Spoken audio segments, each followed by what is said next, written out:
Let's continue where we left off at the end of our previous part, shall we? What do we have left in the area of depopulation in our daily lives? We have changed the order a bit to save what's best for last. Here we go. Additives in food, water, beauty, care and cleaning products. It may be hard to fully grasp, but the cabal seriously thought of all possible strategies to bring the masses to their knees. By design, purposefully, our food and water have been poisoned with substances that cause cancer and destroy our nervous system.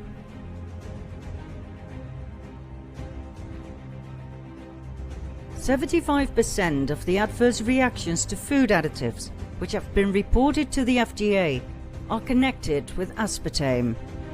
Those reactions include headaches, migraines, dizziness, convulsions, nausea, muscle spasms, weight gain, rashes, depression, fatigue, irritability, vision complications, panic attacks, memory loss, and joint pains. It is considered that some chronic diseases can be triggered or even aggravated when using aspartame. For instance, brain tumors, multiple sclerosis, epilepsy, Parkinson's disease, Alzheimer's disease, birth defects, diabetes, and many more. If you wish to know more about the unsuspected approval by the FDA, the role of Donald Rumsfeld, and the ownership by Monsanto, please do your own research. It's quite easy to uncover the truth, especially with these three leads. More and more products turn out to be magnetic. Why? Can that be healthy? What on earth happened to those products? I mean, we ingest that. Does anybody know what it does to our body and mind?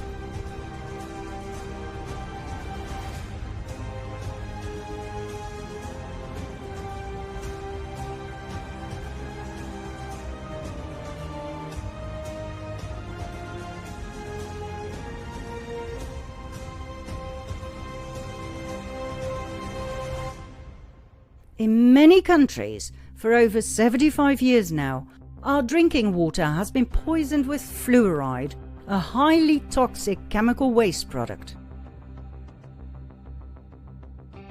Apart from being carcinogenic, fluoride has detrimental effects on the brain, the thyroid, and the immune system. Furthermore, fluoride is known for its destructive calcifying effects on the pineal gland. As the pineal gland is known to enhance intuitive awareness in people, one can easily understand why the cabal wants it closed, not open. Toothpaste. 95% of all branches still contain fluoride. Even today, the CDC will tell you fluoride is highly beneficial. Dentists still recommend parents additional fluoride treatment for their children. Yet, at the same time, toothpaste tubes read this warning sign: keep out of the reach of children under 6 years of age. In case of accidental ingestion, seek professional assistance or contact a poison control center immediately. More than 80% of the cases of fluoride toxicity are reported in children below the age of 6. This is caused by the flavors added to children's toothpaste, which leads to voluntary swallowing of the toothpaste. Children under 6 years of age should not use more toothpaste than the size of a pea. Yet, this is what is shown in every commercial. If a 2-year-old swallows 2 tubes of children's toothpaste, nicely flavored, its chances of survival are extremely low. And just in case you thought that maybe the cabal forgot about your care products and cosmetics, I'm sorry to inform you that most products contain xenoestrogens, causing infertility and cancer, plus heavy metals like titanium, aluminum, lead, cadmium, mercury, nickel, and chromium in its carcinogenic state. And cleaning products? According to environmental experts, the average household contains approximately 62 toxic chemicals. Think ammonium, chlorine, and much, much more. Ingredients linked to asthma, cancer, reproductive disorders, hormone disruption, and neurotoxicity. There is no federal regulation of chemicals in household products. Neither ingredients nor products must meet any sort of safety standard, nor is any testing data or notification required before bringing a product to market. Next, GMOs, genetically modified organisms. We showed you in part 9 some of the problems around GMOs. When crops are genetically modified, they can be patented. That means that soybeans, corn, wheat, and basically every crop that was tampered with now belongs to someone. That someone made sure that these genetically altered crops do not reproduce in a natural way by producing seeds. This is what gives them a monopoly position on seeds and thus crops. Farmers are forced to buy the modified seeds each and every year. The modified crops need expensive pesticides, herbicides, and fertilizers, all provided by the same companies, like Bayer. One bad season and farmers go bankrupt. The poisoned land is left with monoculture and thus exhaustion. The yield may look bigger and better, but it's actually carcinogenic. Ecosystems are disrupted. Insects die. Birds die. Desperate farmers die. The link to depopulation? People on a massive scale will die from cancer. And what is the long-term effect of the consumption of plants that do not produce any seeds? Has there ever been any research into the question what that does to the human reproductive system? Furthermore, the owners of the patented seeds can create shortage whenever they want, for as long as they want. Think famine, people dying of hunger. Control the food supply, and you control the people.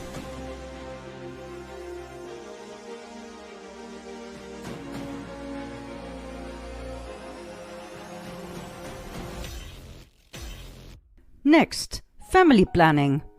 We've already shown you in part 6 what family planning entails and how it is used by the cabal.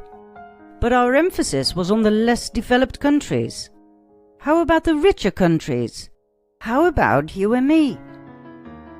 We mentioned a new topic several times now, a topic that will shock you once we show you its statistics. I'm talking fertility, infertility, and our reproductive organs. We mentioned xenoestrogens and their effects on our reproductive organs. If you knew how many products that we use on a daily basis contain xenoestrogens, you'd be surprised that we can actually still procreate at all. Xenoestrogens are man-made chemicals. They can cause cancer and make you infertile. This is a well-known fact among chemists. Still, they are processed in a variety of products that we use on a daily basis, from care products to food and water. Why are those products still for sale? Why are we not protected by the FDA or our governments? You want to know why? Because they are part of the depopulation agenda. They are part of something so evil with such a sweet name: family planning. These chemical compounds can be found in commercial meat and dairy products, in anything that contains pesticides or insecticides residues, in artificial food additives, fast food packaging, tap water, processed foods, dryer sheets, plastic bottles, soft plastic used for baking, pacifiers, diapers, baby wipes, makeup, shampoos, conditioners, deodorants, mattresses and foam furniture, vinyl shower curtains, paper plates, plastic toys, air fresheners, scented candles, birth control pills, menstrual products, sunscreens, fleece clothing and blankets, even the ink on your receipts. They are everywhere. Xenoestrogens entering the skin, for instance by using care products, go directly to tissue without passing through the liver for detoxification. So they are 100% absorbed by the body and can be 10 times more potent than those consumed orally, for instance through meals. Still, plastic-wrapped foods heated in the microwave contain some of the highest xenoestrogen levels. Remember that next time you heat your baby food in the microwave. Okay, you want statistics on infertility? To give you a general idea, 1 in 6 British couples have problems conceiving. The latest scientific studies have shown that in most cases, problems around conceiving find their origin in men, not just women. Since the 1970s, the sperm count in Western countries has dropped by 59%. Furthermore, erectile dysfunction is increasing, and testosterone levels are declining by 1% each year. Those men who seek medical help to fight their low testosterone levels can have their sperm counts drop to 0 while they're on it. The current state of reproductive affairs cannot continue much longer without threatening human survival. It's a global existential crisis. Worldwide fertility has dropped by 50% between 1960 and 2015. The United States has a total birth rate that is 16% below what it needs to replace itself. Rates of miscarriages are on the rise, and girls are experiencing earlier and earlier puberties, in some cases before the age of 8. In some parts of the world, the average 20-something woman today is less fertile than her grandmother was at 35. Today, the average male is nearing 47.1 million sperm per milliliter. Compare him to his father, who had an average of 99 million sperm per milliliter, and it's clear that this is a deeply worrying trend.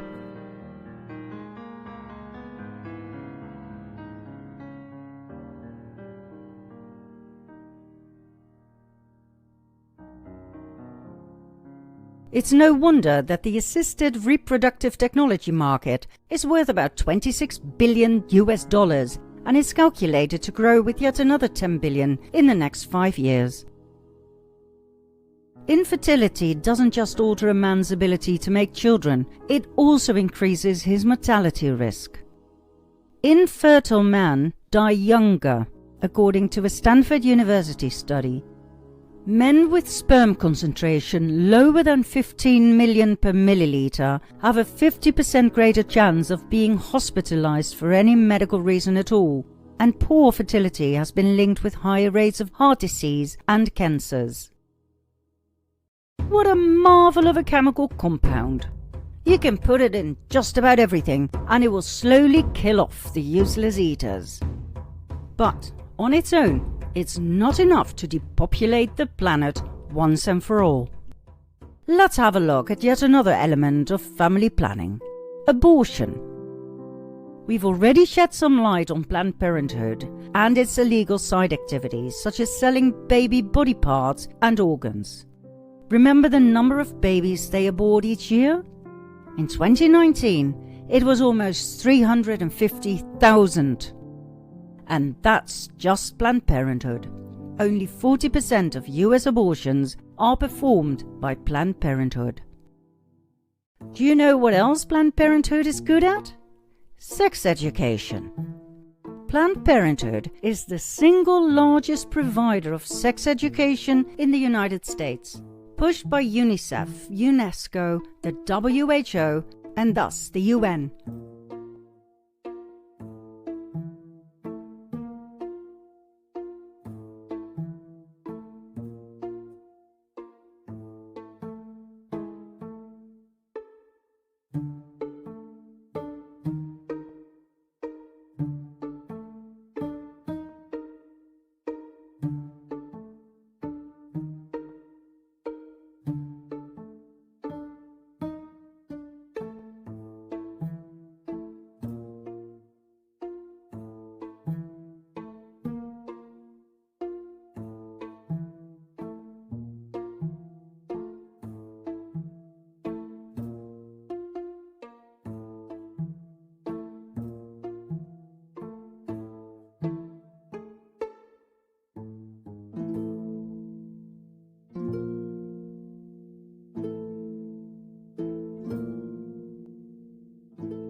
They arranged that children in kindergarten, or even younger than that, are now taught how to masturbate and how to sexually please each other. 5-year-olds know more about anal sex than you and me. Now please don't get us wrong. We are pro-sex education, and we do not believe in a sex taboo. After all, we are Dutch. But I mean, 5-year-old kids? Really? Children that young have no interest in sex yet. It's not natural. Planned Parenthood teaches very young children that sex is natural, wonderful, that it's all about equality and everything is permitted. Sure, they talk about consent, but do you really believe a 6-year-old or a 10-year-old knows anything about consent? Do you know what we're looking at here? We're looking at a license for pedophilia. Sex with a 10-year-old is called rape.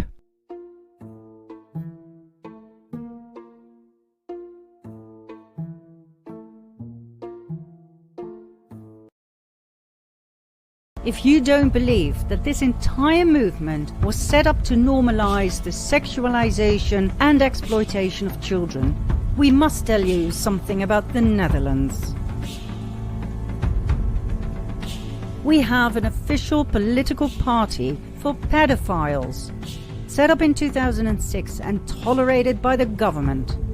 They have their own manual in which one can read how to gain a child's trust, how to sexually abuse it, and how to get away with it. When concerned citizens took the matter to court, the judge's verdict stated that the manual contained nothing unlawful, as texts about child abuse and child pornography are not prohibited by law. Pictures, yes, but not texts. Therefore, the manual was officially acknowledged by the government in 2019. Under pressure from the Dutch people, Grapperhaus promised he would change the law and prohibit the manual. But, as we speak, nothing has changed. The pedo-political party plus their manual are still acknowledged by Dutch law. The party's treasurer Van den Berg stated that rearing is also about introducing children to sex. Sounds familiar, doesn't it? That's precisely what Planned Parenthood keeps saying, instigated and financed by the UN. The entire LGBTQ movement was set up by the cabal, taken over by Antifa, Black Lives Matter, and thus financed by Soros. Not to advocate equality, but to sexualize and exploit children, to destabilize the family and create confusion. We are pro-equality. We are pro-gay rights. As a matter of fact, we want equal rights for every human being.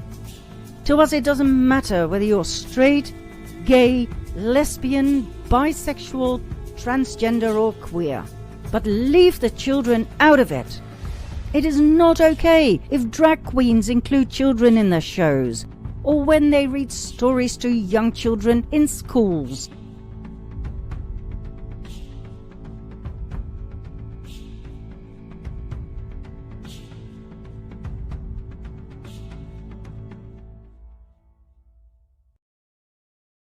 Literacy program. The goal is to get kids excited about books, and particularly books like gender fluidity and or about gender fluidity, and giving kids queer role models. All right, so does anybody in this room know how to twerk? And then you just move your bum up and down like that, and that's twerking. Readings take place at libraries, museums, and other cultural centers in more than 30 cities across the country. Some are small affairs, but many, like the one in Washington, D.C., play to full houses. It's just really been obvious that there was a need for this in our community. The library partnered with the D.C. chapter of Drag Queen Story Hour to bring the family-friendly events to the nation's capital.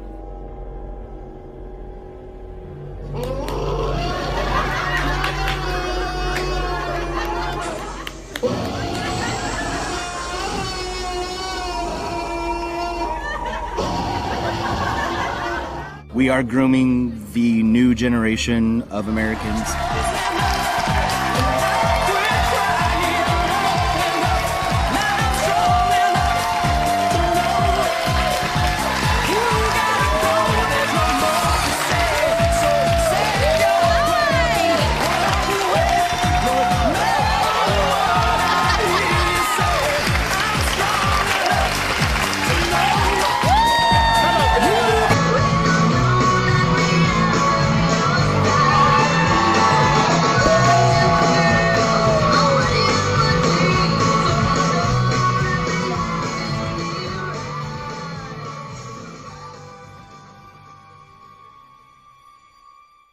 Lactatia is the devious diva you could ever think of. Hello, my name is Nemes. I am 9 years old, and I am a drag princess named Lactatia.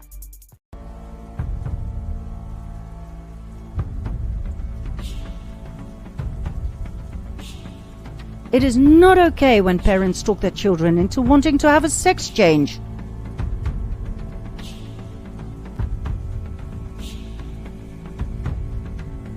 In countries like Australia and Canada, you can go to prison when you try to discourage your child from having a sex change. That's right. When your little girl comes home one day and tells you she wants a sex change, don't you dare ask her to wait a few more years until she's absolutely certain. You can get up to 10 years behind bars.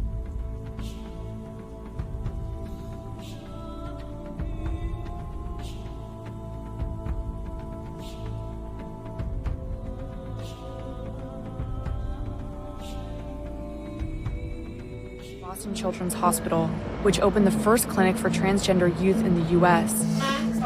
Since 2007, they've treated hundreds of children and teens.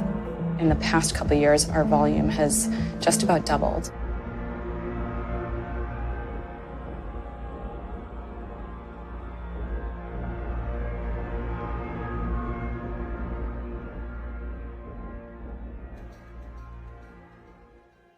Oh, and just in case you think LGBTQ is quite a lot to wrap your head around, it has now been extended and is actually called LGBTQIA+.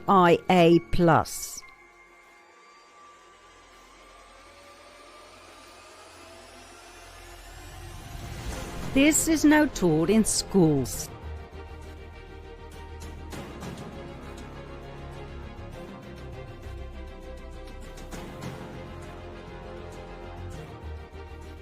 Recent studies have shown that more and more children are confused about their gender identity. Why are we not surprised?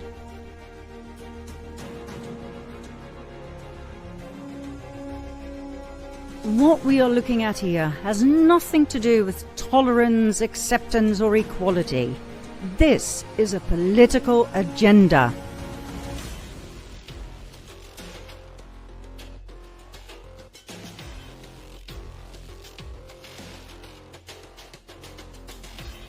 See the bigger picture? Family planning at its finest. Destroy the family and prevent procreation. Depopulation in yet another disguise. Remember how we started this episode? We really believed it would all fit in part 15. But the more we researched, the more we discovered. And to our own shock, now that we have reached our crucial half hour, there are still 3 topics left. Depopulation truly entailed much, much more than we believed upon starting our quest. And so, we invite you to join us for more madness in part 16.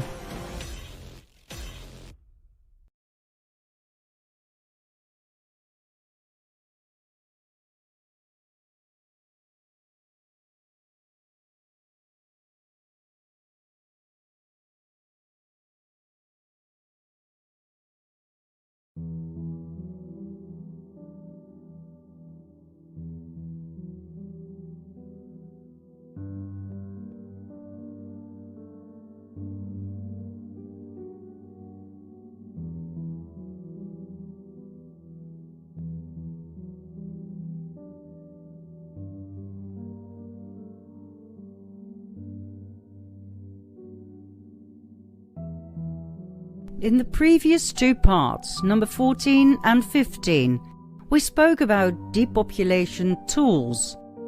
That's what they are to the cabal, just tools, a means to an end. To us, the people, they are mere weapons. They are actual weapons of mass destruction. We have 3 left. Here we go, as we have no time to waste. Number 3 in our countdown. Chemtrails. Remember clear blue skies and white fluffy clouds? Neither do we.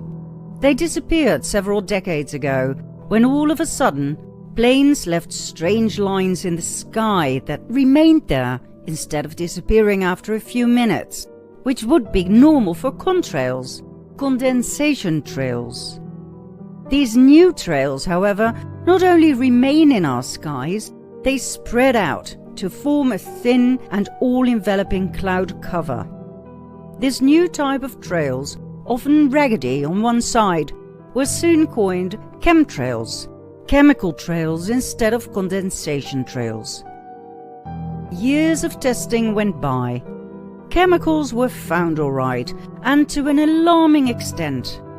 Barium, cadmium, aluminum, titanium, strontium, lithium, heavy metals that are stored in our brains where they have proven to cause Alzheimer and Parkinson's disease. What on earth are they doing up there?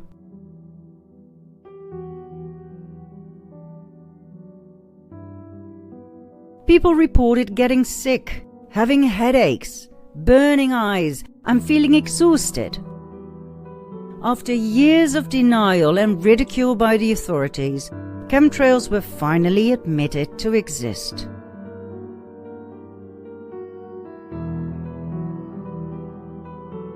Not only that, we were told they were sprayed on us for our own good, to protect us from global warming. The thin cloud layer, formed by the heavy metal particles, reflects the sun back where it belongs, away from us.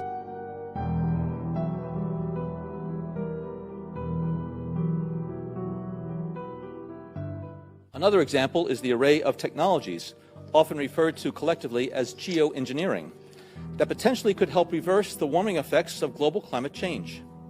One that has gained my personal attention is stratospheric aerosol injection, or SAI, a method of seeding the stratosphere with particles that can help reflect the sun's heat.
I'm gonna put this on YouTube.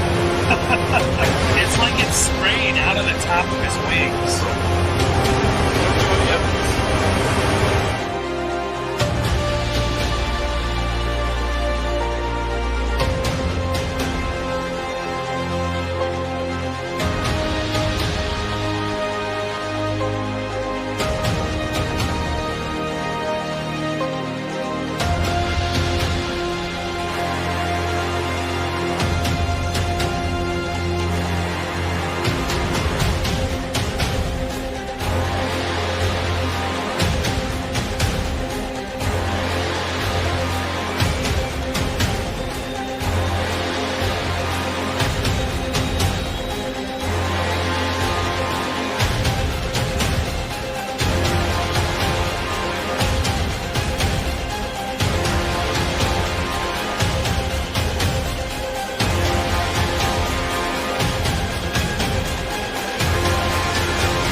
The organized lack of sunlight causes vitamin D deficiency, which can cause weakened muscles and bones, depression, inflammations, high blood pressure, exhaustion, neurological and autoimmune problems. But hey, it's for your own good. Next, number 2 in our depopulation countdown, electrosmog. The invisible electromagnetic radiation from the use of both wireless technology and mains electricity. Every single day we are bombarded with electromagnetic fields. Most people don't have a clue what the effects are. Others can feel the electromagnetic radiation to the point where they get sick and barely function. Are they drama queens overreacting to something that isn't tangible? Well, no. Just because one cannot see, smell, hear, taste or touch something doesn't mean it doesn't exist. It can exist, and it can even be lethal. Take for instance carbon monoxide, Why do you think miners used to bring a canary down the mines? If it dropped dead, there was carbon monoxide, highly poisonous and potentially lethal. The miners climbed back to the surface as fast as they could. They knew, like nobody else, that something they couldn't see, smell, hear, taste or touch was capable of killing them all. It's the same with electrosmog. Do you even realize what you are exposed to on a daily basis? Think cordless phones, cell phones, baby monitors, cell phone towers and transmitters, wireless networks like Wi-Fi, microwave ovens, smart meters. We are talking electromagnetic fields. Why is it affecting us? Well, that's quite easy to understand when you realize that our human bodies on a cellular level have a tender electrical current of a picoamp. Picoamperes are the smallest current ever recorded. They are a trillionth of an ampere. Now, when you use your cell phone that is plugged into an electrical socket, it will send out a current of 0.2 amps. Forget the pico. This is 200 billion times stronger than what our bodies are used to in their natural state. Phone charger plugged in. Right? What's what happen when I plug it in? It becomes a transmitter for electric. Right, and look how far it transmits, look. So if you're lying in bed with that next to your head, that is all going into your head. That's why I know. Watch what happens when I pick my phone up when it's charging. So that is going right into your body. Furthermore, your cells communicate with each other at an incredible speed of 5 to 10 quadrillion electrical pulses per second. What happens when you interrupt that perfectly balanced electrical circuit with invading currents that are 200 billion times stronger? Then, apart from our own electrical current, we have an electromagnetic field. Now imagine you live in an artificially created field higher than this. Over time, your body will become distressed, trying to compensate for the effects of this greater electromagnetic field. As a result, your body will lose energy constantly to the point of illness and exhaustion. Let's have a look at one particular physical effect of high-frequency electromagnetic fields that most people can relate to: the production of a hormone called melatonin. Melatonin enhances your ability to fight cancer. It strengthens your immune system, and it is responsible for complete relaxation and sleep. In order for you to achieve deep sleep, your brain frequency needs to be less than 4 Hz. But electromagnetic frequencies in and around your house consistently interfere with this. As a result, your melatonin production decreases with up to 50%, depending on the amount of electrosmog in your bedroom.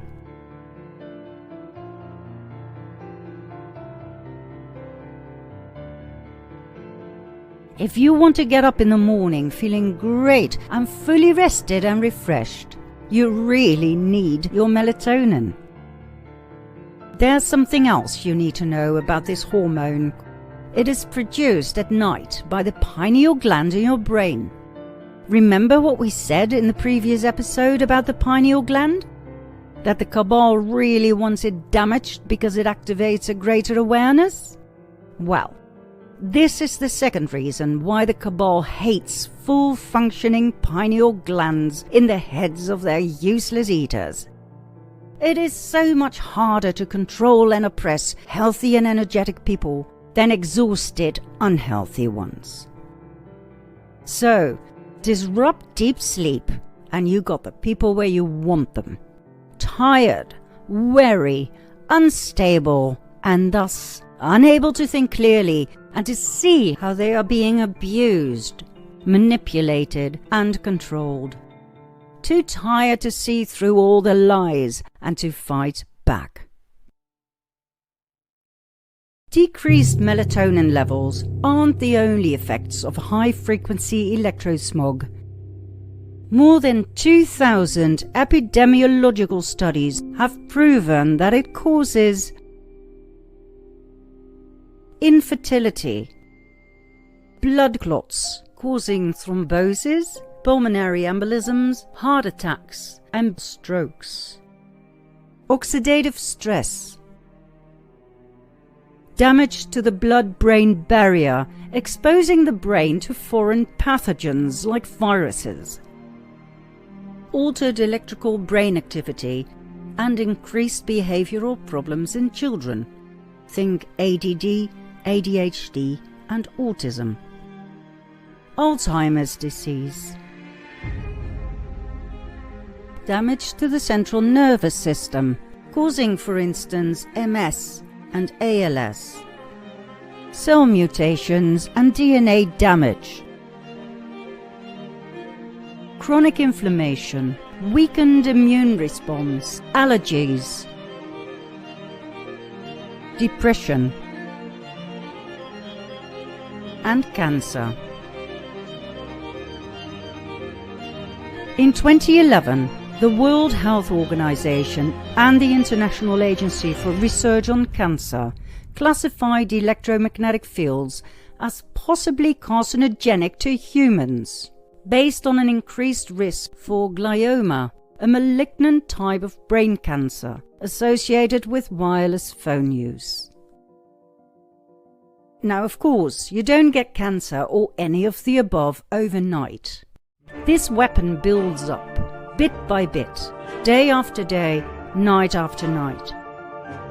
We asked a group of Dutch researchers to measure EMF peaks in and around the house, and to investigate extensively what the effects of those peaks were on body and mind.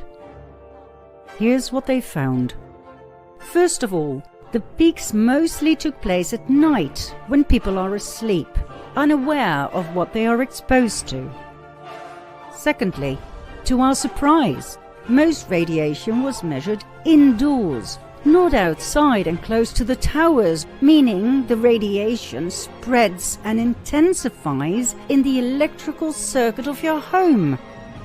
All of your electrical equipment, think laptops, phones, TVs, lamps, electric blankets, coffee machines, fridges, ovens, everything working on LED lights, even the night light in your children's bedroom. Everything radiates EMF like crazy, day and night, especially when plugged in, especially during those nightly peaks, when everybody sleeps and doesn't notice a thing. Until they get up, that is. Then it starts, with restless legs, a dull feeling in the head, dizziness, pressure on the chest, pain between the shoulder blades, pain in the abdomen, stiffness and pain in joints and limbs, tinnitus, shortness of breath, coughing, nosebleeds, heart palpitations and intensified heartbeat, a feeling of heat inside the head and other parts of the body, a tingling or wobbling feeling throughout the body, headaches, and a lack of concentration during the day. A lot of those symptoms can be explained by the fact that your oxygen levels drop to a low directly after the electrosmog peaks. When your cells don't get enough oxygen, the results are detrimental for body and mind.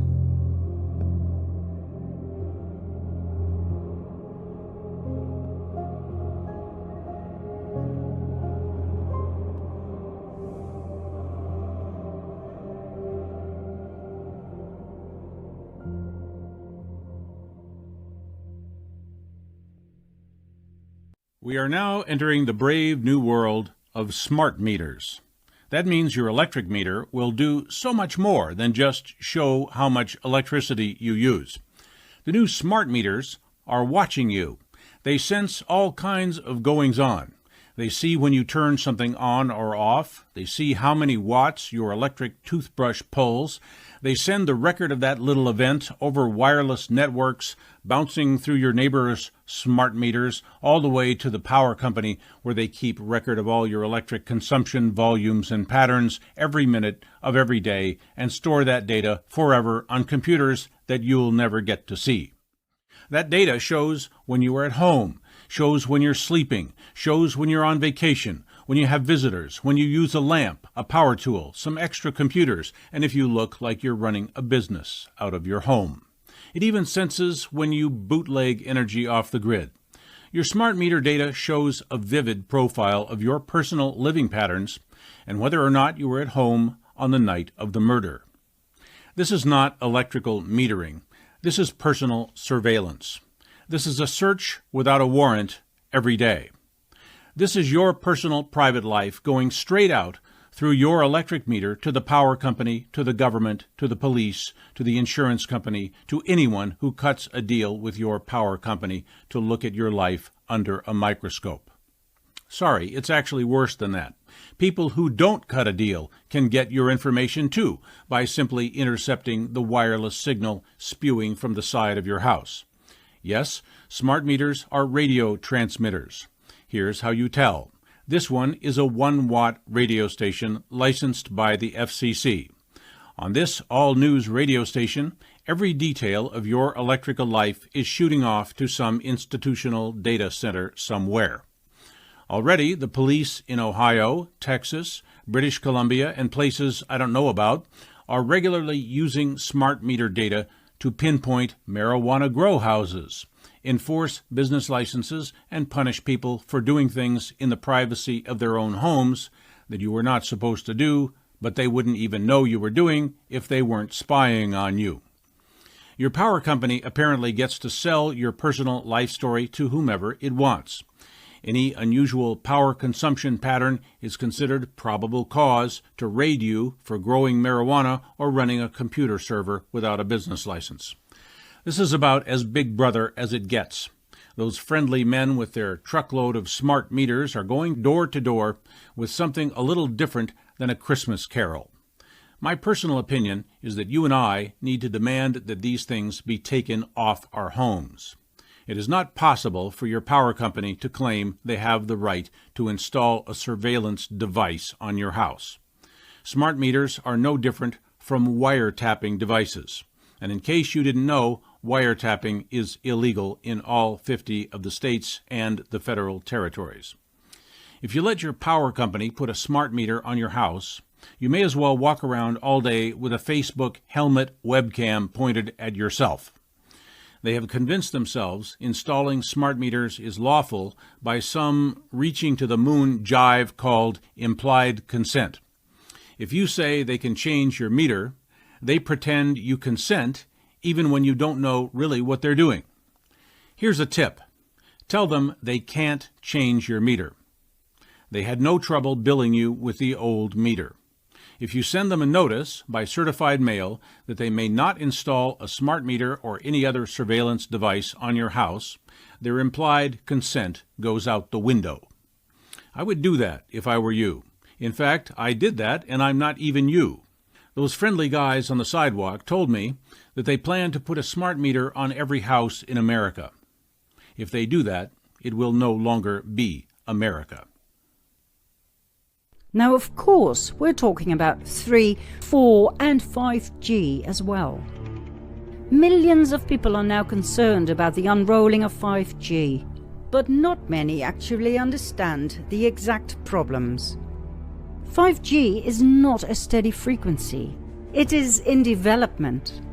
Right now, most countries have 5G of 3.5 gigahertz. Not a big deal just yet, even though the effects on body and mind can already be felt, like we just showed. However, our governments have a plan for their 5G networks.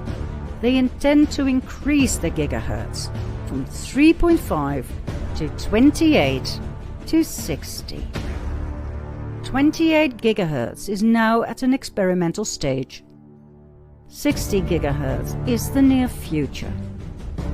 the entire Internet of Things, in which everything is interconnected through a wireless mega network, will be rolled out on 60 gigahertz.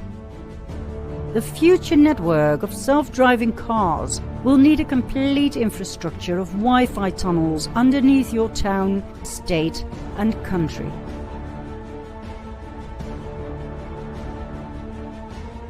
Every 200 meters, on every street light, under every manhole cover, there will be Wi-Fi hotspots for 60 gigahertz radiation. The energy consumption will skyrocket. Millions of trees will be cut in order to maintain undisturbed data communication. 5G before climate change. Cut those trees and fry the citizens.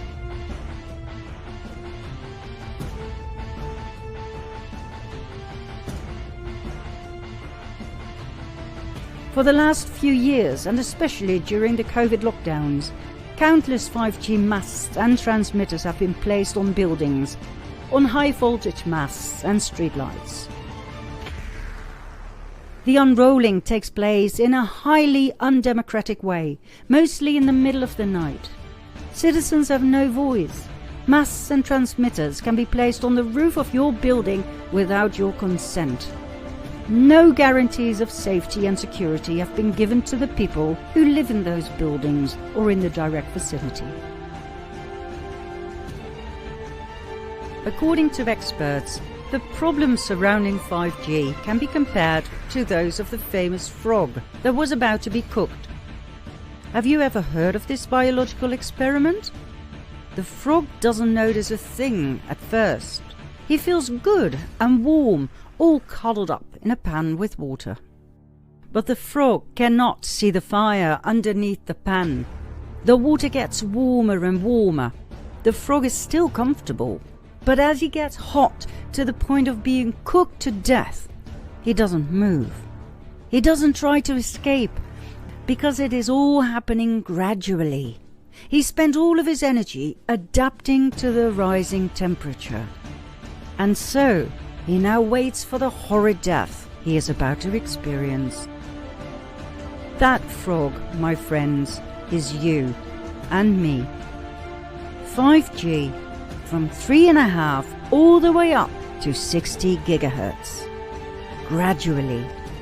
We are so busy adapting that we will not be able to escape when our boiling point arrives. At exactly 60 gigahertz, the electrons of an oxygen atom start spinning. As a result, the oxygen you breathe in can no longer be absorbed by your blood cells. In other words, when 5G is set on 60 gigahertz and released, we will literally drop dead within minutes.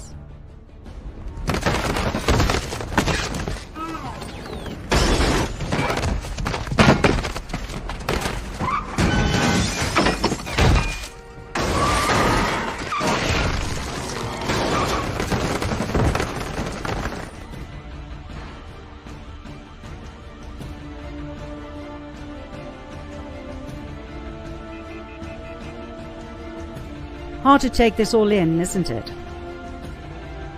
We promised one more depopulation weapon, because for some reason, in spite of all the above, we are still alive.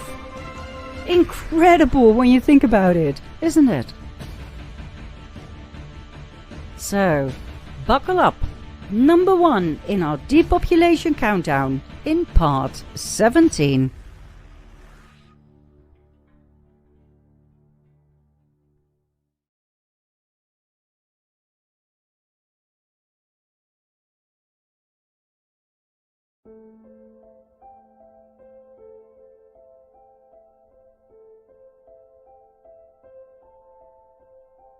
When we started making the sequel to The Fall of the Cabal, upon writing the script, it all fitted in 17 episodes. But the more we studied, the more we discovered. And as time went by, the world changed before our very eyes. A pandemic, lockdowns, a new normal reshaped societies and the world at large. The old divide and conquer strategy of the cabal and the rollout of the protocols of Zion had sped up several notches, making George Orwell's 1984 look pale in comparison to our modern-day world. There's no way all of this will fit in 17 parts. Not with these current developments. How many more episodes will we create? We have absolutely no idea at this point. Let's just keep moving and see where things will lead us, shall we? We'll stick to our motto, no time to waste. Let's continue with number 1 in our depopulation countdown, vaccinations. Remember from part 14, there's one very important sentence regarding the so-called Spanish flu pandemic. Only the vaccinated died. This utterly shocking outcome of this vaccination trial, financed and executed by the Rockefeller Foundation, was the beginning of a massive depopulation program that, 1 century later, would become the ultimately perfected weapon to kill off millions of people. There is so much to say about this topic, but we'll try to keep it short. We'll give you 9 did you knows, things we think you should know when it comes to vaccines. Please do your own research and check everything we present to you, okay? Here we go. Did you know that most diseases had already disappeared due to better hygiene when the various vaccination programs started?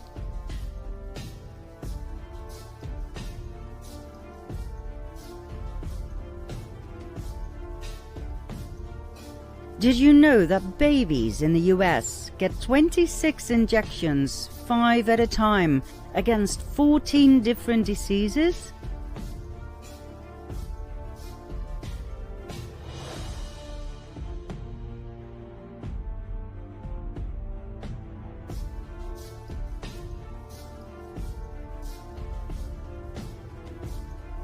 Before they have reached the age of 18, they receive 14 more jabs, COVID not included.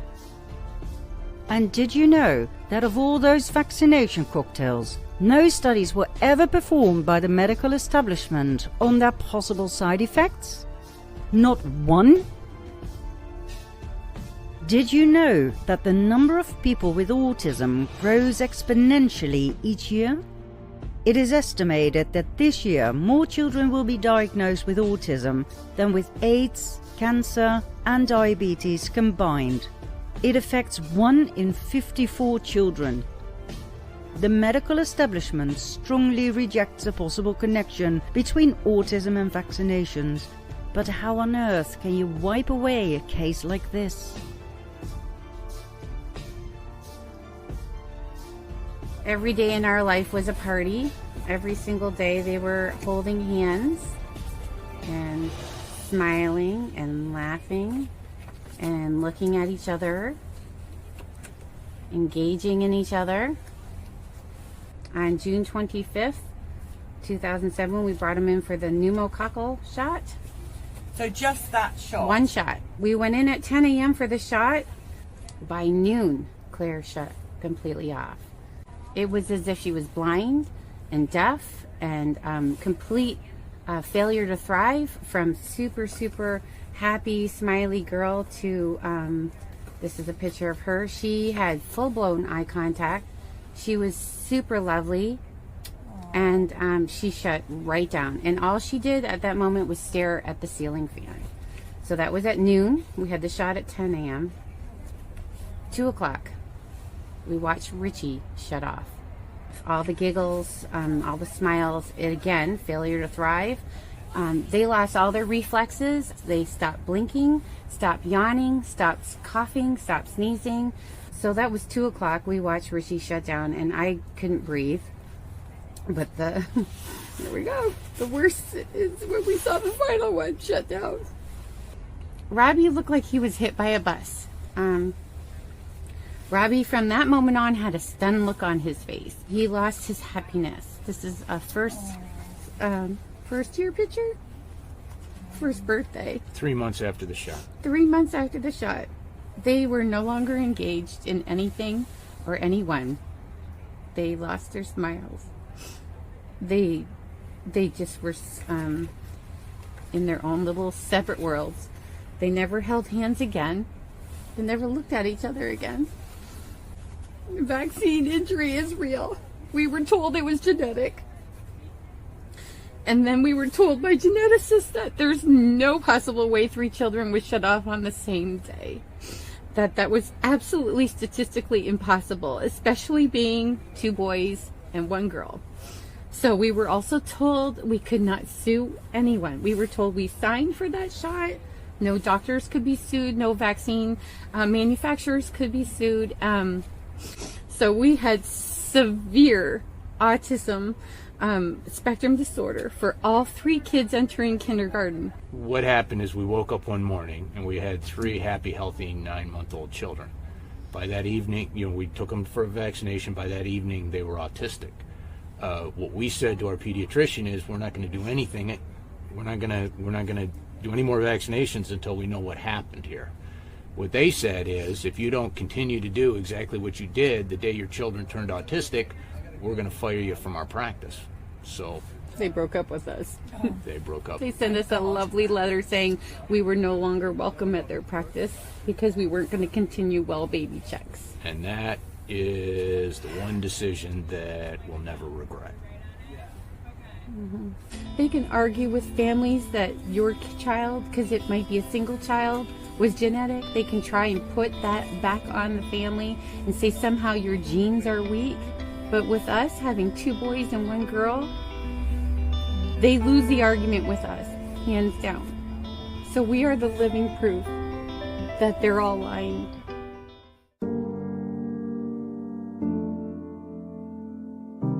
Did you know that there is no autism amongst the Amish communities? Their vaccination rates are very low to non-existent. Coincidence?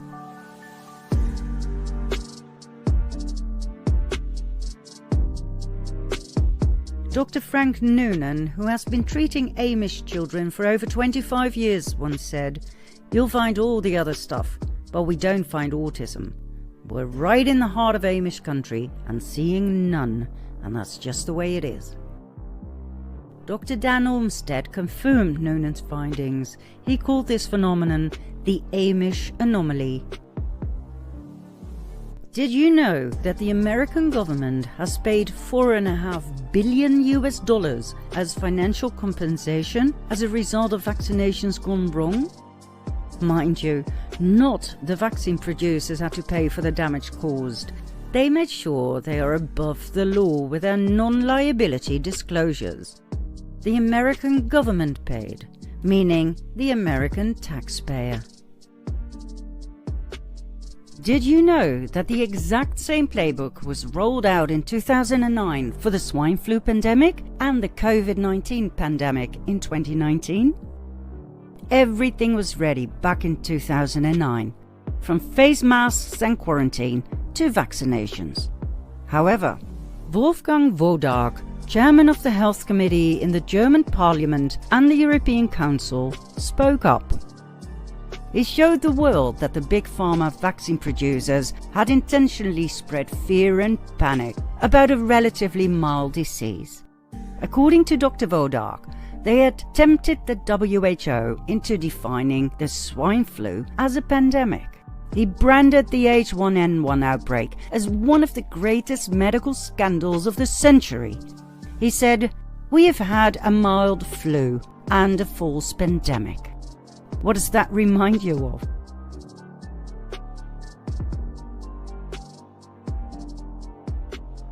Is this why the COVID pandemic was necessary?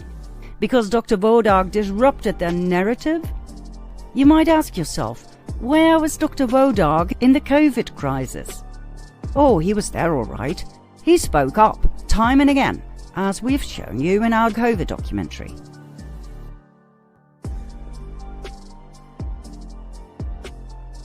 But this time the cabal was better prepared and used their propaganda machine, the mainstream media, to the fullest.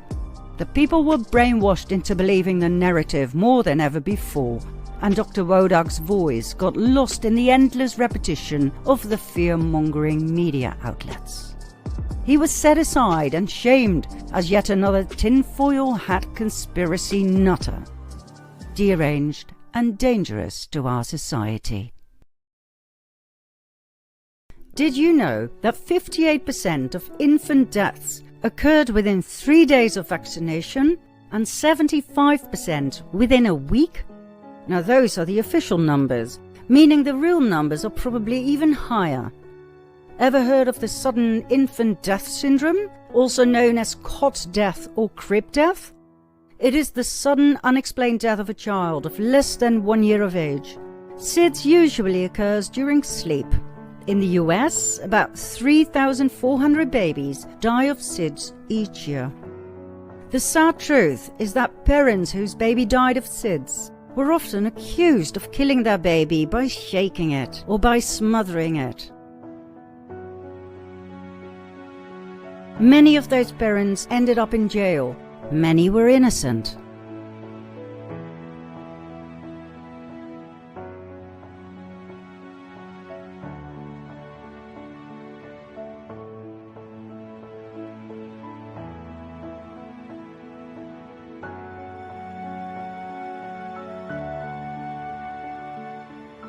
Can you imagine the horror?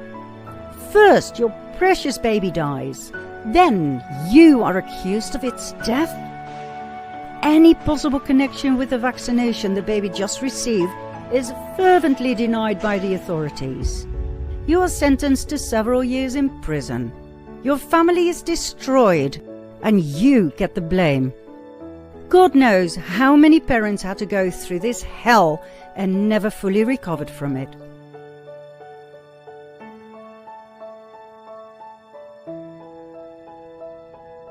When you hear what's actually in those vaccines, you will understand that the correlation between SIDS and vaccinations is not based on coincidence, as the CDC wants us to believe.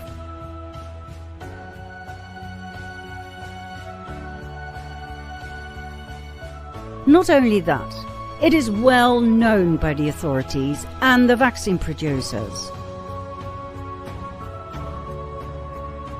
Now, if this doesn't make you mad, we don't know what will. So, here we go. Number 9. Did you know that the following adjuvants are used in vaccines? Thimerosal, a mercury-based preservative. For years, pro-vaxxers have been trying to deny the use of mercury in vaccines. Yet, thimerosal, and thus mercury, is present in the following vaccines. Also, DTaP vaccines are still recommended and administered to pregnant women.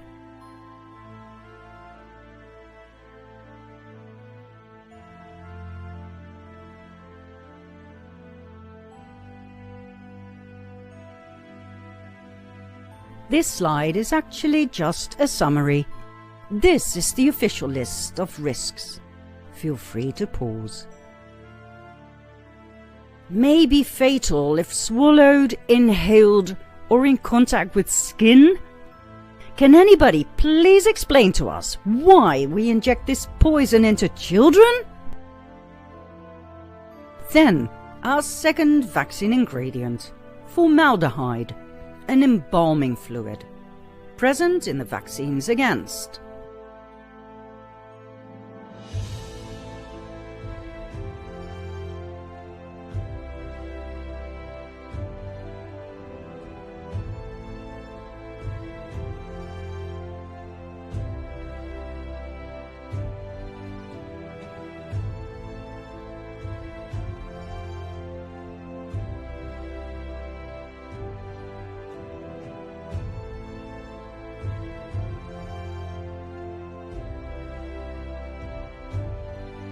Still, the CDC assures the public that the small amounts of formaldehyde in vaccines are safe, but offers no studies to back such a claim. When the entire childhood vaccine schedule is taken into account, a child will have had almost 1,600 micrograms of formaldehyde injected into its body by the age of 6. Why the heck add an embalming fluid to a vaccine? Then, aluminum, yet another heavy metal, used in vaccines against.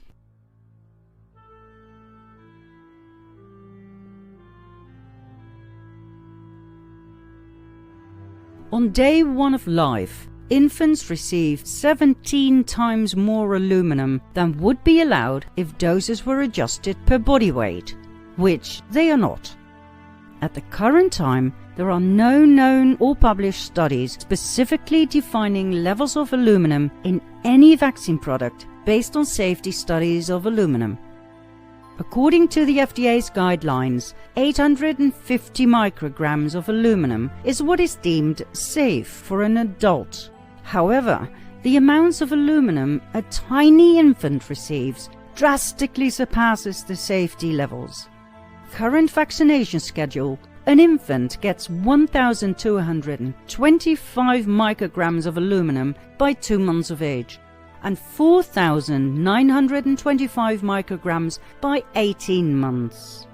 Furthermore, a safe level of aluminum has never been established for infants and children.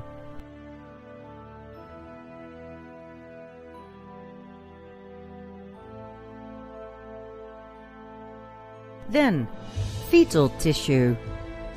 Vaccines must be grown in a substrate, which simply means that it takes living tissue to grow the microscopic vaccine ingredients. For decades, that living tissue has been aborted fetus cells. This is common knowledge, but not many people know that an Italian research study performed by Cramv showed that the MMRV vaccine manufactured by GlaxoSmithKline contained an entire human genome.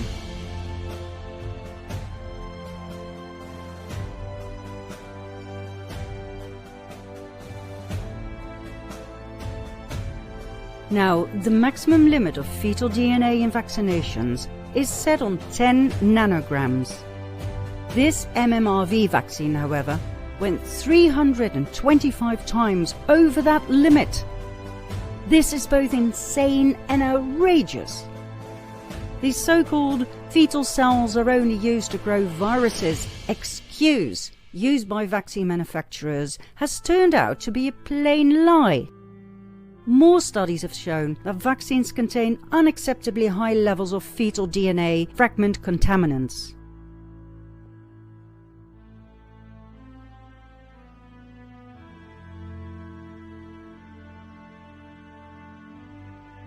Oh, and by the way, this particular MMRV vaccine gave the researchers of Cramv an extra shock.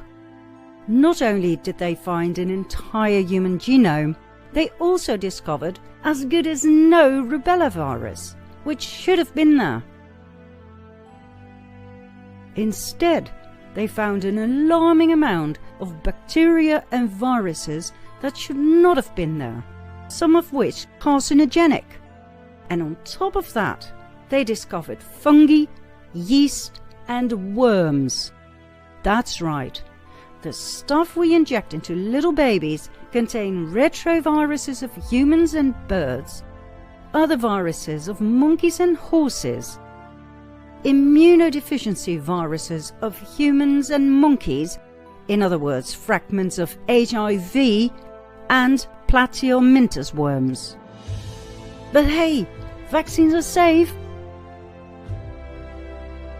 Then, cancer cells.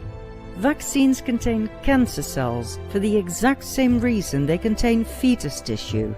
Cancer cells too are excellent nutrient mediums. They have the capacity to speed up the growth of whatever grows on them. But, just like we just saw with the fetal tissue, it goes further than that. There have been quite a few scandals in the past about full-on cancer cells in, for instance, polio vaccines, that of course were efficiently swept under the carpet by the mainstream media.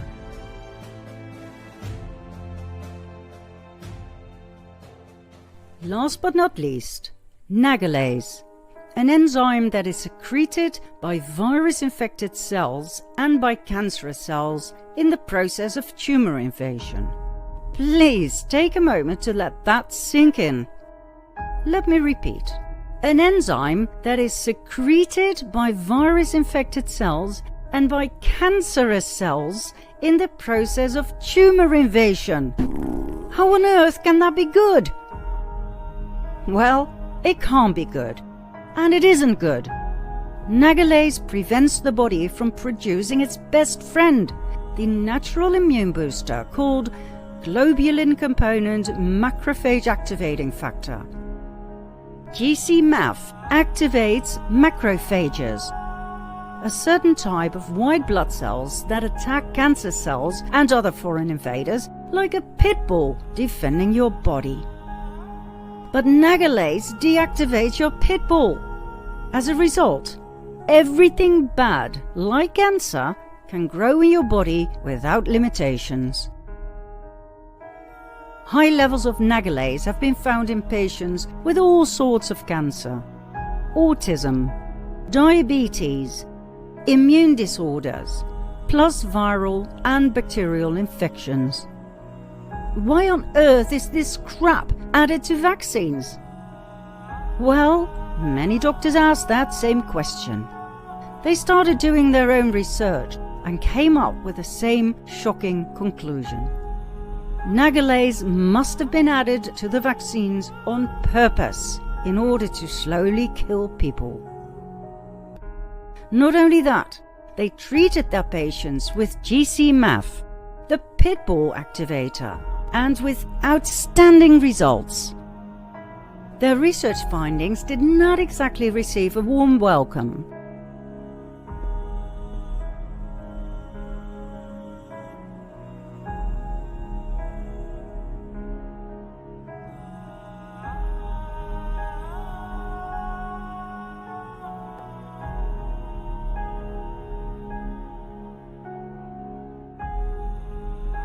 More than 100 American doctors who investigated Nagalase in relation to cancer and autism ended up dead, murdered, suicided. If there's one thing we have learned from all our research, it's that the vaccine mafia accepts no opponents. And those who stand out, for instance because of their former connection to that same mafia, and or for having a great amount of followers on social media, are silenced without mercy.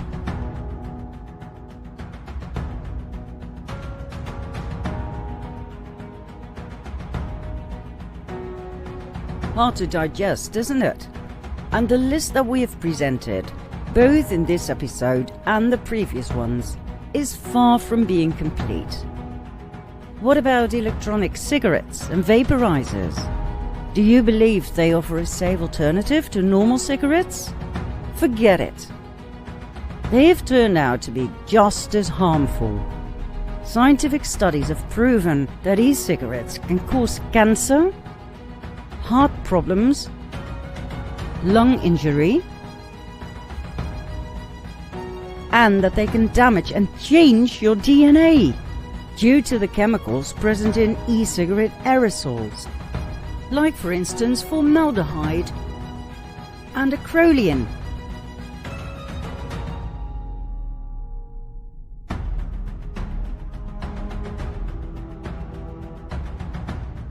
And what about LED lights? Pushed and sold as energy-saving delights. Yet, the blue light in LED light bulbs radiates ultraviolet light that damages the retina of your eyes. It suppresses the production of melatonin by a factor of 5, causing sleep and mood problems. And it affects the cancer-fighting abilities of your body, remember? Did they tell you that at the store where you bought them, after your government had prohibited the sales of the good old-fashioned light bulb? And did you know that every big pharma product is based on crude oil? Every pill you swallow? Every candle that you burn contains paraffin, a waste product of the petroleum industry, releasing carcinogenic chemicals. And did you know that microwave ovens destroy all nutrients in whatever meal you put in them? Did you know mammograms contain so much radiation that one's entire breast is not only painfully squashed, but also exposed to an upgrade in one's chances of getting cancer?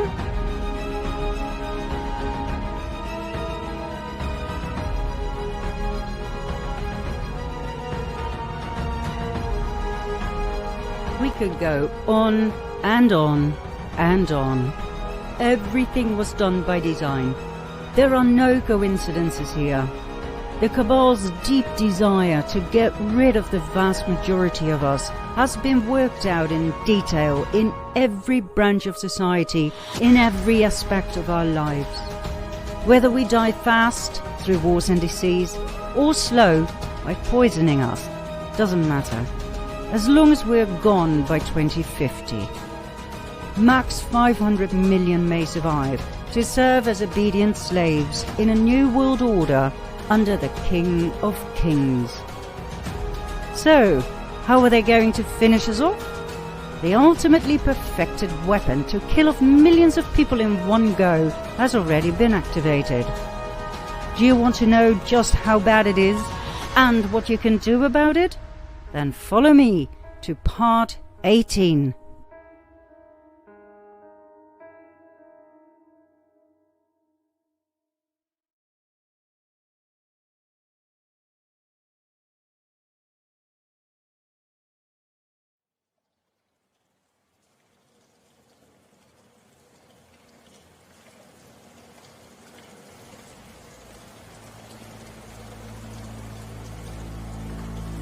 At the end of our previous part, we promised to reveal to you the ultimate cabal weapon, rolled out already and waiting for the start signal to kill millions of people in one go.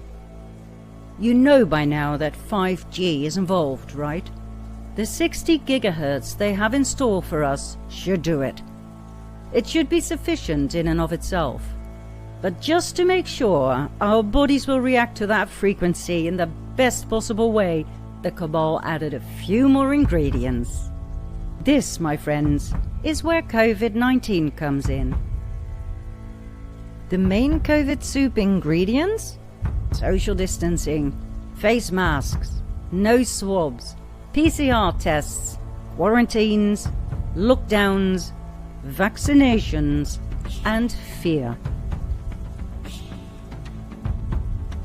Now remember what we concluded at the end of our previous episode. All of this was done on purpose. Everything. Including, of course, the COVID pandemic. It was planned years ago as the depopulation agenda's crowning glory. Nobody knew what was about to unfold, except the cabal. Their plan would turn out to be absolutely brilliant. Their strategy? Offering a solution to an all-encompassing problem. A problem so threatening, so frightening, that even the toughest among the useless eaters would beg for a solution. In the years and months leading up to the rollout of the cabal's master plan, the necessary problem was fabricated in a way nobody had suspected. You see, it wasn't a killer virus made in China. We were all made to believe that narrative, but let's face it, the SARS-CoV-2 virus, as it's officially called, has never been isolated, purified, sequenced, characterized, and proven to exist. Not by anyone, anywhere in the world. No scientist, no virologist, no Nobel Prize winner succeeded in doing so. Not one study fulfilled the gold standard of Koch's postulates. They all failed. Concerned researchers and scientists asked over 90 institutions worldwide if they could provide any records describing the isolation of a SARS-CoV-2 virus taken from a deceased human. Not one could do so. Not one.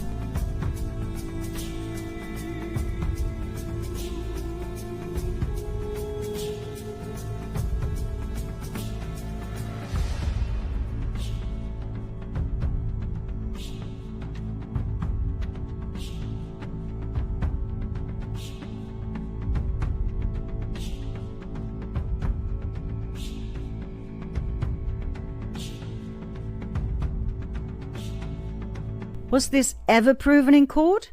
Yes, it was. In Canada, Patrick King had the nerve to be in a group with more than 10 people. He was fined $1,200 Canadian for violating the Alberta Public Health Act. King took it to court where he represented himself. He subpoenaed Dina Hinshaw, Chief Medical Officer of Health for Alberta, and asked her for proof of the SARS-CoV-2 virus being properly isolated. After all, only this would scientifically back the Alberta Public Health Act. Hinshaw was unable to deliver such proof.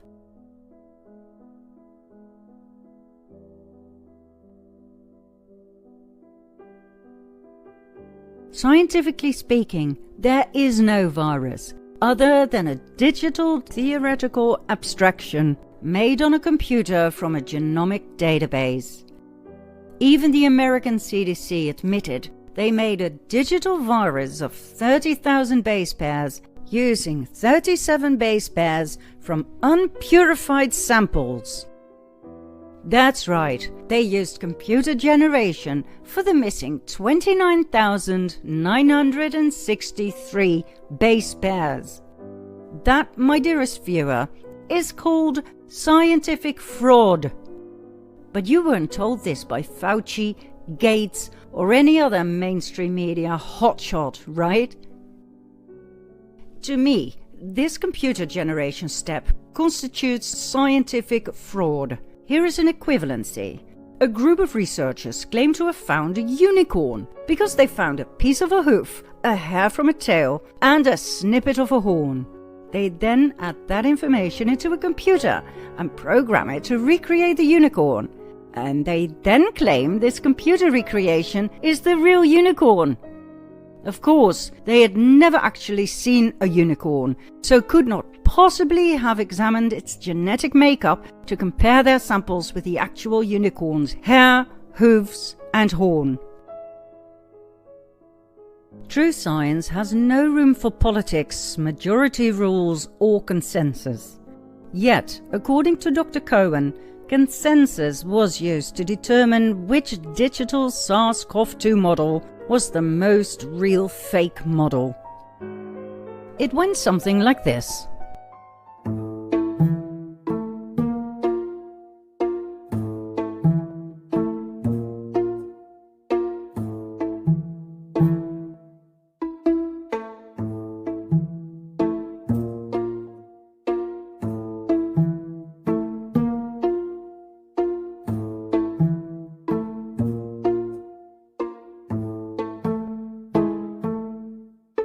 The researchers claim they decided which is the real genome of SARS-CoV-2 by consensus, sort of like a vote. Again, different computer programs will come up with different versions of the imaginary unicorn, so they come together as a group and decide which is the real imaginary unicorn. We're pretty sure that had they found a feather as well, the final consensus would have been something like this. And the people would have believed it because fraudulent scientists had said so. We hope you understand that we could stop this COVID episode right now. All that needed to be said has been said. COVID-19 has never been proven to exist. Those who say otherwise either lie to you in your face or they haven't understood what it means to isolate a virus. Some fact-checkers and even researchers believe that isolating means adding something to it, like monkey kidney cells and fetal bovine serum. That is not the scientific definition of isolation. The closest we have ever come to scientific evidence of an isolated virus is shown in this picture. COVID-19 has never been proven to exist. The end.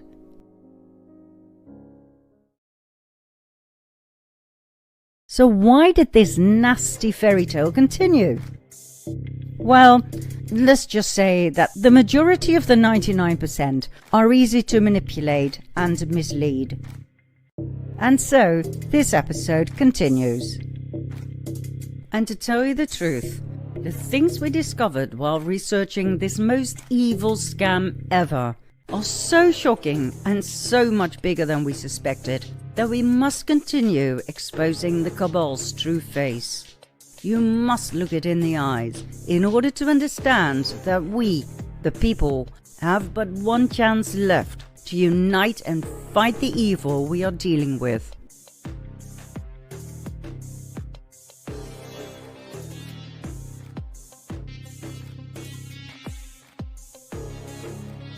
So, back to our storyline. The plan to create a killer virus had failed. But they tried all right. Remember the Wuhan Institute of Virology? Millions of dollars went there from the US, from criminals like Anthony Fauci and Charles Lieber.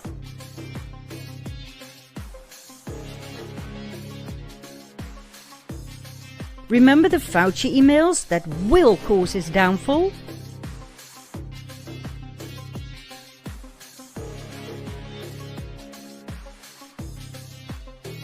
Please do some research on gain of function, the project where they try to create a virus that would be able to jump from bat to humans, and subsequently from humans to other humans. Now that last bit is a problem. Surely you've heard of Lyme disease. A virus-infected tick bites a human being and that human being gets sick. But he or she cannot transmit the disease to another person. Not by hugging, not by sneezing, not even by having sex.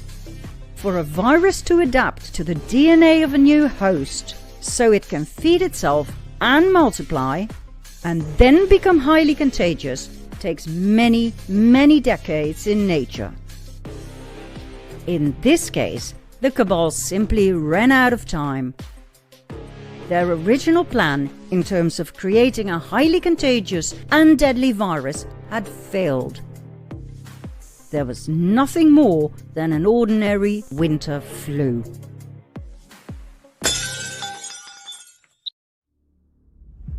Now those are the scientific facts, but of course the cabal couldn't work with that. They needed a monster of a threat. A problem so great that we, the people, would beg for a solution.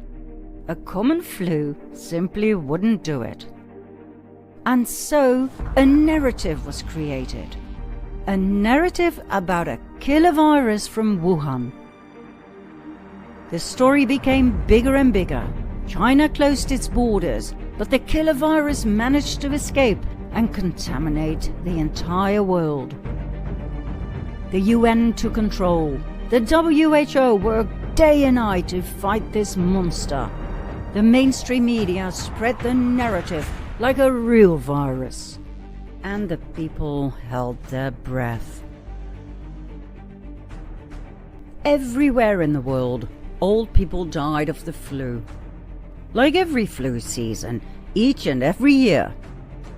But the mainstream media, bought and raised by the cabal, did their job magnificently.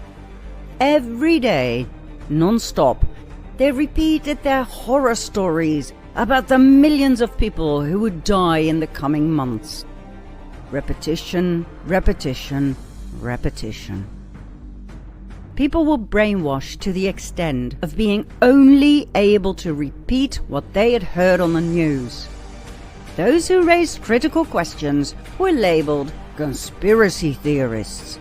They were dangerous and should not be heard.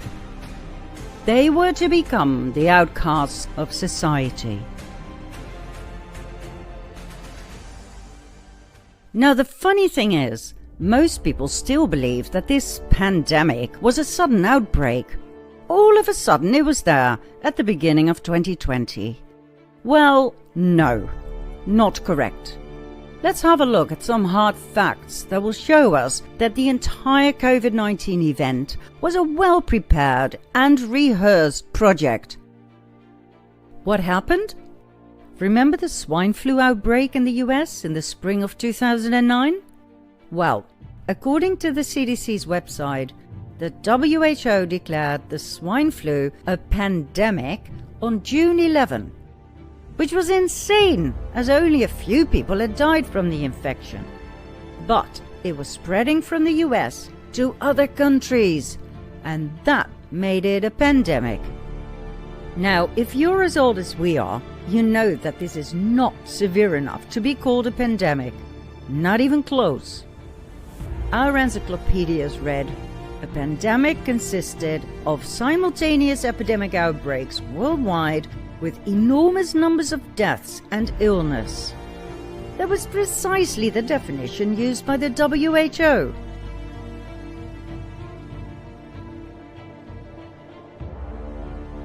Until May the 5th, 2009. On that day, 5 weeks before the official outbreak of the swine flu pandemic, the WHO quietly changed the definition by removing the severity and high mortality criteria. What was left? Just the spread of a disease over several countries. How convenient. Now guess what? The NIH denies that the definition of a pandemic was ever changed by the WHO. Shame on those who say otherwise. It has undermined the public trust in health officials. Seriously? Have a look at the evidence. Not that you can still find it on the WHO website. Everything has been deleted. But there's a magical tool called the Wayback Machine. You can delete all you want from the internet, but it never disappears. It just gets hidden in a different place when nobody looks for it. The Wayback Machine helps you track the original site, page, or even sentence. See for yourself. Just a random day in 2003, enormous numbers of deaths and illness. March 2009, enormous numbers of deaths and illness. May 4, 2009, enormous numbers of deaths and illness.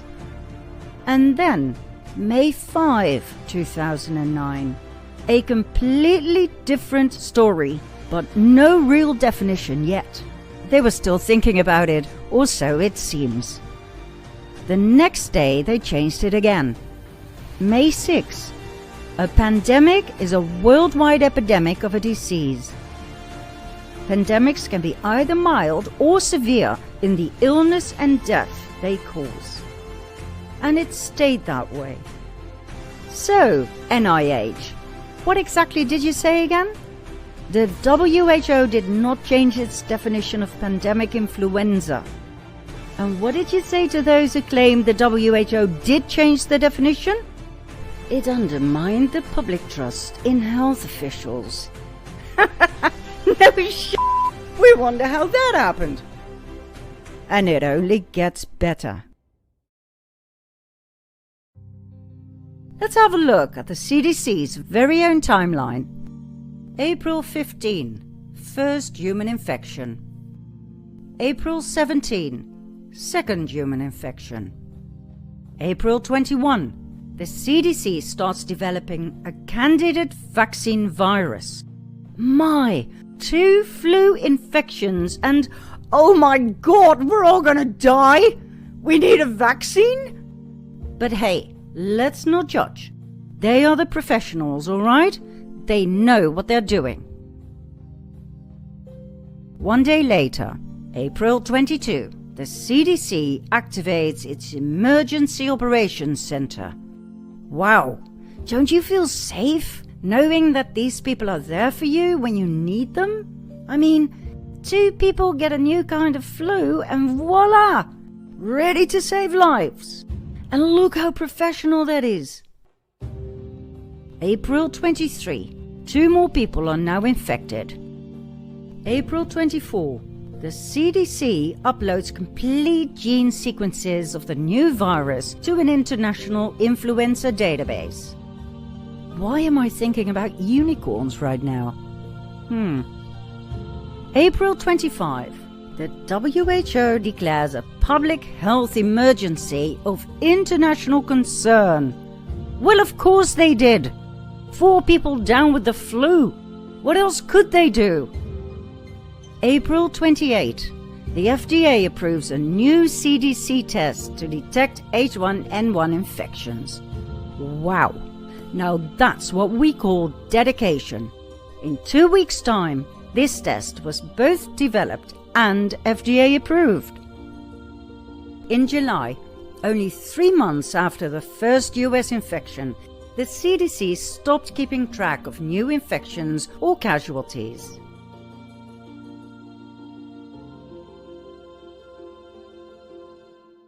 We found was by the third week in July, the CDC advised states to stop testing for individual cases of H1N1 flu, and they stopped counting individual cases. The rationale that the CDC gave was, well, why continue wasting resources tracking when we already have established there is an epidemic?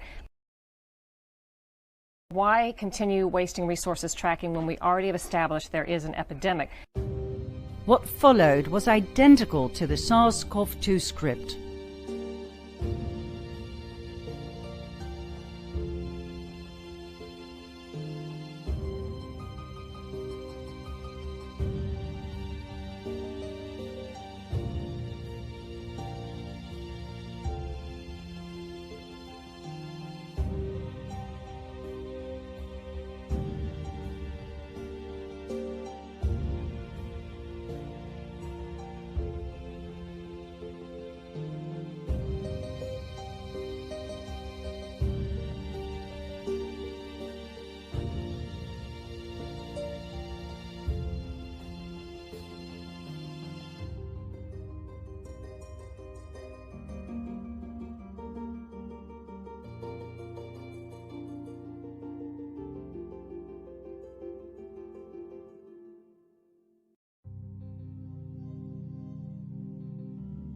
But there were no lockdowns.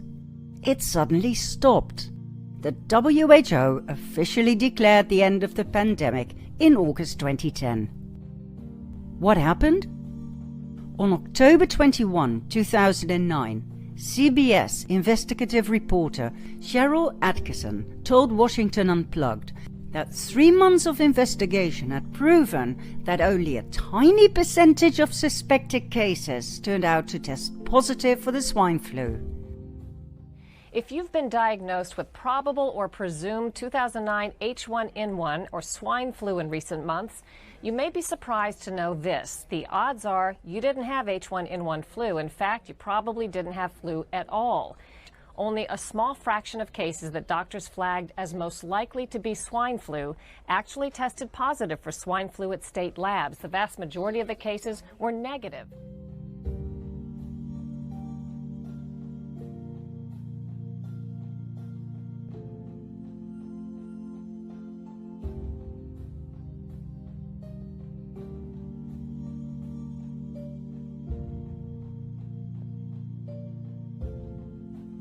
There were hardly any real cases, contrary to what the public was told by the mainstream media.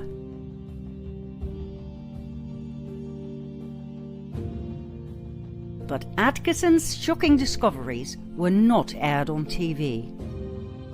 It was Dr. Wolfgang Wodark, lung specialist and former chair of Parliamentary Assembly of the Council of Europe, who told the world that the swine flu was only a mild flu. He called the WHO's false pandemic flu campaign one of the greatest medicine scandals of the century. Dr. Wodark was a well-respected and very well-known physician and politician. His message reached many millions of people. It seems like the cabal had not expected this. They must have been outraged. How could one man bust up their plans? And so, they worked their evil plan towards perfection. You see, Dr. Wodark told the people there was no pandemic on TV. And it was this communication where things went wrong. The solution lied in the ultimate deployment of all communication means and methods.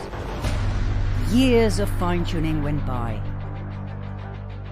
And then, almost 5 years before the official outbreak of COVID-19, in 2015, Bill Gates told the world that the next great deadly threat to humanity would not be a war, but a virus. Today, the greatest risk of global catastrophe doesn't look like this. Instead, it looks like this. If anything kills over 10 million people in the next few decades, it's most likely to be a highly infectious virus rather than a war. He even showed the H1N1 virus, eerily similar to our future COVID-19 global enemy. Nobody realized what he had just proclaimed, except, of course, the adepts, the cabal insiders. The stage had been set.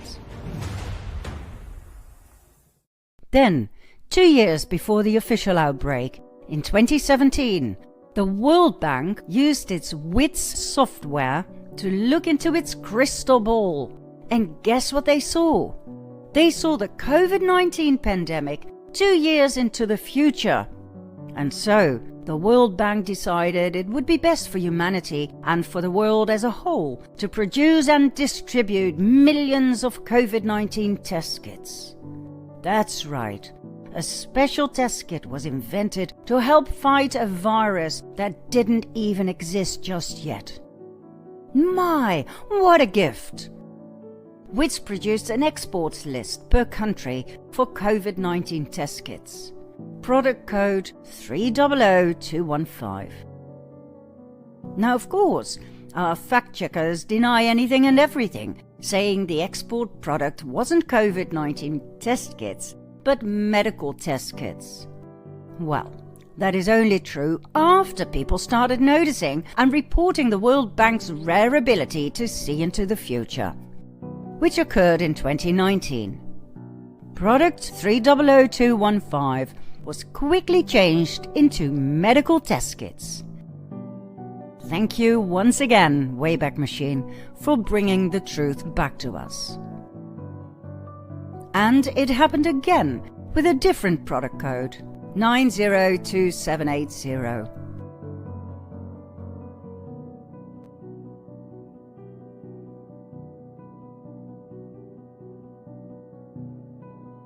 So, not a glitch in the software, but true paranormal abilities to predict the future, my friends.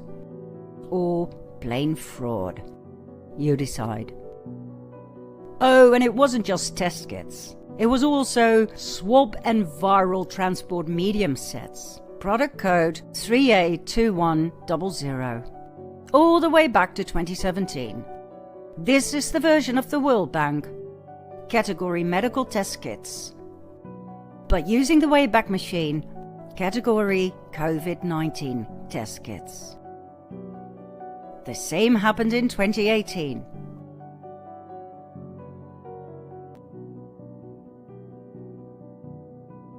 So, the fact-checkers can scream bloody murder, but these are the facts.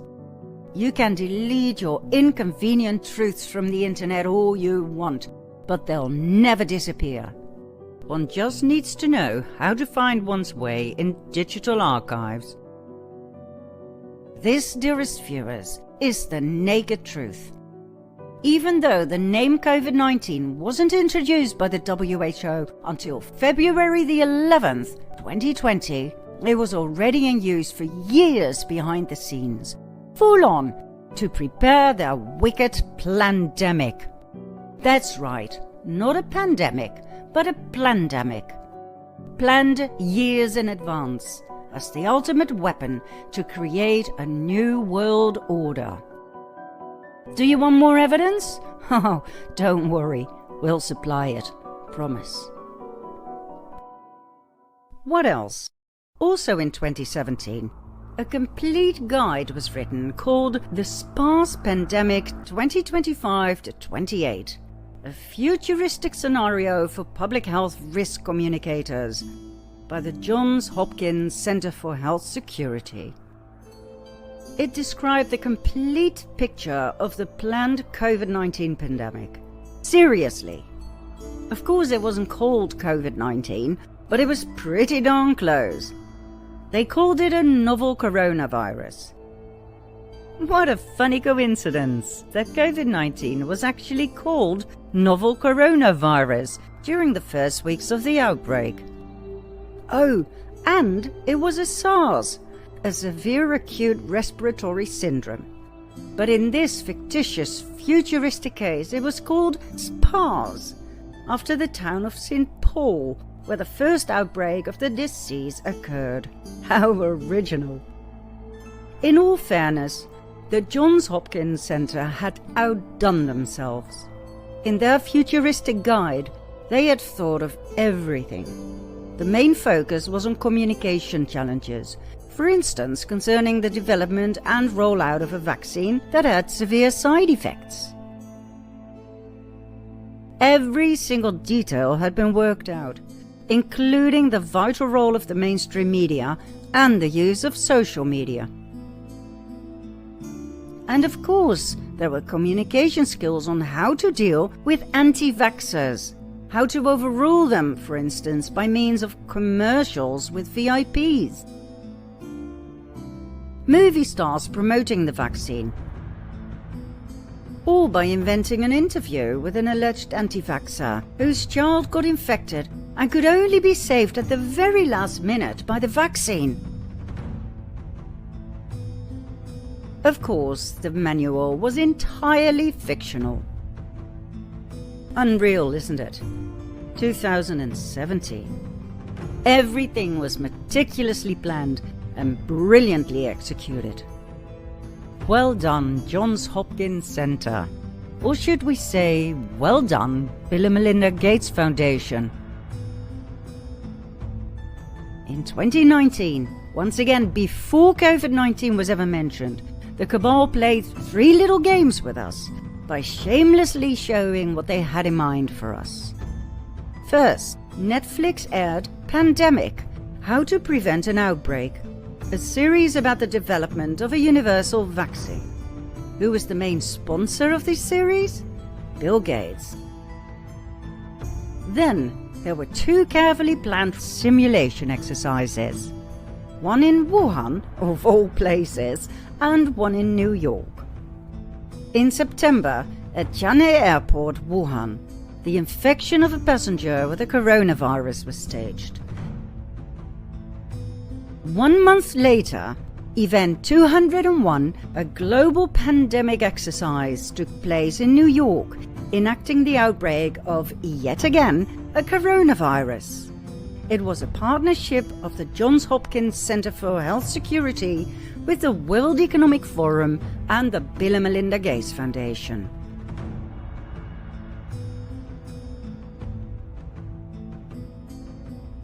A lot of emphasis during this exercise was put on the problem of disinformation about vaccines.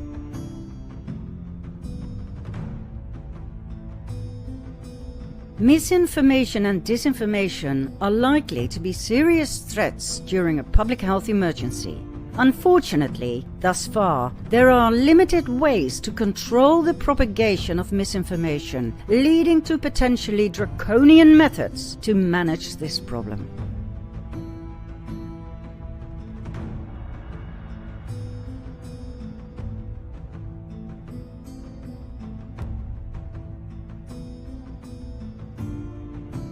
Everything was done on purpose. Unfortunately, the world wasn't paying attention just yet. It was in our face, but we had no idea what was about to unfold. Do you want to see what happened next, in a way it wasn't presented to you before? Then follow me to part 19.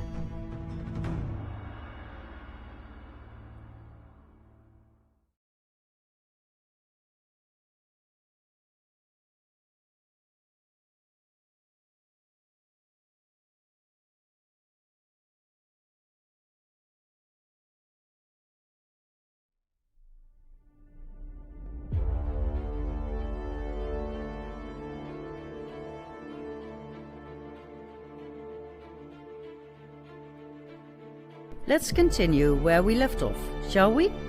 Here we are in the midst of a pandemic, caused by a virus that was never isolated and thus never proven to exist. But for some reason, politics is almighty powerful compared to science, and so insanity struck to the point where the world would never be the same again. It started with social distancing and face masks. Every news channel, every newspaper, every talk show, all they could write, talk and scream hysterically about was COVID-19. Road signs appeared, reiterating the importance of social distancing. By keeping a distance of at least 6 feet or 1.5 meters, one would be safe. If you ignored, you could die. Or worse, you could kill somebody else. Hugging belonged to the past. Any form of physical closeness was potentially extremely dangerous. Repetition, repetition, repetition. 24/7. Combined with horror stories from Italy, we, the people, got scared. The first wave, not of a virus but of fear, hit the shores of just about every country in the world. And when fear takes over, rational thinking becomes difficult, if not impossible. Nobody told us that the Italians who died during that first so-called outbreak were of very old age. They had all been vaccinated early 2019 with an experimental flu shot, a cocktail of 4 different types of influenza, among which H1N1, the swine flu. When they were hit with the autumn flu, their immune system was down. They didn't stand a chance.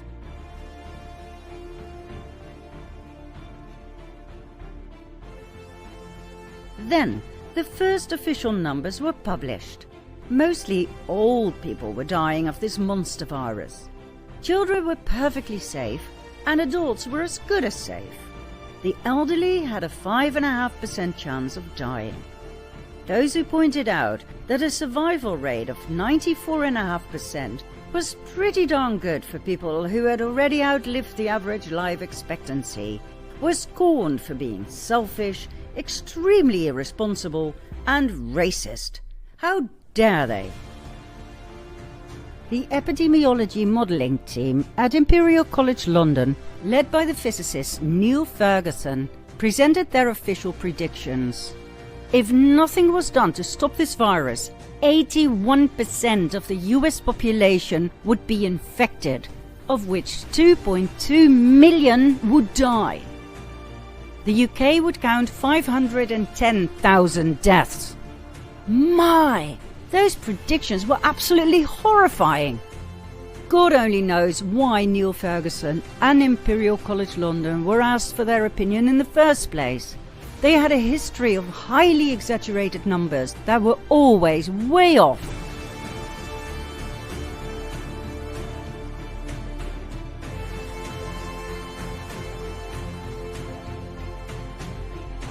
According to the American Institute for Economic Research, although Ferguson's team has a bad habit of falsely claiming credit for saving millions of lives premised upon these apocalyptic numbers, the truth is they all amounted to wild exaggerations from a fundamentally flawed model.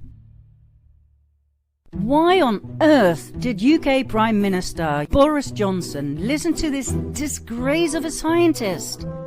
Would you believe a man who predicted the following in the past?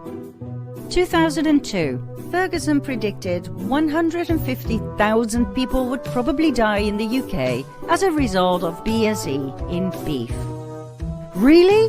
Well, no. In reality, only 177 people died. 2005, Ferguson predicted 150 million people would probably die as a result of the bird flu. In reality, only 282 people died worldwide. 2009, Ferguson predicted 65,000 people would probably die in the UK as a result of the swine flu. In reality, only 457 people died. Would you choose this man, of all scientists out there, to advise your government on how to handle COVID-19 in your country? When Ferguson was confronted with his fundamentally flawed model and his huge mistakes, he tried to blame the model, stating it was 13 years old and not really made for COVID-19, but for a flu epidemic in general. Then, when he was asked to share his model with the scientific world, he refused. Why? Because he knew perfectly well it was complete and utter bullshit. It took him 6 months to rewrite the model and present something that still didn't make any sense. When Ferguson was asked why the real UK numbers were so much lower than his predictions, his prompt answer was that this was because of his excellent recommendations.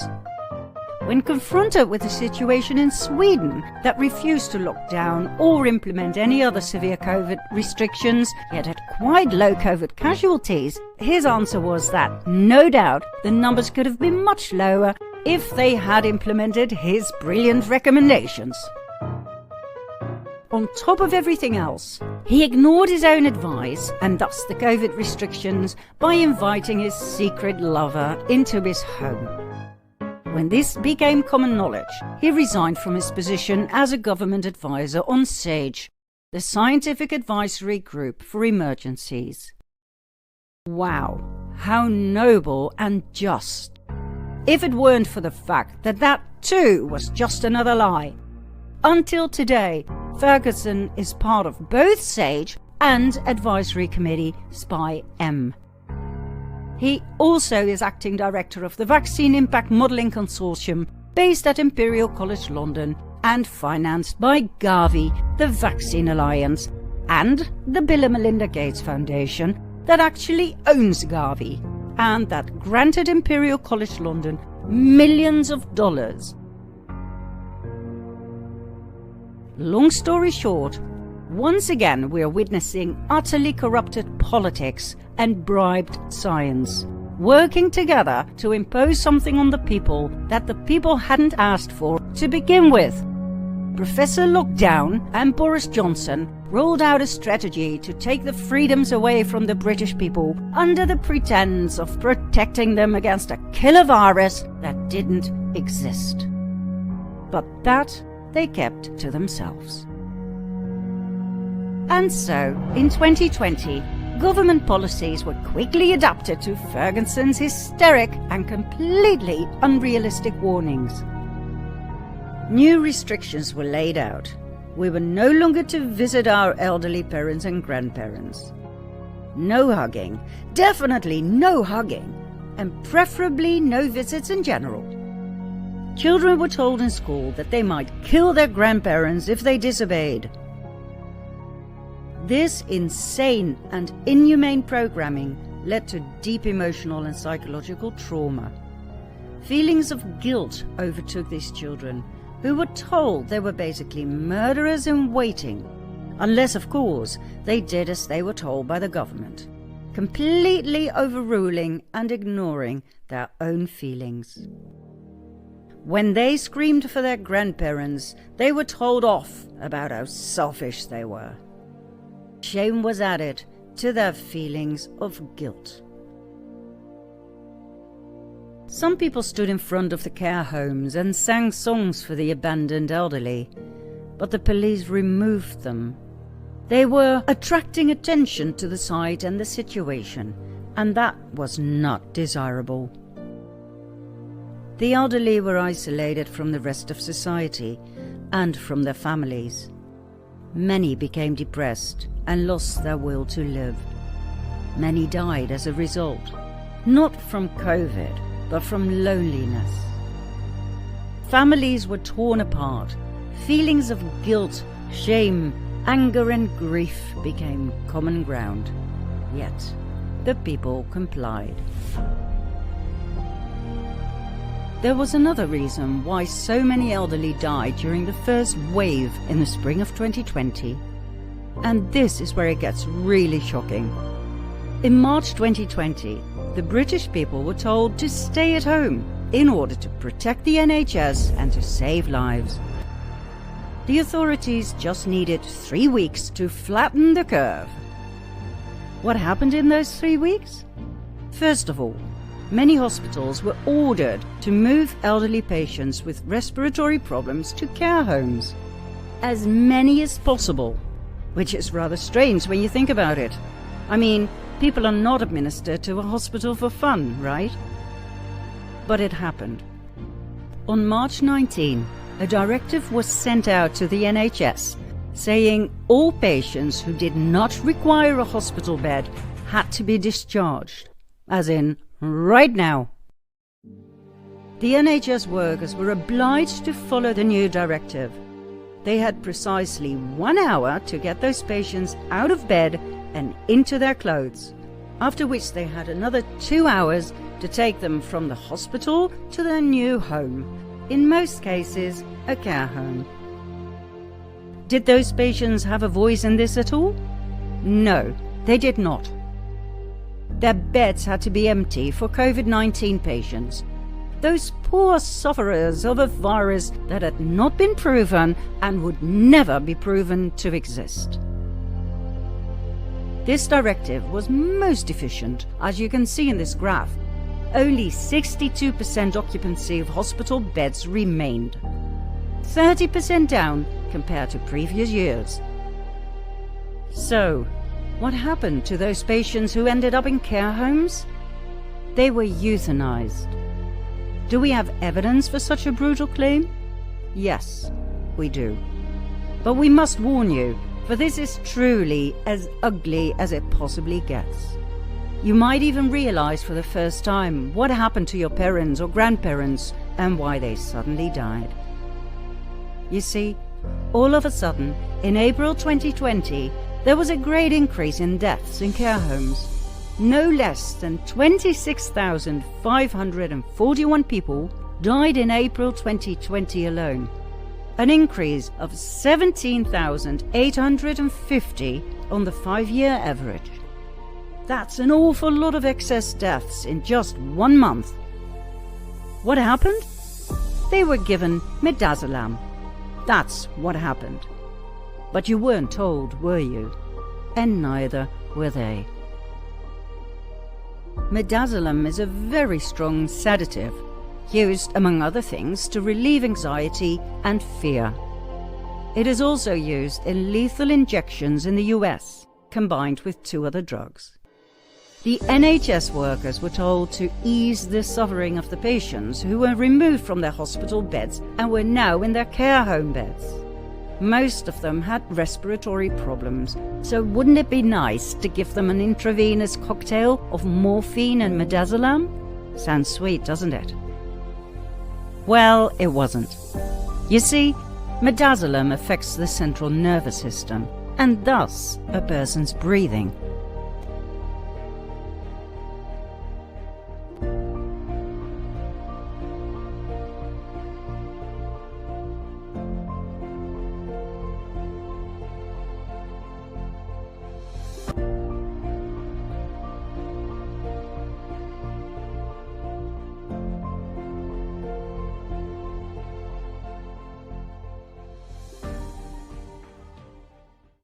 Midazolam is the last drug on earth these patients should have been given. It causes shallow, slowed or temporarily stopped breathing that may lead to permanent brain injury or death. Furthermore, midazolam is dangerous for elderly patients in general, also for those who don't even have breathing problems. If given at all, it should be done at a very low dosage. This is what would have been safe, according to a policy that was in place before the COVID-19 outbreak scam. A dosage for the elderly should not be greater than 0.5 milligram, max 1 milligram. However, during the outbreak, this policy was changed into the following: a starting dose of 2.5 milligrams and, if necessary, pump it up to 5 or even 10 milligrams. Who on earth changed these policies? The same people who had those thousands of patients removed from hospitals to care homes. The same who advised administering midazolam in the first place.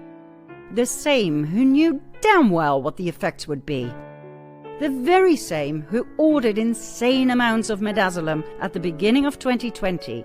So much so, it had to be imported from France. That's right, a 2-year supply of a killer drug was imported from France. It was all used up by October of that same year. Not as part of the anesthesia during surgery, as was the official explanation. There were no surgeries during these COVID months. They were postponed by the same criminals, guilty of genocide of 26,500 people who died in April 2020 alone in care homes. Those people choked to death. Midazolam side effect, significant depression of respiration, killed them. They suffocated. What was written on their death certificates? Cause of death, COVID-19.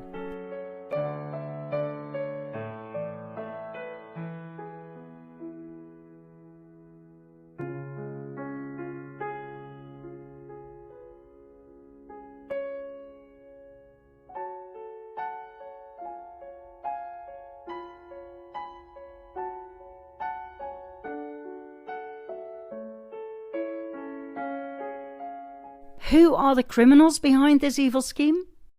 Secretary of State for Health and Social Care, Matt Hancock. GP and Member of Parliament, Dr. Luke Evans. And the Department of Health. Here they are, deliberating their midazolam stockpile to make sure they were ready for the kill. A good death needs 3 things. It needs equipment, it needs medication, and it needs the staff to administer it. So in terms of equipment, a few quick questions. Do you have enough syringe drivers in the NHS to deliver medications to keep people comfortable when they're passing away? Yes, right now we do. And the second one is with that's to the syringe drivers deliver medication, particularly things like midazolam and morphine. Do you have any precautions put in place to make sure we have enough of those medications to be delivered? Yes, we've got a big project to make sure that those sorts of medications, as well as the ITU medications that I spoke about earlier, that the supply chains, the global supply chains for those medicines are clear. The so-called good death Hancock and Evans talked about means euthanasia. What you just witnessed was part of a parliamentary committee meeting in which euthanizing the elderly in care homes by means of midazolam and morphine was openly dealt with. Did they act on their own accord? Of course not. The Department of Health, Prime Minister Boris Johnson, each and every puppet of the cabal presently seated in the British government were part of this grand euthanasia scheme of the elderly, as part of the global sustainable development goals and thus the depopulation agenda. Shocking to see it in action, isn't it?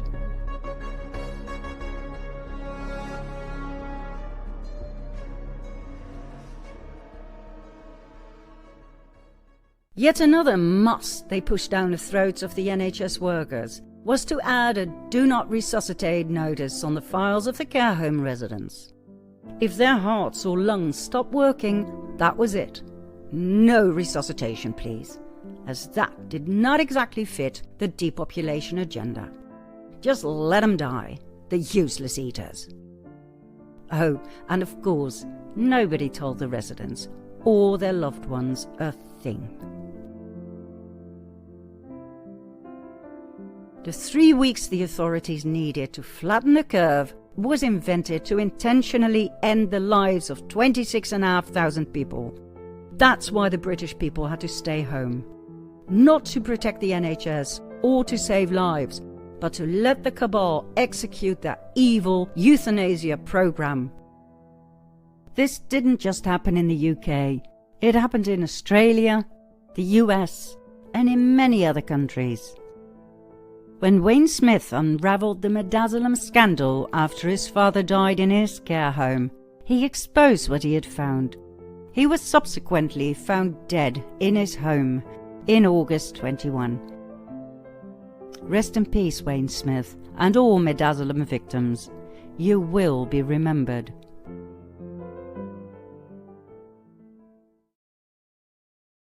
Back to our storyline of fake pandemics and corrupt politicians. Face masks were introduced, an insane measure, as any virologist could have told you. You see, a virus is so eeny-weeny tiny, it goes straight through the fabric of any type of face mask.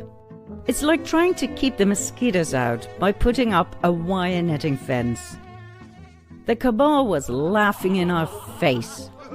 The CDC, NIH, the WHO, the Dutch RIVM, they all admitted on camera that face masks are not effective against viruses. Right now in the United States, people should not be walking around with masks. You're sure of it? Because people are listening really closely to this. Right now, people should not be walking. There's no reason to be walking around with a mask.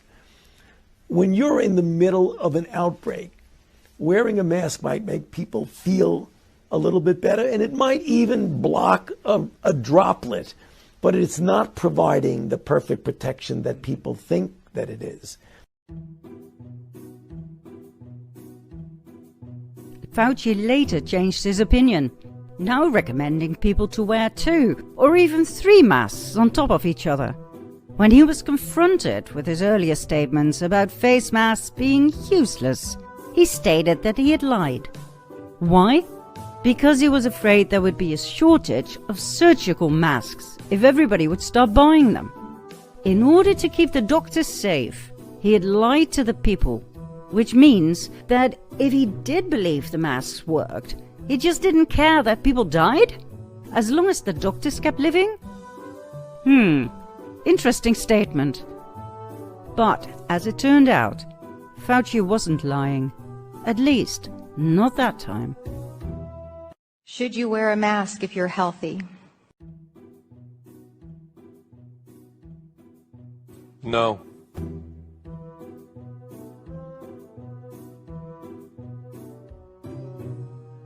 That's right. He really said it. Should you wear a mask if you're healthy? No. Het instituut toont dat ongeveer 200.000 personen tenminste een week een mondkapje moeten dragen om misschien, en dan zeg ik nog misschien erbij, 1 geval van besmetting te voorkomen, van overdracht te voorkomen. Dus een buitengewoon klein effect weten we momenteel.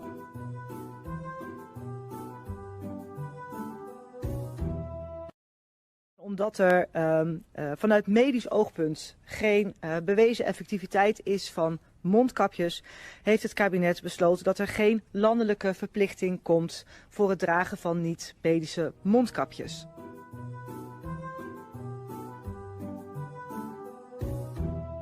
Vanuit het Veiligheidsberaad kwam wel breed het verzoek om lokaal maatwerk gericht op gedragsbeïnvloeding, dus niet zozeer medisch gerelateerd, maar wel gericht op gedragsbeïnvloeding, om dat instrumentarium toch eens stevig onder de loep te nemen. En ook te kijken waar zou je mee kunnen experimenteren. Waaronder dus ook bijvoorbeeld met mondkapjes. Maar dan gaat het vooral over nieuwe methoden, gericht op gedragsbeïnvloeding en ook te bemeten op het effect.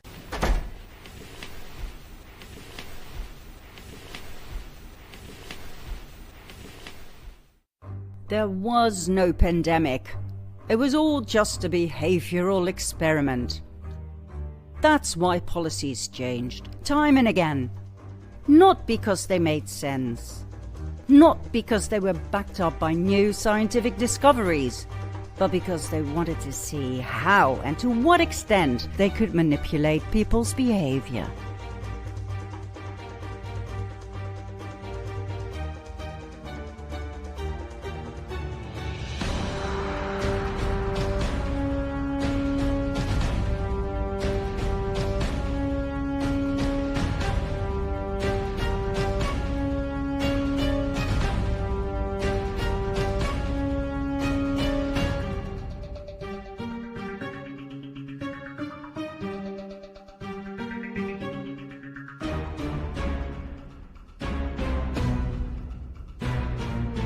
What did it take for the people they so despised to change their behavior at the cabal's command? How could they use fear as their ultimate tool to steer the useless eaters by a mere snap of their fingers? Like gods playing with their creation. Like cats playing with mice before finishing them off with one final blow. Do you want to see how quickly and how ugly things escalated? Then follow me to part 20.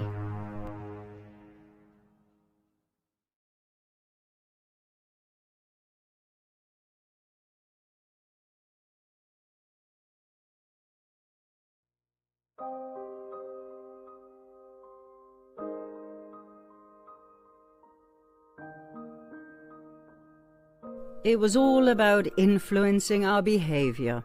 In other words, it was, and still is, manipulation of the masses.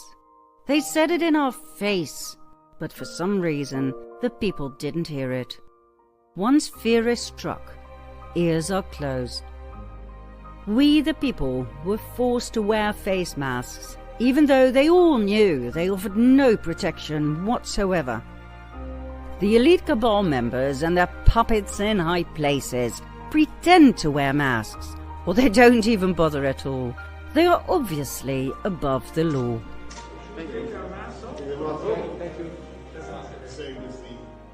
We hope you realize that these cabal members and puppets know very well that what we've said in our previous part is true. The SARS-CoV-2 virus has not been proven to exist because it doesn't exist. It is a common flu that was and is exploited to the fullest through their fear-mongering mainstream media. Do you really think they would risk their lives? Royalty?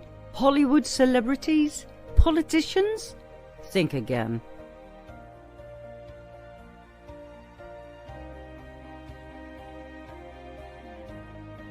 If there truly was a deadly virus out there, they would be the first to wear a mask, to wash their hands, to keep social distancing, and to self-quarantine. They are showing you it is all fake.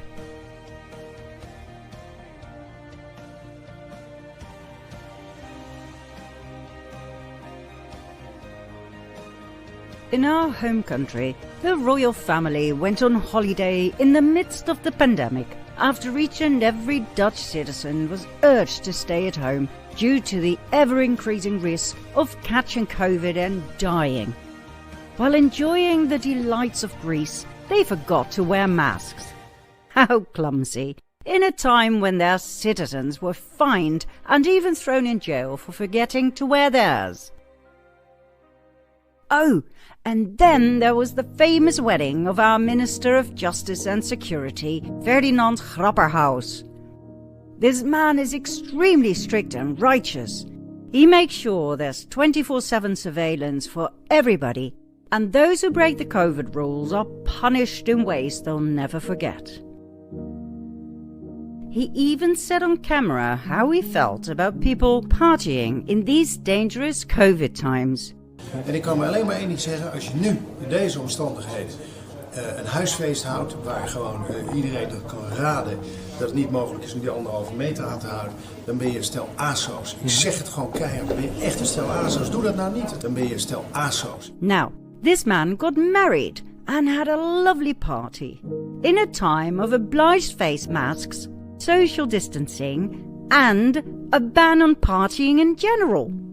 Our Minister of Justice and Security, that's right, the same man who allows the political pedo party and their nauseating manual to exist, the same man who, after much pressure from the citizens, set up a special committee to investigate satanic ritual child abuse in the Netherlands, a committee for which he appointed both the chair and the first member, with whom he concocted that their findings would first be shared with him before being presented to the House of Representatives, which means the committee is far from being independent. It is part of the Ministry of Justice, causing victims now not to come forward and testify, as they identified some of their rapists and torturers as high government officials within that same ministry, The same man who now refuses to dissolve that committee and form a new one which is truly independent, that man, Ferdinand Grapperhaus, broke all the COVID rules at his own wedding and gave the Dutch citizens the finger.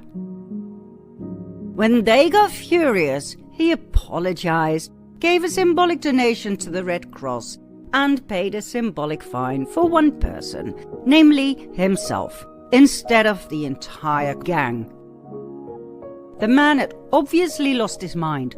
I mean, who on earth would hug his mother-in-law? Do realize that the Dutch Minister of Justice and Security now had a criminal record.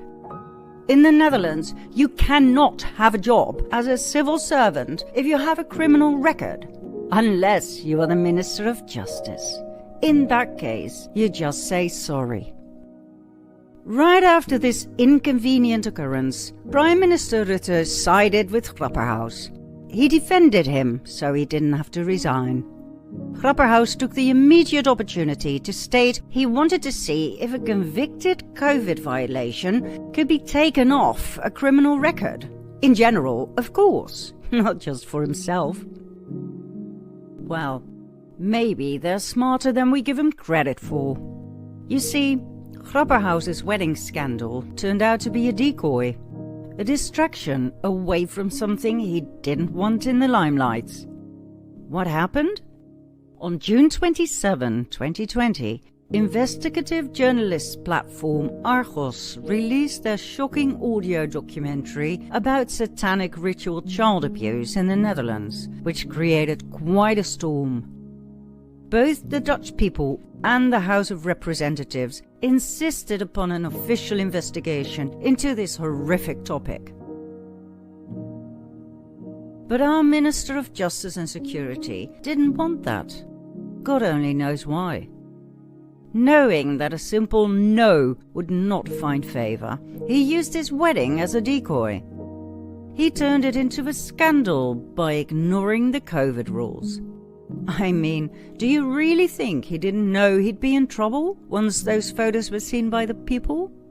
And oh my, they were published in each and every magazine and newspaper you can think of.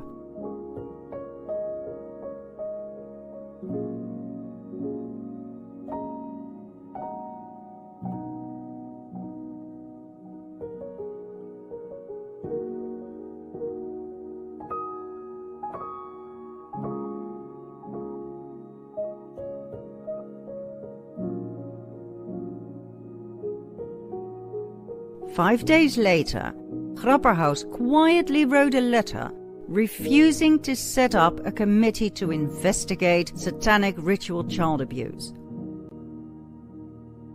Instead of listening, as our Minister of Justice, for God's sake, to the horrific accounts of the victims who had stepped forward after hearing the Argos documentary and realizing they were not alone, Grapperhaus denied them everything, indirectly calling them insane liars. But nobody noticed because of the wedding scandal. It was only because of some persistent people that Grapperhaus formed the committee that is now under fire. When Gideon van Meijeren spoke up for the victims and asked Grapperhaus why he refused to form a new committee independent of the Ministry of Justice, Grapperhaus was furious.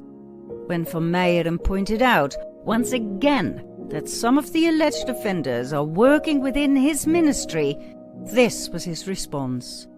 Dit accepteer ik niet. Dat zeg ik tegen de hele Kamer. Echt, ik accepteer het gewoon niet. Ik vind het schunnig. Please stay safe, Gideon. You are one of the very few who give the people a voice. There are not many heroes out there, but you are definitely one of them. That's the Netherlands these days, my friends, with our own version of the bold and the beautiful. This artistic wall cost the Dutch taxpayer €200,000. A common joke in the Netherlands is, can somebody please throw a hit for a change? back to our storyline. Like we said less than 10 minutes ago and in our previous episode, all of this was just a behavioral experiment. Phase 1 went just as they had expected. The majority of the population was now wearing a mask, like good, obedient citizens. We, the people, were told to only buy the non-medical masks, as the real ones were only for surgeons to use. On the packaging of the non-medical masks, one can read they offer no protection against COVID-19 viruses. But guess what? People obeyed. The majority of the people the cabal so looked down upon complied with their ridiculous rules as part of their behavioral experiment, the new normal. This is a safe place, so you can take off your mask.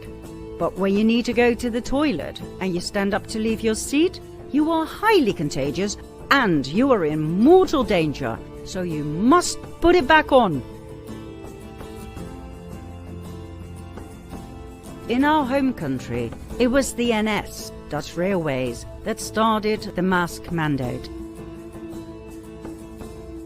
People who disobeyed were violently thrown out of the train, either by the ticket inspectors or by the police.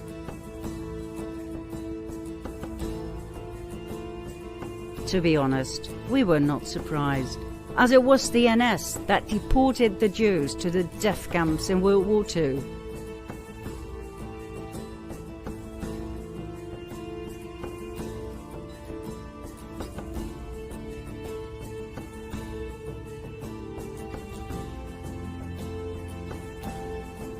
The NS has always been more interested in profit than in ethics.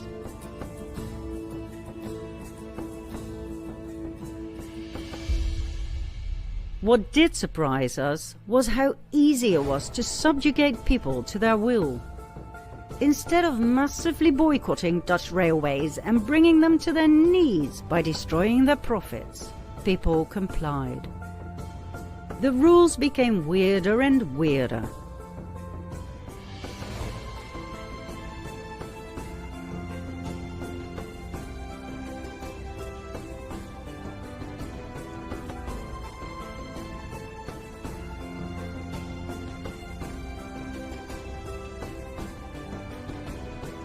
We now had to wear a mask at the beach too. If all coronaviruses are spread via aerosols, meaning by exhaling, sneezing or coughing, wouldn't it all just disappear into thin air at the beach? But then again, who were we to question the capabilities of the doctors on TV or our governments, who had our best interest at heart, So, wear your damn mask at the beach. Those who disobeyed were arrested and dragged into a police van, with violence if needed. After all, it was for your own health. We could have known the doctors on TV were paid by those who made massive profits from the COVID project. The Bill and Melinda Gates Foundation, the Rockefeller Foundation, and all the other so-called philanthropists we exposed in our previous parts.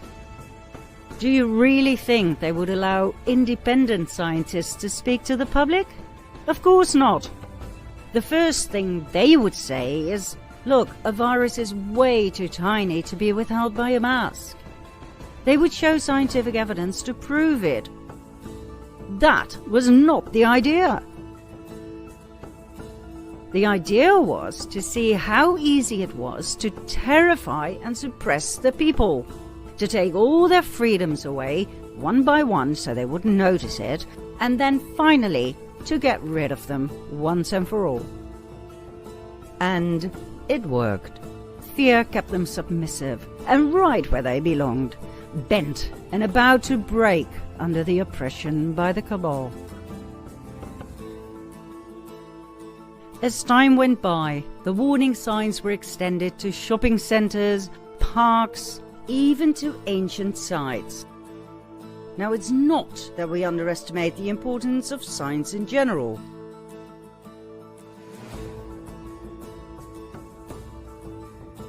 Some things just need to be said, right? But, I mean, seriously? How old do they think we are, 5? Now, the strangest thing is that no efforts were made to collect and destroy the worn and thus contaminated masks. They were everywhere. Yet, the people went along as if it were the most natural thing in the world. They had been successfully brainwashed into believing that COVID-19 was highly contagious and dangerous, yet contaminated masks did not have to be handled as such.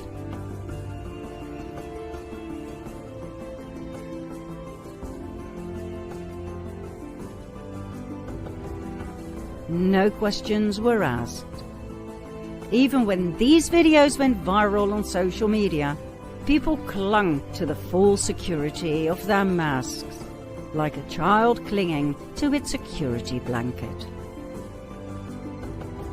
Medical professionals stepped forward, warning people about the dangers of wearing masks all the time.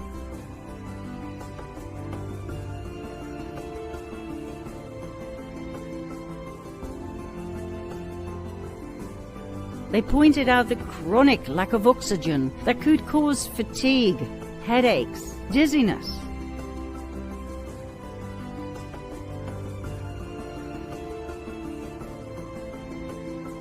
I'm going to test oxygen level under a mask using an OSHA-approved air quality monitor that tests for oxygen levels, hazardous gas levels, LEL, CO, NH3, H2S, stuff like that.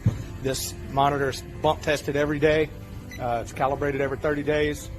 OSHA requires 19.5% oxygen to work in a space. Look it up.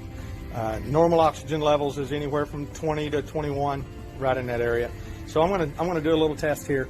I'm gonna put the sampling tube at the corner of my mouth, and I'm not exerted. I'm just standing here. So we're gonna put it right here.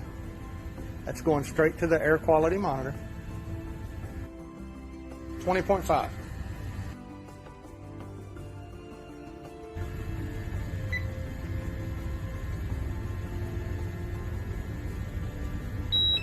You can hear the alarm going off. That means that there is a hazardous atmosphere. And we'll see what the levels are.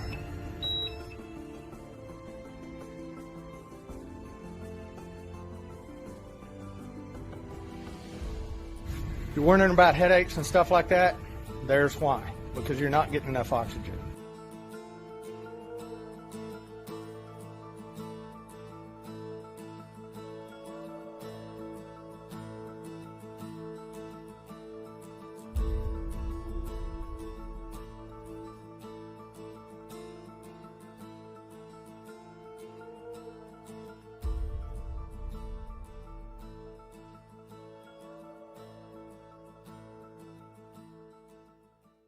Lung specialists spoke up, warning us about the whole new type of lung disease they predicted would arise due to the inhalation of fibers in the masks. Please realize that face masks contain polymers, as in plastics, awful to inhale all day and even worse for the environment.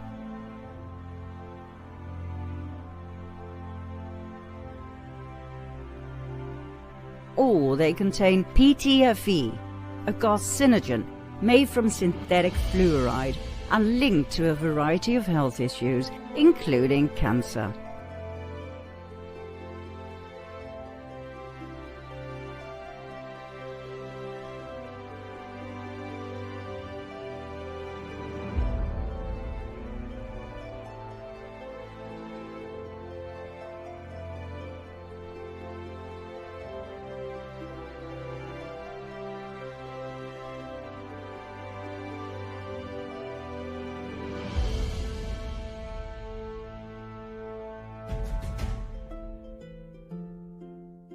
The delusional madness of forcing children to wear face masks blatantly ignores expert warnings. The child needs the brain to learn, and the brain needs oxygen to function. We don't need a clinical study for that. This is simple, indisputable physiology. This well-known German neurologist and neurophysiologist Dr. Marguerite Gries-Brison, warns of a tsunami of dementia years down the road because of oxygen deprivation from wearing masks today. Are you willing to risk your brain to scientifically unfounded, politically motivated mandates? The re-inhalation of our exhaled air will without a doubt create oxygen deficiency and a flooding of carbon dioxide. We know that the human brain is very sensitive to oxygen deprivation. There are nerve cells, for example in the hippocampus, that can't be longer than 3 minutes without oxygen. They cannot survive. The acute warning symptoms are headaches, drowsiness, dizziness, issues in concentration, slowing down of reaction time, reactions of the cognitive system. However, when you have chronic oxygen deprivation, all of those symptoms disappear because you get used to it. But your efficiency will remain impaired and the undersupply of oxygen in your brain continues to progress.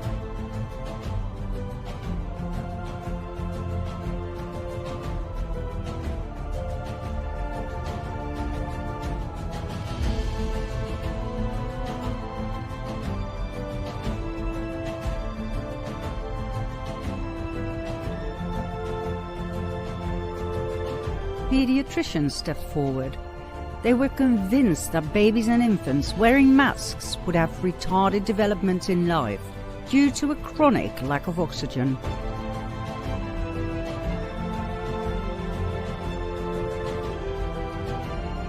They all warned us. Face masks could severely affect your ability to think clearly. It turned out they were right.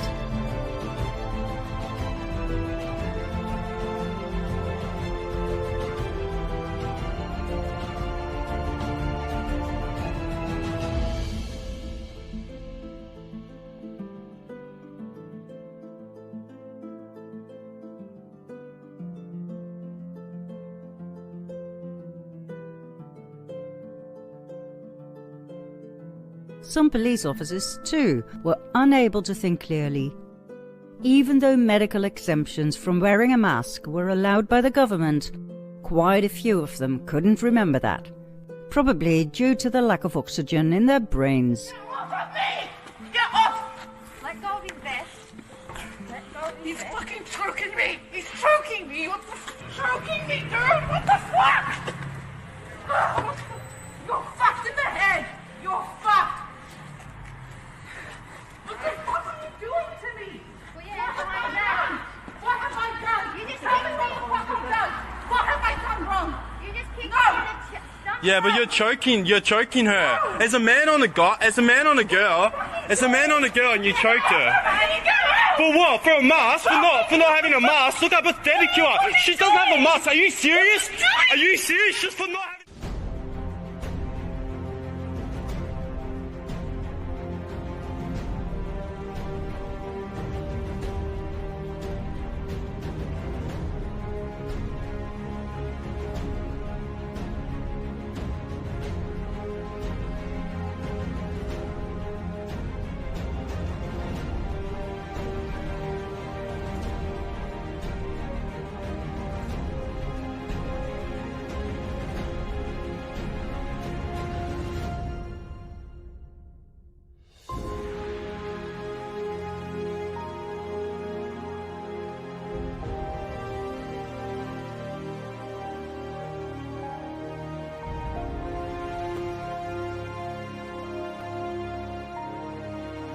The cabal had us right where they wanted us, unable to think straight, paralyzed by fear, just about ready to sell our souls for a redeeming solution to this great pandemic. We washed our hands a dozen times a day, using hand sanitizer, of course, just like our leaders told us to.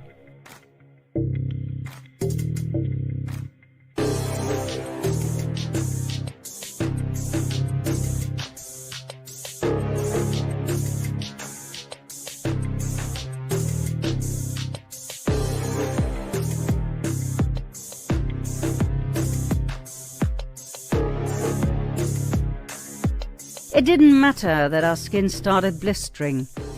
It didn't matter that the hand sanitizer killed good germs too, the ones we need for a strong immune system. It didn't matter that those same hand sanitizers contain toxic methanol that, if absorbed by the skin in certain amounts, can lead to methanol poisoning with a variety of symptoms, ranging from headaches, nausea and dizziness, to vision problems, loss of consciousness, even death.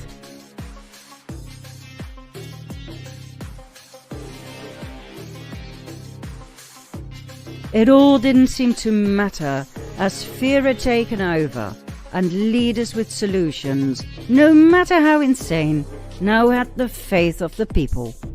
The COVID rules and regulations made them feel safe. However, to the great dismay of the cabal, more and more people stepped forward, uttering criticism about the COVID policies.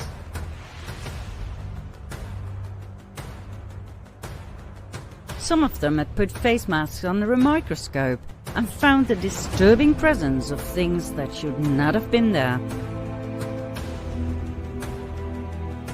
What we are looking at here are called Morgellons. Morgellons are tiny fibers that cause something called Morgellons disease.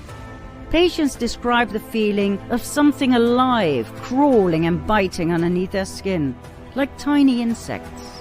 They often have nasty wounds that just won't heal. Some endure terrible itches. Many feel chronically exhausted and suffer from memory loss and confusion. Their muscles ache, they have spasms, their liver is enlarged, their bone structure degenerates. Tiny fibers of different colors and black specks come crawling out of their skin. Doctors have absolutely no idea what they are and how they enter the body or how to get rid of them. For a long time, the CDC's humble yet condescending opinion was that it was just a delusional parasitosis, meaning a parasite that only exists in one's imagination.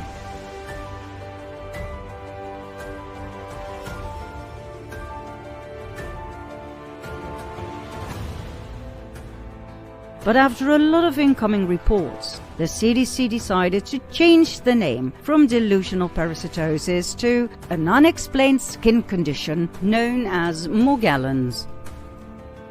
According to Dr. Hildegard Stanninger, who studied them for years, Morgellons are not parasites, they are 100% man-made through nanotechnology. Now the creepy thing is, they can be found in places where you don't expect them. In chemtrail samples, meaning they are sprayed down on us. In face masks, nose swabs, and vaccines. You don't believe us? Let us show you the evidence, which, by the way, is very easy to find. All you have to do is a little experiment. Let's start with a mask, shall we? Place the mask over a bowl of hot water, which resembles the effect of your exhalation, hot and moisture. Now put the mask under a microscope and behold, Morgellons in your face mask.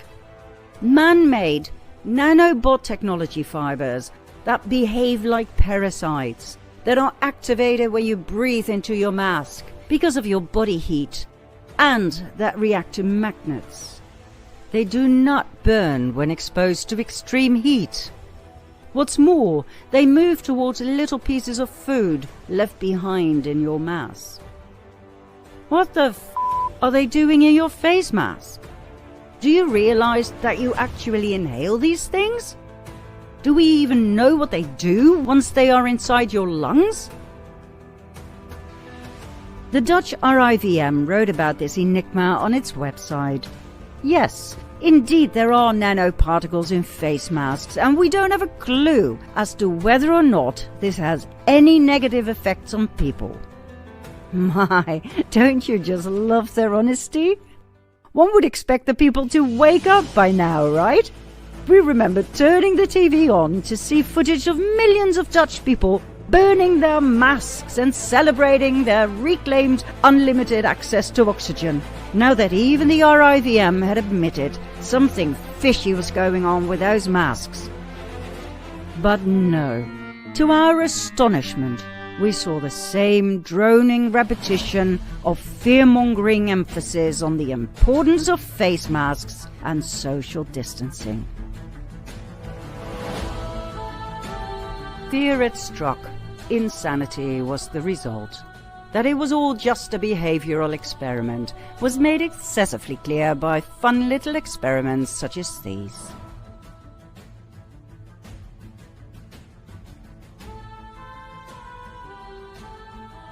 What started off as a virus had turned into an IQ test.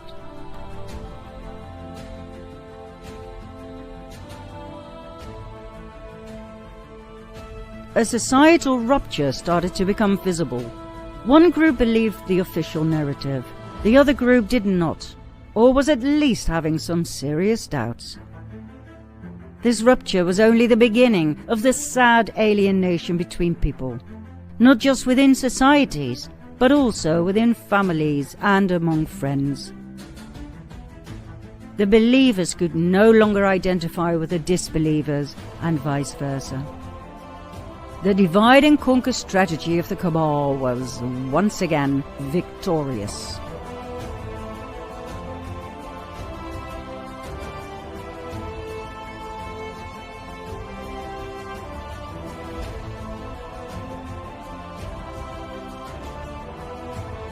Was it enough to take away our identity, like they did in the old days with the slaves?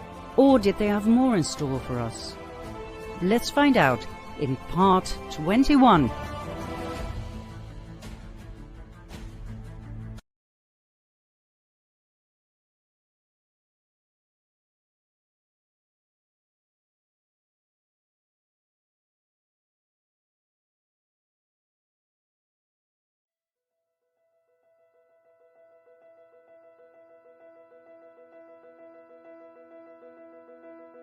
Short recap.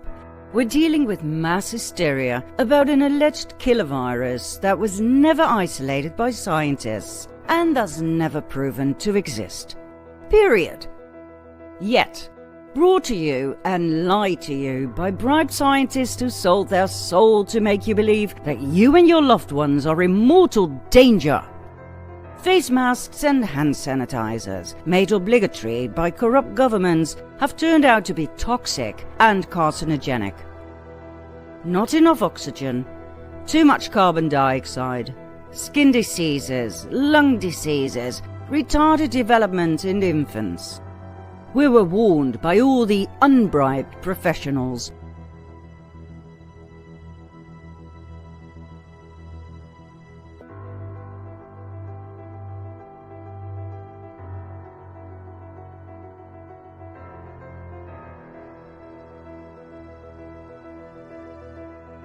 But the people didn't hear it, due to the everlasting fear-mongering repetition of the mainstream media. The notorious nose swab was introduced. Not an ordinary cotton swab, but a genuine professional nylon fiber swab that have been sterilized with ethylene oxide, which is toxic and carcinogenic, that contain morgellons, the same nanoparticles we found in face masks, that leave sharp fibers behind deep inside your nasal cavity, that contain the notorious DARPA hydrogel, that contain nanobots called Theragrippers, that in all probability contain the vaccine, that may damage either your facial nerve or your olfactory nerve, or both. And if your blood-brain barrier is damaged in the process, a tissue that protects your brain against anything that is not supposed to enter it, you are officially buggered. Your limbic system will bear the detrimental consequences, which may shorten your life expectancy considerably. That's a lot to take in, isn't it? We fully understand if you don't believe us at this point, but let's take a closer look at the evidence, shall we? Number 1.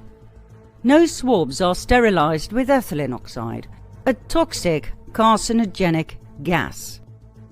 Now, according to the officials who are pushing the nose swabs down our noses, it's completely safe and nothing to worry about. Well, they're lying. Again.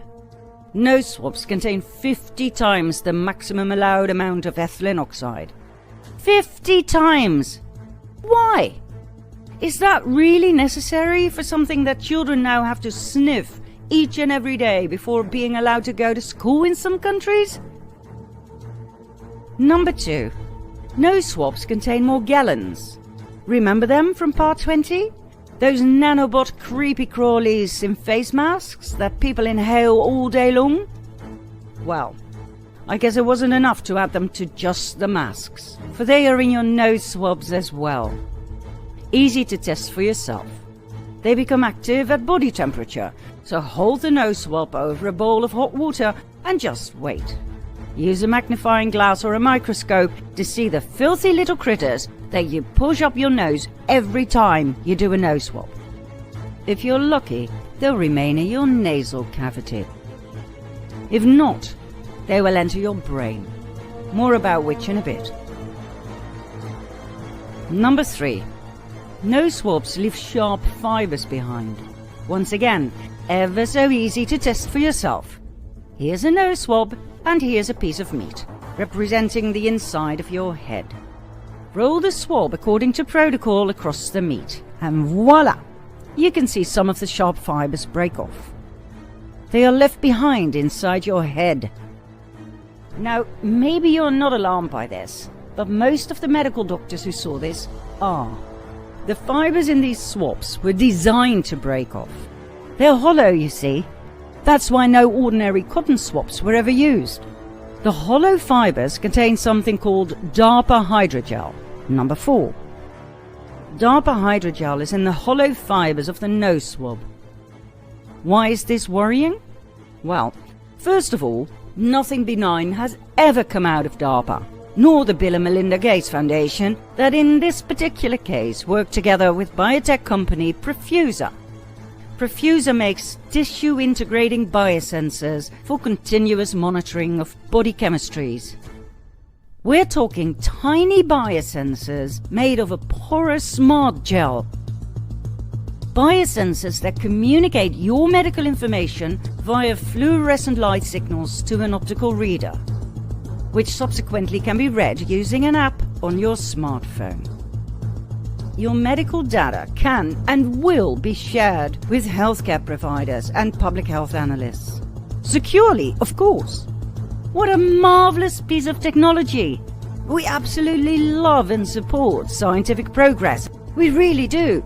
I mean, you can use this to monitor diseases such as diabetes or chronic lung diseases. But can somebody please explain to us why this is in your nose swab? And why we were not told about this? Number 5. Nose swabs contain nanobots called Theragrippers, invented by Johns Hopkins researchers in 2020. This is what a Theragripper looks like. A star-shaped microdevice made from metal. It's a shapeshifter, meaning it changes shape from this to this, as soon as it reaches body temperature. The 6 sharp microtips then latch onto your intestinal mucosa like the teeth of a hookworm that actually stood model for this invention, and any medicine or vaccine encapsulated at the center will be released gradually into your body over a period of 24 hours. Theragripers are no bigger than a dust speck. They can be administered to you thousands at a time. Here they are next to a hypodermic needle. And this is what they look like on a cotton swab. Interesting choice of photo on their website, don't you think? For decades, farmers have been using nose swabs to vaccinate their cattle. It's fairly common and not state-of-the-art at all. The nose swab is dipped into the vaccine and up it goes into the nose. Number 6. Nose swabs may damage your facial nerve or your olfactory nerve, or both. There's only a very small angle that is safe to perform a nose swab. If the healthcare worker, or you, when you do the test yourself, miss that safe angle, you run the risk of having some very important cranial nerves damaged. Nerves that enable you to smell and taste. Nerves that keep your facial expressions the way you want them to be. Nerves that protect your brain against foreign invaders, such as bacteria and viruses. Number 7. When a nose swab is performed incorrectly, your blood-brain barrier may be punctured. If this is the case, all kinds of pathogens may enter your brain and leave a trail of destruction. If your limbic system is damaged as a result, you will get symptoms like chronic fatigue, disturbed sleeping patterns, disturbed alertness, altered emotions, memory problems, loss of control of movements and of body temperature. Combined with the result of damaged facial and olfactory nerves with symptoms such as the loss of smell and the loss of taste, COVID-19 will be named as the culprit of all your symptoms. The symptoms you got right after having a nose swab. Any correlation will be dismissed by doctors and by fact-checkers. It was all just a coincidence. It will take some time before all the nasal swabs gone horribly wrong will come to the surface. As we speak, more and more people are stepping forward with their horrid stories about broken off swabs that remained inside the nasal cavity.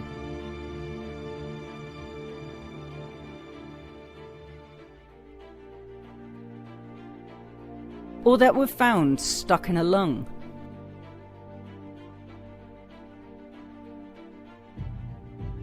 About the most horrendous headaches ever since the swab.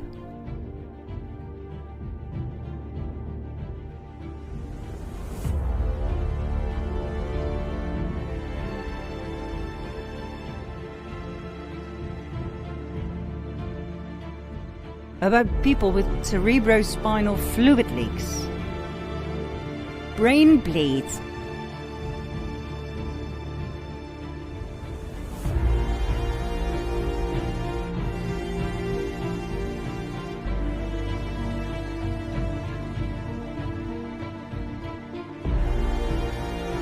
about children with nosebleeds and eye bleeds.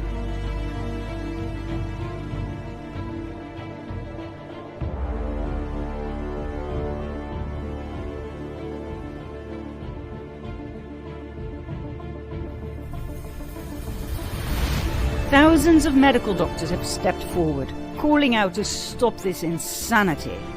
If a virus is so contagious, do you really think it can only be found hidden deep inside your head? If there's only a narrow, safe angle, must we really expose our children to this dangerous belief based on nothing but fear? Do you really believe that these were done safely, bearing in mind that narrow, safe angle?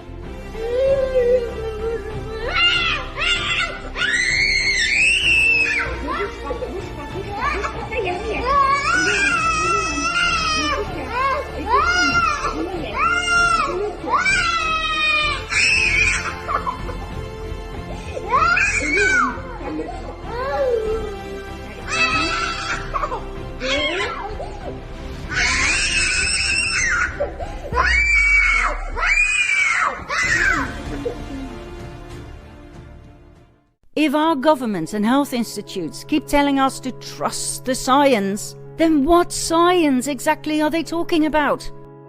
Why didn't they inform us about the nanobot technology in the swabs? Or about the possibility of being vaccinated by means of a swab? Why didn't they point out the dangers of being severely injured, or worse, due to an ill-performed swab? What science exactly are they referring to? Oh, wait. Let me guess. They must be talking about the science of the PCR test, right? After all, after your nose has been swabbed, its content is sent off to be tested by the famous PCR. The inventor of the PCR was biochemist and Nobel Prize winner Dr. Gary Mullis. He developed the PCR in 1983 to amplify DNA sequences. That's it. The PCR was never meant to be used for diagnostic purposes. In other words, you cannot use the PCR to diagnose a disease. You cannot use it to diagnose COVID-19. Every virologist knows this. Mullis had stepped forward on previous occasions when his invention had been abused.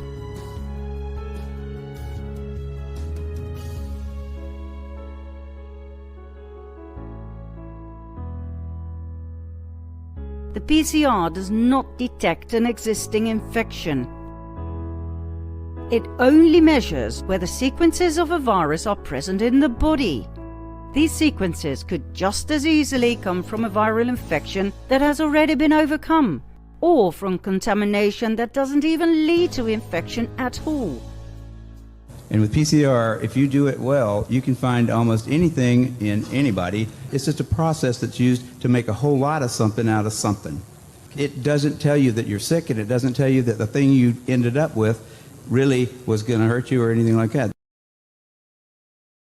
It gets worse.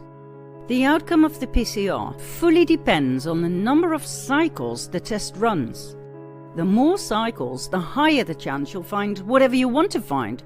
After all, with each cycle, you amplify DNA sequences.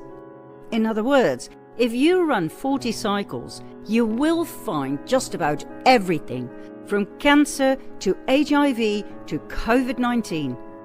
But that doesn't mean you actually have an active pathogen that makes you ill or dangerous to others. We all have cancer cells, but we don't all have cancer.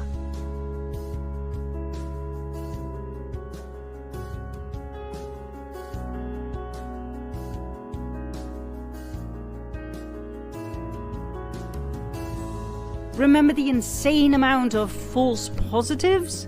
That's what happens when you abuse the PCR.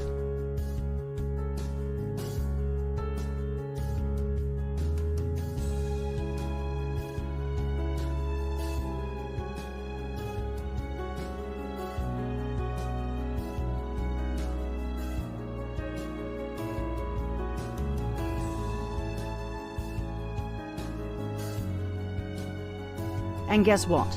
The authorities knew this all along.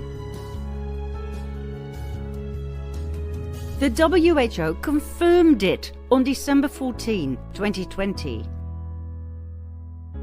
Did you even notice?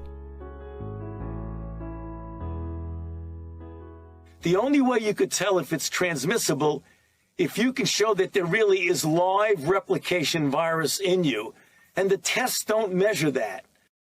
I think if somebody does come in with 37, 38, even 36, you got to say, it's just dead nucleotides, period. Now please realize that there's nothing else to say, really. We're looking at the biggest global scam ever. SARS-CoV-2 was never proven to exist. You know what was proven? The uselessness of disinfecting your hands 1,000 times a day. The dangers of disinfecting your hands 1,000 times a day. The uselessness of wearing face masks. The dangers of wearing face masks. The uselessness of nose swabs. The dangers of nose swabs. The fraudulent use of the PCR, which, by the way, was the gold standard of the entire COVID scam. Do you realize what that means? If you dismiss the credibility of the PCR numbers, which has finally and rightfully occurred, you are left with nothing.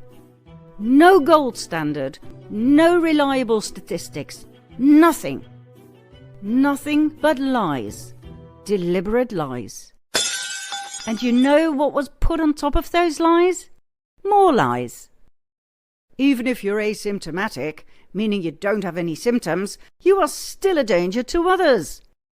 Complete and utter bollocks. And they knew it. It still appears to be rare that an asymptomatic individual actually transmits onward. Have you taken a test? Are you going to take a test? No. Well, I'm not taking a test for some reason. I have no symptoms. But not everybody in the United States should take a test. I mean, I have no symptoms. There's no reason for me to take it. In all the history of respiratory-borne viruses of any type, asymptomatic transmission has never been the driver of outbreaks. The driver of outbreaks is always a symptomatic person. Even if there's a rare asymptomatic person that might transmit, an epidemic is not driven by asymptomatic carriers. You know what was put on top of those lies? Scandals. March 2020. Test kits in the UK had been contaminated with a COVID-19 virus. Excuse me? How on earth did that happen? Was this ever investigated? Was anybody held accountable? Of course not. Nobody seemed to care. You know what was put on top of that scandal? Yet another scandal. Bill Gates sold your DNA data to China. Not just yours, but everybody's. Every swab containing DNA was sold to China, as proven and revealed in 2021.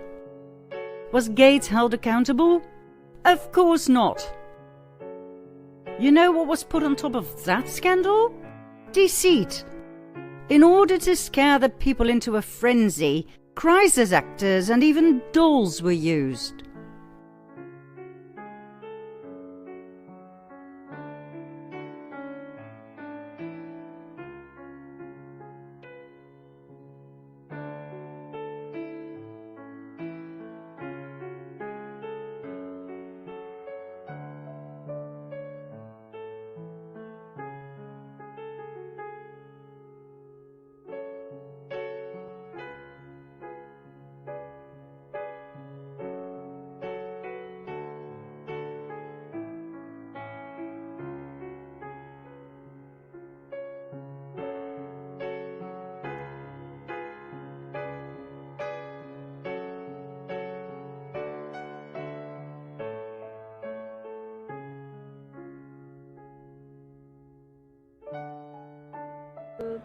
Und wir haben bestimmte Aufgaben bekommen. Das ist meine.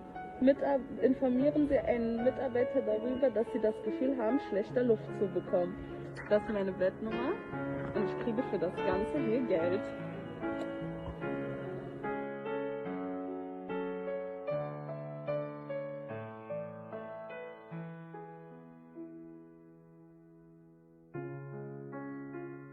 Just when you think you've seen it all. You know what was put on top of the deceit? Yet another scandal called bribery and corruption. Ever heard of Belarus? You will now. The president of Belarus, Alexander Lukashenko, refused to participate in the lockdown and other COVID insanities, after which the World Bank and the IMF offered him a bribe of $940 million in the form of COVID relief aid. In exchange, Lukashenko had to impose extreme lockdowns on his people, force them to wear face masks, impose very strict curfews, impose a police state, and crash the economy. Lukashenko refused. When all the other so-called leaders succumbed to temptation, Lukashenko stood ground and told the world what had just happened. Как решается этот вопрос? При этом хочу заявить, что мы ни под кого плясать не будем. Там уже появляются требования. Вы, мол, в борьбе с коронавирусом в Беларуси делайте как в Италии. Слушайте, я не хочу, чтобы, не дай бог, повторилась ситуация в Беларуси, как в Италии. Уже Всемирный банк готов нас профинансировать в 10 раз больше, чем предлагал, за то, что мы эффективно боремся с этой болезнью. А МВФ продолжает требовать от нас, вы давайте изоляцию, давайте карантин, давайте комендантский час. Слушайте, что за глупость? Were the World Bank and the IMF held accountable? Of course not. You know what was put on top of that scandal?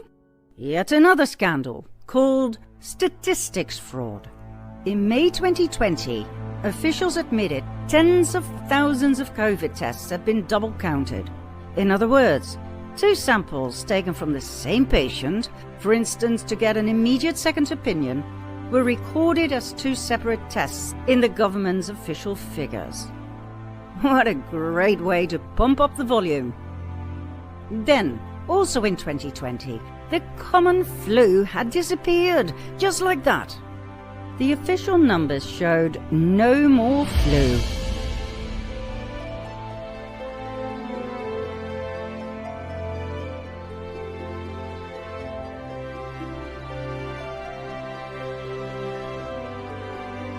In the southern hemisphere, during their influenza season, actually, they saw a very limited flu transmission. It was unexpected and very surprising, but literally there was nearly no flu this year in the southern hemisphere.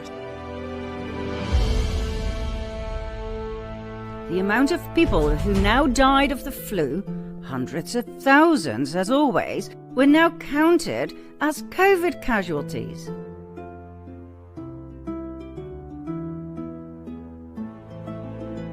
Playing with numbers like that is called fraud. Also in 2020, in August, the CDC admitted that of all the so-called COVID deaths, only 6% had no other illnesses. 94% had died with an average of 2.5 comorbidities, meaning other underlying illnesses.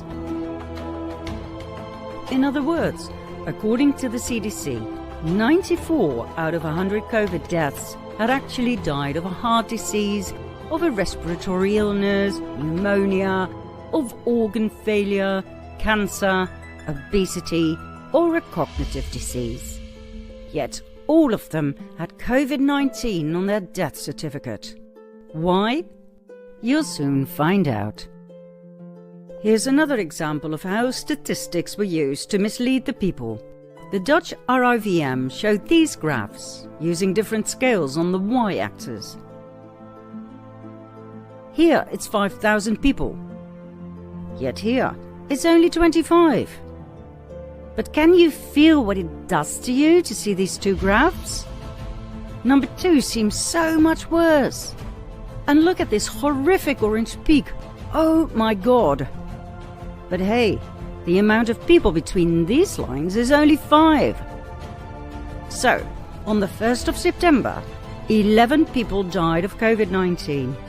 Bearing in mind the false positives and the hidden comorbidities, remember the CDC 6%?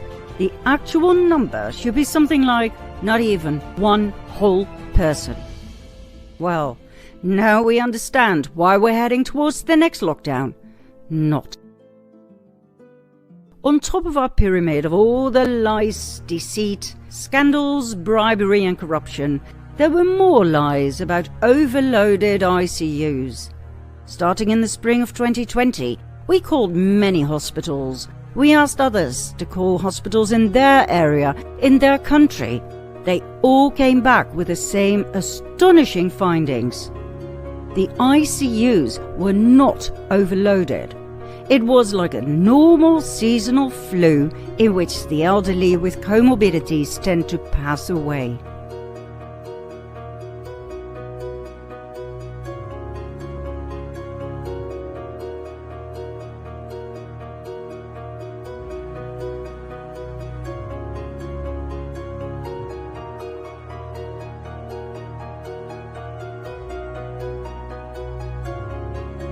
Now, before we end this episode and move along like a steam train, please do take a moment to fully grasp the significance of false positives. We mentioned it quite a few times, but do you really know what it means? It means hundreds of thousands of people were wrongly quarantined, looked up, and even hospitalized. It means countless businesses went bankrupt. The entire middle class was given a huge blow. The intentional abuse of the PCR tore families apart. It means an enormous emotional and psychological impact on humanity, most of all on children and the elderly. It means a devastating rise in suicides.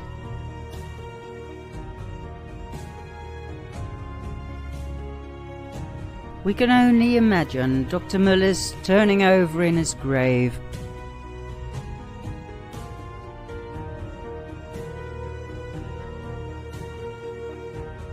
Guys like Fauci get up there and start talking, he doesn't know anything really about anything, and I'd say that to his face. Nothing. The man thinks you can take a blood sample and stick it in an electron microscope, and if it's got a virus in there, you'll know it. He doesn't understand electron microscopy, and he doesn't understand medicine, and he should not be in a position like he's in. Most of those guys up there on the top are just total administrative people, and they don't know anything about what's going on the bottom. Those guys have got an agenda, which is not what we would like them to have, being that we pay for them to take care of our health in some way. They've got a personal kind of agenda. They make up their own rules as they go. They change them when they want to. Tony Fauci does not mind going on television in front of the people that pay his salary and lie directly into the camera. Even today, the PCR test determines infection and death rates, which in turn determine the waves of infection, which in turn determines the lockdown levels, and which is now driving the push for mandatory vaccinations. As we make this episode, our heroes of the Corona Investigative Committee are taking governments to court for basing their destructive COVID policies solely and unjustly on the PCR.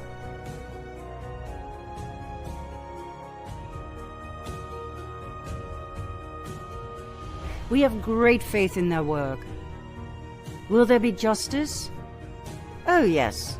In the end, truth and light walk hand in hand, and they always prevail. It's just a matter of time and perseverance.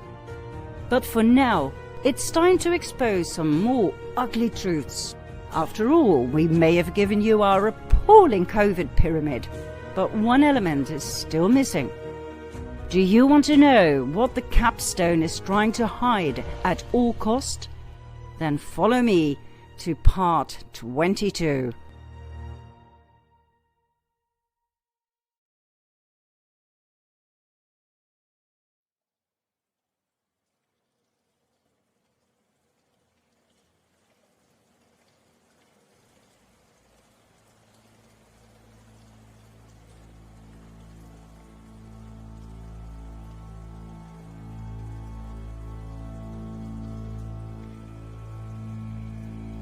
We ended our previous episode with our COVID pyramid, built layer upon layer of lies, deceit, fraud and scandals. Now, of course, you're wondering by now, how come so many hospitals, doctors and healthcare workers in general went along with all of the above? Can a scam so huge be kept a secret by so many people? We have reached the capstone of our nauseating COVID pyramid.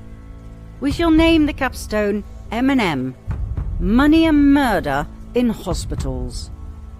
Shocking as it may sound, we've seen it before. Remember the unjust administering of the killer drug midazolam in the UK, as shown in part 19? Well, the US and many other countries had their own version, called remdesivir. Here's what happened. Hospitals were given incentives, as in money, for each and every COVID casualty. According to whistleblowers, investigative journalists, lawyers and specialists, hospitals in the US have been receiving $13,000 for every admitted COVID patient. There have been financial extras for every COVID test, for every positive outcome. If patients were treated with the only prescribed drug, remdesivir, the hospital received yet another bonus. 20% of the entire hospital bill of the patient. Then, for every patient put on a ventilator, the hospital received $39,000. And if that patient officially died of COVID-19, they got yet another $13,000. That's a lot of money. According to attorney Thomas Renz and CMS whistleblowers, the hospitals receive approximately $100,000 per COVID casualty if the above protocol was followed.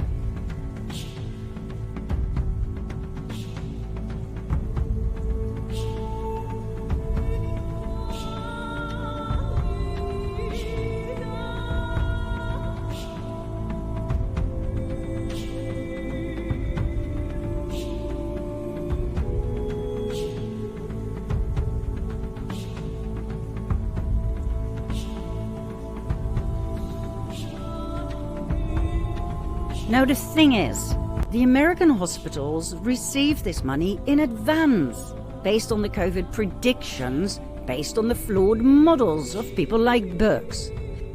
If the hospitals didn't actually meet those models, they had to pay that money back at a later stage. And we're talking millions of dollars here. So, what happened? Everybody who was admitted to a hospital, for instance because of a car accident, or because of cancer, or diabetes, or kidney failure, everybody got a PCR test to start with. Due to the ridiculous amount of cycles, there was an abundance of false positives. False positives equals positives, equals COVID patients, equals money.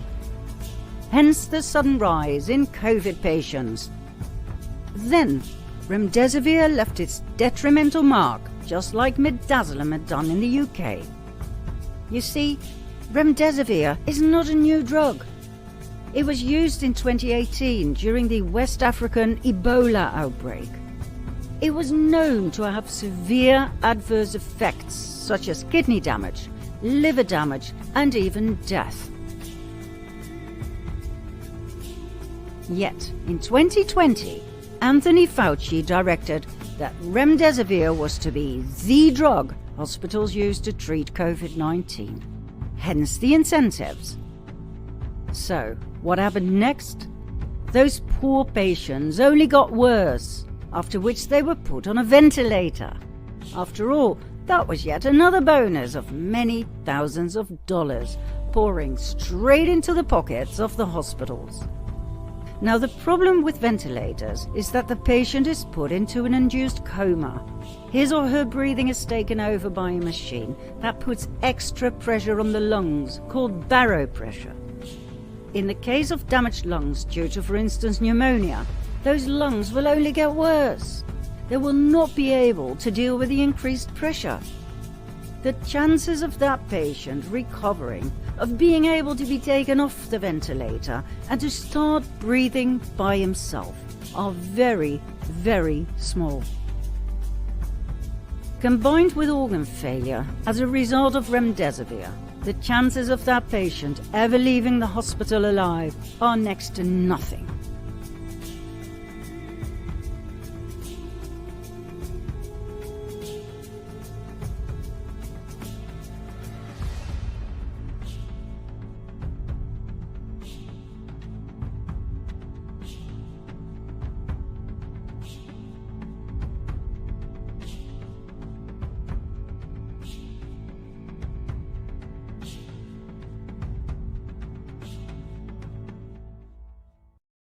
There is a product which is proven to cause renal failure and hepatic injury. Doctors continue to give the product, causing more kidney injury. I have over 500 publications on kidney injury. I'm telling you, it contributes to death without a doubt. That is mass psychosis. Is Dr. McCullough correct? Is it mass psychosis? Or are we talking murder here? Mass murder? Genocide? We think so. Why? Because the hospitals knew. The incentives were simply too massive to reject. Man's biggest temptation was deployed by the cabal, the almighty dollar. We have learned from history that not many people are capable of saying no. And so, hospitals, medical doctors, specialists, even nurses succumbed to temptation and sold their soul to the highest bidder. Not all of them, thank God. Those who followed their heart and remained true to their oath of Hippocrates to help those in need are now called whistleblowers. Thanks to them, we can tell you what happened behind closed doors.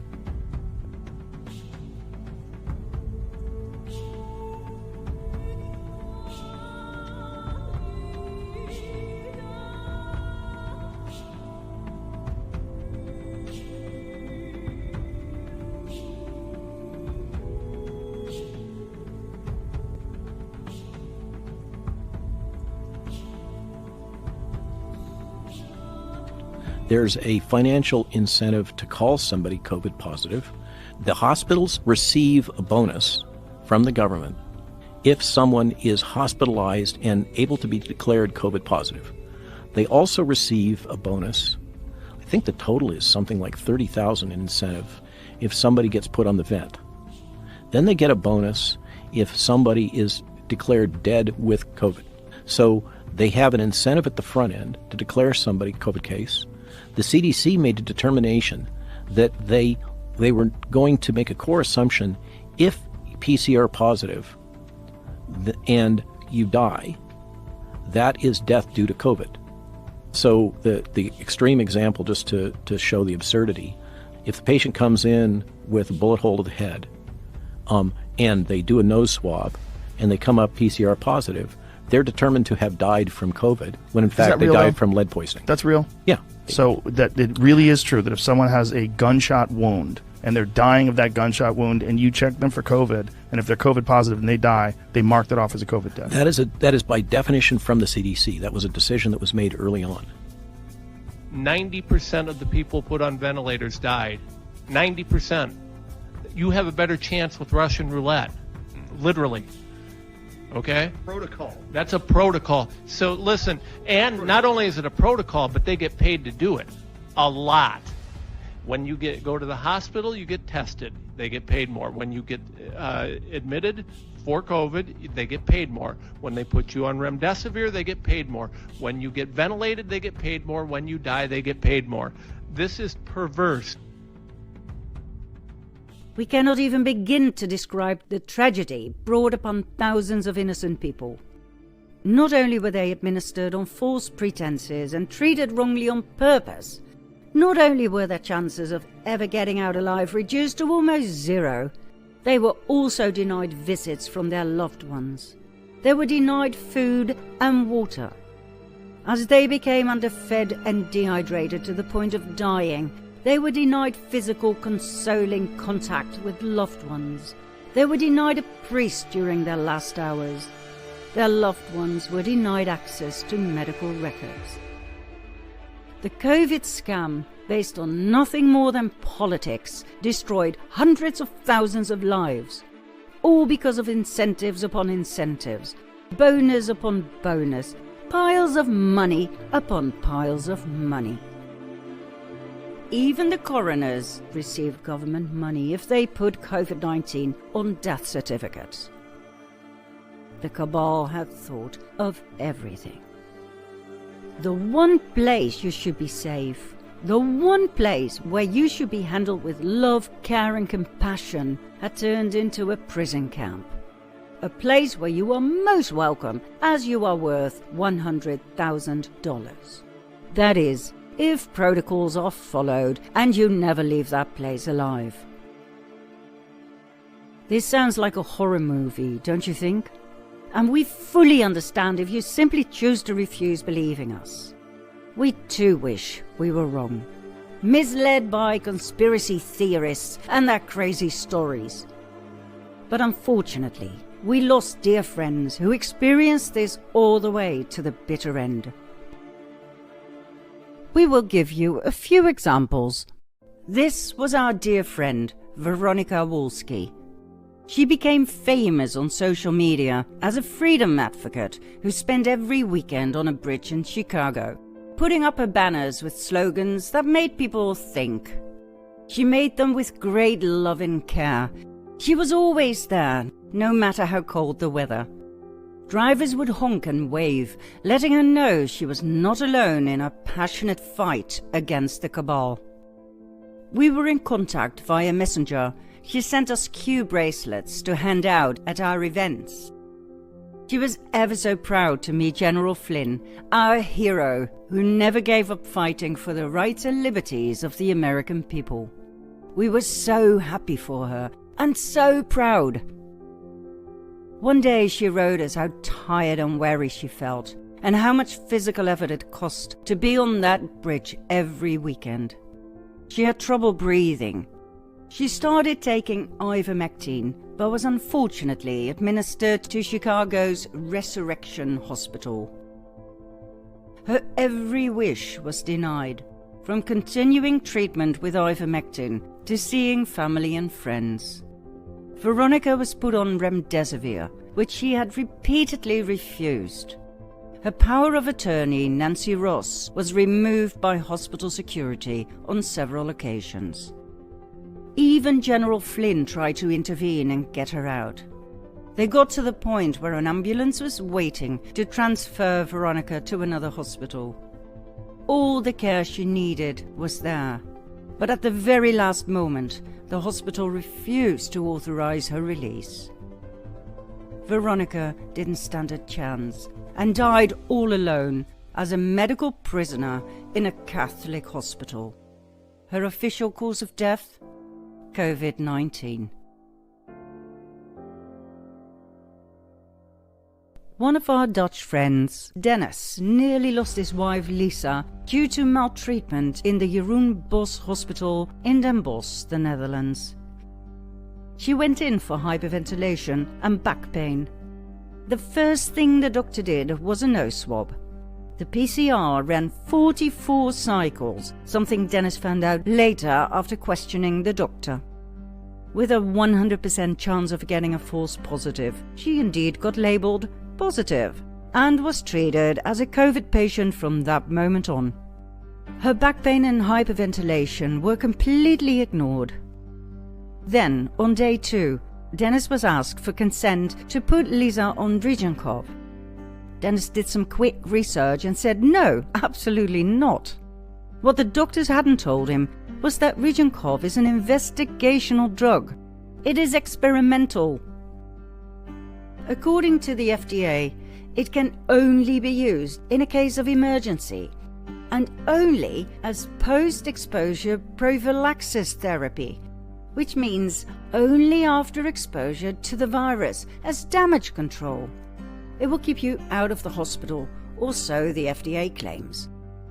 In other words, and please remember this, for it may one day save your life.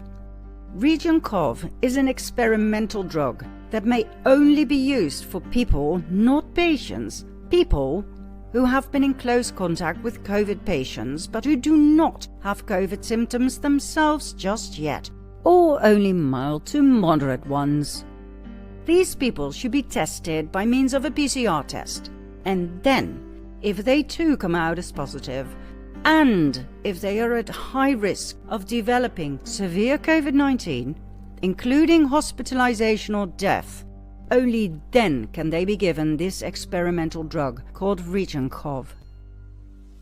Short recap. If you have been close to a COVID patient, as in less than 6 feet away, you could very well be contaminated with this killer virus, okay? Now, even though this killer virus has never been isolated and thus proven to exist, even though there were never excess mortality rates, until they started the vaccination program, that is, more about which in the next episode, even though the official amount of casualties was equal to that of a mild flu, even though the PCR was never meant to be used for diagnostic purposes, and it cannot tell you whether you have COVID or not, even though we now know that too many cycles will give you a false positive outcome, even though, according to the FDA, you may not be in a hospital setting when the emergency use of Regenkov may be considered, but simply at home with no COVID symptoms at all or just mild ones, even though you must belong to that small group of people who are at high risk for developing severe COVID-19, including hospitalization or death. Only then may the use of Region COV be considered. So, my question in this particular case is, why on earth did this doctor want to give Lisa Region COV? She was in the hospital already. Let's stick to the almighty protocol here, shall we?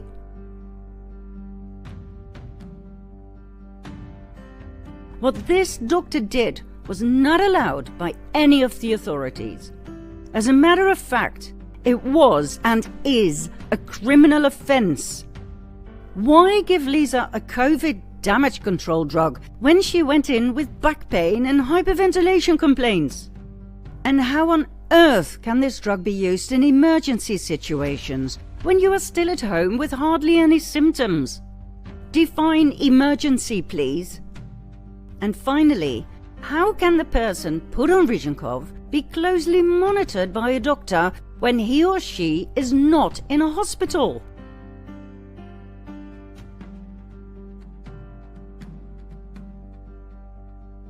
Let's take a look at the possible side effects of this drug, shall we? It can cause anaphylaxis, a serious allergic reaction that can cause death within minutes or hours. It can cause serious abnormalities in one's heartbeat and blood pressure. My! But wait for it. The other known adverse reactions are chills, fever, difficulty breathing, nausea, chest pain, muscle pain, headache, fatigue, sore throat, and weakness. Sounds familiar, doesn't it? These are the identical alleged COVID symptoms. My, what a coincidence. So, if you die from Region COV, how easy is it to put COVID-19 on your death certificate? Is this why fully vaccinated people are not allowed to be treated with Region COV? Because it's bad for statistics? Oh, and here's another one to ponder. If Region COV is not to be used in the case of COVID variants, but only for the original COVID-19, can anybody please tell us how variants are detected in a person? If the PCR is unreliable for diagnosis, period, do you really believe it can be used to detect variants? Had Lisa been given Region COV, as suggested by a doctor, her chances of ever getting out of that hospital alive would have been, well, basically zero. Her cause of death would have been COVID-19. After all, she had all the symptoms, right? Thank God, both Dennis and Lisa know enough about the COVID scam to be on high alert. What happened next? On day 3, she was given morphine. Do you know how hard it is to get morphine in the Netherlands, even in a hospital? I do, from personal experience. You have to be in so much pain and beg for it, and even then still most doctors refuse to give it, as it is highly addictive. True, absolutely. So why the heck give it to alleged COVID patients? After 2 days, Dennis insisted they take her off the morphine. Long story short, after a week in the hospital's COVID department with no fluids and no IV, she was completely exhausted, dehydrated, and ready to die. Dennis and a friend insisted she be moved to the ICU, where she was put on a ventilator that took over her breathing. Within a day in the ICU, she was diagnosed with Guillain-Barré. Whether or not this is correct is still to be seen. After 6 days in the ICU and 4 more weeks of physical therapy, Dennis could finally take her home. If he hadn't been so insisting, he asked for blood test results and medical reports every single day to the point of driving the nurses and doctors crazy, we doubt Lisa would have made it. Another dear friend from the Netherlands, Arjuna, was hospitalized on November 17, 2021. His complaints? Exhaustion. His wife Nora bought a saturation meter and measured a low 65.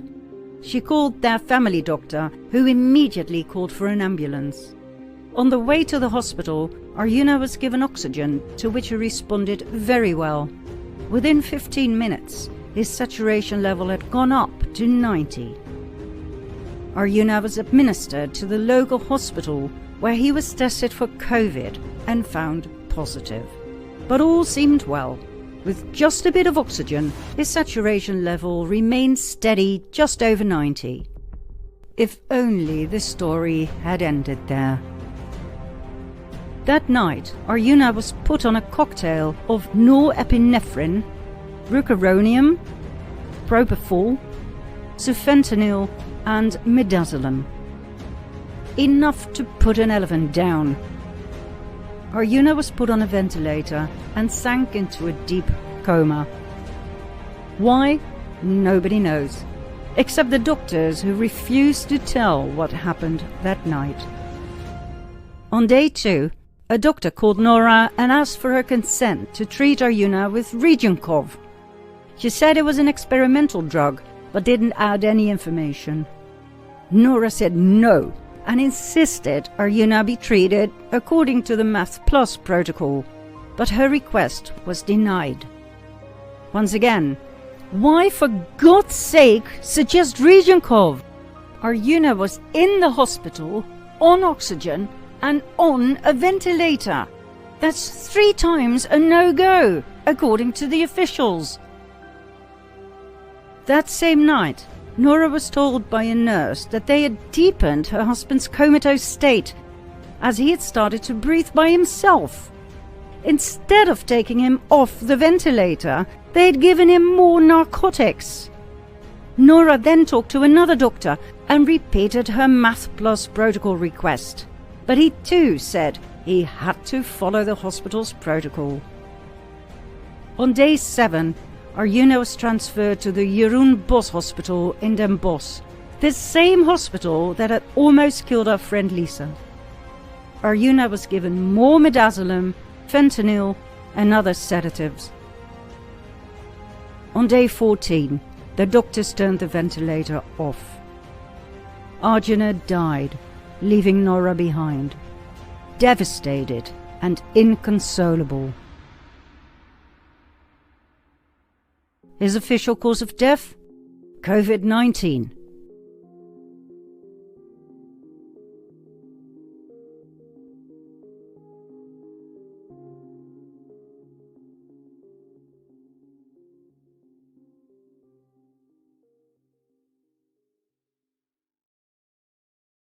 Then there's the adventure of Benjamin Gord. He got into a single-car crash, early 22. When he came to and realized what had happened, he checked his arms and legs, and all seemed just fine. After about 10 minutes, help arrived.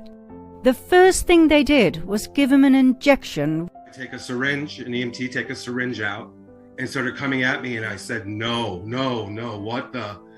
And he said, just gonna calm me down, boss. It went in, and it went black. 7 hours later, he woke up in a hospital on a ventilator.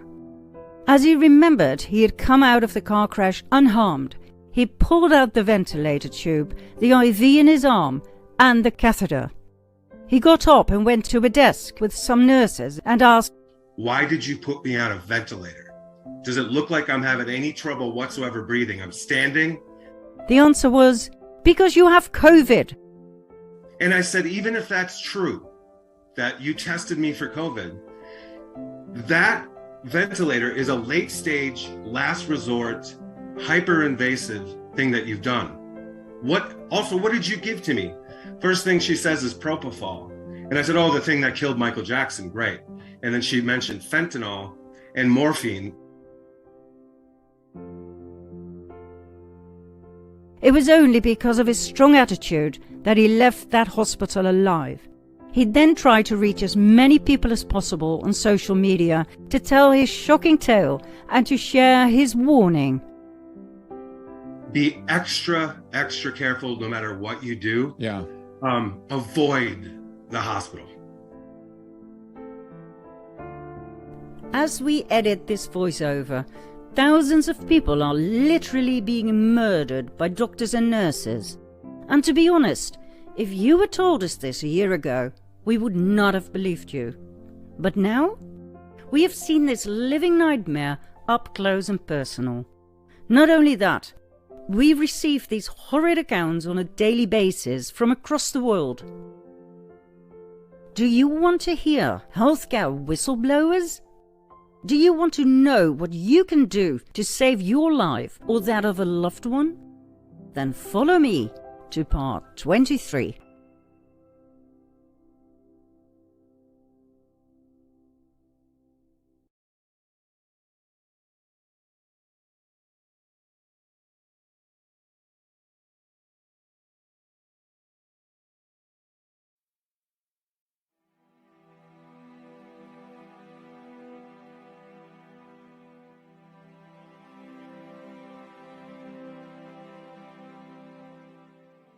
Money and murder in hospitals.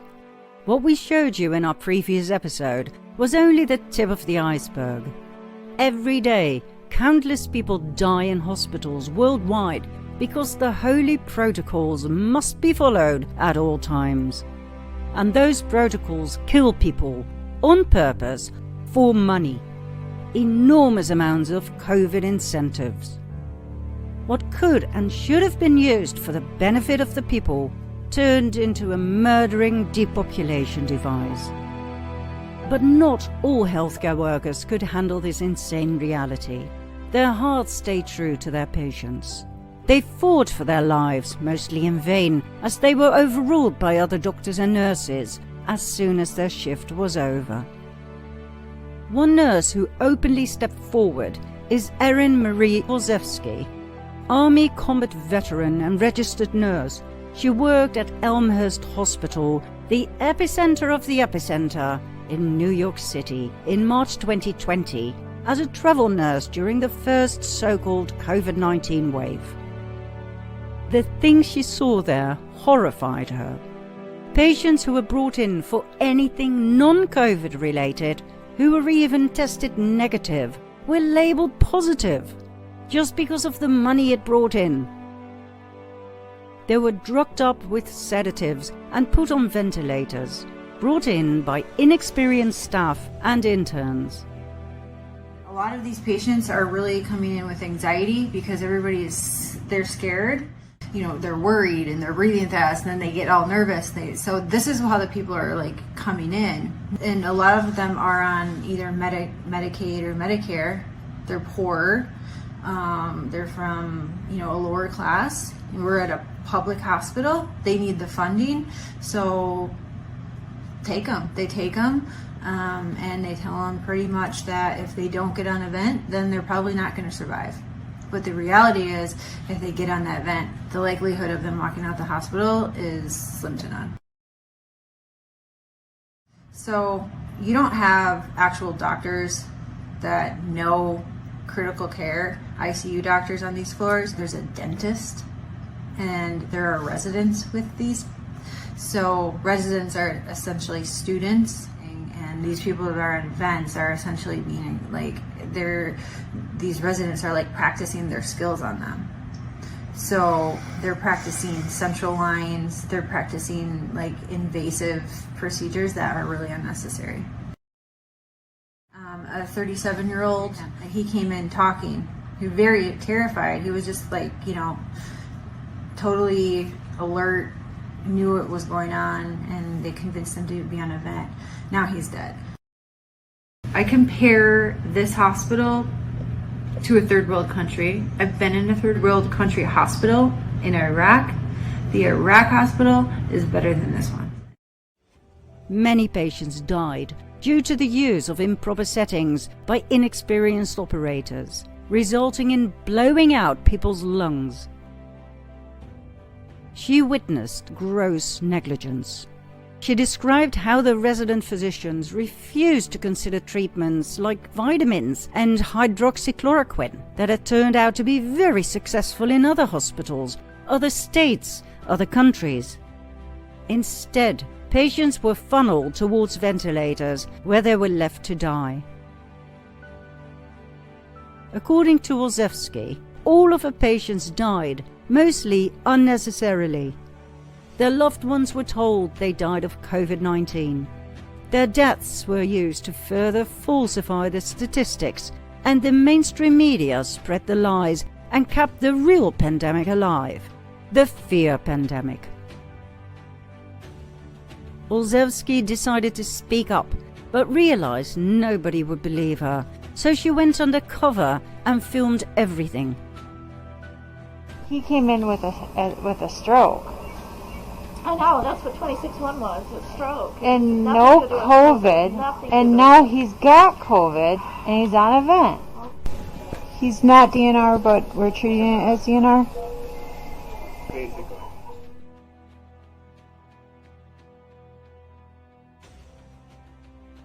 know when someone we're close, we'll pull the code card up and be ready. You know, we're ready. I had the epi ready. That's one of the first things we do. And she wouldn't let me give it. So this was that woman. And the entire time, and this was over his body, his alive body. And we're arguing, and she's laughing. She was smirking. And how this man died was the nurses arguing with the doctors over him as he was dying. And she's smirking the entire time. It was probably one of the worst experiences in my entire life. But all I can think about is that at least he knows that we were fighting for him when he died. This is wrong. It is straight up it is wrong. And I am 37 years old. I have been in a hospital since I've been 16. Military hospitals that well. What aspect of it was wrong to you? Calling a patient a DNR when there's no order for it and telling us, like straight up telling us, you're not doing anything. That's wrong. If that was my brother or my father or anybody, I would be furious. And I guarantee you, if I called his family right now and told them what happened, they would be furious too. I flipped. We were all crying. There's a lot of nurses that know that this is wrong, but they're afraid to say anything publicly. What killed him? Did the vent kill him? Yeah. Oh yes. They're so sedated. He had probably 8 or 9 drips. It's all sedation. It's all sedation and paralytics.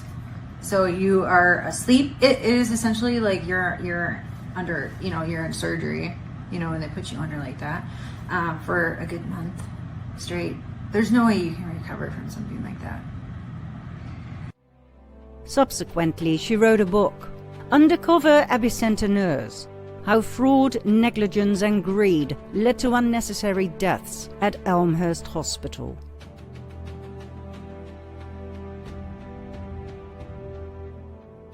I've been taking care of a patient for a week right now, and this is my and I called him. And he's been doing great. He had a trach put in and he's been doing great. He's been talking and or communicating with me. He's telling me, laughing at my jokes and talking to his kids on FaceTime a couple days ago. And I told his kids that he was doing fine. And he was. And today I was giving him, and they came in and they told me that I need to leave the room and I have to give report to somebody else. They took me from that unit and they put me in the emergency room. And they don't need me there, but they put me there. And I'm not even there 20 minutes. I'm not even there 20 minutes and I hear a code being called in my room that I was just left. And it's him. And he was fine. He was fine. I don't understand it. Nothing makes sense. Like,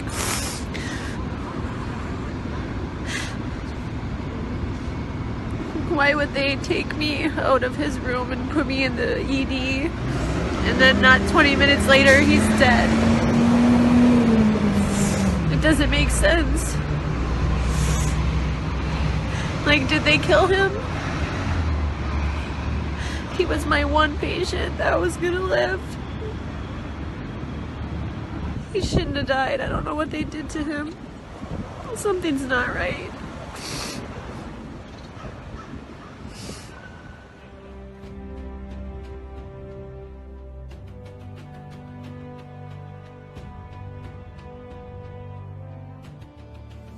I know not everybody's gonna live, but these people aren't dying from COVID. Let me give you several examples here. A patient had a heart rate of 40, and the resident started doing chest compressions on him, which is not what you do. You just externally pace them, or you give him some atropine. And then, I run in there to stop him from doing chest compressions on somebody with a fucking pulse. And then he decides to push epi. He throws some pads on him to defibrillate the guy. He has a heart rate of 40 and a stable bradycardic rhythm. We just need to give him some atropine and pace him. He fucking defibrillates him and kills him. The director of nursing was standing out there, and I'm like, can you stop him? He's going to kill that patient. He's going to kill that patient. And the director of nursing just shook his head, and I turned around and he killed the dude. It's just here, they're just gonna let them rot on the vent. They're medically mismanaging these patients, and nobody is listening. They don't care what is happening to these people. They don't. I'm literally coming here every day and watching them kill them. It's like going in the fucking Twilight Zone. Like, everyone here is okay with this. The only way I can kind of put this into context for everybody is, and this is going to be kind of an extreme example, this is like really the only thing I can come up with, is like if we were in Nazi Germany and they were like taking the Jews to go put them in a gas chamber, I'm the one like there saying, hey, this is not good, this is bad, this is wrong, we should not be doing this. And then everyone tells me, hang in there, you're doing a great job, you can't save everybody, you're amazing, you're a great nurse. Guys, I know I'm a fucking good nurse. I know I go in there and I give it 500% every day. What I need is someone to help me save these people from being killed. Okay? From gross negligence and complete medical mismanagement. Can someone come up with like some type of a solution for me? Because I'm kind of out of ideas. When I try and talk with some of the other nurses here, and they're like, well, you can't save everybody. And they all know what's happening. They all agree with me, and they all just shake their heads. And I'm like, am I the only one who is not a sociopath to think that this is okay? They're murdering these people. I'm pretty sure that when you defibrillate somebody with a heartbeat of 40 and a stable rhythm and you kill them, that's murder. And I'm pretty sure that when you put somebody's PEEP up to like 25 and PEEP doesn't go past, I think, like 15, 20, and you blow their lungs out and they die, I'm pretty sure that's murder. I just watched a doctor drop a central line and rupture like the subclavian vein, and the guy bled to death. COVID didn't break that central line. COVID didn't kill that guy.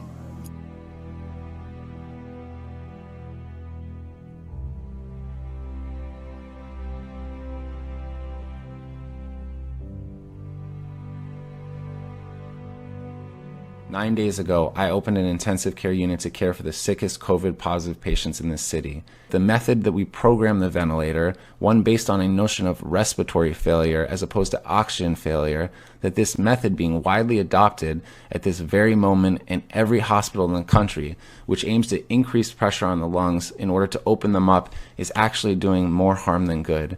And that the pressure we are providing to lungs, we may be providing to lungs that cannot stand it, that cannot take it. And that the ARDS that we are seeing, that the whole world is seeing, may be nothing more than lung injury caused by the ventilator.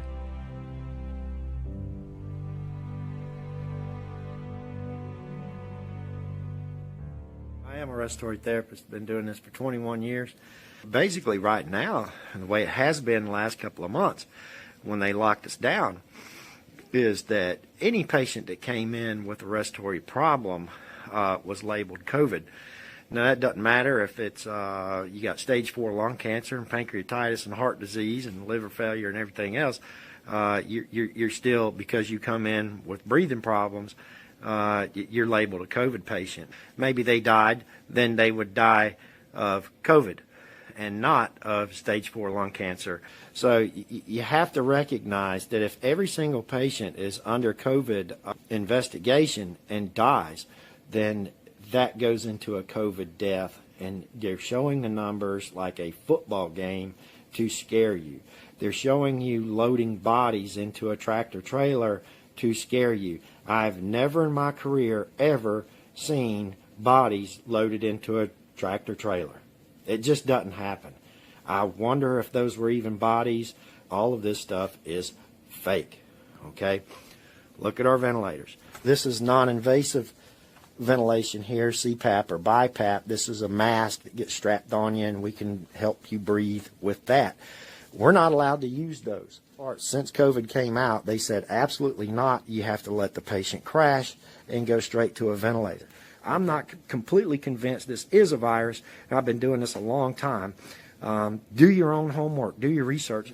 Y'all need to be asking some really hard questions here, and questioning your government, and questioning the people in charge, and also questioning your doctors, because the doctors believe this stuff just as much as everybody else does, but they're not looking at the real information. All they're doing is they're told something, and hey, guess what? They got lives, they got jobs, they got everything else you got plus some. They're not going to go look it up.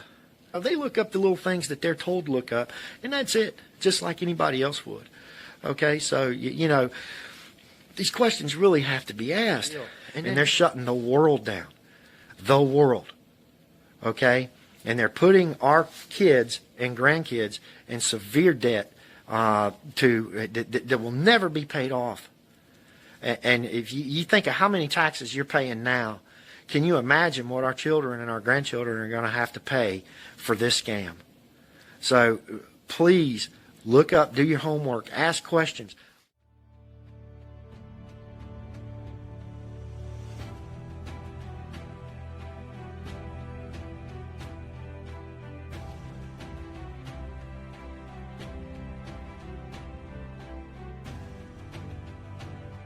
How was this even possible? How could any of this ever happen? Because of the following 3 reasons. 1. The money and murder capstone. The immense incentives given to hospitals by the government if the COVID scam was kept alive and patients were left to die. 2. Because in many countries, family members were not allowed near patients, so there were no eyewitnesses to the gross negligence and murder. And 3. Because, for instance, in the case of New York, Senator Cuomo had signed an executive order stating that no doctor or nurse could ever be held liable for anything gone wrong to the patients in New York City during the pandemic. They had carte blanche to do anything.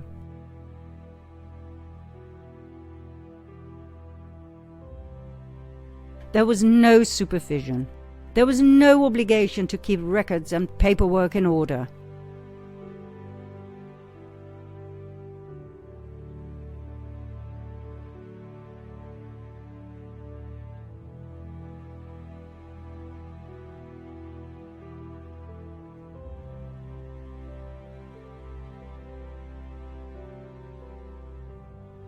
These 3 ingredients turned out to be fatal for countless innocent people who were brought in thinking they were in safe hands. Not just in New York, but throughout the country and the rest of the world. There are many more healthcare whistleblowers. We urge you to find them on the internet, for instance via the highly recommended Stu Peters show. Many whistleblowers are now under federal whistleblower protection.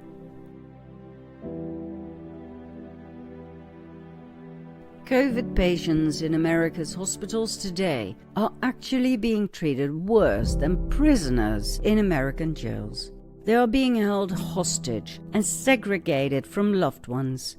They have no visitation rights, no right to decide their treatment. They are refused basic fluids, nutraceuticals, and nutrients. And the reason is money. Is it a new phenomenon that doctors choose money over saving their patients? No, it is not. We found an eerily similar account in this French book, Chroniques de Genève, The Chronicles of Geneva, written by François Bonivard in 1867, about the plague hitting Geneva in 1530. An entire hospital was set up for plague victims alone. It received money from patients, merchants, and the magistrate gave incentives on a monthly basis. If a patient died without a family, all the property went to the hospital. But then the plague subsided. The hospital started losing money as subsidies depended on the number of patients, and so the doctors got organized.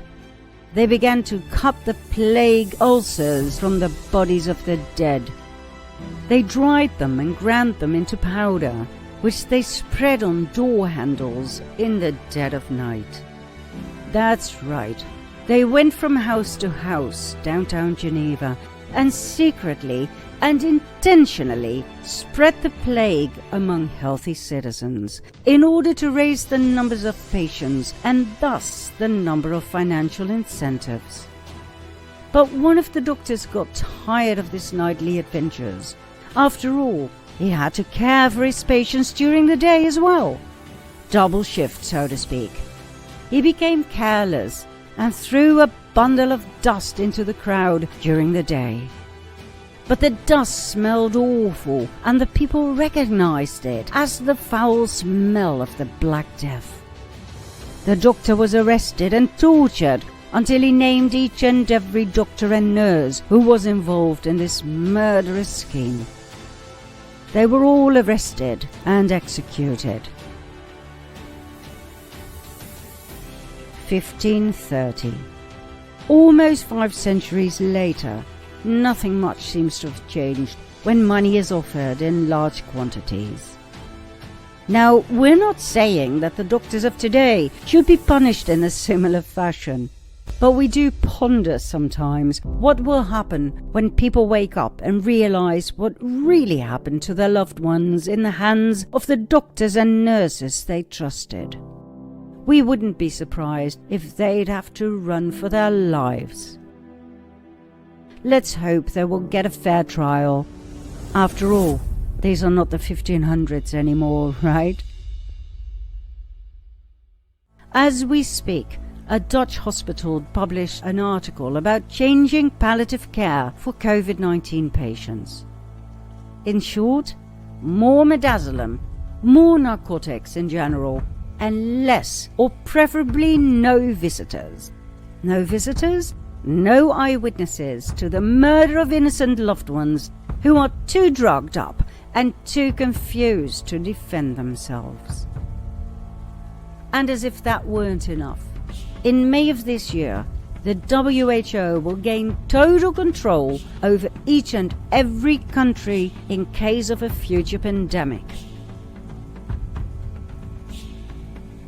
At an upcoming conference on May 22 to 28, 2022, ultimate control over the world's healthcare systems is scheduled to be delivered, pending a vote, to the WHO that will give sweeping power to the WHO's Director General to declare health emergencies or crises in any nation, even if that nation opposes it. The Director General will be able to declare these health crises based merely on his personal opinion or consideration that there is a potential threat. People will lose the right to be protected by their constitution. The WHO, faithful vassal of the UN, will have total power and control over you. Make no mistake, when that happens, you will feel like the people of Shanghai right now, with no rights, no liberties, no free choice, and no hope. Like George Orwell wrote in his infamous 1984, if you want a picture of the future, imagine a boot stamping on a human face, forever. Not a pretty picture, right? So, is there any hope at all? Of course there is. There always is. But the main problem with humanity is that they want to be saved. They want a savior, or at least someone who does the job for them. And that's not going to happen. This shift, this great awakening, can only take place for the people, by the people. In other words, you will have to become active. Now, we're not talking about going to demonstrations or signing petitions. We are talking about something completely different. Do you want to know what that is and how easy it really is? Then follow me to part 24.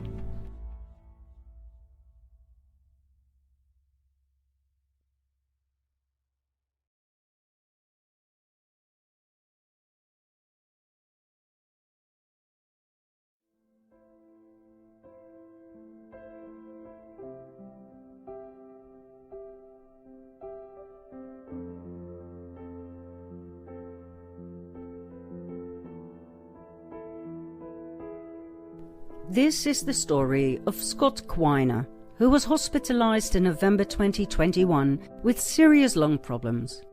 Of course, due to the money and murder in hospitals, he was diagnosed with COVID-19 and put on a ventilator and on heavy sedative drugs.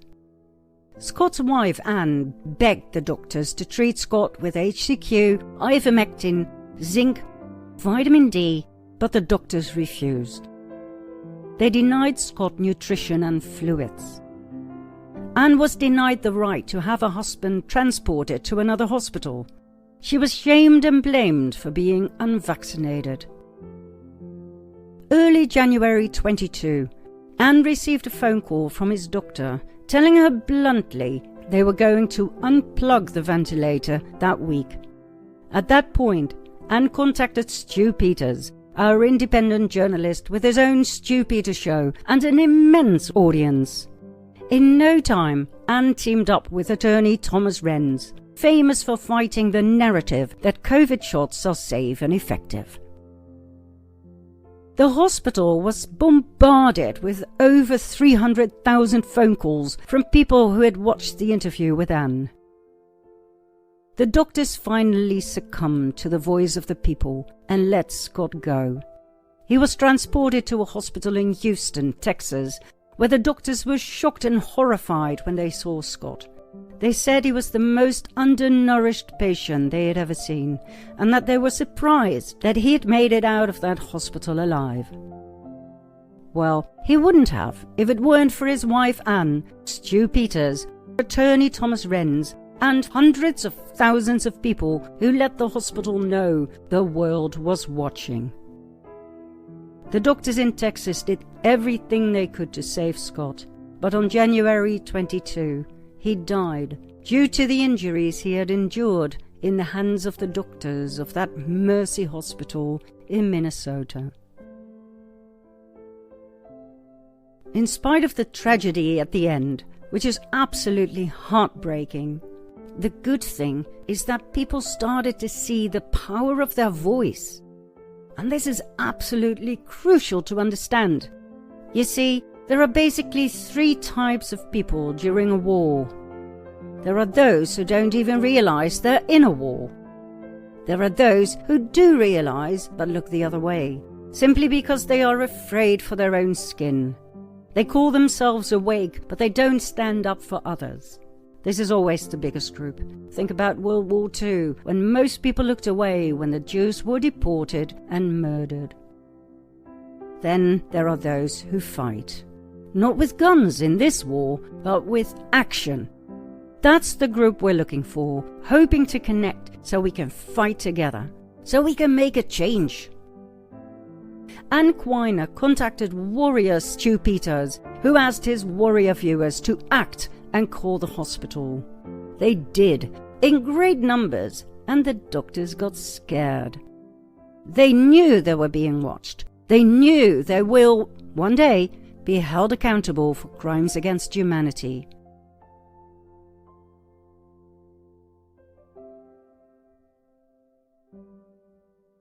Scott was set free.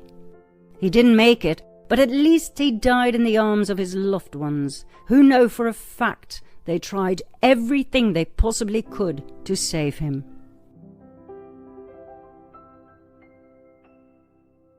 It is time people start to realize just how powerful they are. When you, the 99%, get together, when you get organized in groups of active warriors, there is nothing that can stop you. No corrupt hospital can stand the pressure of thousands of people calling them, letting them know they are being monitored, that the world knows about their hideous crimes against humanity. Do you really think those doctors will sleep at night from that moment on? Do you really think they will remain true to their holy protocols? We don't think so. So, what can you do when your loved one is hospitalized for whatever reason? First and foremost, refuse to talk to interns, residents, or anyone who doesn't know everything there is to know. Then tell the doctors you know about the false positives.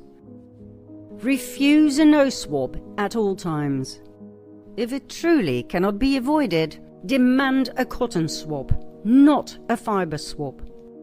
Demand the swab to be performed in the mouth, not deep inside the nose. Then demand no more PCR cycles than 20. Demand it in writing. Your loved one will be tested negative. If the doctors claim the outcome was positive, demand to see the documents. Then, if there's surgery involved, your loved one might be put on a ventilator, which is normal. But when the surgery is over, demand face up. Being on a vent face down damages the lungs. Then, check the IV non-stop and take pictures of whatever is being administered. Do not allow remdesivir, midazolam, and/or Regencov. Morphine should be sufficient to ease the pain. If instead they administer fentanyl or even sufentanil, ask the doctors why. Why on earth administer a painkiller 80 to 500 times as powerful as morphine?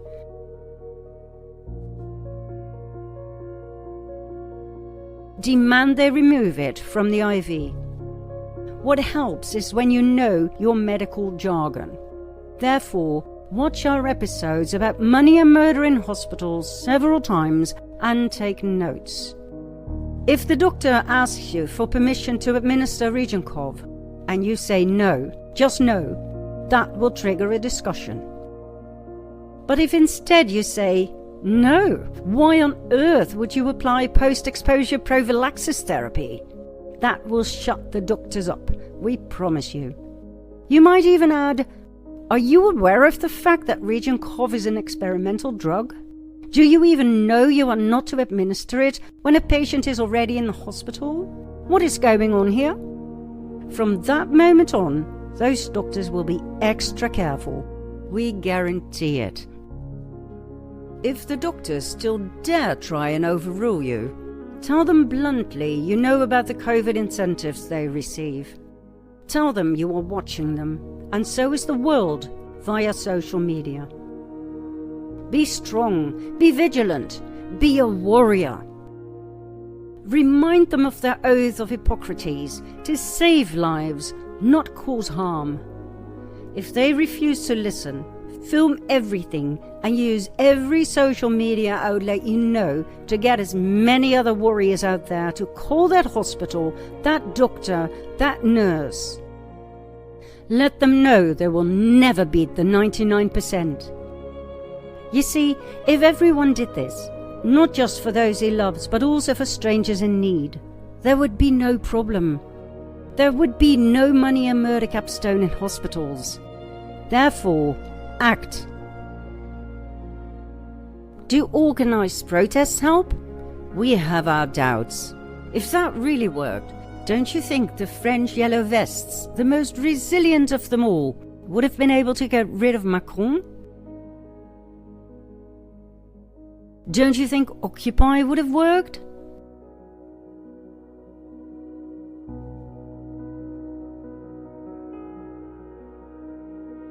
The problem with these mass events is that they are always infiltrated by the cabal. Always.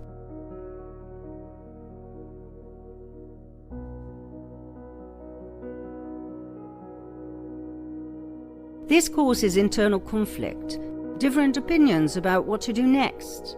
Divide and conquer. Eventually, all of these events, no matter how great, always blow out like a candle in the night. All the cabal has to do is wait, probably with a big grin. Every now and then, they push some paid actors forward who cause mayhem amongst the peaceful protesters, which is then shown on telly by the mainstream media. Please do not ever forget, organised protests are fully welcomed by the cabal, as they are part of the Protocols of Zion. See Part 4 of this sequel. Neither do we believe signing petitions has any effect. How many did you sign in the past? Did any of them have any effect at all? Sure, when enough signatures are collected, your government might be obliged to discuss the subject. But knowing your government is filled to the brim with cabal puppets, do you really believe that will change anything?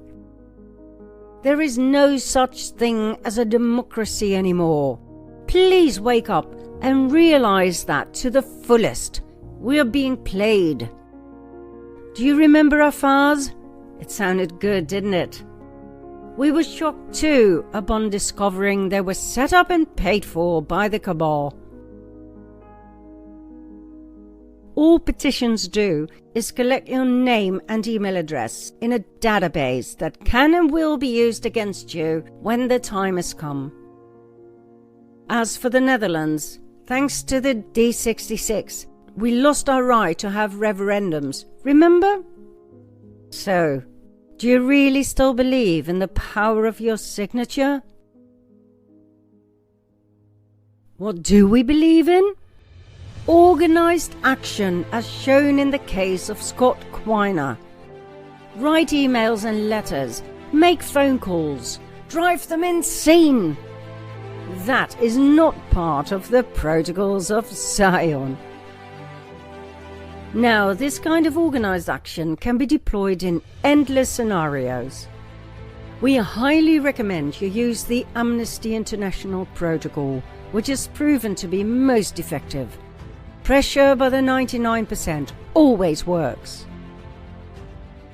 At this moment in time, take a look at protocolkills.com, a great and inspiring initiative of civilians.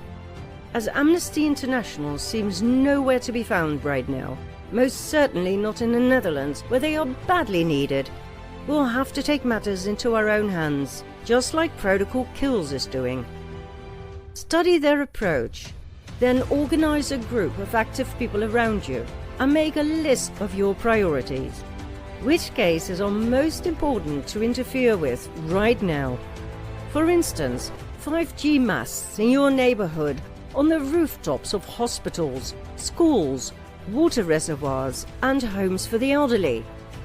Or how about censorship by social media platforms and deliberate disinformation by the mainstream media? And a very important one, the imprisonment of civilians who criticize government policy. We once thought this only happened in countries like China, but it's happening everywhere in Europe right now. What to do next? Write or call your government or your local government or the embassy or the mainstream media, depending on the case. Tell them about their case on your list.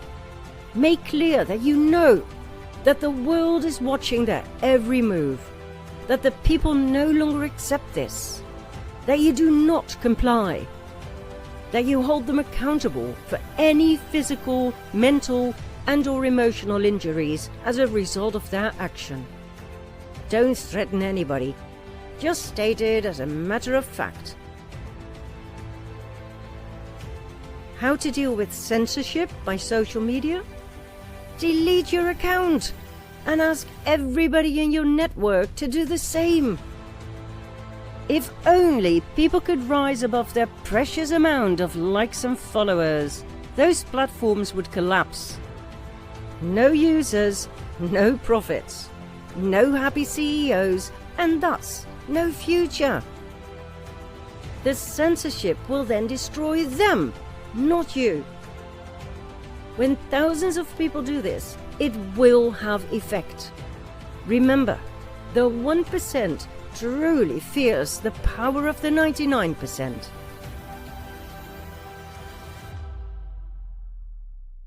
We'll give you one more example. New York's Governor, Andrew Cuomo. Write him a letter about his executive order making HCQ illegal. Name the executive order's number. Let him know you know your stuff.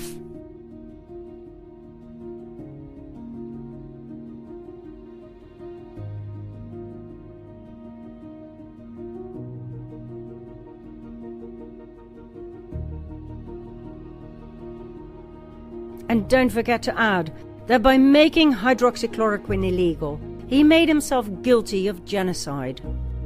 You see, there are more than 50 scientific studies proving the highly beneficial effects of HCQ on viruses and other pathogens. But Cuomo lied and denied this fact.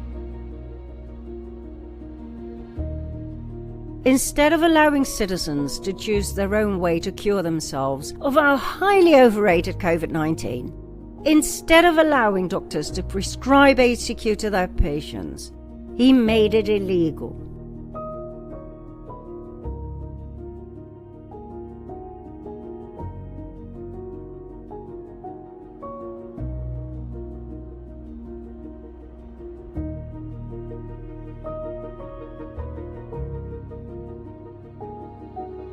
This was a crime in and of itself.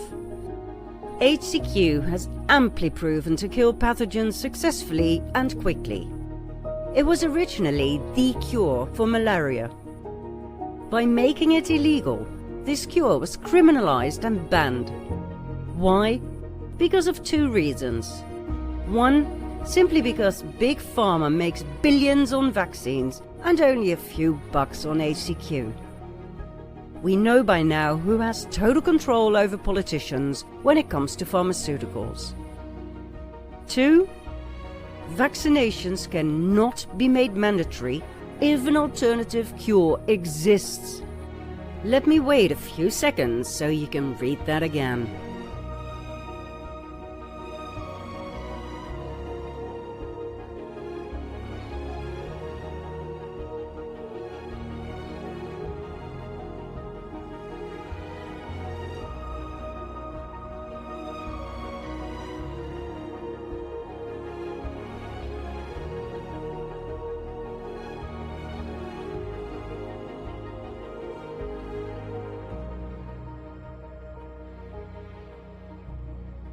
Since that alternative cure had been there from the start, they had to make it illegal.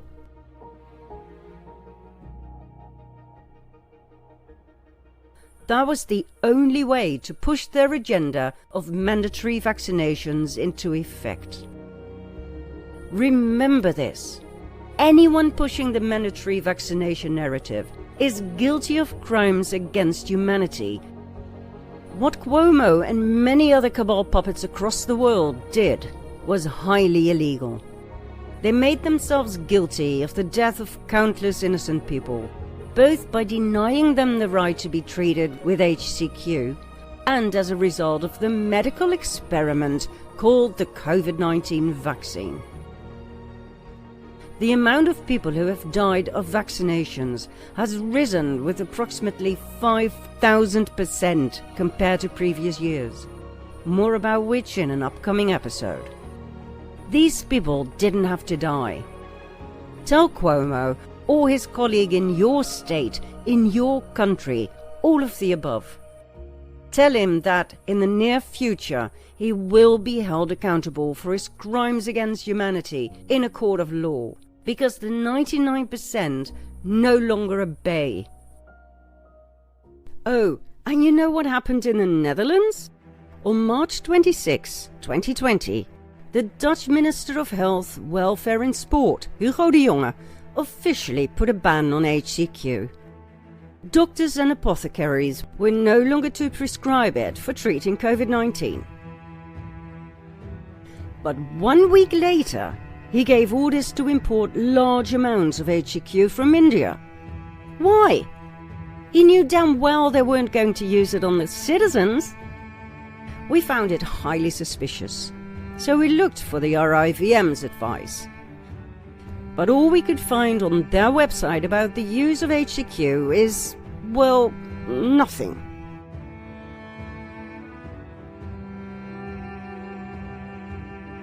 De Jonge had said it was not for politicians to advise about the use of medication, which we fully agree with. Unfortunately, he lied. According to WOB documents, he did interfere, and he wasn't the only politician. They were the ones who made sure that the cure for COVID-19 was made illegal, so they could eventually push the vaccines down the throats of the Dutch citizens. We think just about everybody knows by now that our cabal puppets in The Hague are very, very corrupt. Take Ab Osterhaus, virologist and alleged independent advisor to the government. He was caught on video celebrating the first case of swine flu in the Netherlands. Why was that a reason to celebrate? Because he had so many shares in the vaccine producers that he made millions and millions of euros in only a matter of weeks.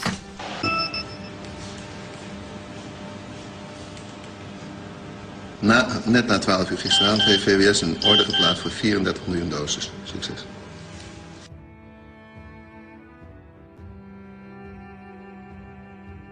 Independent advisor, right. Was he prosecuted? Of course not. He is still there, doing his criminal thing. Oh, and then there was the face mask scandal, starring Hugo de Jonge. He gave the order to fabricate 40 million useless and toxic masks to his friend Siewert van Linden, owner of Hulptroepen Foundation and Relief Goods Alliance, for the staggering amount of 100.8 million euros. The RIVM advised against the deal, as they had analysed the face masks and had found a high level of graphene oxide and other nanoparticles which are dangerous to inhale. Still, the deal between the ministry and van Linden went ahead. The fact that the purchase of protective materials wasn't even part of Minister de Jonge's portfolio makes this case even more suspicious. The deal made van Linden and his two business partners multi-millionaires.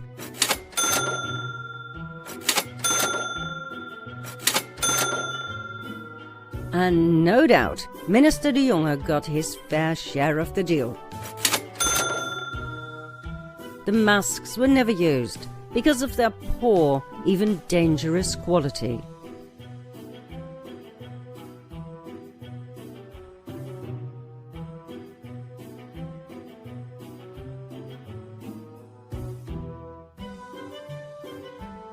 Now the good news is that as I speak these words into my editing program, a criminal investigation is held into this face mask scandal. As millions of euros were funneled from the foundation to the BV, the Dutch version of a limited liability company, and subsequently to the private bank accounts of the 3 CEOs, which is a criminal offence, and as they repeatedly lied in interviews about giving the masks away for free, the 3 are now being investigated for fraud, embezzlement, and money laundering.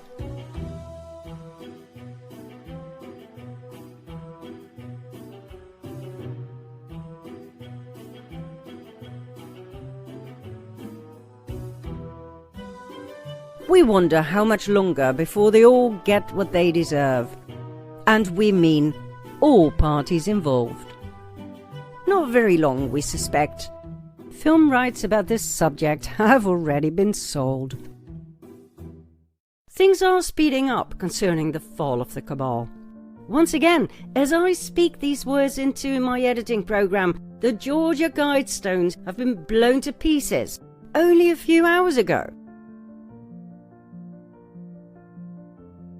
The rest of the evil monument was demolished straight away. By whom? Take a wild guess, my friends. As this was a paramount and most sacred object for the cabal, we don't think it was them who did it. Let's put it that way. Right, back to our storyline of planned mandatory vaccinations and thus the illegalization of HCQ. The same happened, by the way, with ivermectin, a parasite killer just like HCQ. In the Netherlands and other countries, many doctors prescribed it to patients with flu symptoms, as it had turned out to be a very effective cure. But all of a sudden it was made illegal. It was ridiculed by the mainstream media as just a horse dewormer promoted by extreme right conspiracy idiots.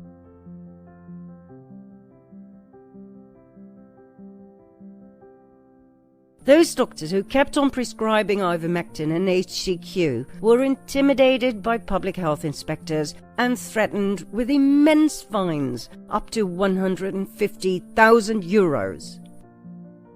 Those who pursued were criminalized, both by the inspection and by the mainstream media, who deliberately spread lies about them, trying to break them and set an example to intimidate other doctors.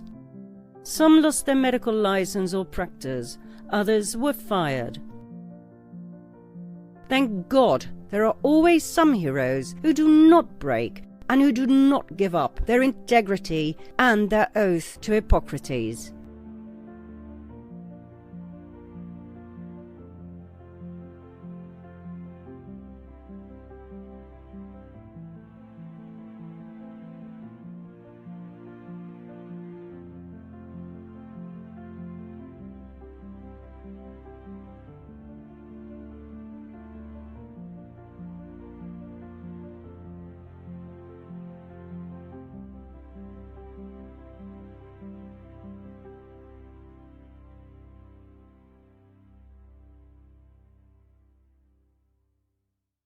The people who ordered ivermectin abroad received a letter from Dutch Royal Mail stating that customs had intercepted their package and had confiscated the ivermectin.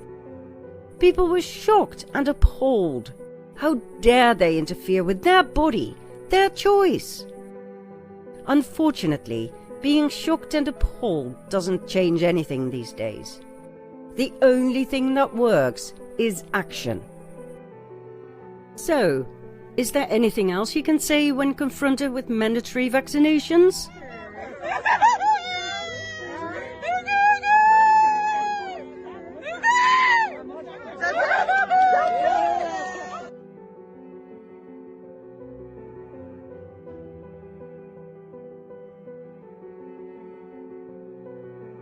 These so-called vaccines are a medical experiment. Even though this is fiercely denied by fact-checkers, they are all still in that experimental stage. Yes, they may have been approved by the FDA to be deployed during a medical emergency, but that does not change the fact that they are still a medical experiment. Medical experiments should never be made mandatory. Never. Ask whoever is pushing the mandatory jab, whether it's the government, your family doctor, or your employer, if they remember World War II and the medical experiments the Nazi doctors performed on the Jewish people. This is why the Nuremberg Code was set up in 1947, so that these monstrosities would never happen again. Ask them if they know that these experimental vaccines are in violation of all the 10 articles of the Nuremberg Code that carry the death penalty.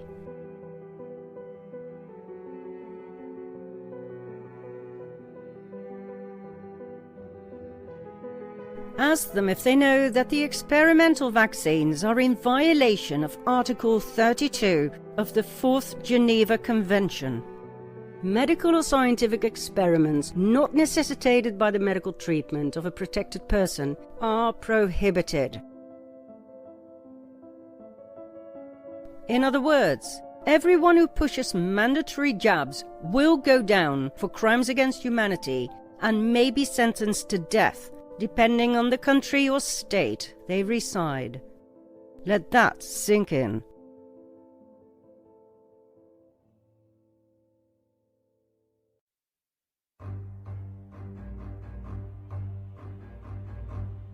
So, get organized. Be the 99%. Be the warrior this war needs. Spread this information far and wide. Step up for those in need. Be the third group in every war, those who are awake and have the guts to fight. Not only for your own rights and for those of your children, but also for total strangers. They say they have a right to take you to some facility and to test you and to medicate you against your freaking will. Are you free? So let's not lie to the children and tell them about freedom, because your freedom is being infringed as we are standing here, and you need to be made aware of it. Mainstream media is not going to make you aware of it. You need to do your own research. Be the resistance. Not with guillotines, not with threats, but with a set of completely different weapons.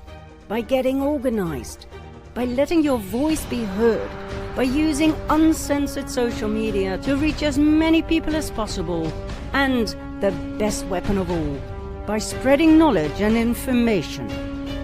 Use the knowledge we give to you in these documentaries. Only then can we take down the cabal. Once all-powerful and mighty, now in panic mode and crumbling.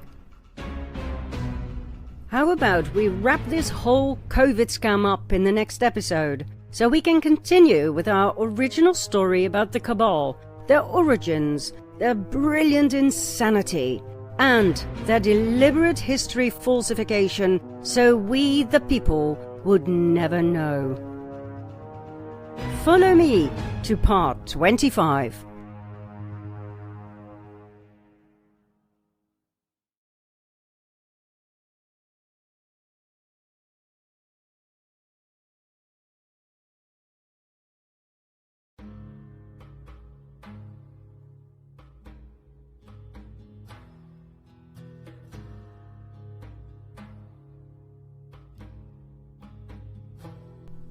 Do you remember our 4 episodes about the depopulation agenda?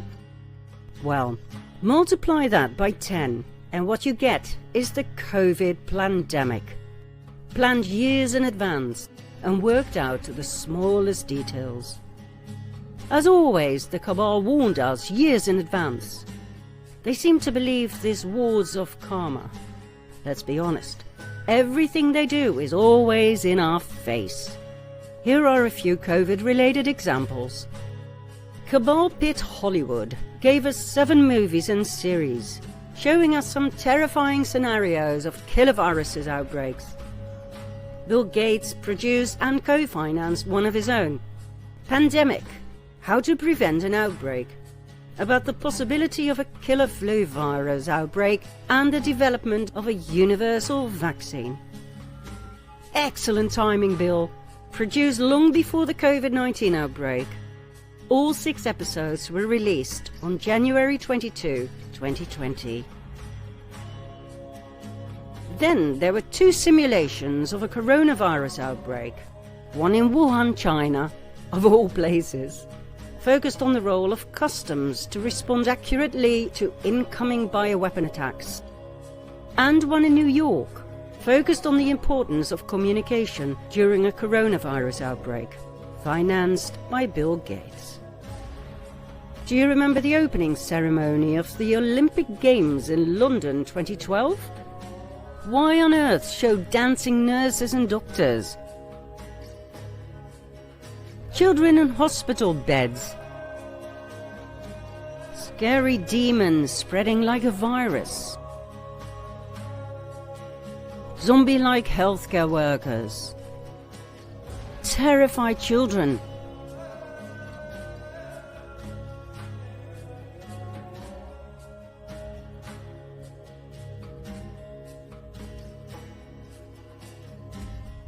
Death.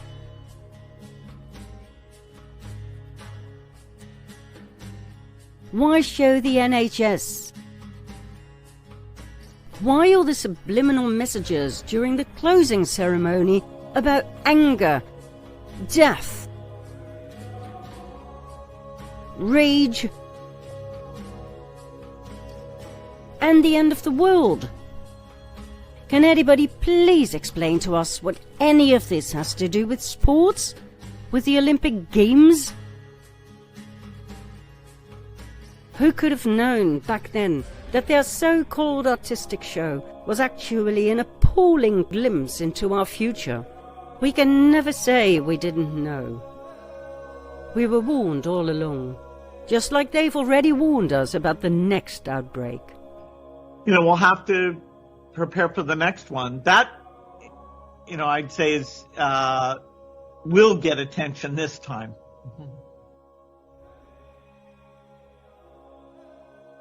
Basically, the so-called COVID-19 pandemic was a huge global behavioral experiment, the biggest ever performed in the history of mankind.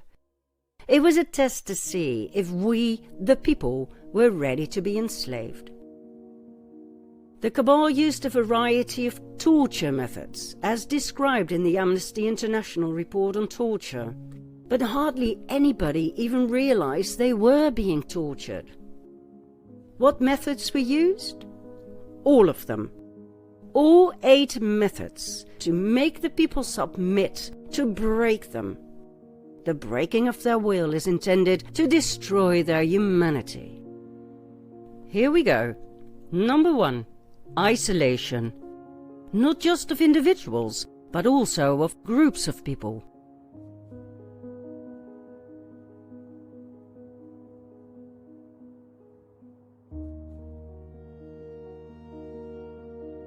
Why? In order to make people feel lonely, to deprive them of social support, and to make people dependent on their oppressor.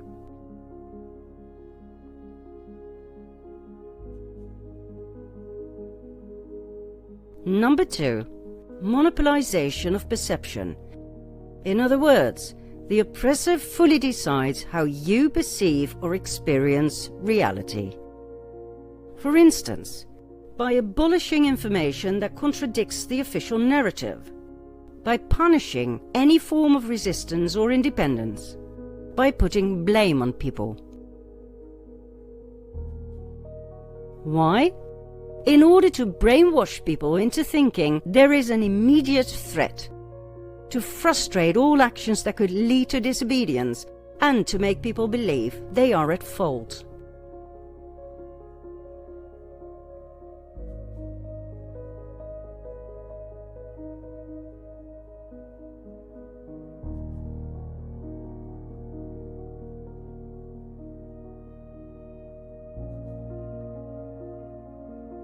Number 3. Induce debilitation and exhaustion. In other words, to make you weak. For instance, by sleep deprivation due to fear or anxiety. By withholding essential items like food and medicine. And by constant questioning.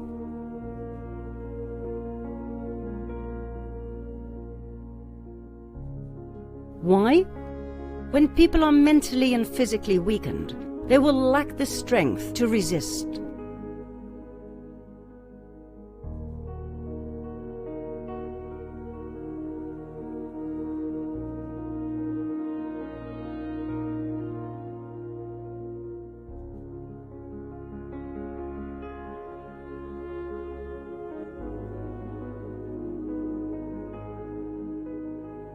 Number 4. Threats. Threats about people getting killed. Their families. Their pets. Threats to separate families.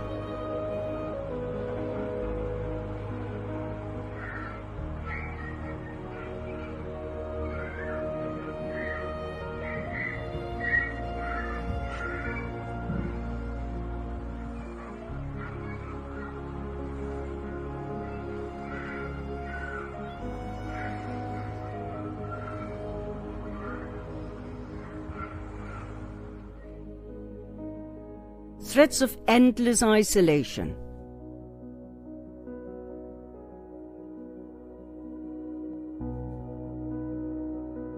Threats of becoming outcasts. Non-citizens.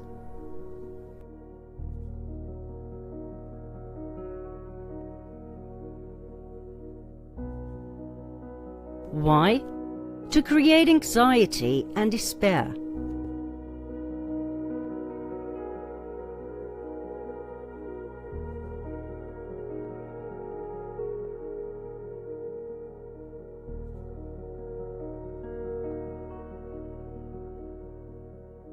Number 5. Occasional indulgences. Think occasional favors, promises, and rewards for compliance. Why? To motivate people to comply.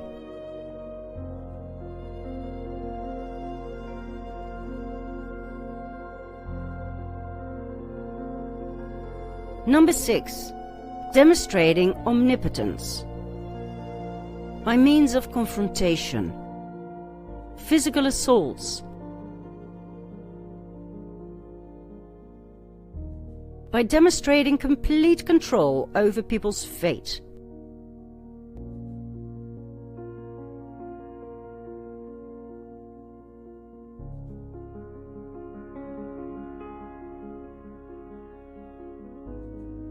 And by treating people like servants. Why? To create fear and submission, and to suggest resistance is futile.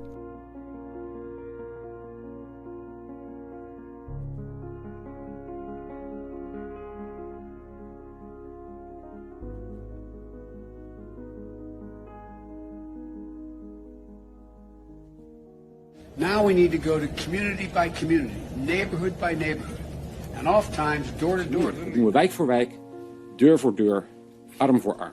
These teams are not just knocking on doors anymore, they're actually carrying ESPs and vaccinating at the door.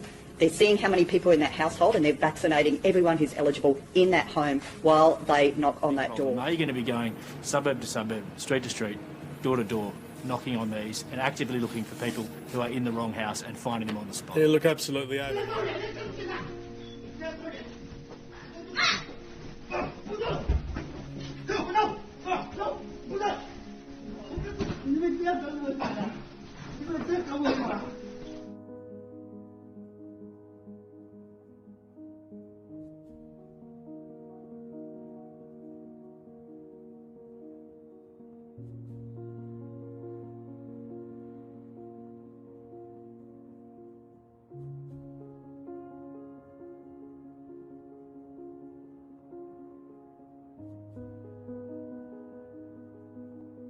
Number 7.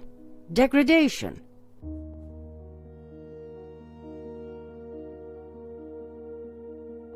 By putting people down, by verbally abusing, humiliating and shaming people in public, by demeaning punishments, and by denial of privacy. Put your mask on. Get away from me. Put it please. on. For freedom. Stop it. Whoa. Why? To destroy people's self-esteem, to make the cost of resistance more damaging to people's self-esteem than compliance.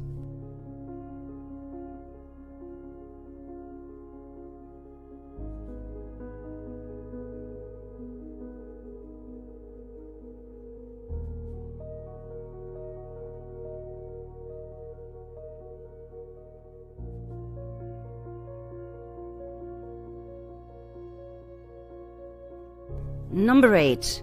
Enforcing trivial demands. By playing mind games.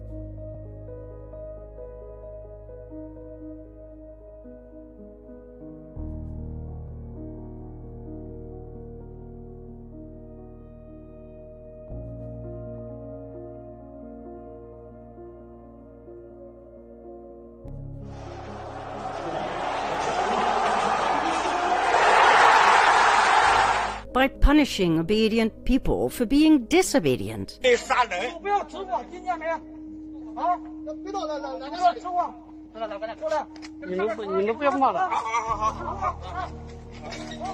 And by continuously changing the rules without clear communication.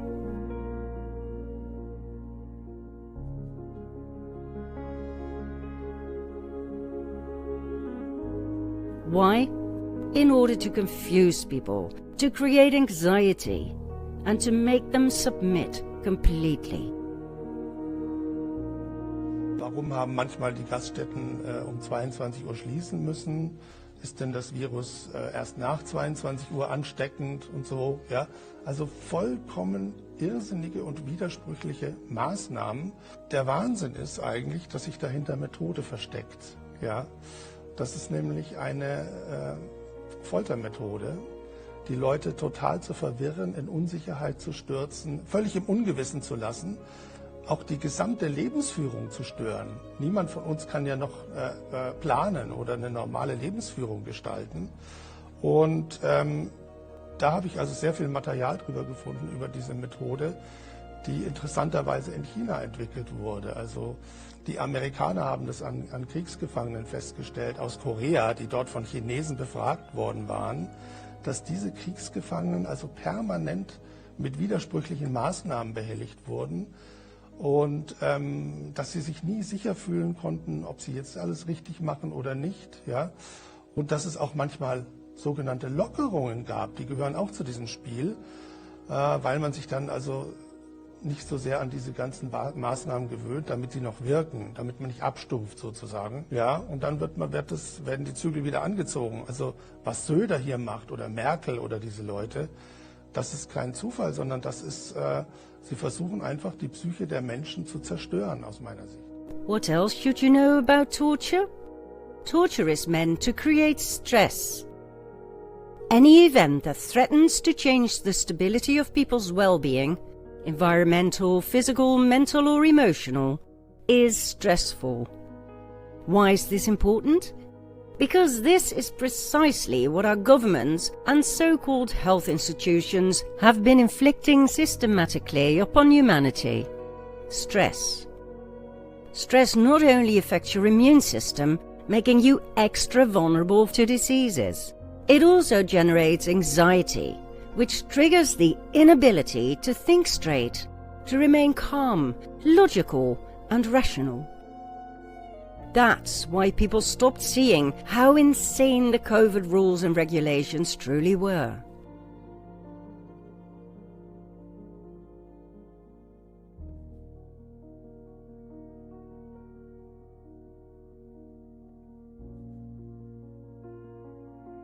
You cannot blame them.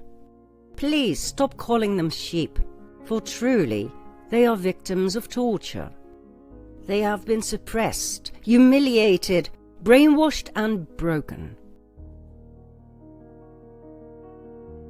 when acute stress becomes chronic stress by the intentional systematic weakening of people, people develop feelings of pessimism and depression. But when people who are in a state of chronic stress and anxiety suddenly are exposed to acute stress, for instance, the unexpected positive outcome of a test resulting in mandatory quarantine, something strange happens. Chronic stress plus acute stress causes a condition of total denial. Those people will appear to switch off all awareness. They will look bland and untroubled, as if the mind, being too overstimulated, blew a fuse.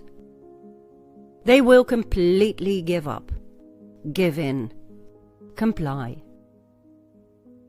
So yes, this is true. It wasn't the virus that destroyed the economy.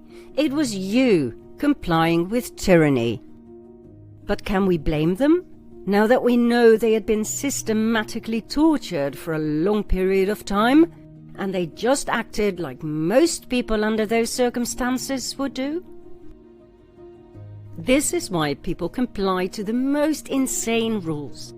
And even when you pointed this out to them, they would look at you like you were from another planet. In Spain, people were forced to wear a mask outdoors, but not in the Netherlands, where for some mysterious reason, the virus never left the house. At least not until months later, and only in certain places. A hairdresser was allowed to go to a physiotherapist, but the physiotherapist was not allowed to go to the hairdresser. Our torturers, the governments, had confused people to the point that their minds had blown a fuse. Therefore, they complied. As soon as the media shouted off the rooftops that borders had been closed, people stopped traveling. True, at the beginning and in some countries, enforcement was strict. But after a while, upon learning that we, the people, complied beautifully in this great behavioral experiment, enforcements were no longer necessary. In the Netherlands, there were never any check-up points, not even at the beginning. People stopped traveling, just like that. They didn't even try anymore. We did try, time and again. We drove from the Netherlands to Germany and Belgium and back again. No problem at all. It was just a narrative. It was a lie. At the time of curfews in every European country, we left the Netherlands for good, and we drove all the way through Belgium, France, and Spain. We drove in the middle of the night on empty highways. There were no check-up points, not at the borders, nor at the toll gates. It was all a lie. The police didn't have to do anything, because the people obeyed the rules, no matter how insane. It seemed to be crystal clear to people that curfews were highly efficient when it comes to restraining a killer virus. In the Netherlands, at 9 p.m. sharp, for some reason the virus became super aggressive, so everybody had to stay indoors. Safe at 1 minute to 9, in mortal danger at 9 sharp. Except, of course, when you lived just across the border in Belgium. There you were safe until midnight. COVID-19 was not to be underestimated. It was highly intelligent and could obviously tell time. Not only that, it understood and acknowledged country borders. And it seemed to like alcohol. And so, the sales of wine, beer and spirits was only allowed until 8 p.m. sharp. God knows why. We asked countless shop owners and police officers if they understood the logic behind these new rules, but no one could. All we heard was, "It's the law." When we pointed out that the genocide on the Jewish people in World War II was lawful too, and so not all laws are good, people got Together we can beat COVID-19. The slogan was to become the new Heil Hitler. But most people didn't see it. As a result of continuously being tortured into obedience by their suppressors. Why do some people respond differently? Why can they handle continuous stress better than others, so they do not comply no matter what? People are wired differently. Some have experienced grave physical or emotional pain in their lives, which makes them not easily impressed. They simply do not experience the COVID torture as particularly stressful, as they've had worse. Others are more mentally focused than emotionally. They will see through the lies and threats more easily than others, and therefore they will not experience anxiety to the extent most people do. And then, of course, there are those who live off the grid, in remote areas. People who do not watch TV and who do not read mainstream newspapers. Those people, too, are difficult to brainwash. Most people had no idea they were being tortured. After all, there wasn't any waterboarding or the cutting of fingers, right? True. But it was still torture, by definition. And as we know by now, most people complied. The ones who did not comply were corrected by the obedient ones. They were ridiculed, shamed and blamed, and turned into outcasts.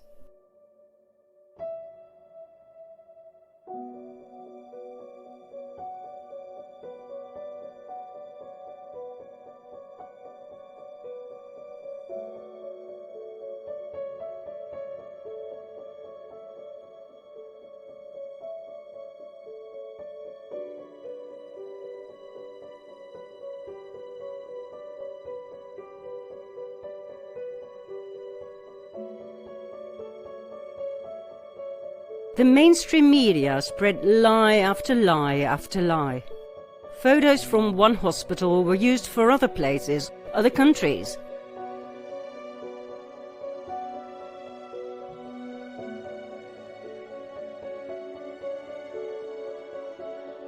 Crisis actors were deployed, as shown in part 21. If I got the vaccine, I probably wouldn't be in this mess, so yeah, get the vaccine.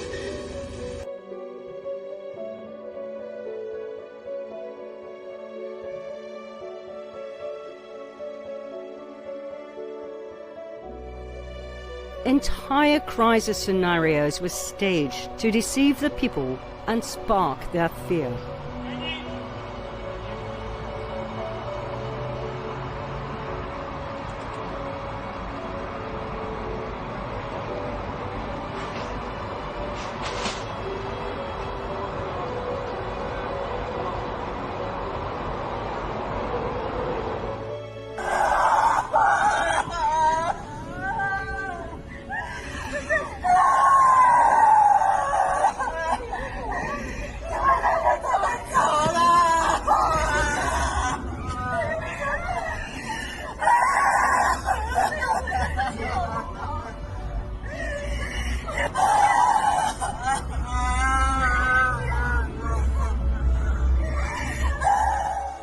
COVID-19 was not a killer virus. It was a fraud. The mainstream media was the virus. Without its help, it would never have worked. It simply got to the point where people had been successfully tortured and brainwashed. Taken over, so to speak. When the CDC finally admitted the nose swabs had been used for genomic sequencing, it was too late. When the German health minister stated the COVID restrictions for the unvaccinated had been based on a software error, it was too late. When a German hospital director took his own life because he couldn't live with the lies anymore, it was too late. It didn't matter anymore that Moderna openly admitted people were being vaccinated with an operating system. Nor that Pfizer, Moderna, Johnson & Johnson and AstraZeneca all had criminal histories. It didn't seem to matter anymore that both Moderna and Johnson & Johnson had no past track records making vaccines. Nobody seemed to be listening when scientific evidence was presented that all the so-called vaccines contained HIV.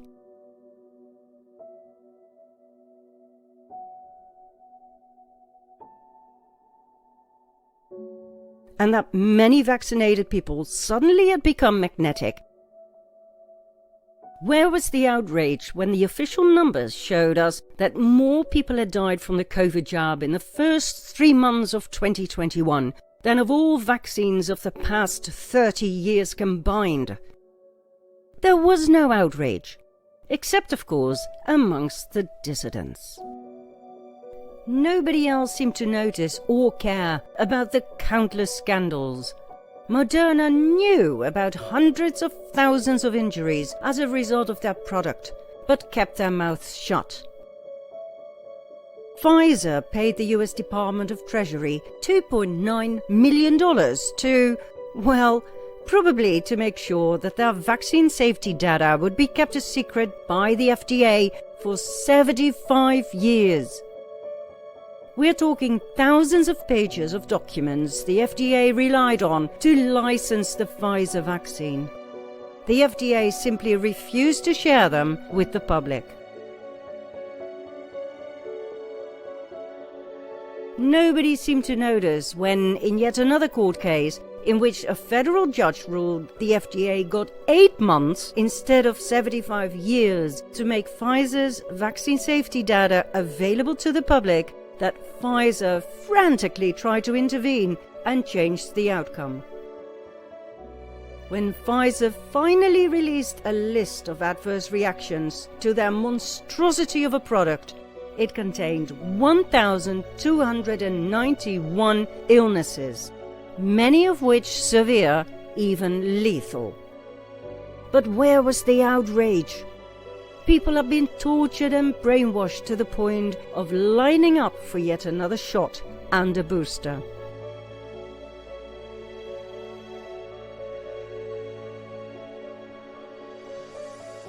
The ingredient list of the Johnson & Johnson jab turned out to be huge and, well, blank.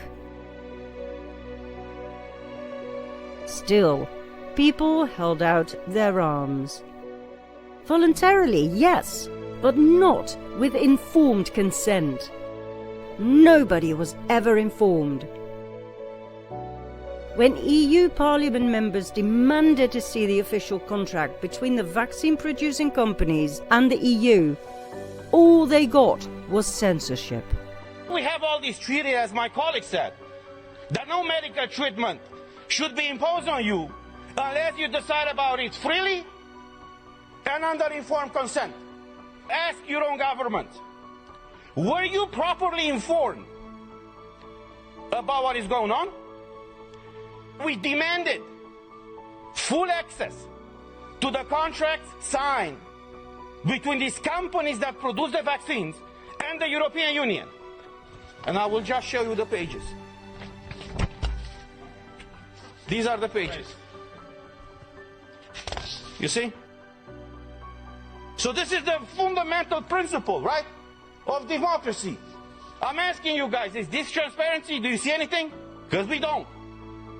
Nobody seemed to find it strange that people of importance, royal families, diplomats, heads of states, and highly placed politicians were exempt from face masks, nose swabs, PCR tests, and vaccinations.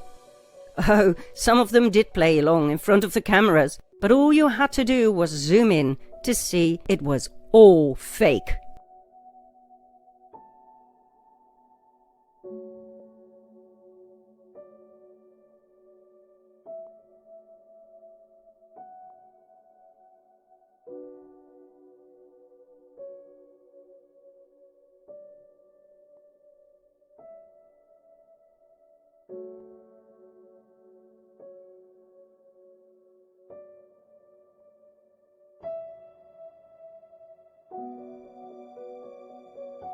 It didn't matter anymore.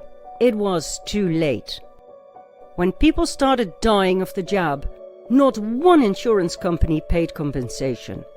They simply stated that when you hold out your arm to receive the jab, knowing it's an experimental one, after all, you could have known the dangers if only you had done your homework, it made your death a suicide by definition. The court recognizes the classification of the insurer who, in view of the announced side effects, including death, legally regards participation in the Phase 3 experiment, whose proven harmlessness is not given, as voluntarily taking a fatal risk that is not covered by the contract and legally recognized as suicide.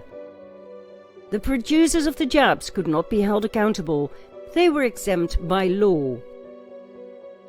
The people had been paralyzed by constant fear and constant stress.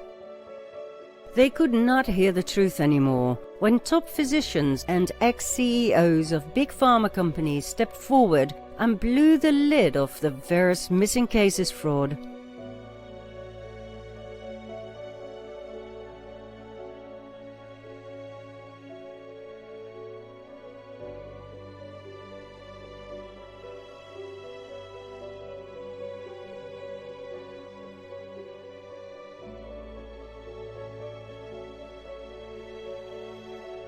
When they explained that only 1% of adverse reactions or deaths were being reported.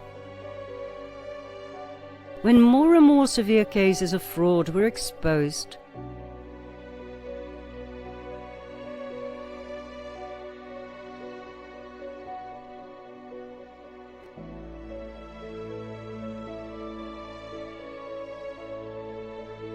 When the real efficacy of the jabs turned out to be only 1%, as our bribed specialists had concealed the difference between absolute risk reduction and relative risk reduction, meaning one still has a 99% chance of catching COVID after being vaccinated, so why bother at all?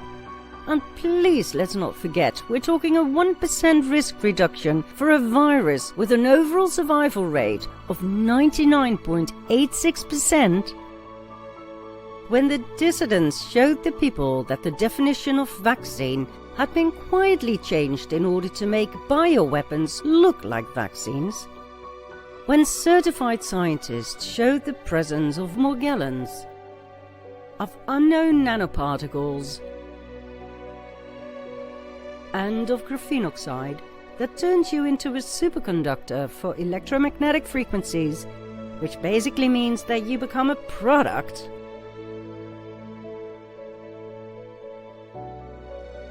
And a great big antenna for any kind of dangerous radiation, it was too late.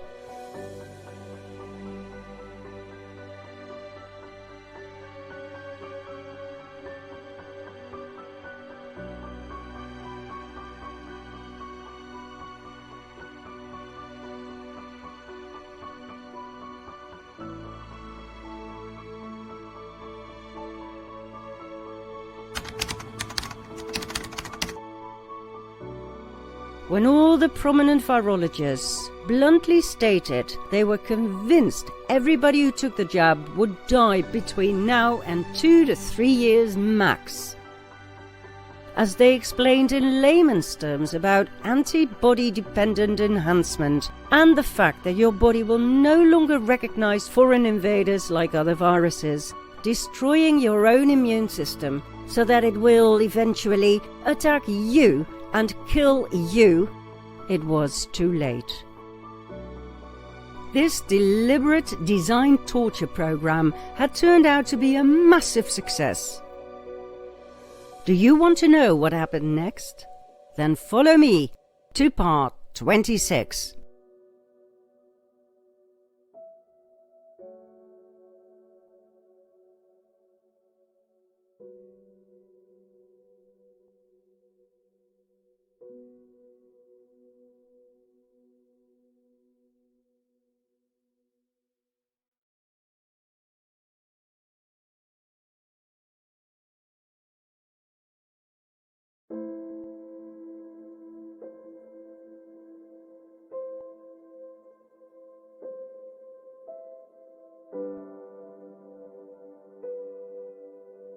The cabal's torture strategy had worked brilliantly. People had become lethargic. Many had altered personalities according to their loved ones. Others had turned into zombies. Was that what the CDC had warned us about on their website? The zombie apocalypse? People simply didn't hear the warnings. They couldn't see right from wrong anymore. They were in a state of brain fog and confusion, in which the sudden insane amount of cases of thrombosis, pulmonary embolisms, strokes, and serious heart problems simply went by unnoticed. Top sportsmen had acute heart failure and dropped to the ground.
News anchors collapsed live on TV.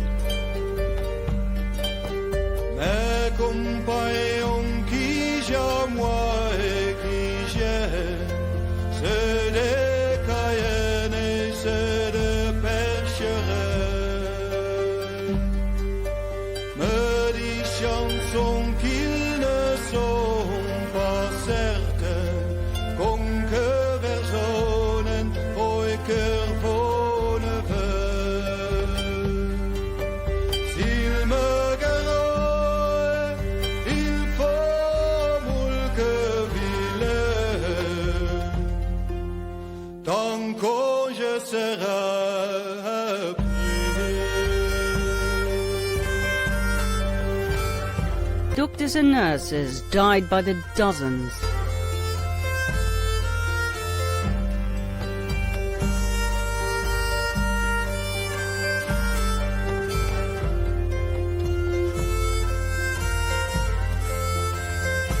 Pilots got unwell in mid-air due to blood clots. Planes came crashing down from the sky.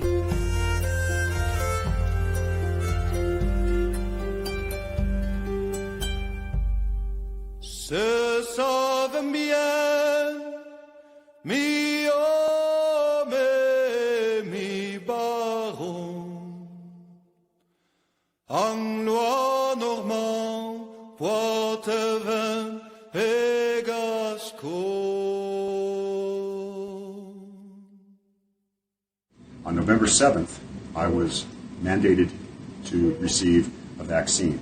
Quite literally, I was told if I did not receive the vaccination, I would be fired. This was from our director of flight. So, under duress, I received the vaccine. Now, just a few days ago, after landing in Dallas, 6 minutes after we landed, I passed out. I coded.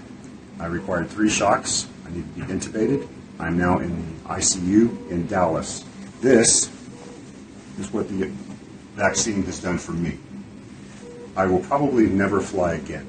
I was hoping to teach my daughter to fly. She wants to be a pilot. That will probably never happen. All courtesy of the vaccine. This is unacceptable, and I am one of the victims. You can see that this is the actual result of the vaccine for some of us. Mandatory, no questions asked, get the shot or you're fired. This is not the American way.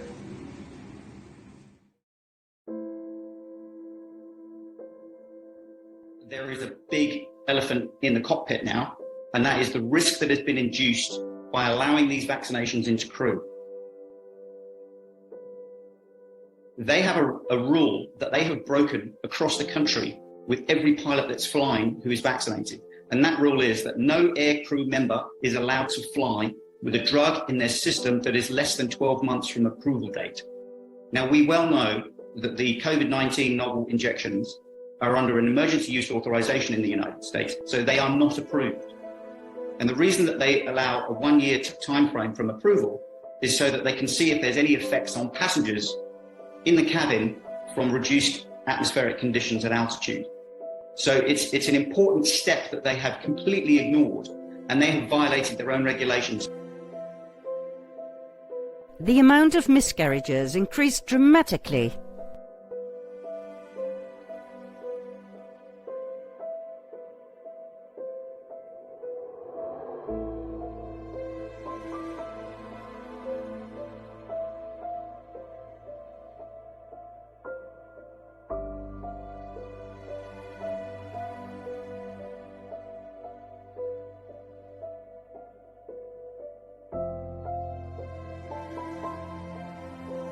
People suddenly started emitting electromagnetic frequencies and radioactivity.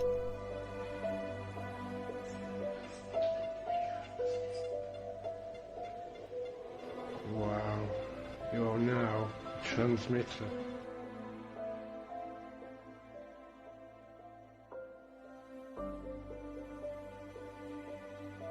Coroners were shocked and horrified by the amount of children brought in after getting the jab. There are more babies dying now than ever, and the only thing they have in common is their mums were vaccinated. They showed nauseating footage of massive blood clots and destroyed veins and arteries.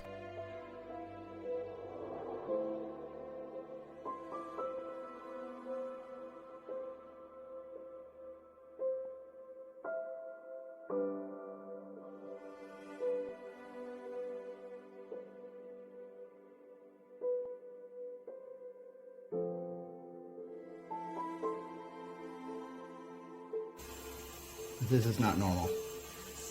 The big one came out of the vein. The small one came out of the iliac artery itself.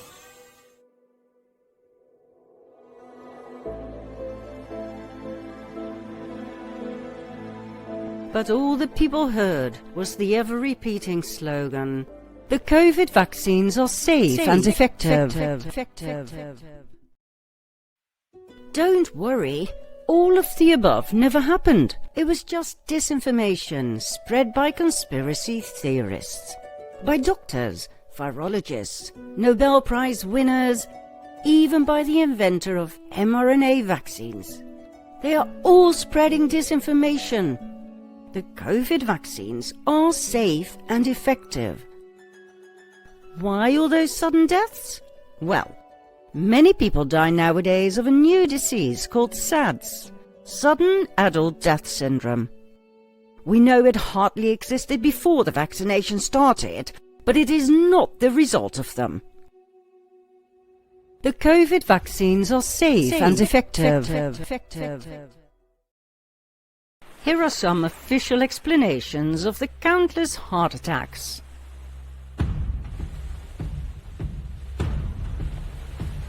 There once was a ship that put to sea, and the name of the ship was the Billy of Tea. The winds blew hard, her bow dipped down, oh blow me bully boys blow. Soon may the wellerman come to bring us sugar and tea and rum. One day when the tonguing is done, we'll take our leave and go. She had not been 2 weeks from shore when down on her a right whale bore. The captain called all hands and swore he'd take that whale in tow. Soon may the wellerman come to bring us sugar and tea and rum. One day when the tonguing is done, we'll take our leave and go. Before the bulge had hit the water, the whale's tail came up and caught her. Heads to the side, harpooned and fought her when she dived down low. Soon may the wellerman come to bring us sugar and tea and rum. One day when the tonguing is done, we'll take our leave and go. Soon may the wellerman come to bring us sugar and tea and rum. One day when the tonguing is done, we'll take our leave and go. No wine was cut, no whale was freed, and the captain's mind was not on greed, but he belonged to the whaleman's creed. She took that ship in tow. Soon may the wellerman come to bring us sugar and tea and rum. One day when the tonguing is done, we'll take our leave and go. Soon may the wellerman come to bring us sugar and tea and rum. One day when the tonguing is done, we'll take our leave and go.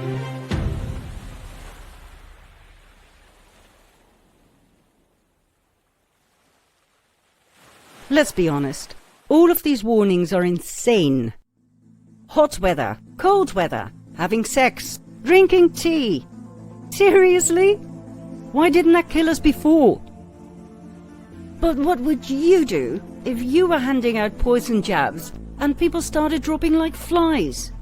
Wouldn't you deploy your media outlets to spread these kinds of warnings? Hoping people would continue believing your narrative? Desperately hoping that if you repeat the lie often enough, you'll get away with it?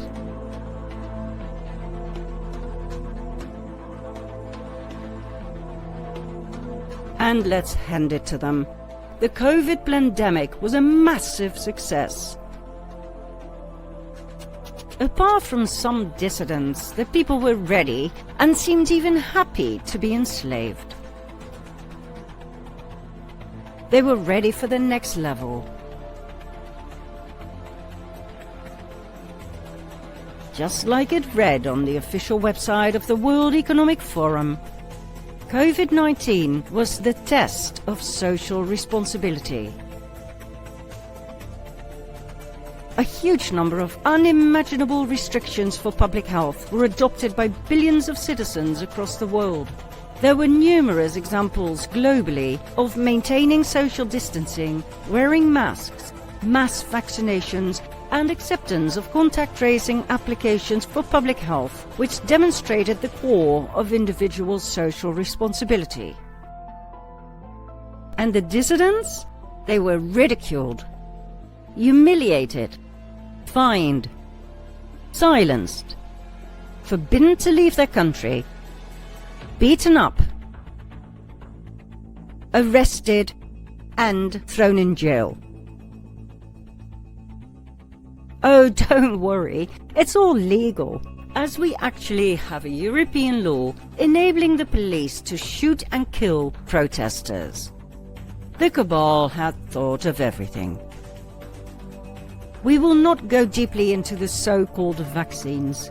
Research is still going on at this moment in time, and there are some excellent websites where you can follow both the research and the horrifying discoveries.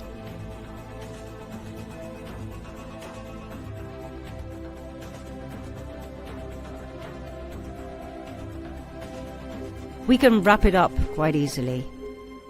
Innocent people around the world were injected with a deadly poison.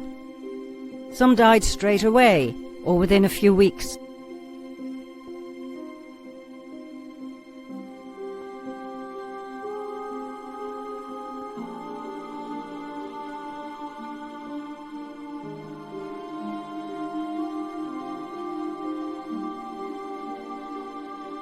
Others were crippled with sudden neurological disorders.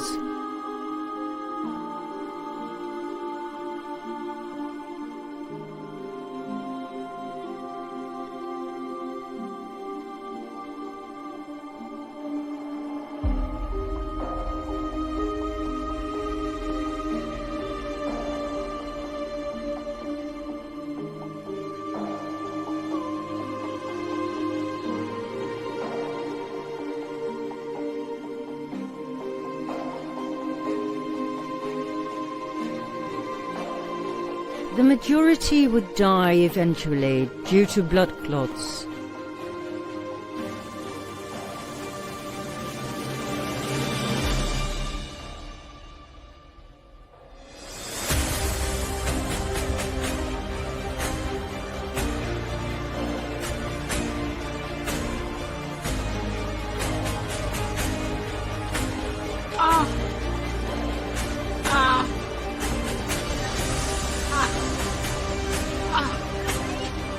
Okay. Oh my God. Due to vaccine-induced cancer, or the self-assembling qualities of graphene oxide, turning the vaccinated into walking antennas, great big receivers of 5G and other frequencies.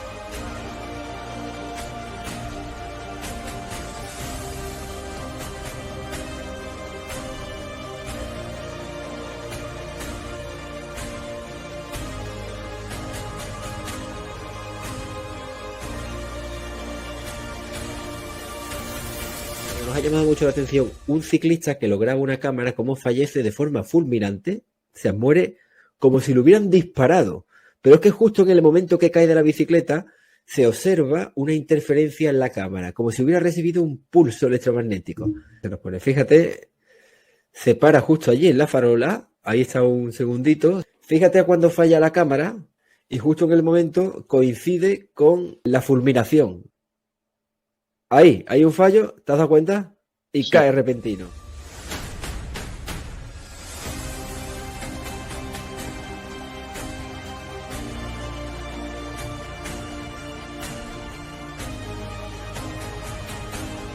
Esta es la prueba, porque ya no es una cuestión de que el tío se cae fulminado por algo interno a él, sino que hay un desencadenante externo que queda grabado en el registro de la cámara. El pulso que ha hecho esa interferencia en la cámara ha hecho una interferencia en el ritmo cardíaco. Esa imagen es buenísima.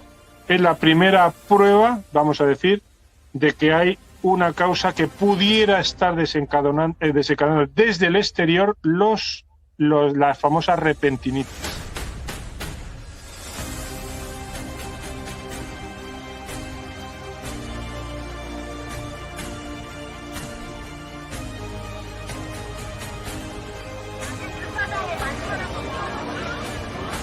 체력은 많은데.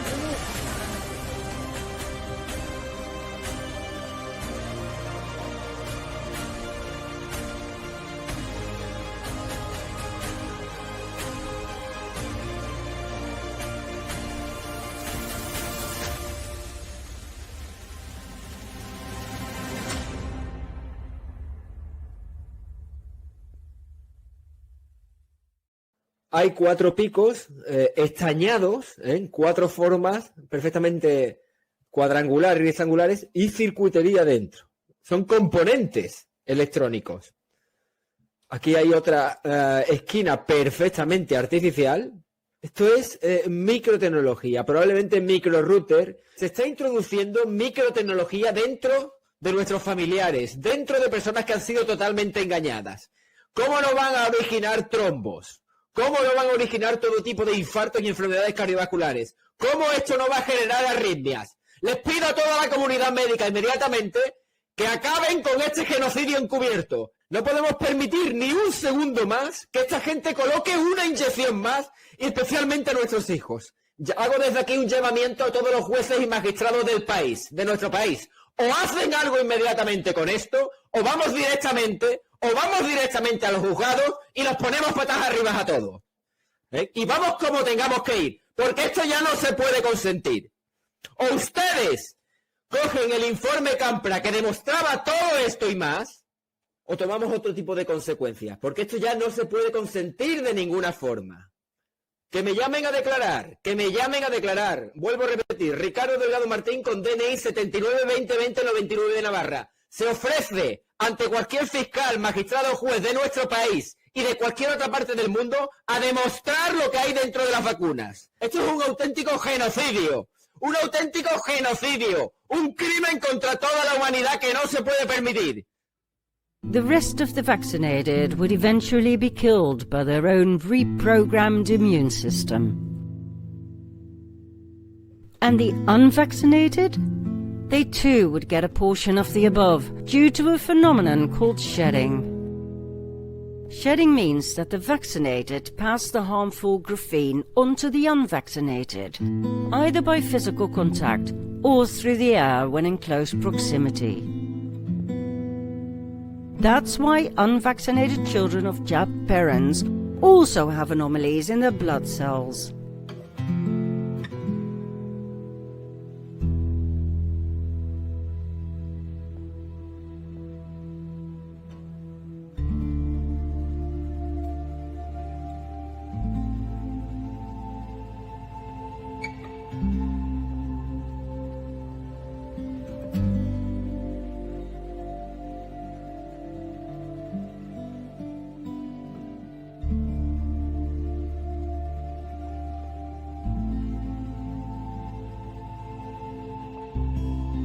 Oh, and make no mistake. Just in case you are unvaxxed and you believe that these are just tiny amounts that can cause no harm, you're mistaken. Graphene is everywhere.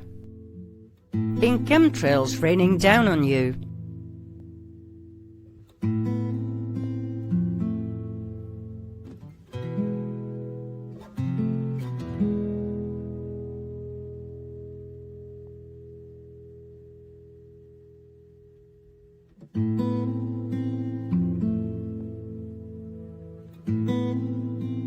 In painkillers.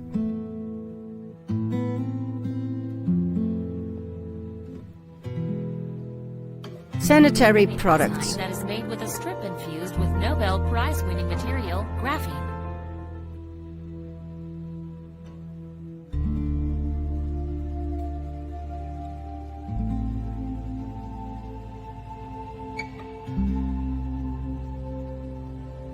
In clothing, in food packaging, and in medicine. And once it's in your body, even the smallest quantities will self-assemble into bigger and bigger strands under the influence of electromagnetic frequencies. Nobody remains unaffected.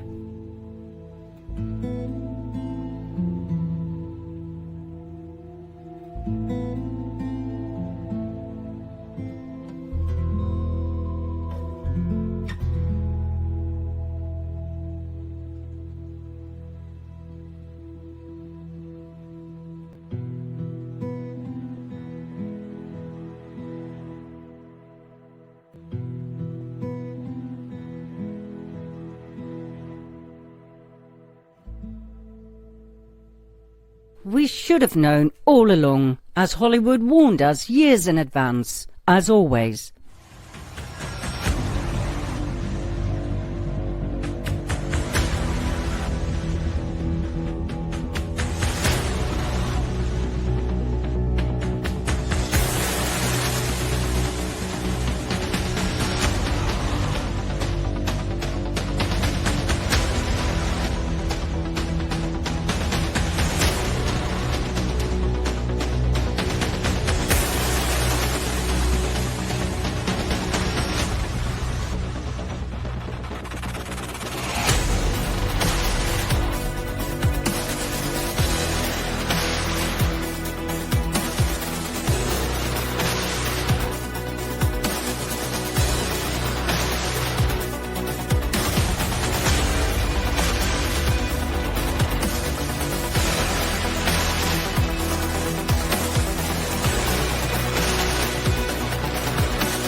Like we said, research about the poisonous jab and their horrific effects is still being conducted full speed.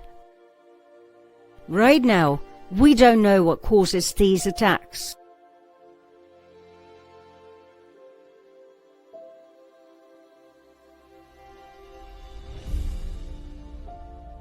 We don't know why black-eyed babies are born from vaccinated parents. We don't know what on earth enables some newborns to hold up their head only hours after birth.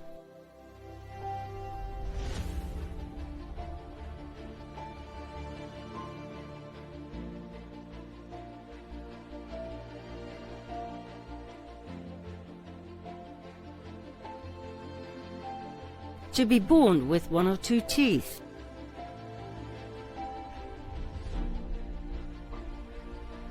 To walk only weeks or just a few months after that.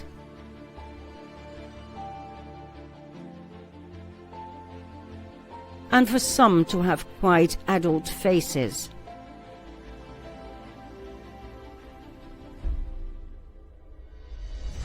Time will tell what we are truly dealing with here. Prince Philip once said, In the event that I am reincarnated, I would like to return as a deadly virus in order to contribute something to solve overpopulation.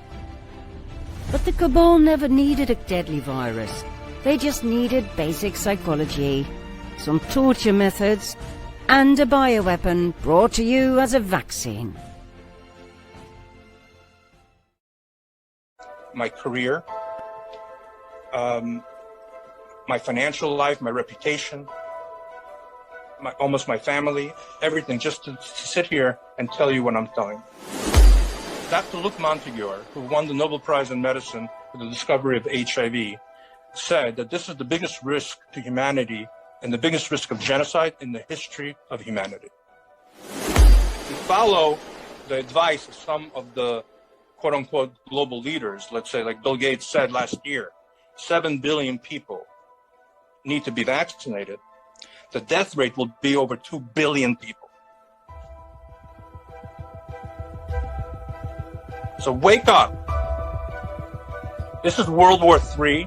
This is a level of malfeasance and malevolence that we have not seen probably in the history of humanity.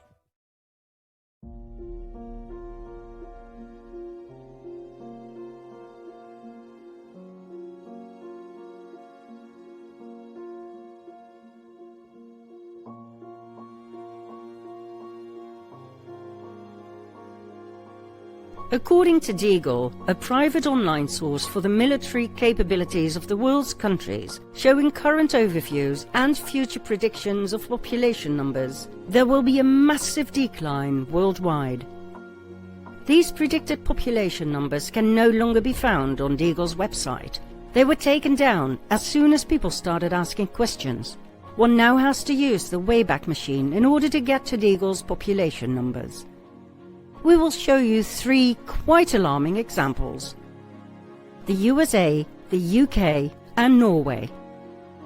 The population numbers of the US will go down from 327 to 100 million people between 2017 and 2025. More than 2/3 of the entire US population will disappear. The UK will go from 66 million to 15 million people. 51 million people gone. Norway will go from 5.3 to 3.8 million people. Not quite so alarming at first sight, but wait for it. Tenders have been released in which governments offer contracts to companies who can supply millions of body bags. Let's take a look at Norway, shall we?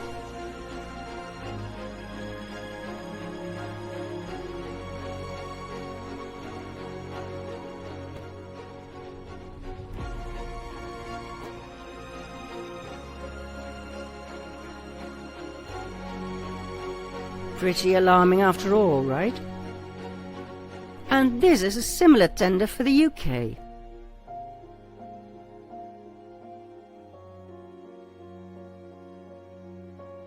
In other words, governments are getting ready to handle millions and millions of corpses. And guess what? The body bags are only used to get the dead from one place to the next. Do you want to know what happens next? Ever heard of the liquefying bill? Governments have come up with the most sustainable way to quickly get rid of the dead, by using alkaline hydrolysis. Within 2 to 3 hours, the dead will be turned into bone fragments that are pulverized, plus a liquid byproduct called effluent, in layman's terms referred to as biosludge.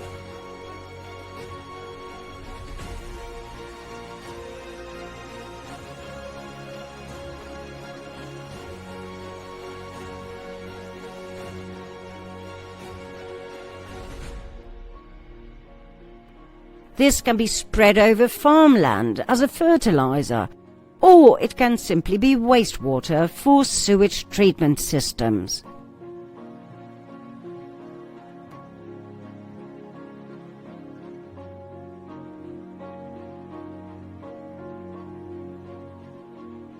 And the next step? You can safely drink it as tap water. Even though it's a fertilizer, it's clean and neutral, according to experts.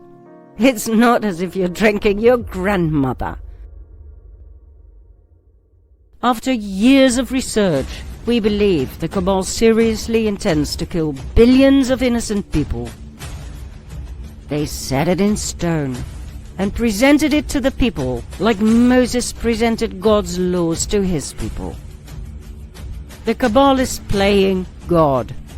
They believe they have the God-given right to punish disobedient people and to spare the obedient ones. And right now, they are taking it to the next level, trying to outsmart and surpass God. Do you want to know what that looks like? Then follow me to part 27.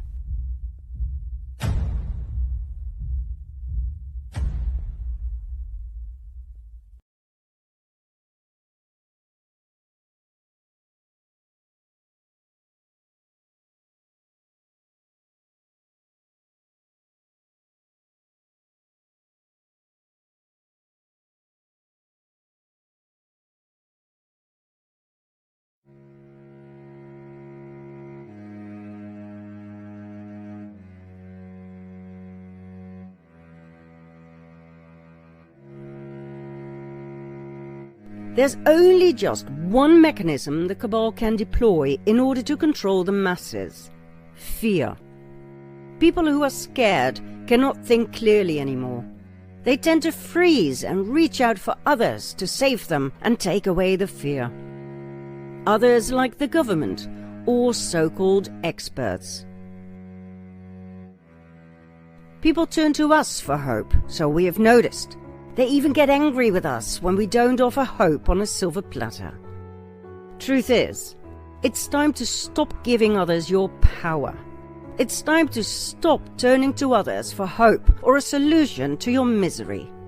Only you can save you. It's time for action. Action from you, the people. What we present in our episodes are our findings to our research. We call it the ugly truth. And ugly it is. Much uglier than we expected it to be. But you have two options.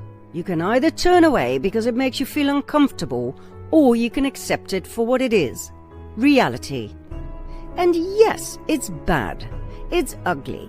It makes you want to throw up. It would be weird if you didn't feel that way.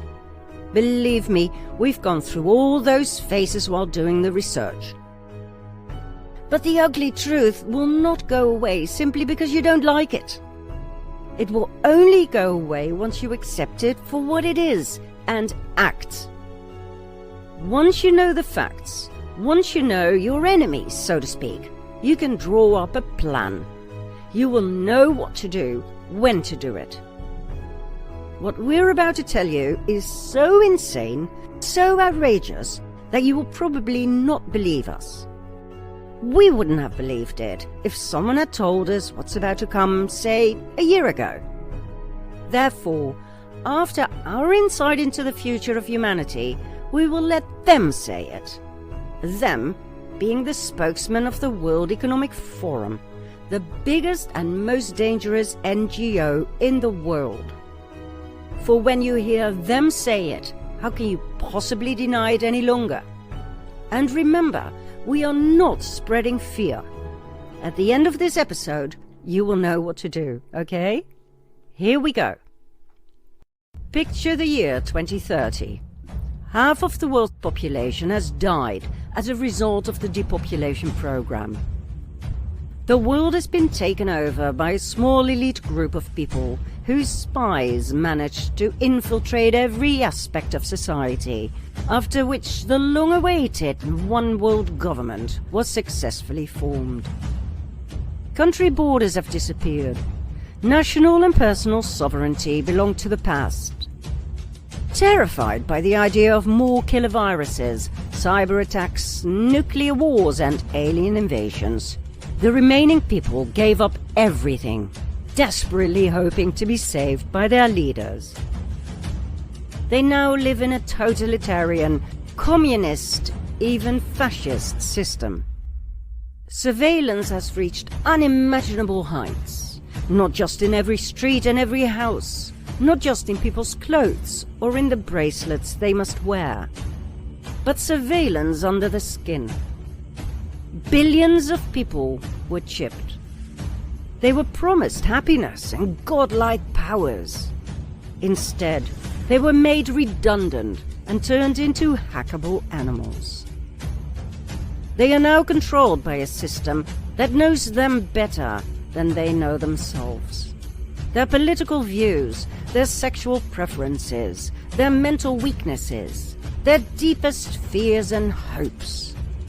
Those who are still alive are now controlled by a system that can predict their feelings and decisions, that can manipulate their feelings and decisions, and that can ultimately make decisions for them. Their bodies, brains, minds and souls were systematically and successfully hacked by means of a combination of unprecedented computer power, understanding of biology, artificial intelligence, and biometric data they collected from you, me, and every person on this planet. Those who survived the depopulation program own nothing. Homo sapiens is dead. It died when it was hacked and turned into hybrid cyborgs. Free will is dead. God has been surpassed and taken over. They finally did it. What tyrants in the past failed to achieve, the cabal managed. They hacked and hacked and hacked until no free-thinking individual was left on the face of the planet. 2030, 7 years from now. Not a pretty picture, right? Let's hear what the cabal has to say about it, shall we? Meet Klaus Schwab, founder and chairman of the World Economic Forum. When I mention now names like Mrs. Merkel, even Vladimir Putin and so on, they all have been young global leaders of the World Economic Forum. Mm-hmm. What we are very proud of is that we penetrate the cabinets. We penetrate the cabinets.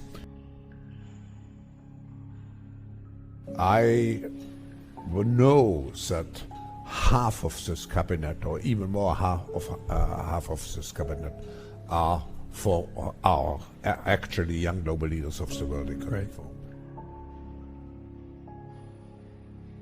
Pay insufficient attention to the frightening scenario of a comprehensive cyber attack, which would bring to a complete halt to the power supply, transportation, hospital services, our society as a whole.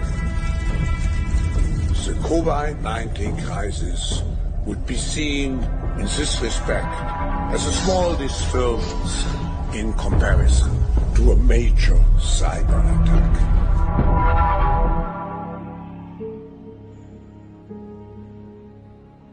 I respect China's achievements, which are tremendous.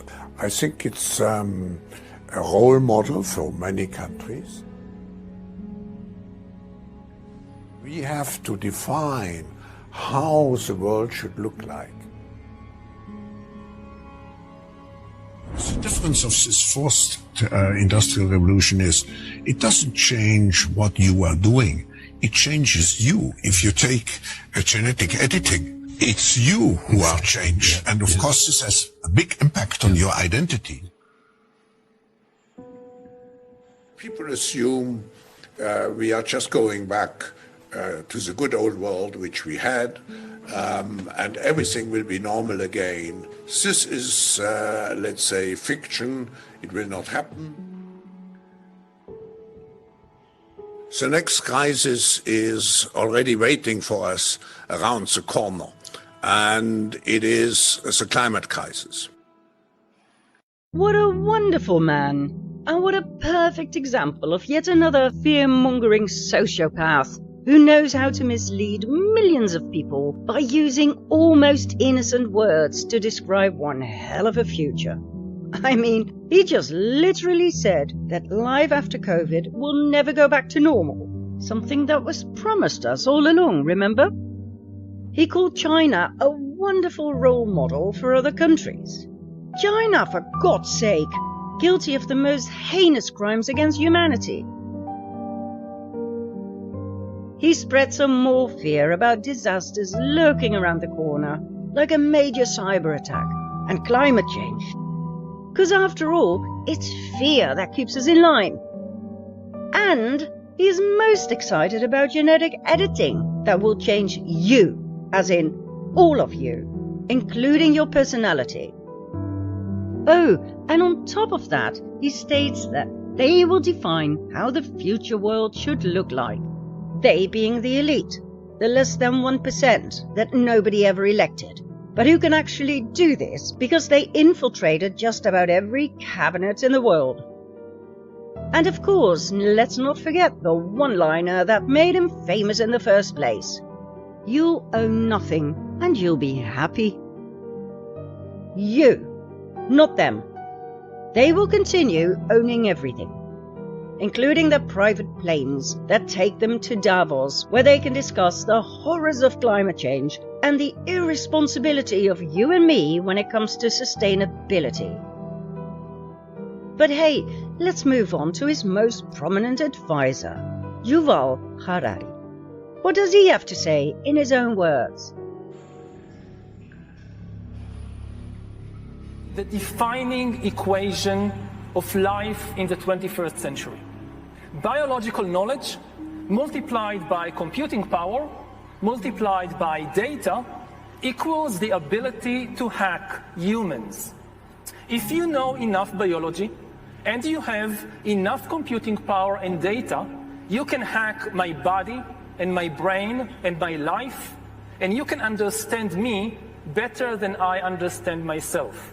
You can know my personality type, my political views, my sexual preferences, my mental weaknesses, my deepest fears and hopes. And you can do that not just to me, but to everyone. A system that understands us better than we understand ourselves can predict our feelings and decisions, can manipulate our feelings and decisions, and can ultimately make decisions for us. How exactly will the future masters of the planet look like? This will be decided by the people who own the data. In the past, many tyrants and governments wanted to do it, but nobody understood biology well enough, and nobody had enough computing power and data to hack millions of people. Neither the Gestapo nor the KGB could do it. We've reached the point when we can hack not just computers, we can hack human beings and other organisms. Humans are now hackable animals. We are probably one of the last generations of Homo sapiens, because in the coming generations, we will learn how to engineer bodies and brains and minds. The whole idea that humans have, they have this soul or spirit and they have free will and nobody knows what's happening inside me. So whatever I choose, whether in the election or whether in the supermarket, this is my free will, that's over. Free will, that's over.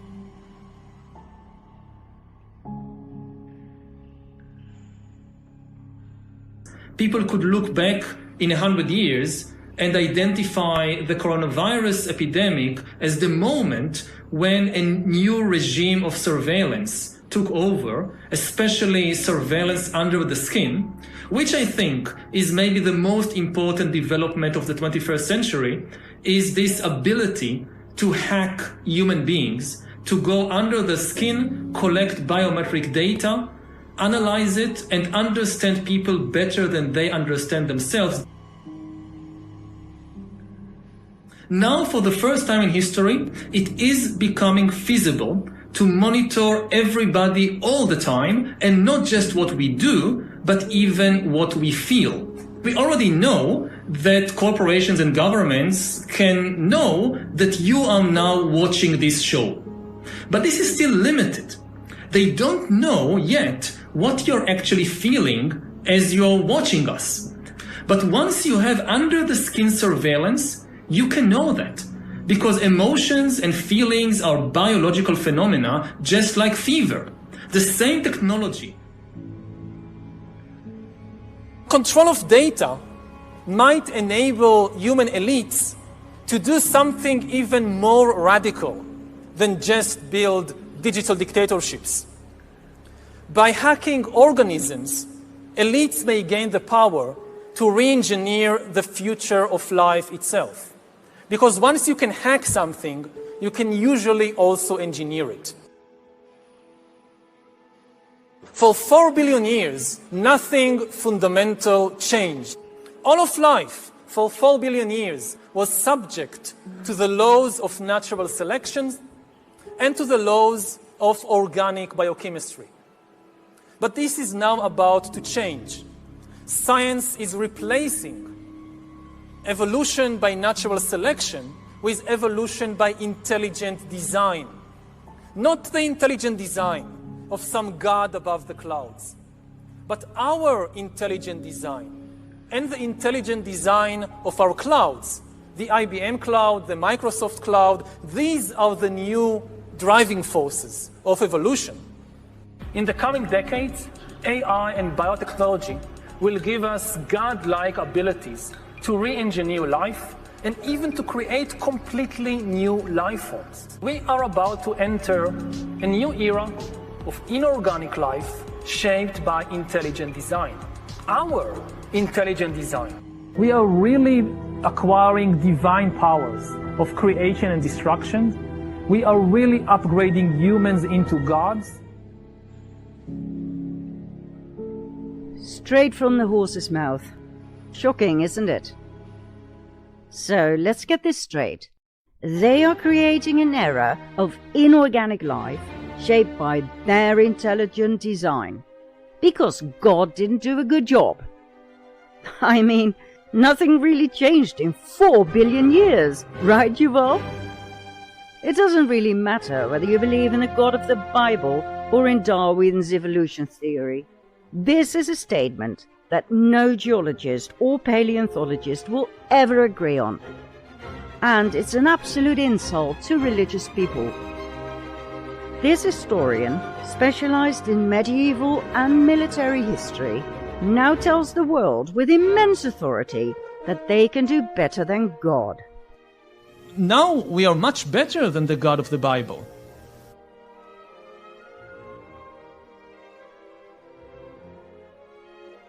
Now normally we would tell you all about Schwab and Harari, about their roots, their hidden agendas. And of course we did the research and we discovered a lot. For instance, about the real driving force behind the WEF.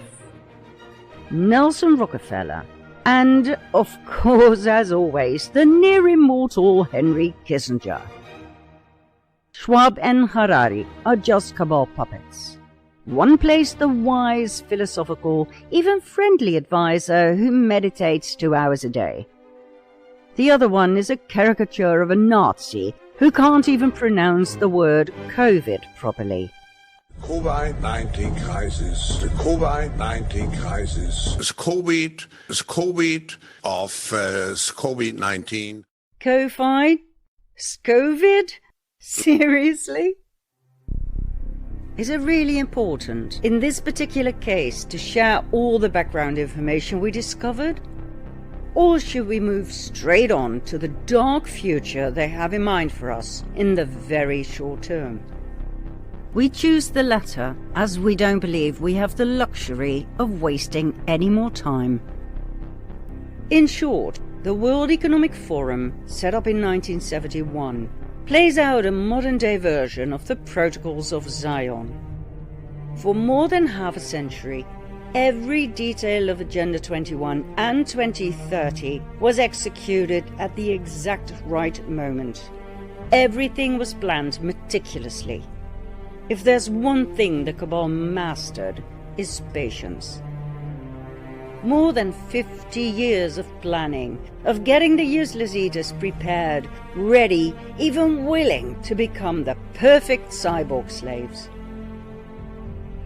As the WEF carefully played out its cabal game, moving pawns to and fro, its goals remained the same as always.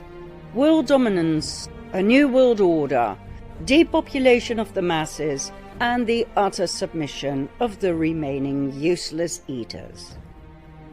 In order to achieve these goals, every part of society had to be infiltrated by WEF-trained operatives throughout the world.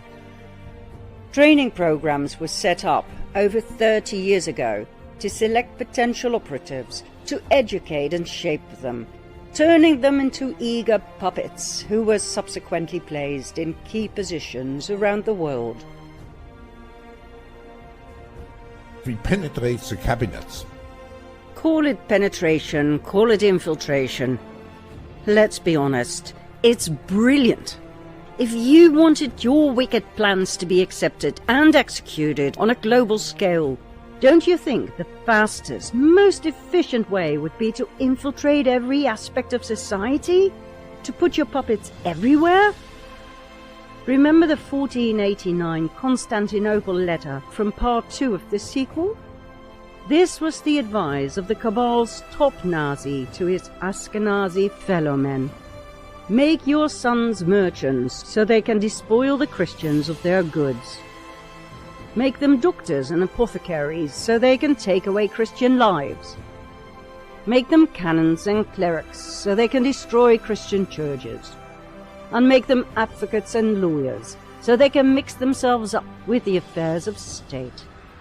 This way you will dominate the world. Infiltration, infiltration, infiltration. They did it back then, and they're still doing it now. This time, they started with the Global Leaders of Tomorrow, a one-year program that started in 1992 and lasted until 2003.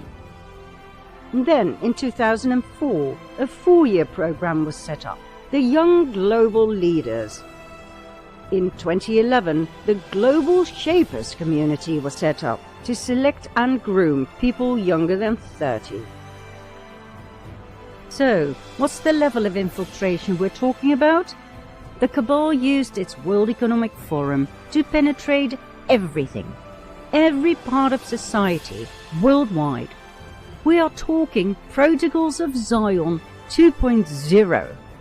Let me show you what we need. And please realize that every business we're about to show you sent its highly placed representatives to follow one of the WEF's training programs. CEOs, director of this, director of that. Meaning each and every business and aspect of society has been programmed to execute the WEF's demands. Please let that sink in while you watch the following. The WEF has successfully and thoroughly infiltrated the financial world,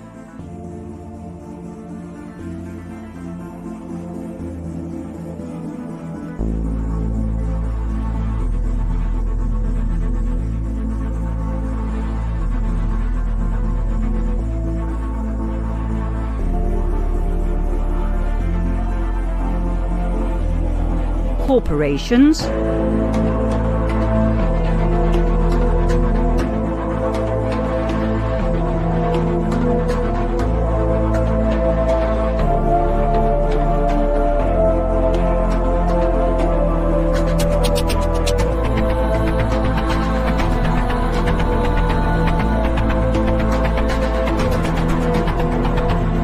NGOs,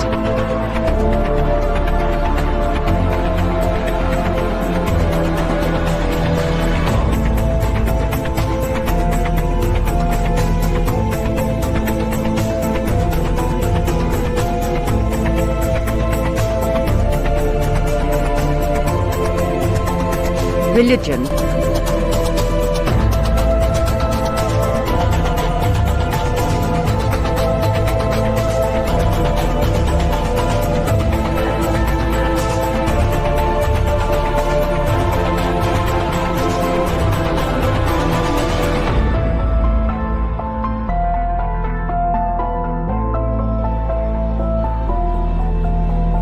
the media.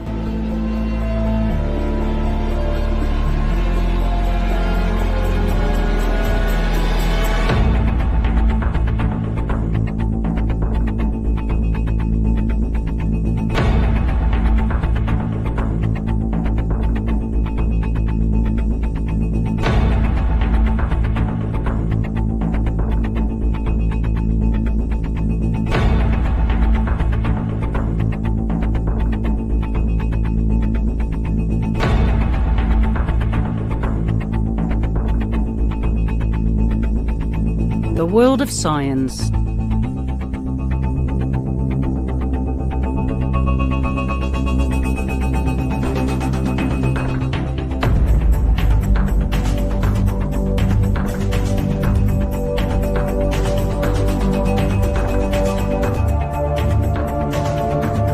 Hollywood and Bollywood.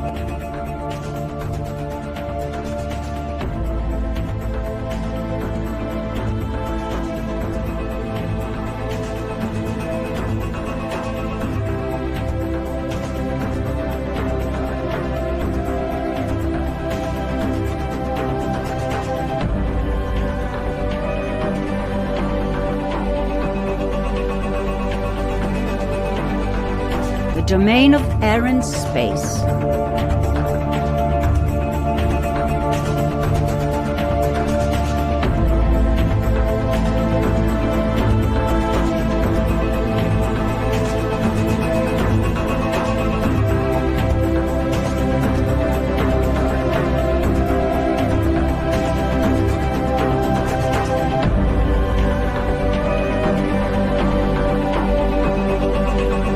Royal families.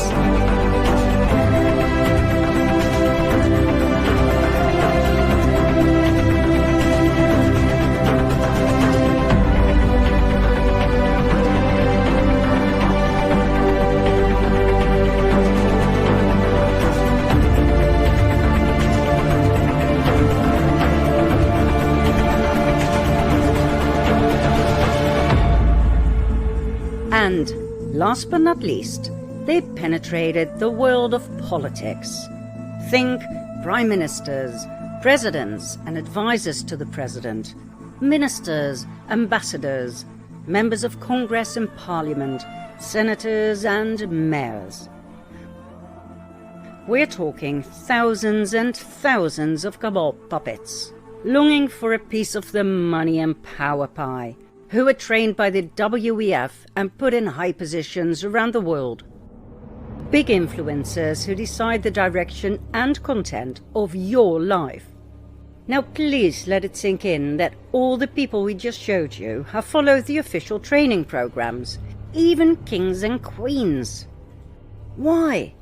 They're royalty, for goodness sake. It clearly shows you who's actually in charge, doesn't it? The amount of WEF influencers across the world is absolutely massive. There are many, many more members and participants of the WEF who, for some reason, do not need to follow the training programs. Here are some more friendly faces you've probably seen before. All the major globalists are there.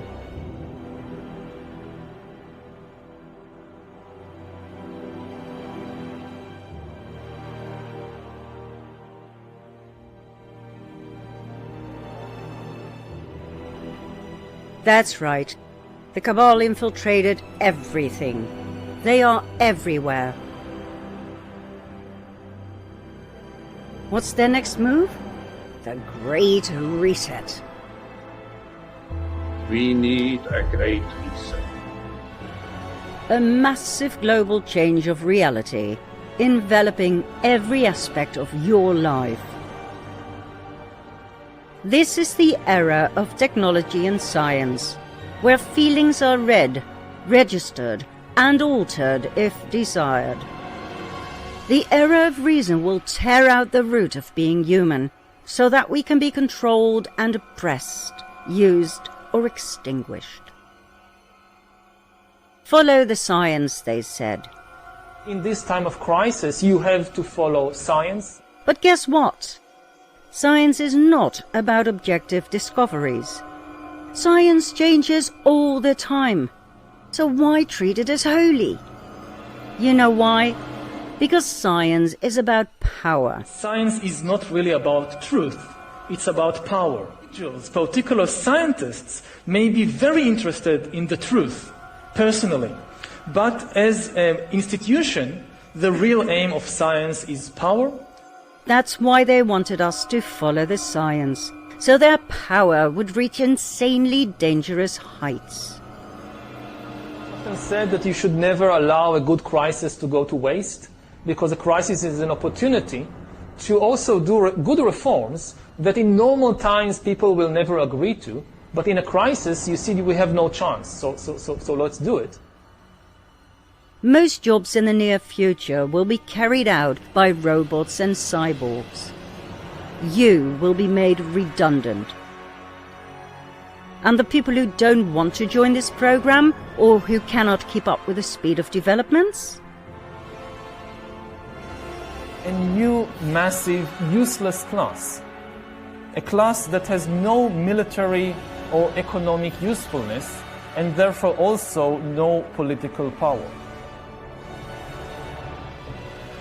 My best guess at present is a combination of drugs and computer games. Drugs and computer games. And maybe they'll just end up in isolation camps. Or should I say, concentration camps. So, is there hope for humanity? You decide. After all, we are not here to sell you hope. We are here to give you facts. But hey, you know us. We will show you what you can do in order to change things. It's basically what we've been telling you all along in our Zoom presentations. But first, let's move on with some more lies that will make you happy to pay more tax. And we'll give you a picture of what all of the above means for this new, massive class of useless eaters. In other words, for you and your children. Follow me to part 28.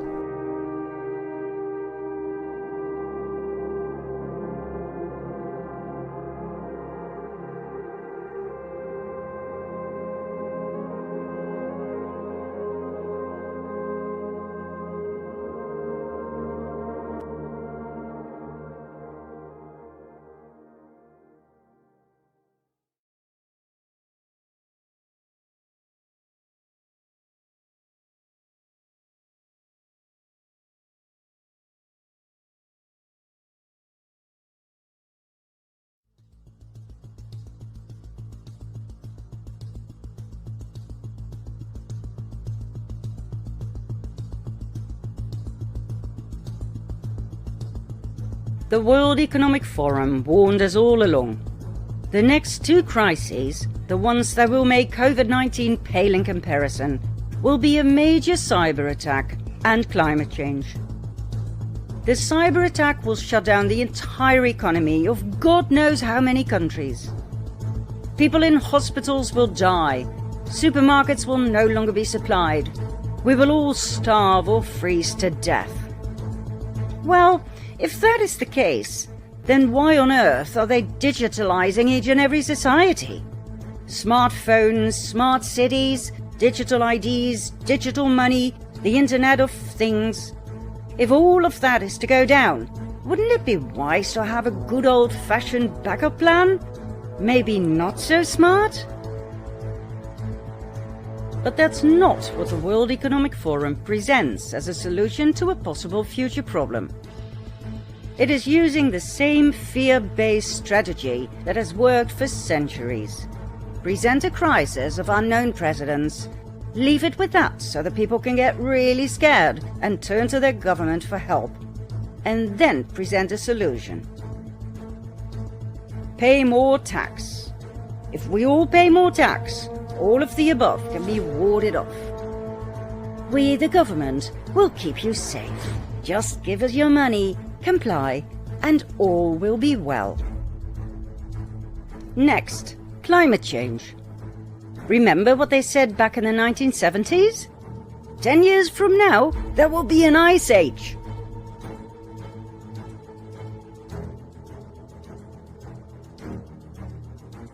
Remember what they said 10 years later? 10 years from now, acid rain will destroy all crops.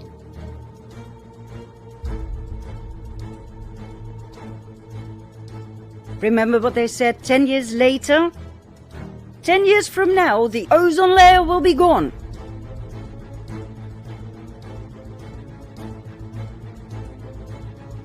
Remember what they said 10 years later? 10 years from now, the ice caps will be gone, melted. What happened to the Ice Age? Those were the experts talking. Remember Al Gore and his inconvenient truth? Alerting the public to an increasing planetary emergency due to global warming back in 2006, plus a sequel in 2017? Well, guess what? None of his terrifying predictions came true.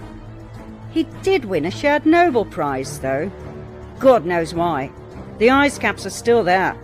We didn't get submerged in a modern-day deluge. Even the dikes in the Netherlands, a country partly below sea level, still hold. And we're all okay.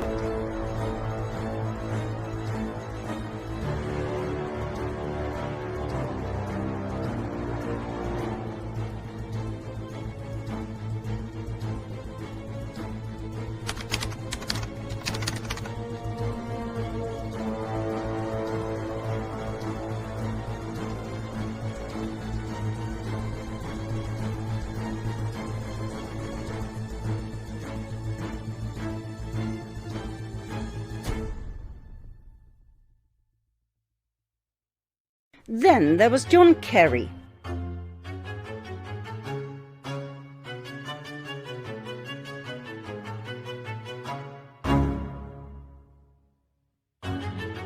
He is now US Special Presidential Envoy for Climate and speaker at the World Economic Forum, G7 and G20 meetings, where he shares his heartfelt, humble thoughts and emotions about saving the planet.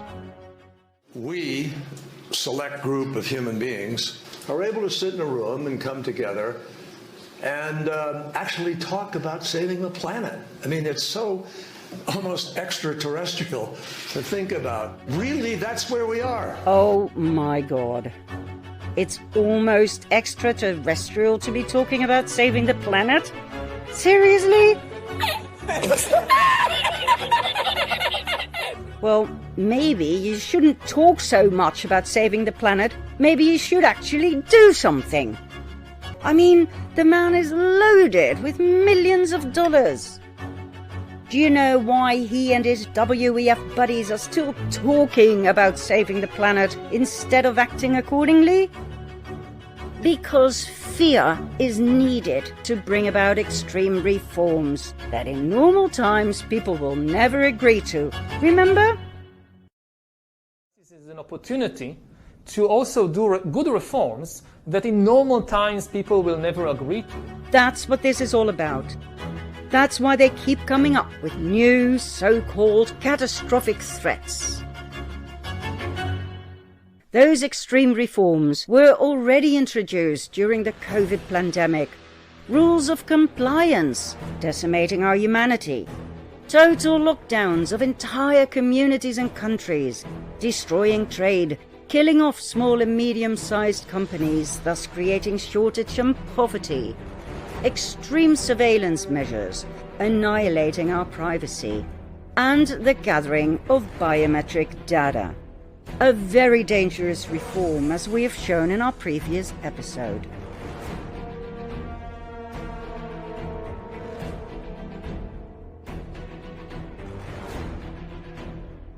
COVID-19 was an excellent fear inducer.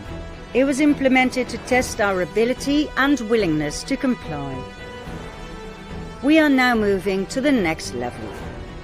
The cyber attack they keep going on about has been rehearsed 3 times. Cyber Polygon. Just like the COVID pandemic was rehearsed in advance as well. More excellent fear inducers? A new world war against Russia due to the situation in the Ukraine. There was even talk about a possible nuclear war. Excellent choice to scare the living daylight out of people. And of course, the bestseller, climate change and global warming.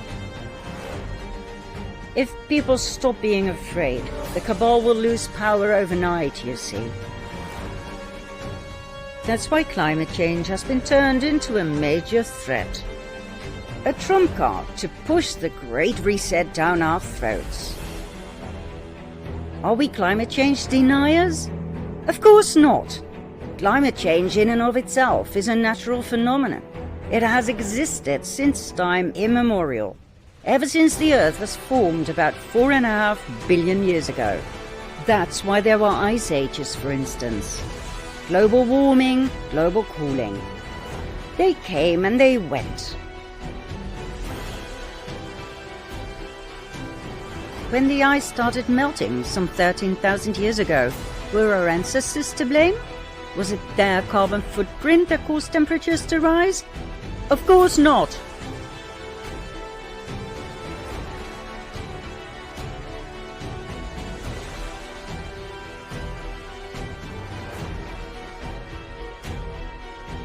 $350 is dangerous. Wow. Are you aware that since mammals have walked the planet, the average has been over 1,000 parts per million? Yeah, but we weren't walking the planet. We weren't walking the planet. At no point during the past 800,000 years has atmospheric CO2 been as high as it is today. The reason you chose 800,000 years ago is because for 200 million years before that, it was greater than it is today. Yeah, but there weren't human beings. I mean, there was a different world, folks. We didn't have 7 billion people. So how did it get to 2,000 parts per million if we humans weren't here? Because there were all kinds of geologic events happening on Earth which spewed up. Did geology stop when we got on the planet?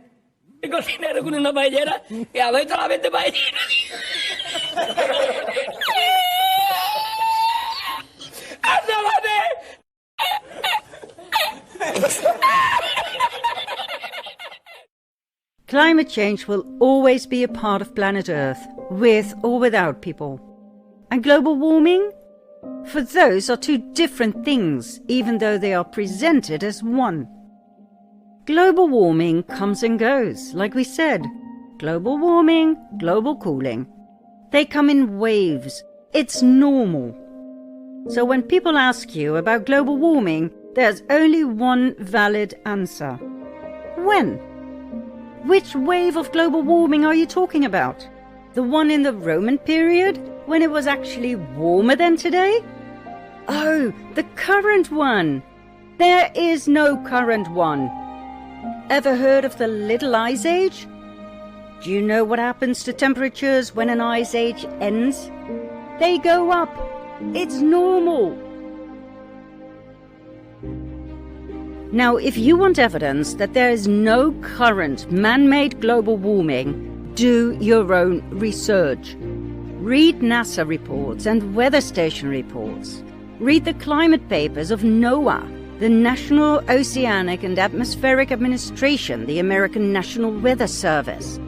Read those of the Met Office, the Meteorological Office, the UK's National Weather Service. Read the following scientific papers, written by people from NASA and various universities. Evidence for large decadal variability in the tropical mean radiative energy budget. Evidence for strengthening of the tropical general circulation in the 1990s.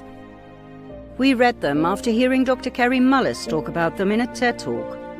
That's right, Dr. Mullis from our COVID episodes, the inventor of the PCR test, who died 4 months before all COVID hell broke loose. The conclusion in both of these papers is that our theories about global warming are completely wrong. If you measure the temperature of the atmosphere, it isn't going up. It's not going up at all. We've been doing it very carefully now for 20 years from satellites, and it isn't going up. The place didn't get warmer, so the theory is complete. These papers should have been called The End to the Global Warming Fiasco. Listen to real scientists, the ones who refuse to be in on it for the money, the ones who risk their careers by speaking up and telling us the truth about this huge lie.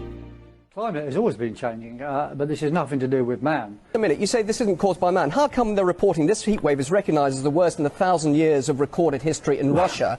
And surely of course, man has got something to do with this, hasn't he? No, nothing to do with it. The only connection is man is here at the same time as the sun and the moon are doing things. Dr. Corbyn refers to the fact that the climate is a very complex system with a lot of elements that influence the outcome. Solar activity, the phases of the moon, the Earth's tilt, its elliptical orbit around the sun, ocean circulations, changes in salinity, cloud amount, and much more.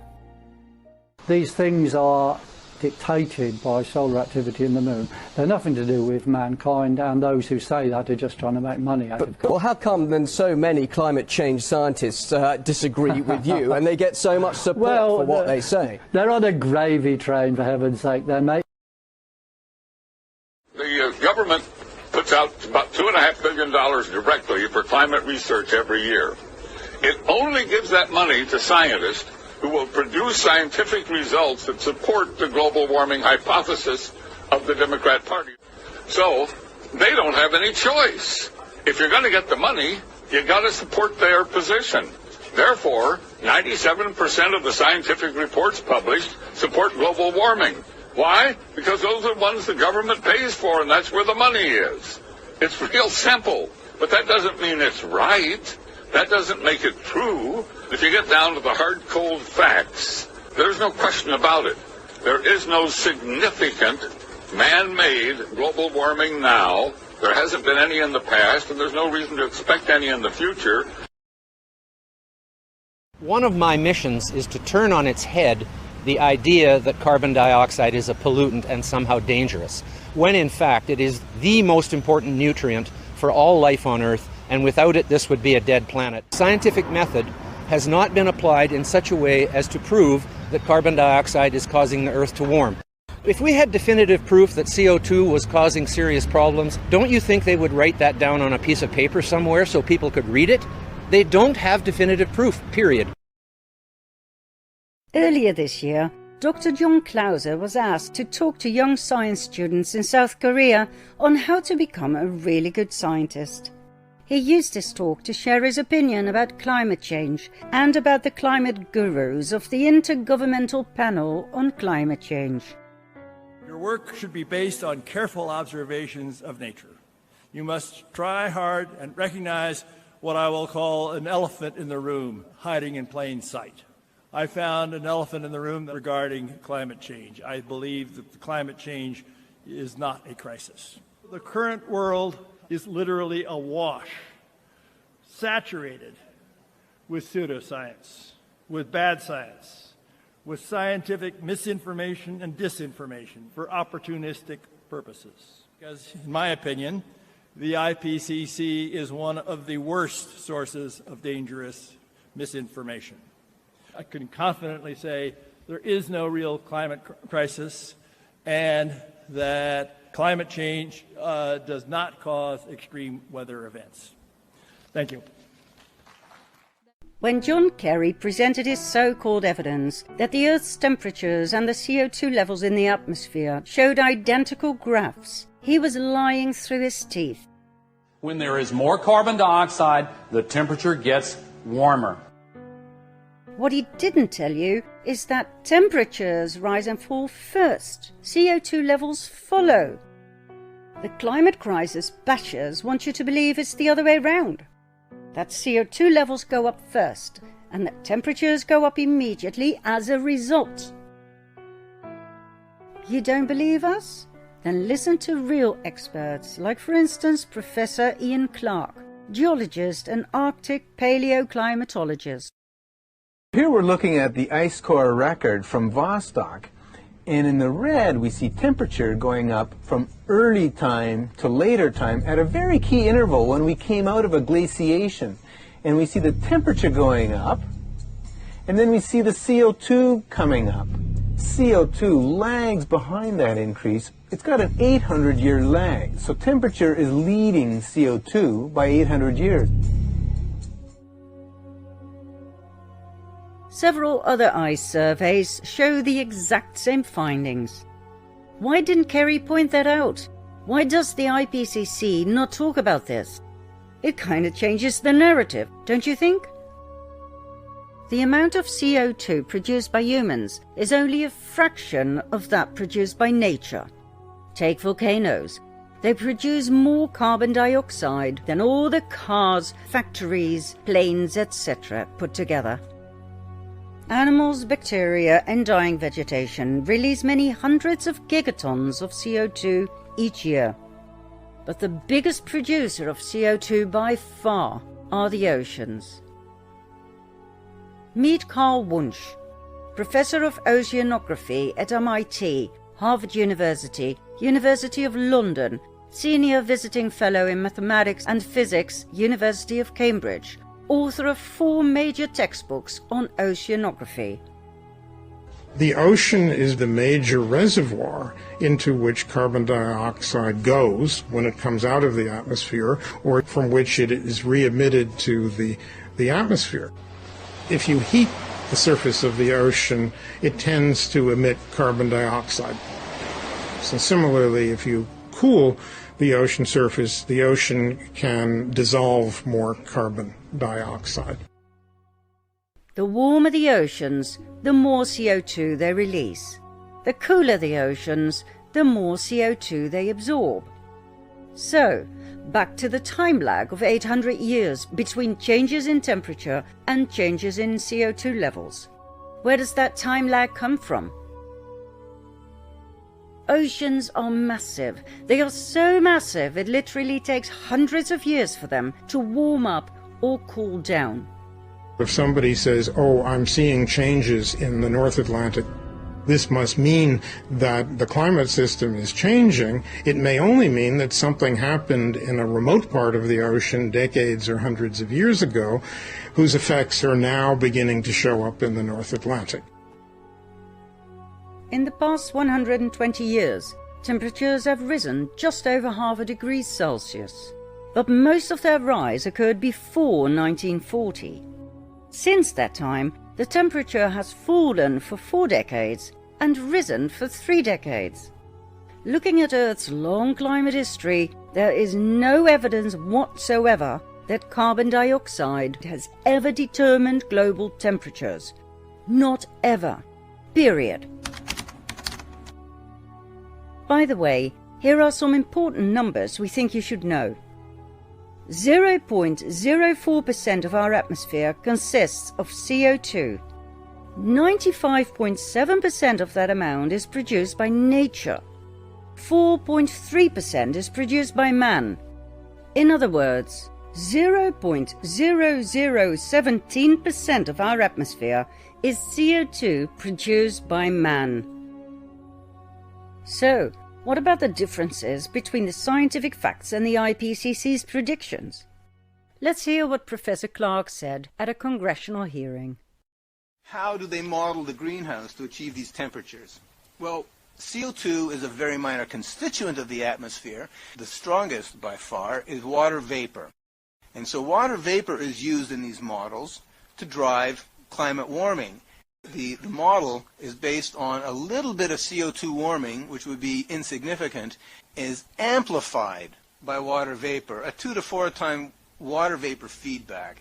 And this feedback effect has never been documented, it's never been seen in the geological record, and so it remains an hypothesis. Now that's a very polite way to say they are spicing up the statistics, because the real data would never show a climate crisis. The problem with these mathematical models is they show you exactly what you put into them. They make it extremely easy to manipulate the outcome and change the narrative. bearing in mind that the models were set up to serve politics, not science. They predict extreme heat, droughts, food shortages, starvation, natural disasters, and so on and so forth. They now even show preposterous headlines that the planet has entered an era of boiling. This is insane, as none of the scientific data even remotely points in that direction. And they can yell and scream for all we care about this July being the hottest month on record, but there's no evidence of that either. Now, we understand people make mistakes, but these are not mistakes. These are deliberate lies. Before it is too late, within the 10 years that we have left to us. The world is going to end in 12 years. 9 years. There will be no future underwater. The science is clear. In the 10 years that we have left to us, I can't imagine there will be a human on the planet in 10 years. We are in the beginning of a mass extinction. They're using mathematical models to predict horror scenarios, just like they did with COVID-19. Remember Neil Ferguson and his 2.2 million people will die in the US alone? Didn't happen. Apart from those murdered with a little help from midazolam and remdesivir. The climate models too are fraudulent, just like these COVID models. Designed that way by fraudulent people and paid for by fraudulent people and subsequently deployed by fraudulent people. The so-called hockey stick effect was created deliberately that way by flattening the curves before the Industrial Revolution, making it seem like a nice and steady line, after which they put totally exaggerated predictions into their models that subsequently sped out this insane graph. We wonder, Mr. Man, what happened to the Little Ice Age? And where did you leave the medieval warming period, And how come IPCC, One World Government Panel on Climate Fraud, how come you want us to freak out over a predicted hotspot of greenhouse warming when the real temperature readings by radio sonde do not show a hotspot? How come they show cooling? Remember those 2 papers we showed you 12 minutes ago? Well, that was just the beginning. Over the past months, we've read just about every scientific paper on climate change written in the past 2 decades, including the ones that are not talked about on TV, that are peer-reviewed and meet the strict requirements of science. What they conclude all boils down to the following. There is no climate crisis. Temperatures have been climbing since the Little Ice Age. Temperatures rise much slower than predicted by the IPCC. CO2 has never determined global temperatures. Not ever in the history of our planet. CO2 is not a forging agent, it follows temperatures. Warming is caused by nature and by anthropogenic factors, not by man. There is a direct link between warming and solar activity. Therefore, it's about time that CO2 levels and temperatures are decoupled. The amount of CO2 produced by humans is only a fraction of that produced by nature. CO2 is not a pollutant. It is plant food. It is of the utmost importance for life on Earth. More CO2 means a greener planet and increased yields of crops. Bringing down CO2 levels will have damaging effects for all life on Earth. More CO2 has not increased natural disasters. As a matter of fact, there's ample evidence that many forest fires were caused by man, not nature.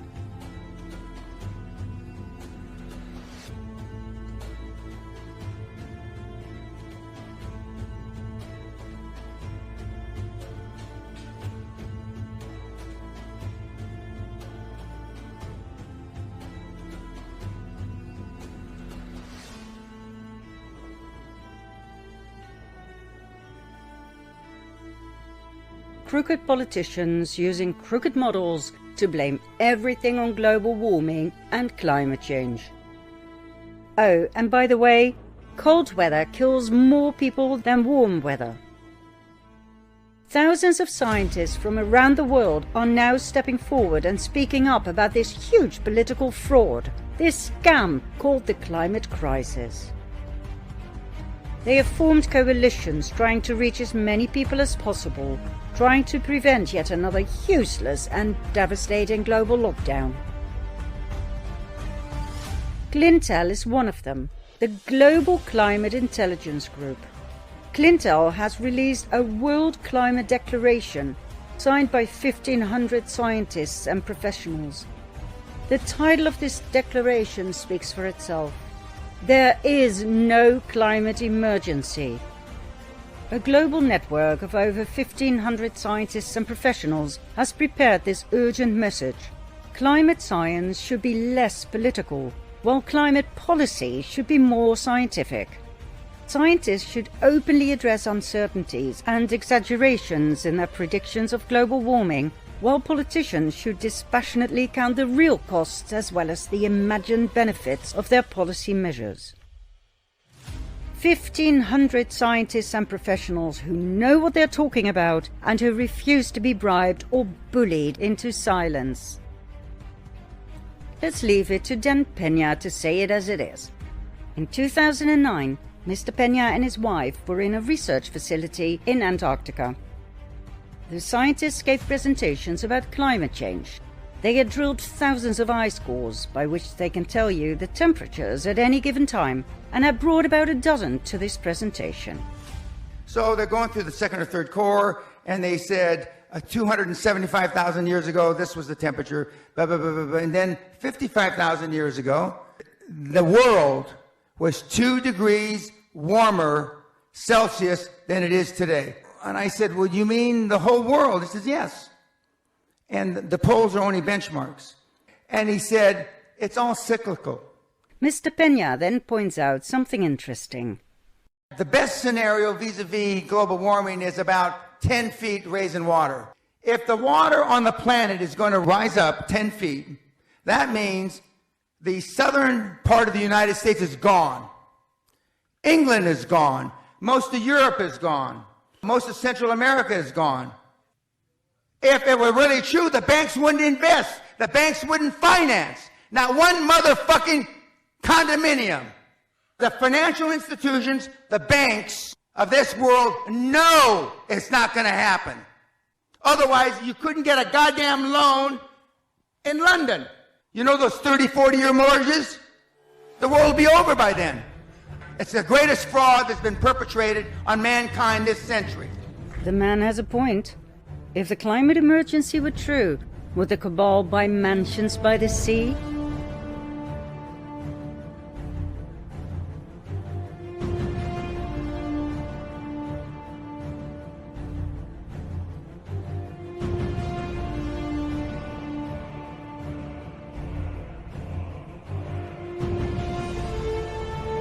You were lied to all along, and the mainstream media was, as always, in on it.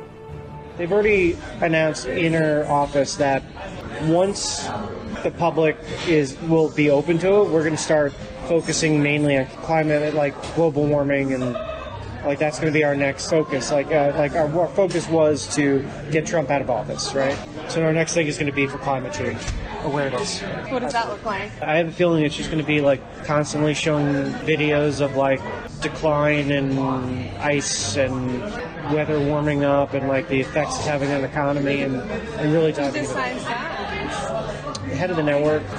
Zucker? Yeah. So that's like the next pandemic like story like that will beat to death. So climate change overload. Be prepared, it's coming. They lied about temperatures in general. They manipulated people by using new colors, red and orange.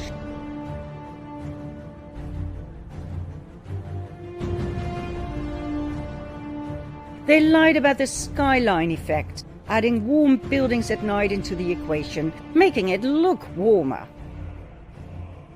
They lied by using feels-like temperatures instead of real ones. They lied by making you believe humans are much more to blame for CO2 then volcanoes and oceans, and even decomposing leaves in autumn. They lied by telling you rising CO2 levels cause temperatures to rise, when in reality it's the other way round.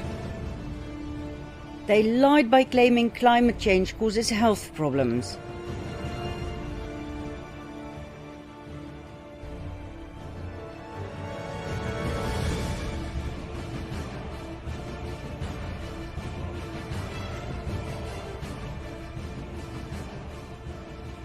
They lied using fraudulent climate models. They lied about there being a scientific consensus when there is none. And they deliberately silenced thousands of scientists who are trying to shout off the rooftops that there is no climate emergency. Other scientists are, to use Piers Corbyn's words, on the gravy train. Or to use this lady's words, many scientists are in the UN's pocket. You know, we own the science and we think that the world, should know it. Glad to hear some cabal puppets are honest people. She adds that the UN also controls social media and that they're doing their utmost best to remove disinformation about the climate at all times. We partnered with Google, for example. If you Google climate change, you will, at the top of your search, you will get all kinds of UN resources. We started this partnership when we were shocked to see that when we Googled climate change, we were getting incredibly distorted information right at the top.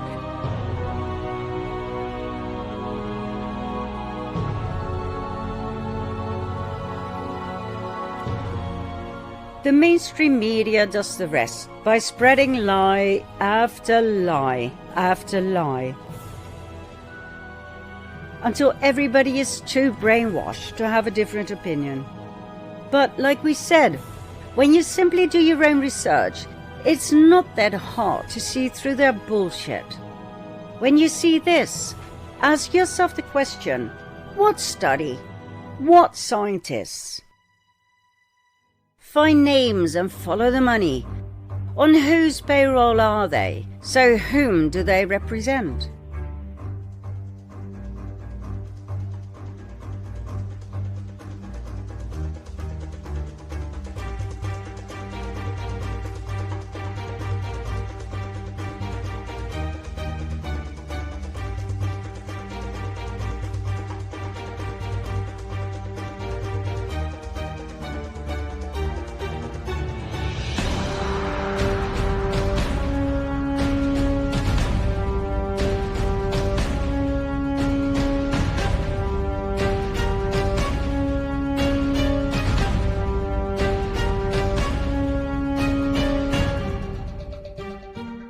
Ask yourself, why is it not allowed to have a different opinion? One that can actually be defended with scientific facts instead of vague claims. Why are those who state there's no climate emergency called climate change deniers? Why should they be ignored?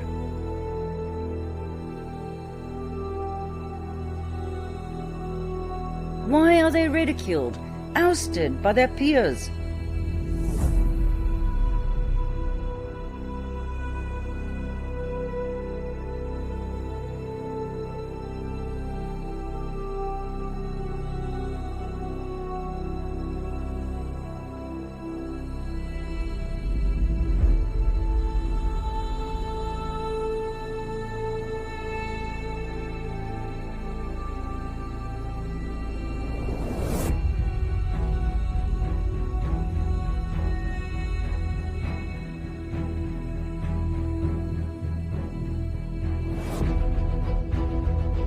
Why is fear being normalized? Why are we supposed to listen to a child instead of climatologists with amazing credentials? Since the climate crisis doesn't exist, how can we expect people to want climate action?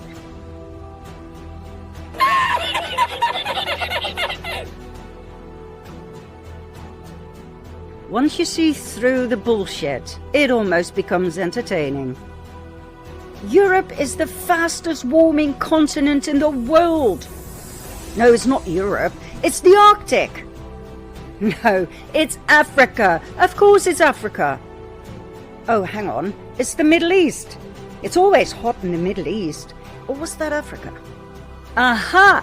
It turns out to be the US. Well, at least part of the US. It's New England. No! It's Russia! It is always Russia.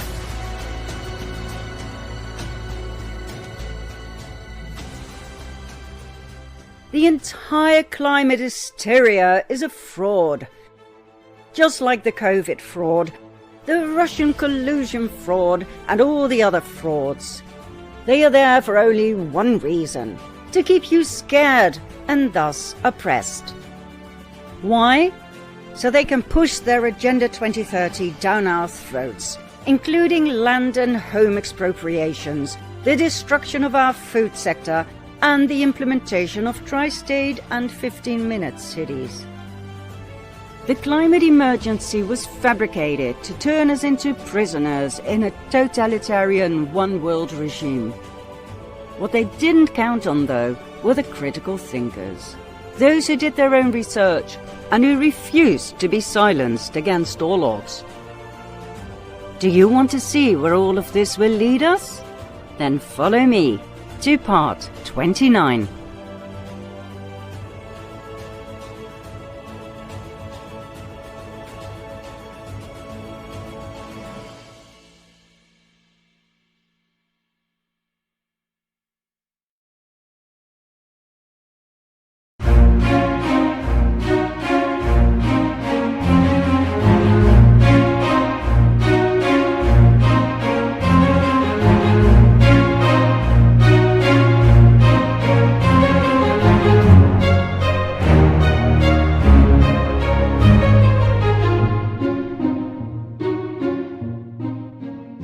Als je wilt begrijpen wat er op dit moment in de wereld echt aan de hand is, moeten we eerst heel ver terug in de tijd.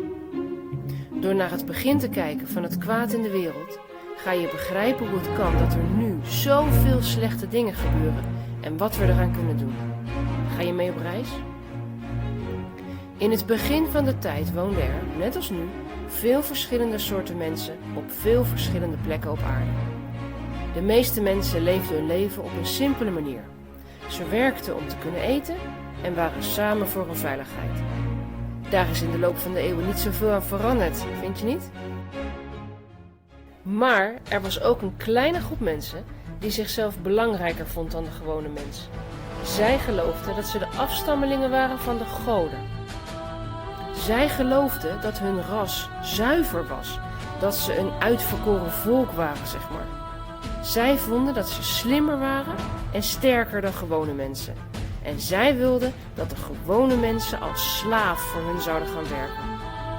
Zij wilden de absolute heersers zijn van de aarde. Ze kwamen van een plek die we nu Irak noemen. Vroeger heette dat Sumerië. Deze groep mensen leefde daar 6000 jaar geleden. Laten we ze de kabal noemen. Ze hadden maar één doel: de wereld onderwerpen en hun God dienen.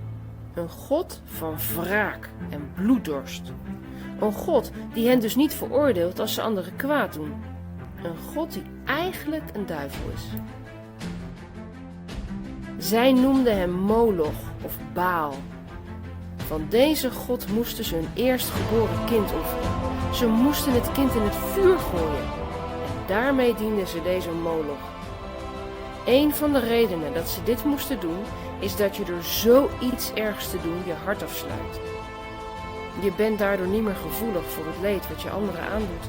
Je leeft dan alleen nog maar uit pijn en angst. En zulke afgesloten mensen had deze Moloch nodig om zijn doel te bereiken. Om de God van deze hele wereld te worden, aanbeden door alle volken.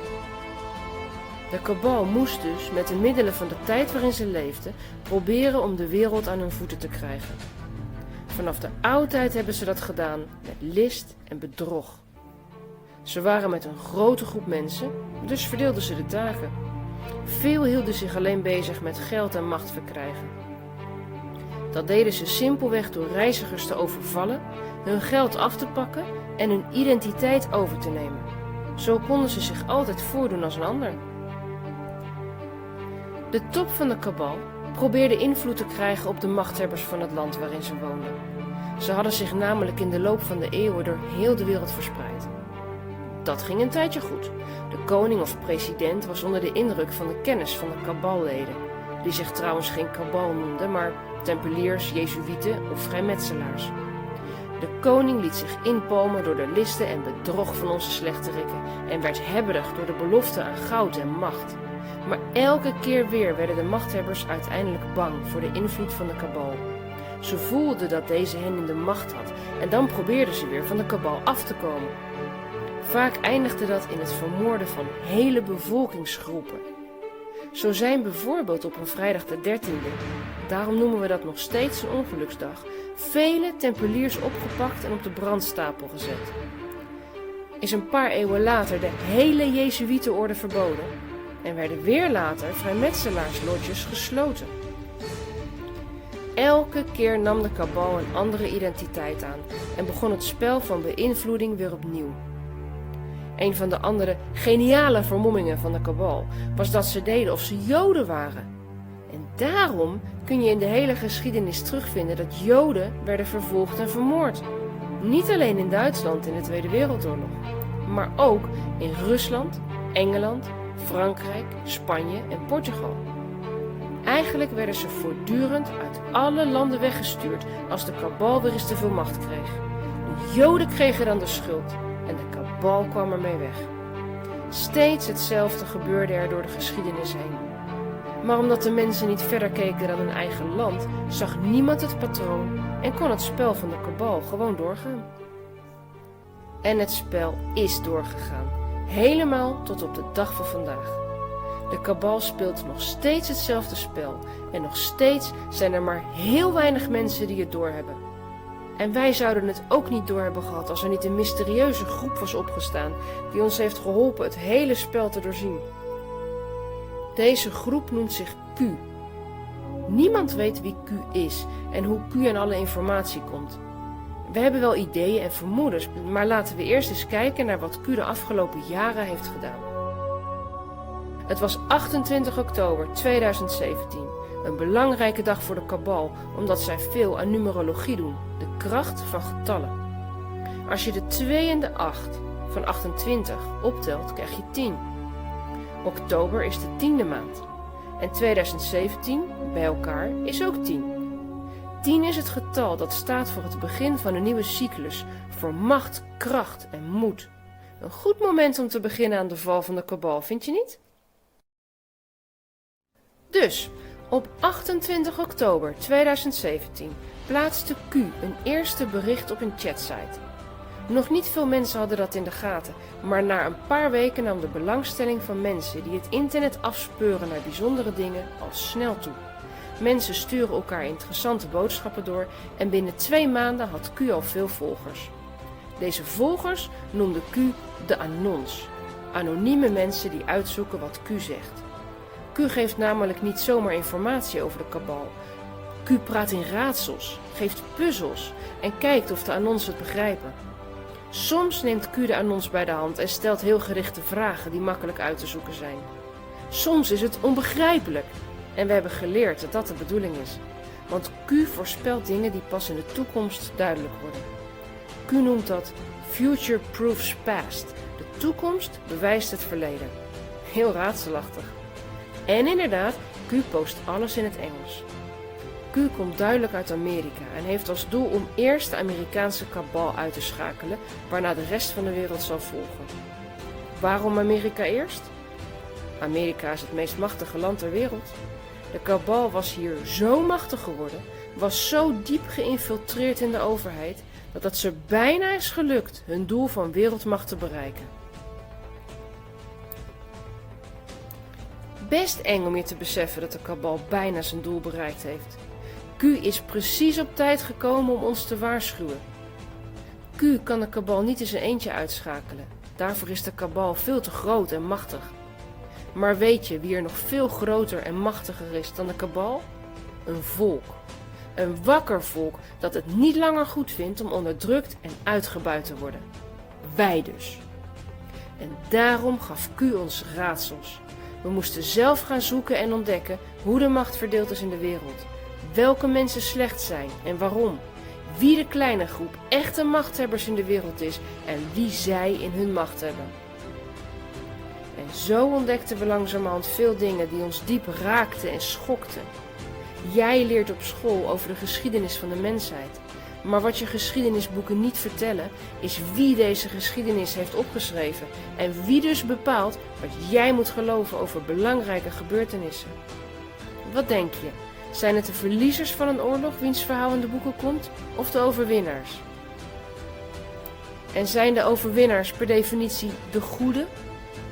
Hoe zou jouw leven eruit hebben gezien als de andere partij de oorlog had gewonnen? Hoe had je dan geleerd te denken over de verliezers? Snap je wat ik bedoel? Er is ons op school geleerd hoe je over alles in de wereld moet denken, wat je moet geloven. Er wordt je geleerd wie je moet haten en waarom. Maar is het de waarheid?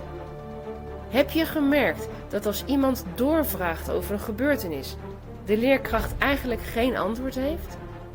Hij weet alleen wat hem op school is geleerd. En dat is wat hij aan jou moet overbrengen. Dat noemen ze propaganda, niet de waarheid. Je hebt nu heel kort kunnen zien dat de oorsprong van alle kwaad in de wereld heel ver terug in de tijd ligt.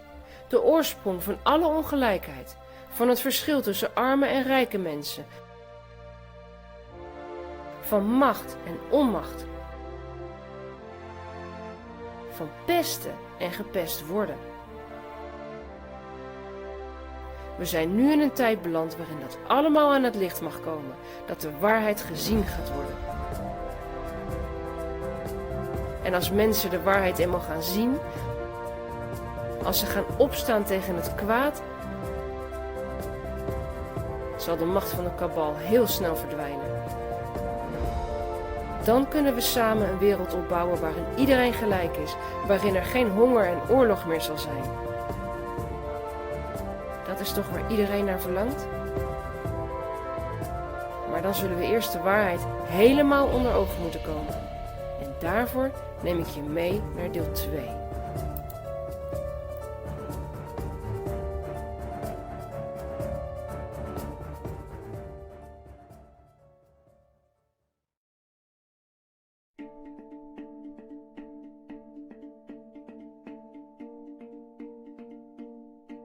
In het eerste deel van deze serie heb je kunnen zien dat de oorsprong van het kwaad in de wereld heel ver terug in de tijd ligt.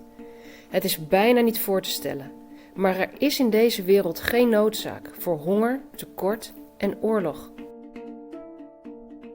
Het is prima mogelijk dat ieder kind opgroeit in een wereld van overvloed en gezondheid. Er is in feite voldoende voedsel om 3 keer de wereldbevolking te voeden. Waarom is dat dan niet zo? Waarom gooien wij in het Westen voedsel weg en is er tekort in Afrika en India? Dat is nu de invloed van de kabal. De kabal bestaat uit een aantal zeer rijke en machtige families die trots zijn op hun bloedlijn en deze zuiver willen houden. Waarom? Omdat zij geloven dat ze afstammen van de goden en recht hebben om de heersers van deze aarde te zijn. Zij vinden het volstrekt eerlijk dat zij rijk zijn en alle macht hebben. Ze hebben de macht in de wereld onderling verdeeld. De ene familie is de heerser van de banken, de ander trekt aan de touwtjes in de politiek en weer een ander bepaalt de gezondheidszorg, de media, de energievoorziening, onderwijs en wetenschap. Niets wordt aan het toeval overgelaten. De zogenaamd gekozen leiders van onze regeringen zijn getrainde puppets van de kabal, die precies moeten doen wat hen wordt opgedragen. Verbaast je dat? Het is bepaald geen geheim. Het World Economic Forum is er trots op, hun voorraad jonge wereldleiders. Ieder land in de wereld, hoe arm ook, levert jaarlijks een klas afgestudeerde WEF-leiders af. Zij worden geplaatst op de belangrijkste posities binnen bedrijven en overheden. Zij volgen het beleid van hun leider, Klaus Schwab. Onthoud die naam, het is een van de kopstukken van de kabal. Het doel van de kabal ken je al, totale werelddominantie. Dat willen ze bereiken door middel van 1 wereldregering, 1 wereldleger, 1 wereldbank enzovoort. Wij denken dat ze dit willen omdat ze verwachten dat hun goden terug gaan komen naar de aarde. Ze kunnen dan laten zien dat ze de boel goed onder controle hebben. Alle rijkdom en schoonheid van de aarde zijn dan in hun handen. Het maakt niet uit of jij dit gelooft. Het is voor hen de realiteit en ze handelen ernaar. Dus is het belangrijk dat wij het begrijpen en daarnaar kunnen handelen. Om de wereld goed te kunnen beheren zijn er gehoorzame werkers nodig. Mensen die niet voor zichzelf leven en zorgen, maar alleen nog maar doen wat hen wordt opgedragen. Die mensen moeten sterk, gezond en gehoorzaam zijn. Al duizenden jaren lang is de kabal bezig met te bedenken hoe ze dit het beste kunnen regelen. Dat begon al in de tijd voor onze jaartelling met de bekende filosoof Plato. Hij zei dat mensen zich alleen mochten voortplanten als de staat dat goedkeurde. Plato wist dat deze vorm van overheidsbemoeienis niet zomaar geaccepteerd zou worden en dus stelde hij voor om dit stiekem te doen door middel van een vervalst loterijsysteem. Mensen met slechte genen of karaktereigenschappen zouden dan bewust uitgeloot worden en dat ervaren als pech. Ondertussen heeft de kabal het reproductieprobleem helemaal opgelost. Er is sinds 100 jaar zelfs een term voor, eugenetica, oftewel rasverbetering. De sterkste en meest gezonde genen worden doorgegeven, waardoor er een sterk menselijk ras zal ontstaan. Maar dat betekent wel dat mensen niet meer zelf mogen bepalen dat ze kinderen willen krijgen en met wie. Dat bepaalt de overheid voor ze, middels strenge richtlijnen. Ze denken dus nog steeds op dezelfde manier als 2500 jaar geleden. Maar voor het zover is, moet de kabal eerst een ander probleem oplossen. Er zijn te veel mensen op aarde. Ze staan de plannen van de kabal in de weg. Ze worden ook wel nutteloze eters genoemd. De kabal wil van deze groep mensen af. Maar omdat het feitelijk de overgrote meerderheid van de bevolking betreft, moeten ze een slimme manier bedenken om van deze mensen af te komen, zonder dat ze dat doorhebben. Mensen laten zich niet zomaar afslachten, dan komen ze heus wel in opstand. Dus de kabal heeft in de loop van de eeuwen heel veel dingen uitgeprobeerd om de bevolking te verminderen. Je kunt dat teruglezen in boeken van heel bekende en geleerde mensen. Dat is best schokkend, want dan lees je gewoon hoe zij denken dat ze het beste de bevolking kunnen uitroeien zonder dat deze het doorheeft. Je leest dan hoe effectief oorlog is en ziekte. Je leest dat ze ziekte zelf gemaakt hebben en hoe ze werden verspreid. Neem bijvoorbeeld Albert Pike. Hij beschreef dat er 3 wereldoorlogen nodig zouden zijn voor de nieuwe wereldorde gevestigd zou kunnen worden. Of Henry Kissinger. Hij heeft mogelijk gemaakt dat de rijke landen de arme landen hebben geplunderd van alle mineralen en natuurlijke grondstoffen. En iedereen lijkt dat normaal te vinden. En dan is er Jacques Attali, adviseur van de Franse presidenten. Hij zei: in de toekomst moeten we een manier vinden om de bevolking te verminderen. Een pandemie of economische crisis. De ouderen en zwakken zullen doodgaan. De stompzinnigen zullen het geloven en vragen om behandeld te worden. De selectie van idioten zullen ze zelf doen. Ze zullen zelf naar het slachthuis gaan. En op dit moment praat Yuval Noah Harari, adviseur van Klaus Schwab van het World Economic Forum, over de tweede industriële revolutie, die mensen gaat creëren, waardoor het overgrote deel van de mensheid overbodig wordt. Steeds meer gewone mensen worden wakker en luisteren naar wat de elite feitelijk zegt. Zij proberen dit aan hun medemens te vertellen. Het is echter niet de bedoeling van de elite dat de goedgelovige burgers wakker worden. En dus heeft de kabal zich aangepast en heeft dezelfde boodschap in andere termen verpakt.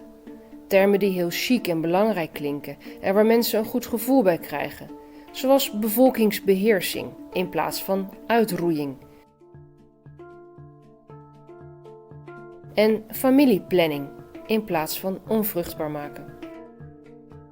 Er werden groepen geleerden bij elkaar gebracht die hier verder over nadachten. en adviezen uitbrachten aan de wereldregering van de kabal.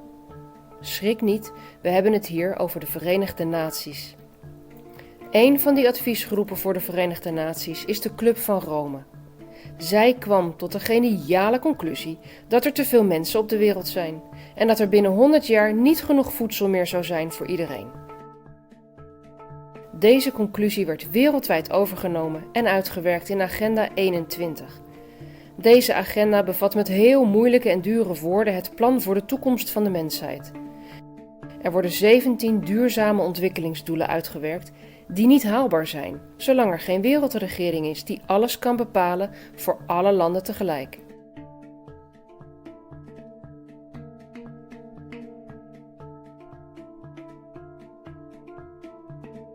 Deze Agenda 21 is ondertekend door elk land van de wereld. Vind je dat niet vreemd? Presidenten van landen die al tientallen jaren oorlog met elkaar voeren, zoals Ethiopië en Eritrea, schudden elkaar lachend de hand na het ondertekenen van deze agenda. Over bevolkingsbeheersing door middel van duurzaamheid? Een ander zeer bekende kabalpuppet is Bill Gates. Met zijn stichting ondersteunt hij het hele Agenda 21-programma. Hij geeft miljoenen dollars uit aan abortusklinieken, aan bevolkingsbeheersing en vooral aan wetenschappelijk onderzoek op het gebied van gif, biowapens en vaccinaties. En dat alles onder het mom van goede doelen. In India raakten 50.000 kinderen verlamd door zijn poliovaccin en zijn miljoenen vrouwen en meisjes tegen hun wil onvruchtbaar gemaakt.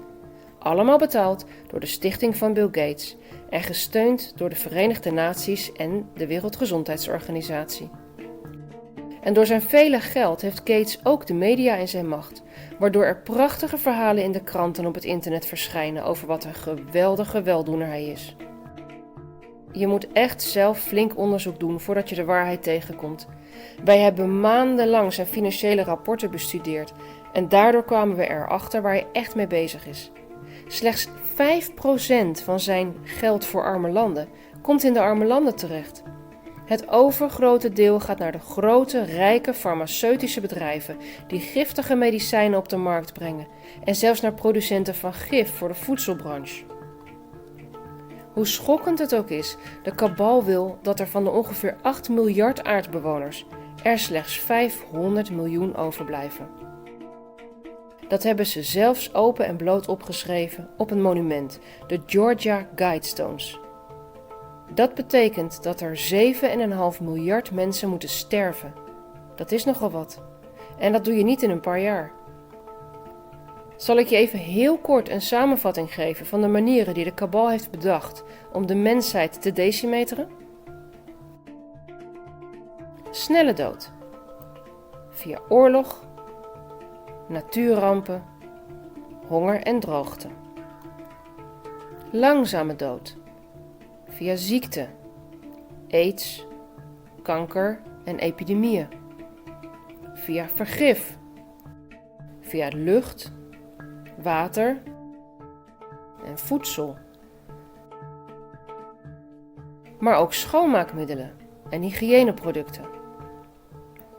Toevoegingen in voedsel. Vaccinaties.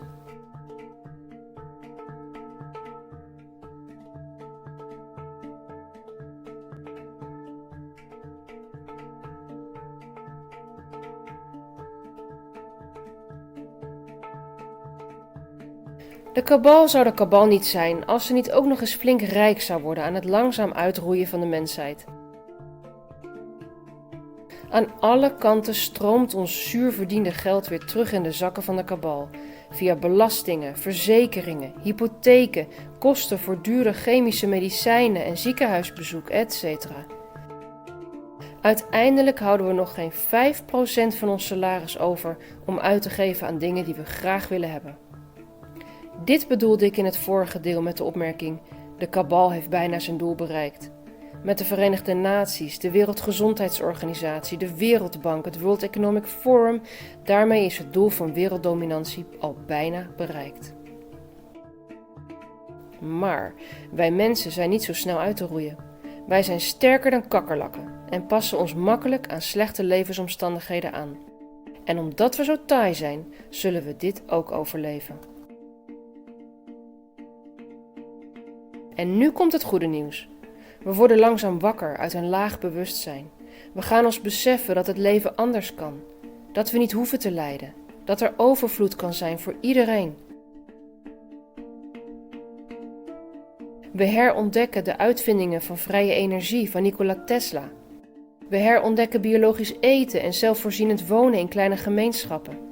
We herontdekken de waarde van opgroeien in vrijheid en zelf onderzoeken wat je leuk vindt. We herontdekken dat we vrij kunnen zijn, lief kunnen hebben en goed kunnen zijn voor mens en dier.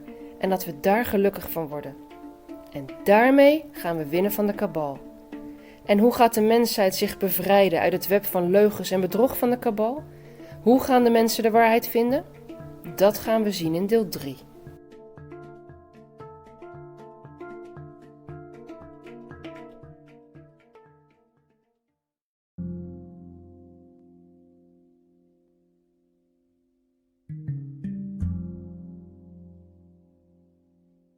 In de vorige 2 delen van de val van de kabal voor kinderen hebben we gezien dat de wereld niet zo mooi is als je wellicht altijd gedacht hebt.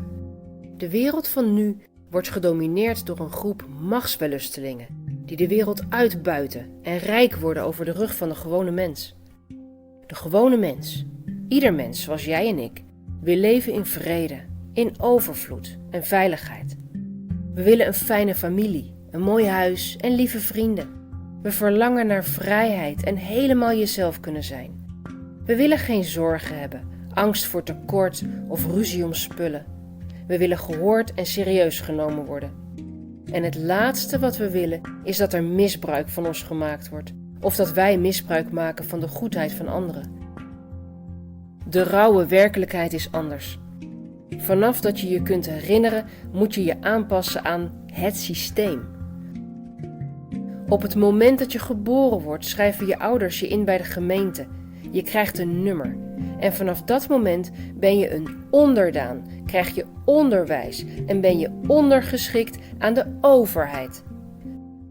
Vaak word je als baby naar de opvang gebracht, want je ouders moeten werken. Daar ervaar je al heel snel dat de wereld niet om jou draait. Dat je moet wachten op je beurt. Wachten tot het systeem ruimte voor je heeft. Daarna volgt het systeem van de peuterspeelzaal en de kleuterschool. Beide ter voorbereiding van het schoolsysteem. Wat leer je in het schoolsysteem? Je leert in de rij te staan, je mond te houden en te doen wat de leraar zegt. Je leert af om je gevoel te volgen, te doen waar jij zin in hebt en wanneer. Je leert je nieuwsgierigheid af en volgt braaf de waarheid van de boekjes. Je leert dat je moet herhalen wat de boeken zeggen, niet wat jij hebt bedacht of ontdekt.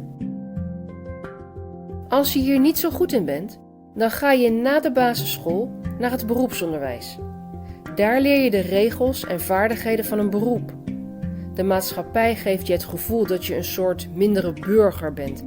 Iemand die met zijn handen werkt, bah. Uiteraard krijg je als handwerker minder betaald dan de hoofdwerkers. Dat is logisch in dit systeem. Pas je wel goed in het schoolsysteem, dan word je als intelligent bestempeld en mag je verder naar de middelbare school. Daar leer je nog meer nutteloze feitenkennis, waar je later in je leven nooit iets aan zult hebben. Het feitelijke doel van de middelbare school is dat je je nog meer leert overgeven aan het systeem. Ondanks dat je als puber voelt dat je je eigen pad wilt gaan ontdekken, perst het systeem je in een stressvol dagelijks pakket van toetsen en testen. Kom je hier glansrijk doorheen, dan mag je gaan studeren. Dan behoor je tot de top van de maatschappij. Maar vraag eens eerlijk om je heen aan al die afgestudeerde, intelligente mensen wat ze nu werkelijk aan hun studie hebben gehad. Uiteindelijk heeft het ze een titel opgeleverd die ze hoger in het maatschappelijke systeem heeft gebracht. Ze krijgen daarmee een baan waarmee ze meer geld verdienen, maar ook zichzelf nog meer verliezen. Want het systeem vereist dat ze voldoen aan de maatschappelijke status. Je moet een bepaalde auto rijden, een bepaald huis hebben en daarvoor heb je weer een hoge hypotheek nodig. Die hypotheek houdt je als slaaf in het systeem, want zonder de belangrijke baan kun je deze nooit aflossen. Als dit het hoogtepunt van je leven is, kom je rond je 40ste jaar in de zogenaamde midlife-crisis. Je vraagt je af waar het mis is gegaan, of dit alles is wat het leven te bieden heeft en of je hier ooit nog uit kunt komen. Sommige mensen doen een poging om uit het systeem te stappen en alsnog hun hart te volgen. Zij worden uitgelachen door de succesvolle slaven van het systeem, die trouw tot hun pensioen hun baas blijven dienen. Wat een leven. Maar het kan nog erger. Je kunt namelijk nog succesvoller worden. Ook dat begint al op school. Daar kun je al carrière maken. Je gaat in de leerlingenraad of je wordt klasseoudste. Later ga je bij de studentenvereniging en daar doe je bijzondere vrienden op. Deze vrienden blijven de rest van je carrière bij je. Jullie helpen elkaar en spelen elkaar opdrachten toe. Voor je het weet word je uitgenodigd op bijzondere bijeenkomsten en word je toegelaten tot de kabal. Eerst in de lagere regionen, maar ook daar kun je doorgroeien. Je wordt lid van het World Economic Forum en voorbereid om een rol te spelen voor de kabal op het wereldtoneel. Je beloning? Een diplomatieke status. Een plek boven het gepeupel, belangrijker dan het volk. Macht, aanzien en geld. Je hoeft alleen maar trouw te blijven aan de mensen die je aan deze status geholpen hebben en je toekomst is verzekerd.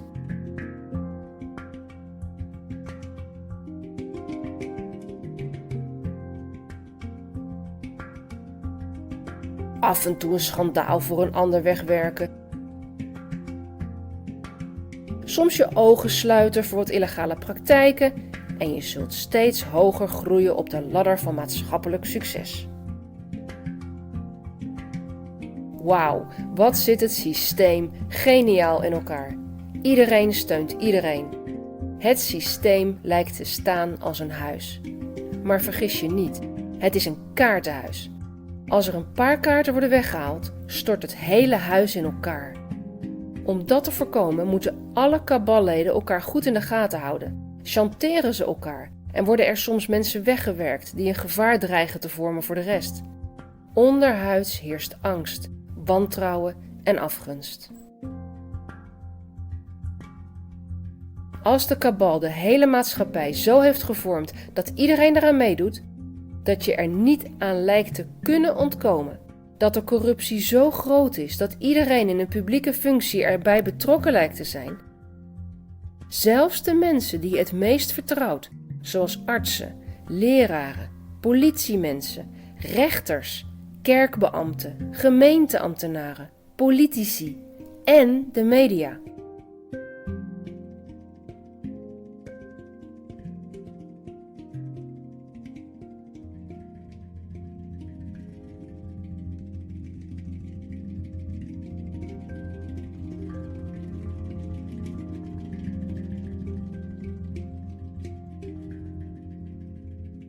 Als je dus helemaal niemand kunt vertrouwen, hoe doorbreek je dan zo'n totaal corrupt systeem? Een systeem waarin je vanaf je vroegste jeugd wordt voorbereid om volgzaam te zijn, om niet te kijken naar de fouten van je leiders, om alles maar over je heen te laten komen, waarin je gepest en buitengesloten wordt als je niet voldoet aan de eisen van het systeem, waarin je hele omgeving meedoet alsof het heel normaal is en jij je een buitenbeentje voelt omdat je niet past. Zo'n systeem doorbreek je niet in je eentje. Om de kabal te laten vallen en een nieuwe, eerlijke maatschappij op te bouwen, is er iets heel groots nodig. Een enorme impuls. Sommige wakkere mensen verwachten hulp van buitenaf, buitenaardse of goddelijke interventie. Zij wachten op hun verlosser en dragen op die manier niet echt bij aan een oplossing. Ze zijn een soort toeschouwers geworden, vaak nog cynisch ook. Ondertussen laten zij ook alles over zich heen komen en raken teleurgesteld en ontmoedigd. Zitten we voor altijd vast in dit systeem? Is er geen uitweg voor ons allemaal? Kun je alleen maar als enkeling uit dit systeem stappen door daadwerkelijk te vluchten, de rest van je leven onderweg te zijn, je nergens meer te kunnen vestigen? Nee hoor, er is wel degelijk een manier om de wereld te creëren zoals jij voelt dat die moet zijn. En ik zal je uitleggen hoe dat werkt. Heb je wel eens een vlucht spreeuwen gezien? Ze bewegen alsof ze één organisme zijn, net als een groep ganzen of andere trekdieren. Ze weten, ze zijn als het ware ingeplucht in een gemeenschappelijke energie. Dat heeft iedere soort op aarde, ook de mens. Je noemt dat het collectief bewustzijn. Iedereen is daarop aangesloten en wat de mens als groep gelooft, is de waarheid voor iedereen. Dit verschijnsel is bewezen met een groep apen. Op meerdere Japanse eilanden wonen groepen makaken.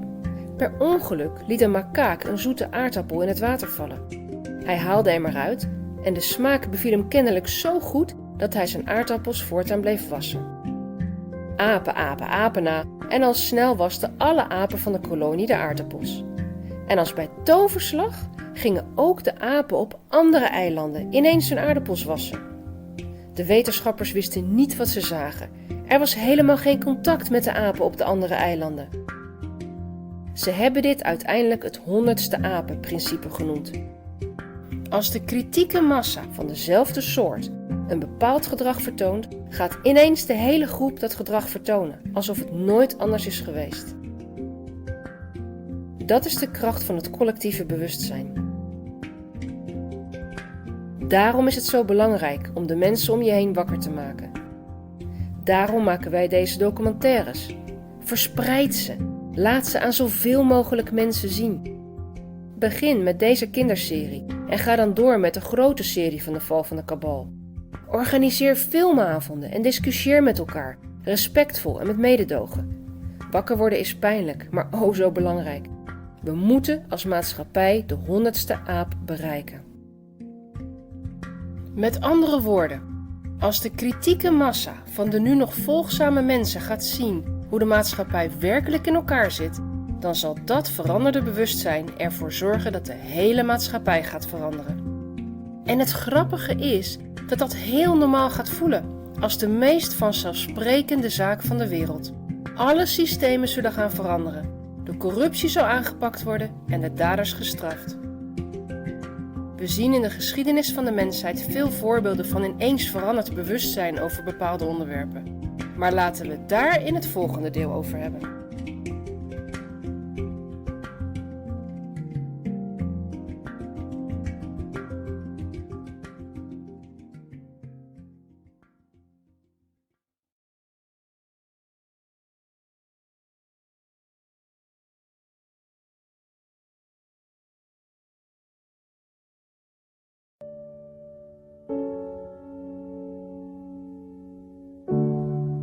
As we enter the year 2025, everything has changed.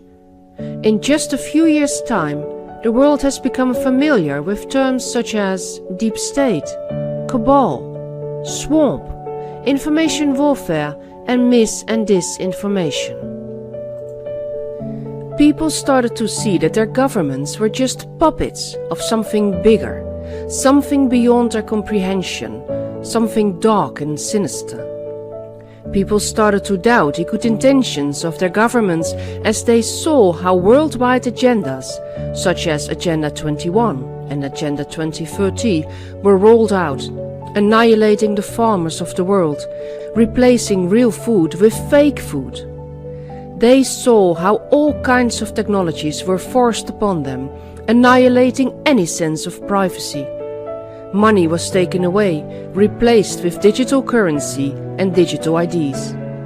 Because of all of this and more, people started to wake up and see what a dystopian future our leaders had planned for us.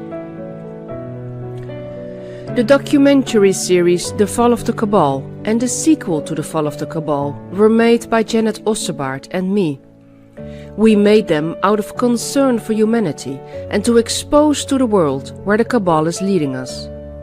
Millions and millions of people worldwide watched the series.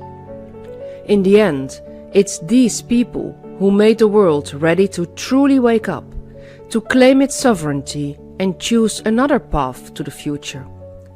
But that path is yet to be taken. Right now, we are in a transition period, a period in between timelines. we still need to understand the real core, the roots of the cabal. Because only when we really go to the bottom of the rabbit hole will we understand the full picture. And with that knowledge, we can leave the old structures behind. We can then focus on a new world, a new system, more evolved, truly equal and transparent, with respect for individual rights and privacies.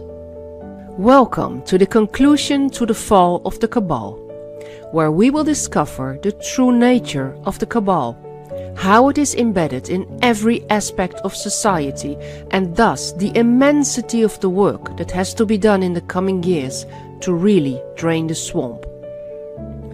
Let's start with unraveling the identity of the cabal. We will look at it systematically, step by step, in a simple and comprehensive way.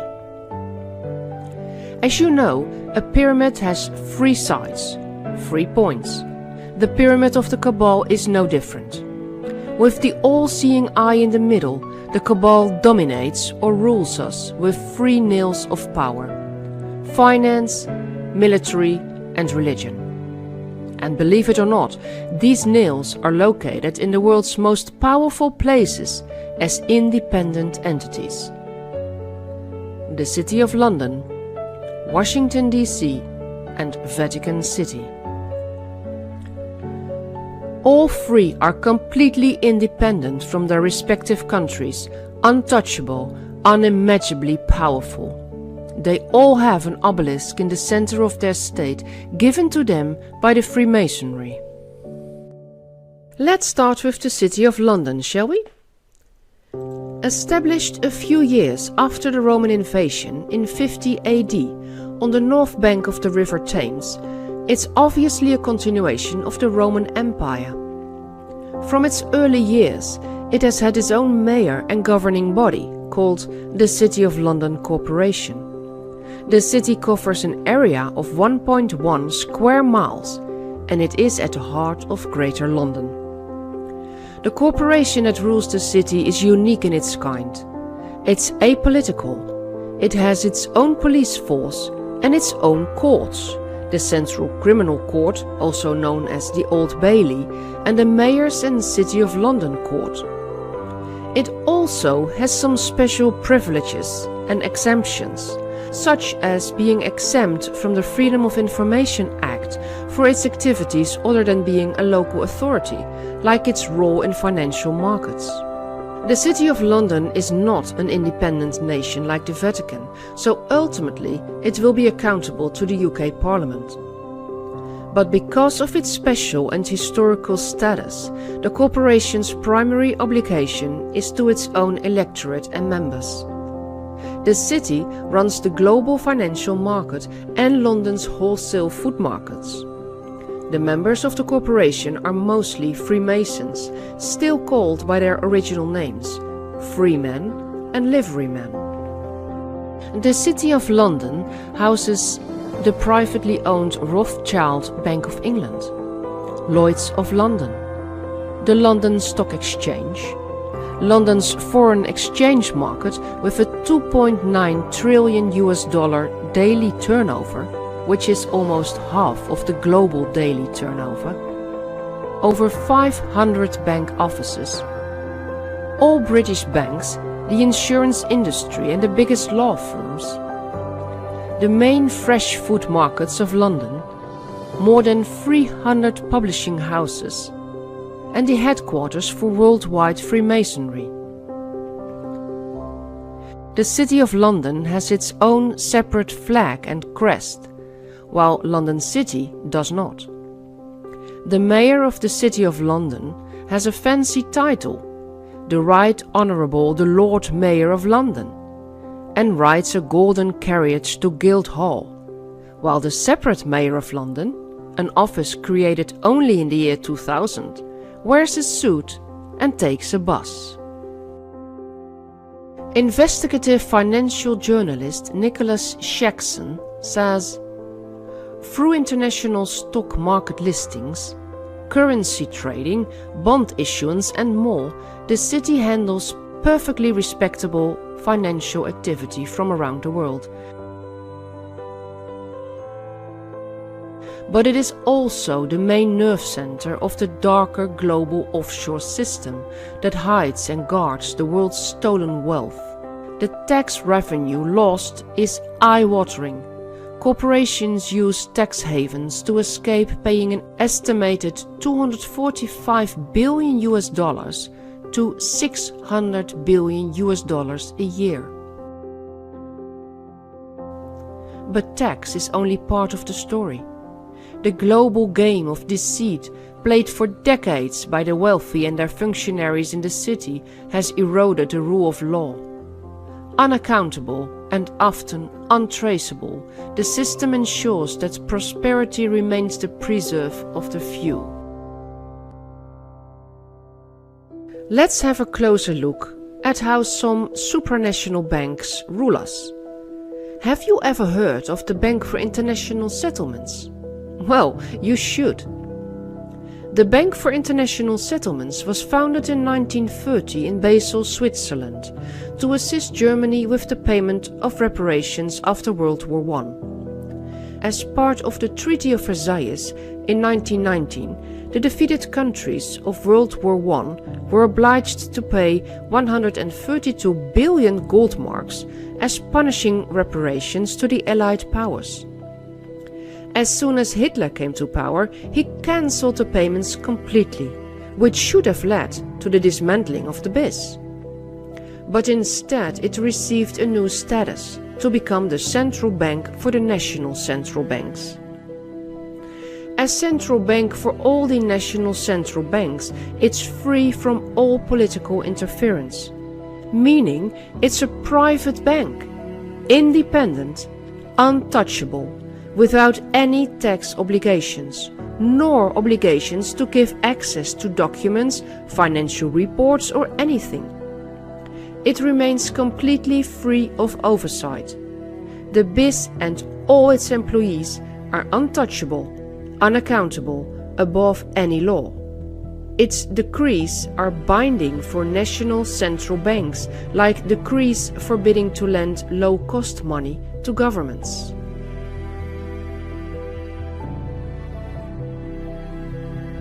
Margera, first president of the Bank for International Settlements, says in 1931, "The bank is completely removed from any governmental or political control." How can this be legal?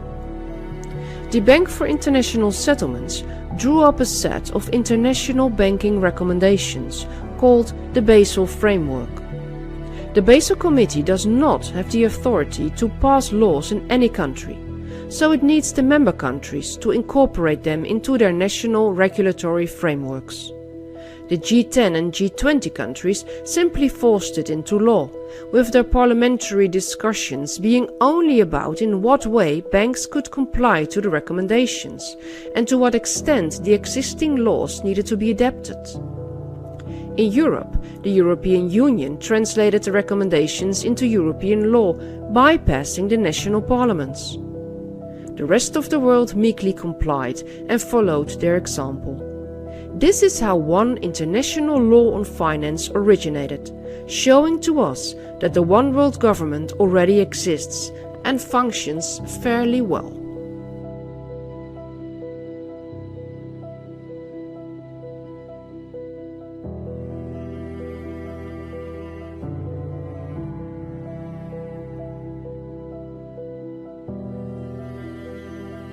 Another world war, and we have the birth of two other international banks.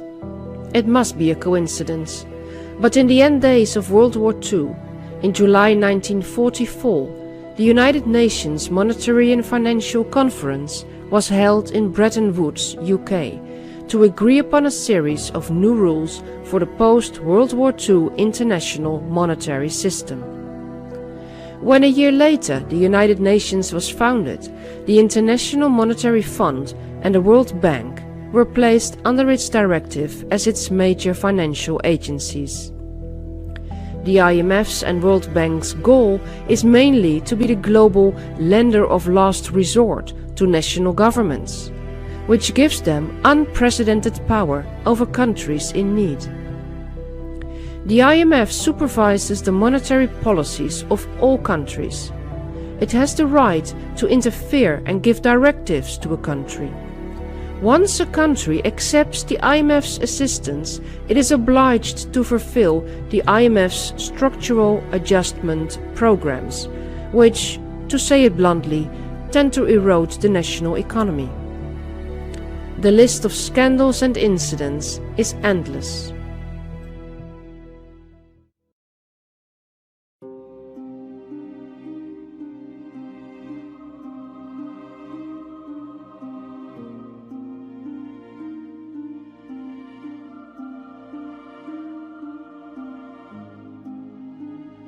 Without going into the technical details, the tools the IMF uses to assist a country, like the structural adjustment programs and the allocation of SDRs, special drawing rights, make the rich countries richer and the poor countries poorer.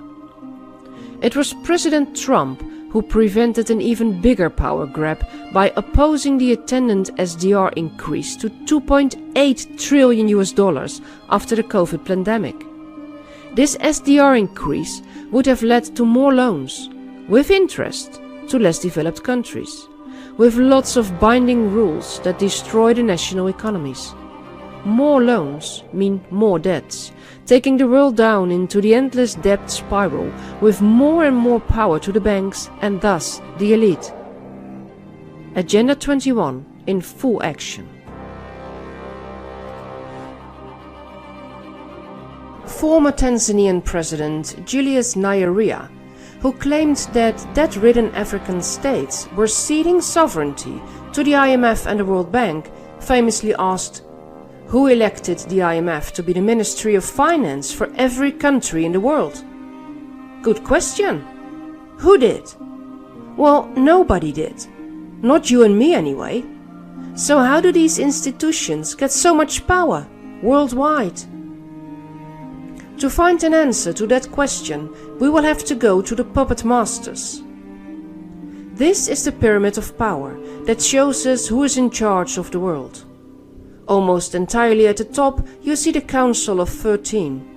These are the 13 Illuminati bloodline families. They rule the world as if we are mere slaves and they are the masters. Their tentacles reach deep into every aspect of life. Directly underneath the Council of the 13 bloodline families, you'll find a Committee of 300. What do we know about this committee? It was founded in the 17th century as the Committee of 300 of the British East India Trading Company by the British royal family. They used this company for their opium trade with China. In 1727, the British East India Trading Company continued as the Committee of 300 as we know it right now. The Committee of 300 works as the engine behind the New World Order. It controls the global bank cartel that we've just seen, all major corporations and secret societies. 300 men who all know each other direct the economic destinies of the continent, and they look for successors among their friends and relations. Walter Rathenau, 1909. The Committee of 300 is the leading organization behind the Club of Rome, the United Nations, NATO, the Trilateral Commission, the Council on Foreign Relations, Tavistock Institute, the Bilderberg Group, and so forth and so on. Its members are representatives of the 13 bloodlines, the European royal families and black nobility, added with some powerful commoners, as they used to call people outside their bloodlines, the CEOs of the world's largest companies. The head of the committee has always been the King or Queen of England. According to H.G. Wells, a former member of the Committee of 300, the committee's goal is a totalitarian one-world government. Former British MI6 intelligence officer Dr. John Coleman describes 21 goals of the Committee of 300. One world, one government, one currency, one church, one religion.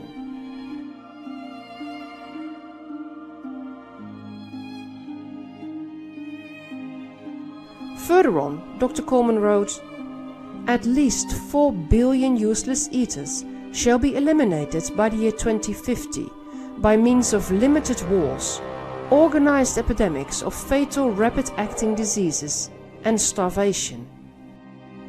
Energy, food and water shall be kept at subsistence levels for the non-elite, starting with the white populations of Western Europe and North America, and then spreading to other races. The population of Canada, Western Europe and the United States will be decimated more rapidly than on other continents until the world's population reaches a manageable level of 1 billion, of which 500 million will consist of Chinese and Japanese races, selected because they are people who have been regimented for centuries and who are accustomed to obeying authority without question." Meet Zbigniew Kazimierz Brzezinski, a Polish-American diplomat and political scientist. He was President Johnson's advisor and national security advisor for President Carter. He was a prominent member of the Club of Rome, a member of the Committee of 300, a member of the Council of Foreign Relations, and a member of the ancient Polish black nobility. Brzezinski stated, "Unhindered by the restraints of traditional liberal values, the elite would not hesitate to achieve its political ends by using the latest modern techniques for influencing public behavior and keeping society under close surveillance and control." Brzezinski continues, "It will soon be possible to assert almost continuous control over every citizen and to maintain up-to-date files containing even the most personal details about health and personal behavior of every citizen, in addition to the more customary data. These files will be subject to instantaneous retrieval by the authorities. Power will gravitate into the hands of those who control information. Our existing institutions will be supplanted by pre-crisis management institutions, the task of which will be to identify in advance likely social crises and to develop programs to cope with them." Well, doesn't it sound like his blueprint has been implemented in the previous years, precisely as he wanted, and even worldwide? What immense power does this committee have? The members of the Committee of 300 are reappearing everywhere, as the committee is the umbrella organization for all world-leading think tanks, as the Bilderberg Group, the Council on Foreign Relations, and the Trilateral Commission. The Bilderberg Group, with its annual secret meetings, was envisioned by Dr. Josef Rettinger, alleged spy and top advisor of General Władysław Sikorski, head of the Polish government in exile in London during World War II. It were Prince Bernhard, German husband of Queen Juliana of the Netherlands, who also lived in exile in London during World War II, and Paul Rykens, the founding chairman of Unilever, who founded the Bilderberg Group in May 1954 in Hotel Bilderberg in Oosterbeek, the Netherlands. The meetings have always been very secret. Discussions are held under the Chatham House rule, meaning no statements of any kind are allowed to be made to the press. There are no meeting minutes taken. Attendees are entitled to use information gained at these meetings, but not attributed to a named speaker. This should ensure open and free discussions, but critical thinkers state that the members are freely discussing our demise. Fact is that when you are invited to the Bilderberg meetings, you can expect a major career boost as cabal puppets.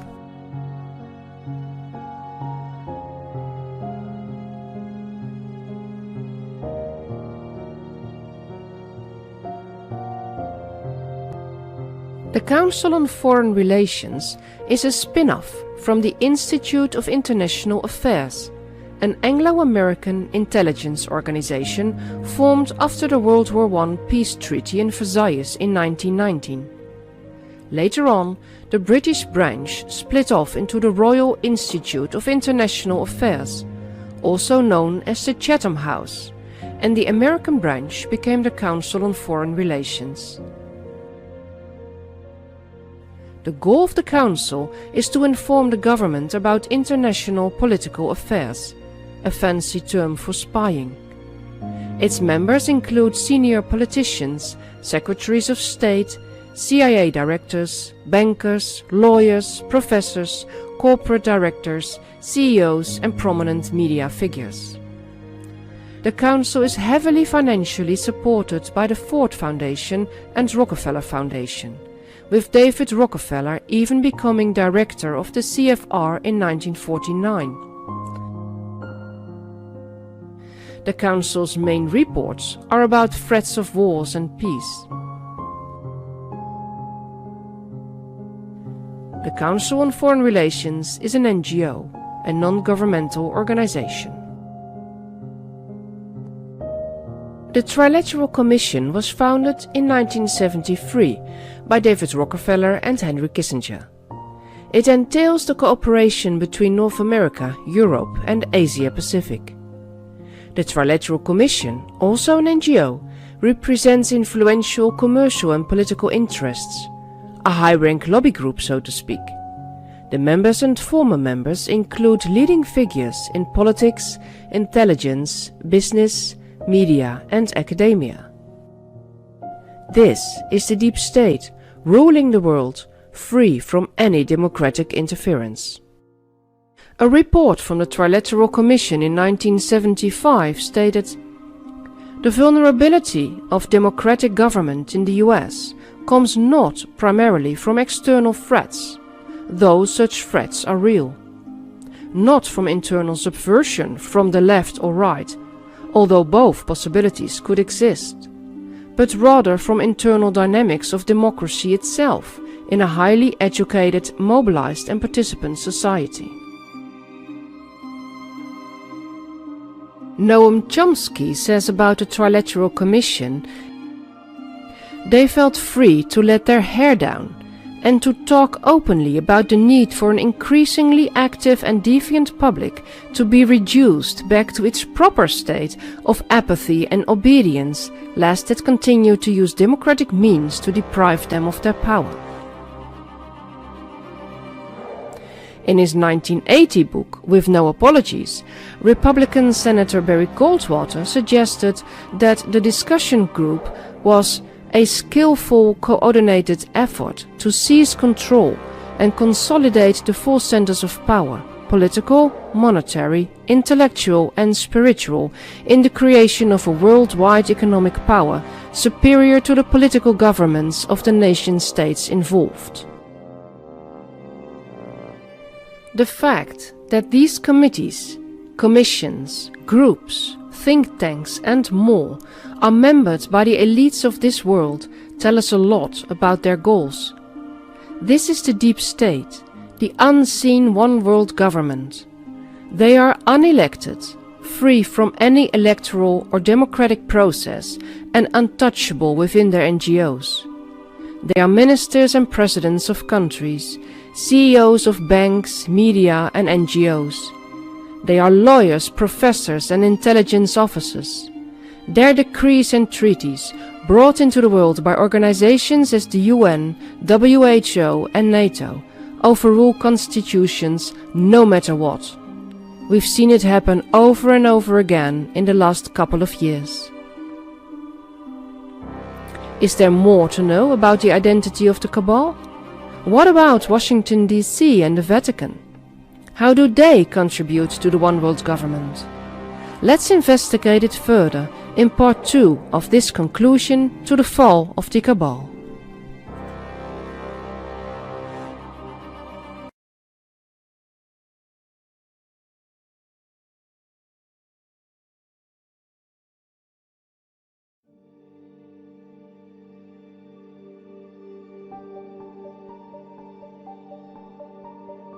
As we saw in part 1 of this conclusion to the fall of the cabal itself is hidden in plain sight.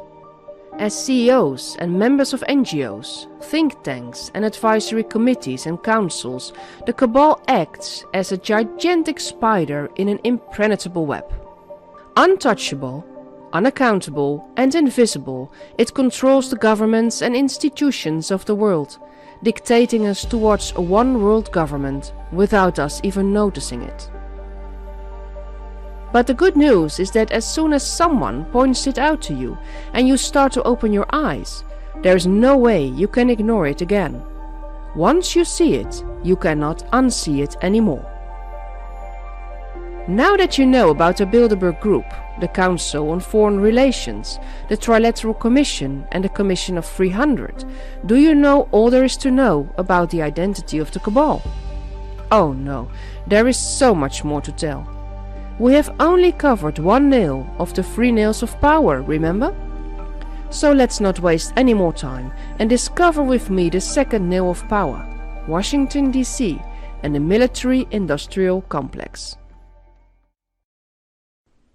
To find a connection between Washington DC, the City of London and Vatican City, we have to go way back in time. Britain 1606. King James I gives permission to the Virginia Company of London to colonize the eastern coast of America as an enterprise. We are talking about a trading company, not a country or city. The Virginia Company coat of arms shows us its connection to Templars and secret societies. In 1610, the second charter of King James I expanded the area of the enterprise from sea to sea. This is the basis of the maritime law, a presence and functionality that is still displayed by the gold fringe flag in US courtrooms, government buildings and military institutions. The America enterprise is governed by the royal family in London and later by a governor representing the British royal family. America of 1610 is a British company, trading mostly in tobacco. 1776 is a very important year for America. The nation gained its independence on July 4, 1776, still heavily celebrated throughout the entire country to this day. Did you know that only a few months prior to the Declaration of Independence, the German Adam Weishaupt founded the Illuminati Order in Bavaria, Germany? In part 2 of the sequel to the Fall of the Cabal, we explained why this is so important for the entire world. Freemasonry went underground in Europe, but flourished in the New World. Freemasonry and the secret societies are the primary link between the 3 city-states of the world. One of the founding fathers of the United States, George Washington, was a Freemason from the age of 20 in 1752. He became Master Mason within his first year and Grand Master of the Grand Lodge of Virginia in 1777. On September 18, 1793, President George Washington, dressed in his Masonic apron and in a very public Masonic ceremony, placed the cornerstone of the United States Capitol. The Masonic brethren assembled in grand procession, formed specifically for that occasion as representative of Freemasons' newfound place of honor in an independent American society. At that historic occasion of the laying of the new Republic's foundations, Freemasons assumed the mantles High Priest of that first temple dedicated to the sovereignty of the people, and they helped form the symbolic foundations of what the Great Seal called the New Order for the Ages. The fact that the new United States of America was founded by the Freemasonry might be accepted by most Americans, but for the rest of the world it is shocking. The revolutionary ideals established in the Bill of Rights and the Declaration of Independence had been born over a century earlier, in lodges of the 17th and 18th centuries, where men gathered as equals to share philosophies, and governed themselves by a constitution, and elected their own leaders from among their own members.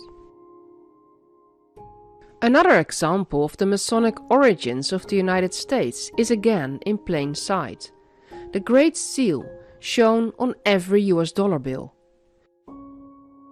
It contains multiple Masonic symbols, amongst others the all-seeing eye. E.R. Capt, in his booklet Our Great Seal, says, "The Great Seal given to our country, after years of laborious heraldic and symbolic study, reveals our true national origin and destiny." With this knowledge in mind, we can better understand the next developments in time. Let's focus on Washington, D.C., our epicenter for the military-industrial complex. Established in 1790 by the US Congress, Washington, D.C. was created as a separate entity through the passage of the Residence Act. It was named after the first President of the United States, George Washington, and serves as the permanent capital of the United States. Currently, it covers an area of 68 square miles and houses the headquarters of many federal agencies and departments. Washington, D.C. has its own flag, based on the family coat of arms of George Washington, still visible on the 16th century Sulgrave Manor in the United Kingdom, from where the Washington family originates. It will not come as a big surprise anymore that the gigantic 555-foot-tall obelisk, known as the Washington Monument, was given and financed in 1848 by 250 Masonic lodges. Despite their contributions, the National Monument Society ran out of funds and Congress had to finish the job. When visiting the monument, one can still see the 22 Masonic memorial stones, contributed by 14 grand lodges and 8 individual lodges.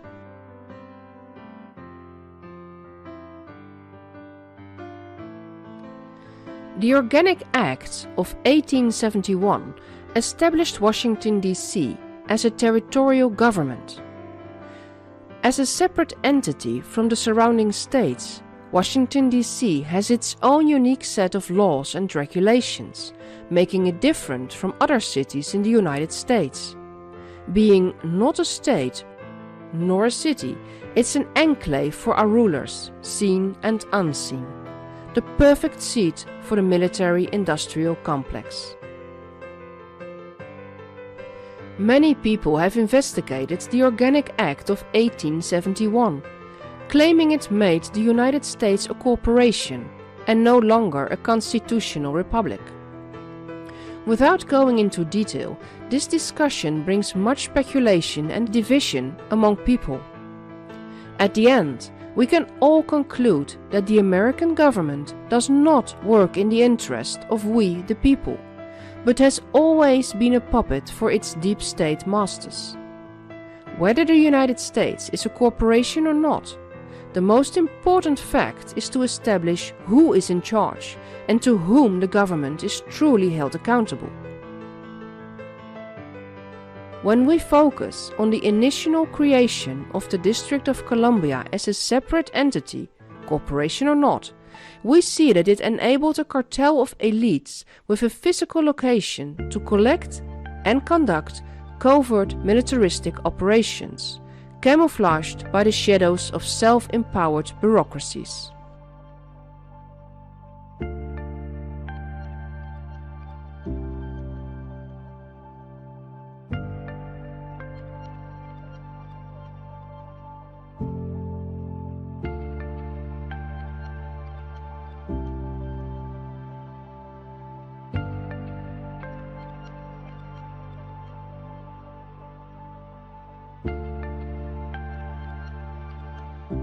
A brilliant strategic move, bringing the real threat to the heart of the nation.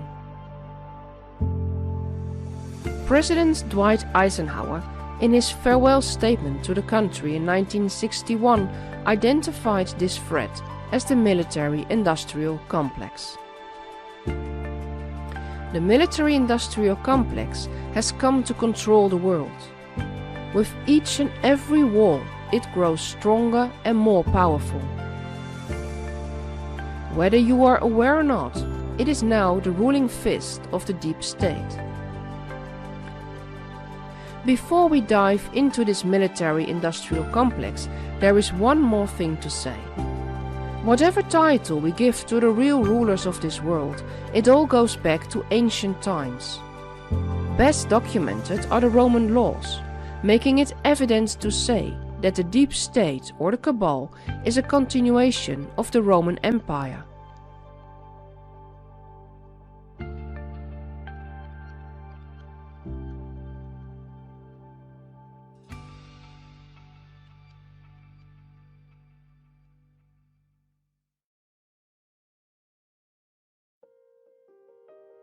As the visible Roman Empire collapsed, the true rulers of the empire continued underground, just like the Templars and the Illuminati.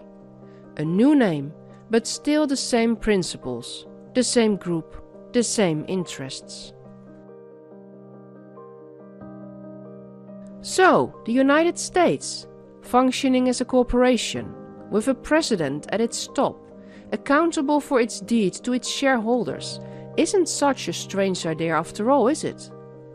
A pyramid of power, with a financial, military and religious branch, isn't so much different from the trias politica, with a legislative, executive and judicial part, is it? It's all hidden in plain sight, and just like the leopard in this picture, you overlook it in your normal state. But once you see it, it cannot be undone. When talking about the military-industrial complex in Washington, D.C., one immediately thinks about the Pentagon. Being the largest office building in the world, built during World War II, it is the headquarters of the US Department of Defense. The shape of the building is interesting. While official sources tell us the shape was adapted to the Pentagon-like shape of the appointed building grounds, the meaning of the Pentagon in geometry says it all. A Pentagon is a worldview, saying, "We are alone," and "There is no God." The fact pentagons cannot tile suggests those who hold this worldview have an inability to live in harmony. The way of peace they do not know. This worldview or philosophy is a religion. It despises authority, practices lawlessness, and leads to anarchy. The pentagonal philosophy is a life alone, a life without God, without family, without community. It's completely self-centered and self-absorbed. The fool says in his heart, "There is no God." They are corrupt, their deeds are vile, there is no one who does good. Coincidence? You tell me. Fact is that from this building many wars have been started, and thus many lives have been destroyed worldwide.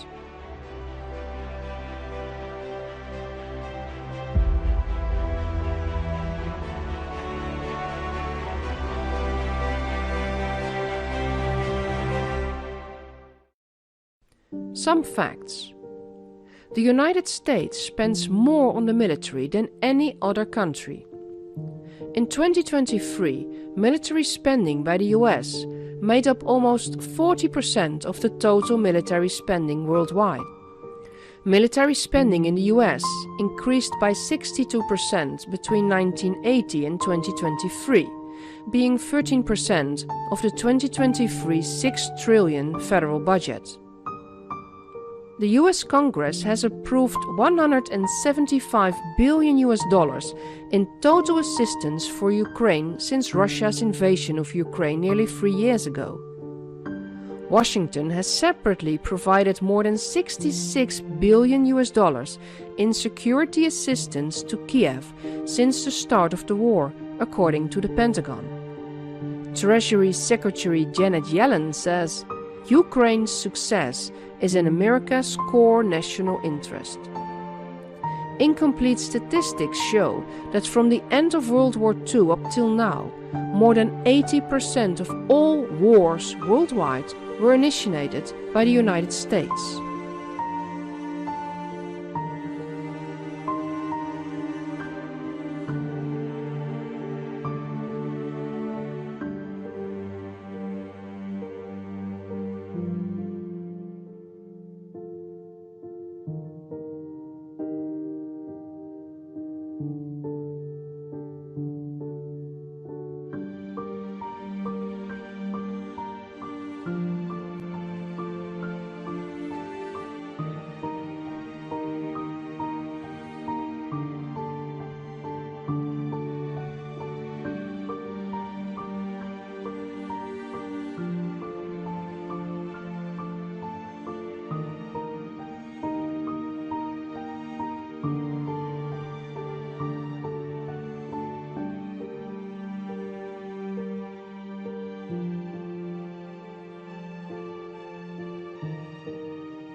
In 1992, just after the fall of the Berlin Wall and the ending of the Cold War, the Pentagon released a plan for a one superpower world with the US as self-declared leader.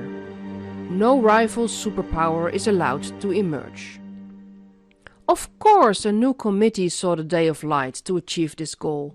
Meet the PNUC, the Project for the New American Century, founded in 1997. An NGO, promoting America's worldwide leadership. American leadership is good both for America and for the world. All 25 members of the PNUC had positions in the Bush administration. The PNUC wanted America to be the leading force in the world. Full spectrum dominance incorporates land, sea and air, but also space and cyberspace. The process of transformation, even if it brings revolutionary change, is likely to be a long one, absent some catastrophic and catalyzing event, like a new Pearl Harbor.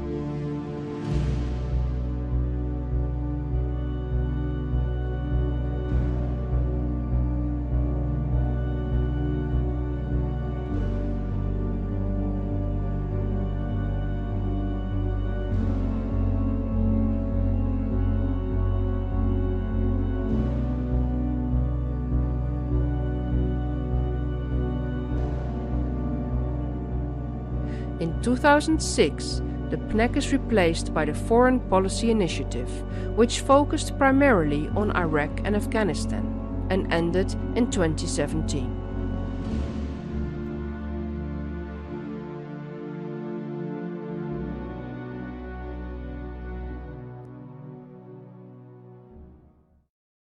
Worldwide, the military-industrial complex has the same modus operandi, a term used in criminal profiling and also accurate in this case. The first step is to set up think tanks of policymakers, military specialists, the weapon industry and safety and security experts. Together they identify safety problems and present their military solutions to the governments.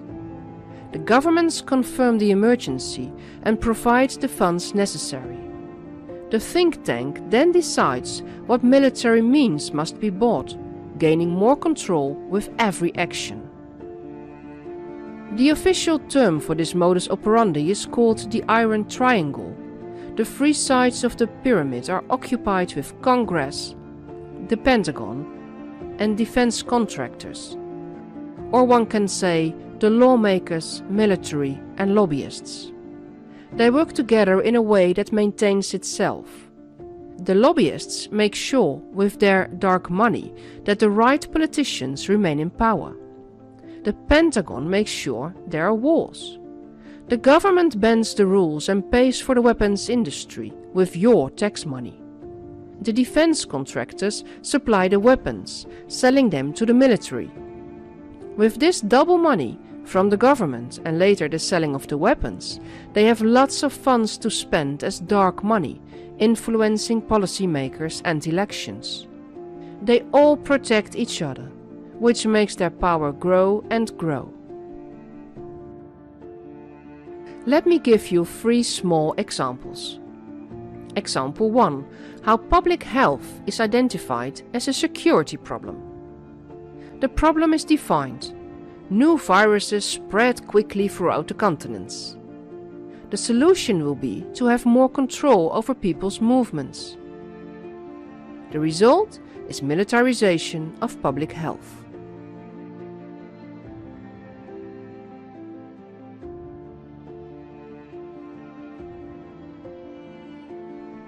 Example 2. How free internet and free speech are identified as a security problem. The problem is defined. Free accessible internet can be a threat to national security in the form of misinformation and cyber attacks. The solution will be to monitor everything that happens on the internet to identify possible threats and terrorists.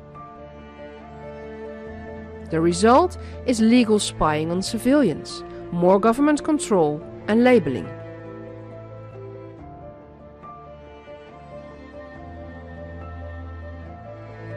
Example 3. How a humanitarian problem is identified as a security problem. The problem is defined. Refugees can be a potential threat to national security. The solution will be to militarize the borders and refugee camps.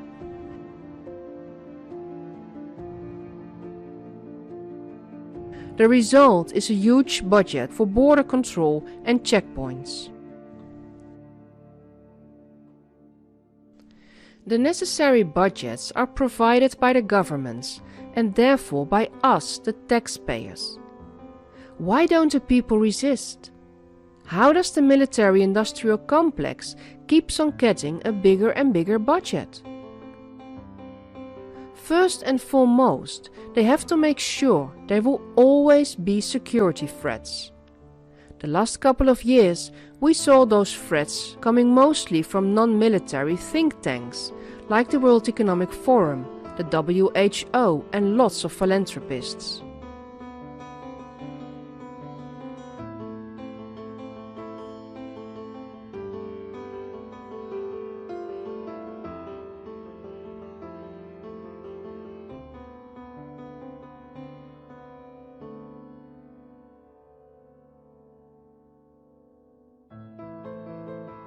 Secondly, they have to deploy the mainstream media to spread the narrative and thus the fear. They must always have the solution ready and on hand, so the fearful people will reach out to them for help. Finally, they complete the scheme by creating common enemies, new threat scenarios to keep the people afraid and submissive, and by repeating the same message. The only true solution will be a new world order.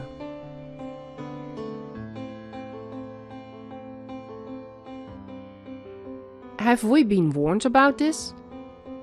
Meet Dr. Werner von Braun, Director of Rocket Development during the Nazi regime in Germany. He was brought to the US after World War II via Project Paperclip and became Director of Rocket Development for NASA. From 1974 until his death in 1977. Werner von Braun told his colleague and protégé, Carol Rosin, about a sequence of false flag attacks, which would artificially invent enemies of society and lead to the militarization of space, to scare the people into a new world order.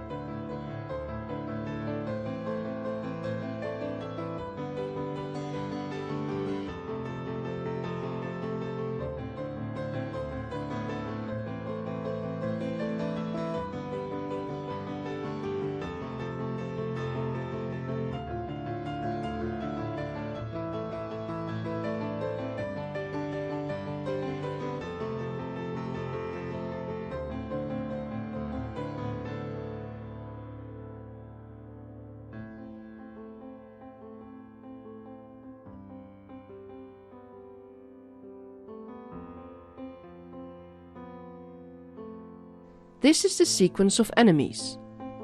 Communism,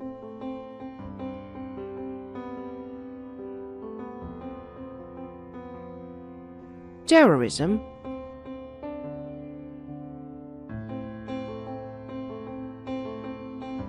asteroid impacts,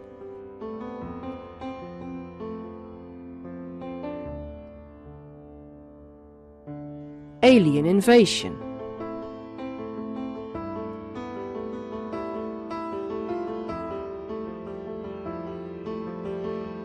The ultimate solution to all these threats is of course a one-world military order. And praise to our leaders of the United Nations for their foresight in establishing NATO, the North Atlantic Treaty Organization, an intergovernmental military alliance between 32 member states. Established in the aftermath of World War II, the organization implements the North Atlantic Treaty, signed in Washington, D.C. on April 4, 1949. Currently, the combined militaries of all NATO members include around 3.5 million soldiers and personnel. From the very beginning, Russia has been called the greatest threat, the supreme aggressor to the entire free world. But look at how NATO has expanded its own territories, closer and closer to Russia. Just imagine how the US and Europe would react if Russia took territories close to them. Next to the NATO, there are many more military alliances throughout the world.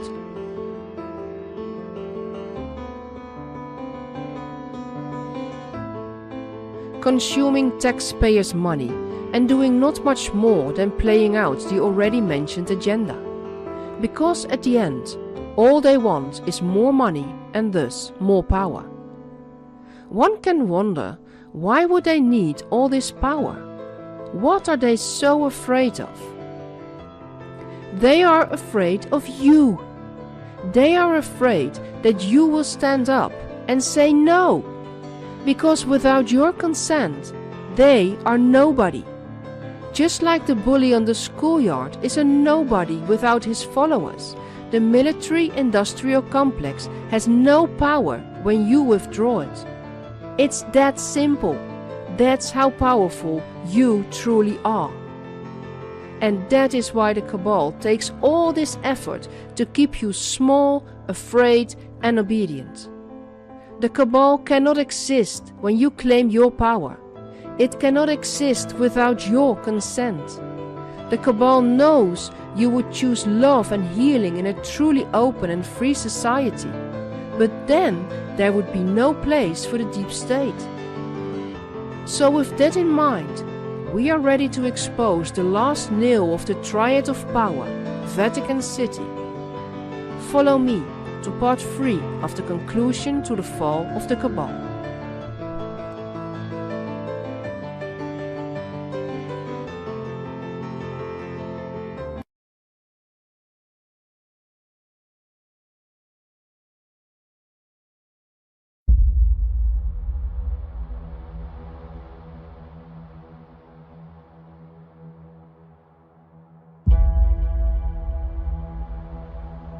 The identity of the cabal is not easy to grasp.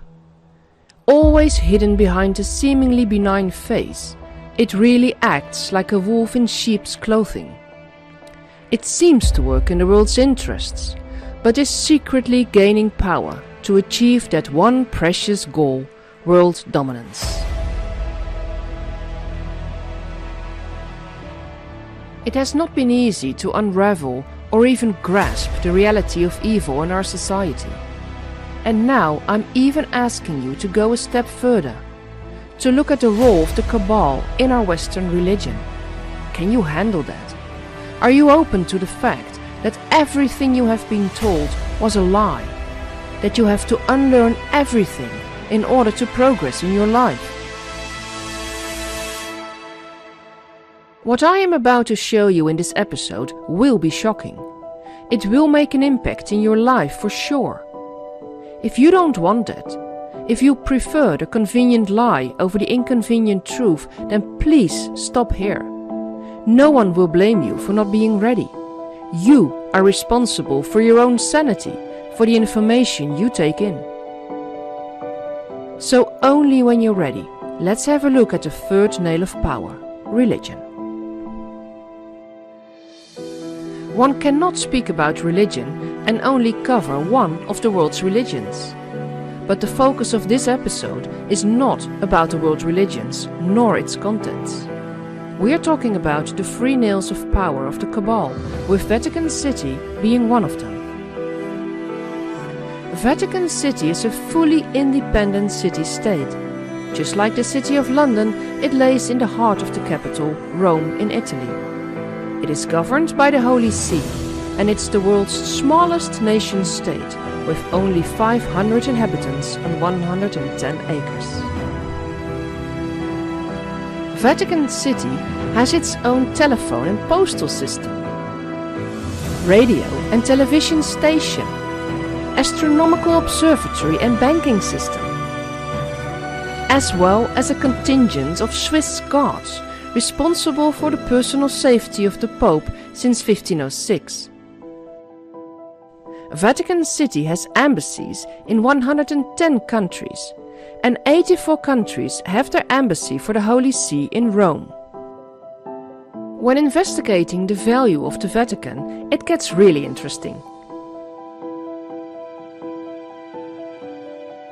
The bottom line is that its value is so astronomically high that we will never be able to establish it. The value of the Apostolic Palace, the Sistine Chapel, and St. Peter's Basilica is estimated at 10 to 15 billion US dollars. But that is only the real estate value. Add the interior golden architecture, tens of thousands of pieces of art, like the priceless resonance paintings, the sculptures and artifacts in more than 26 museums in the Vatican, and it becomes impossible to even imagine what the value could be. The value of the church-owned land throughout the world is another mystery.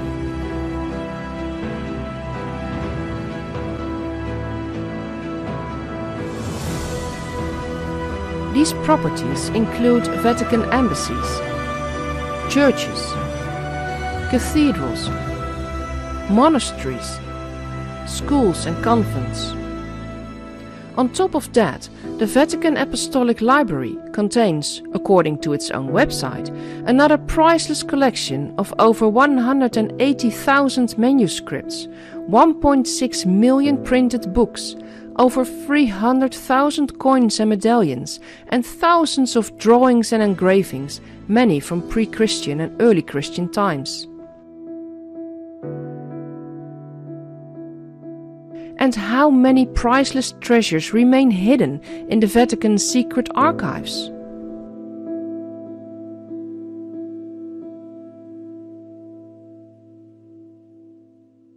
We can safely assume that Vatican City is the richest nation in the world. In his book God's Bankers, Gerald Posner explains why the Vatican created its own bank in 1942.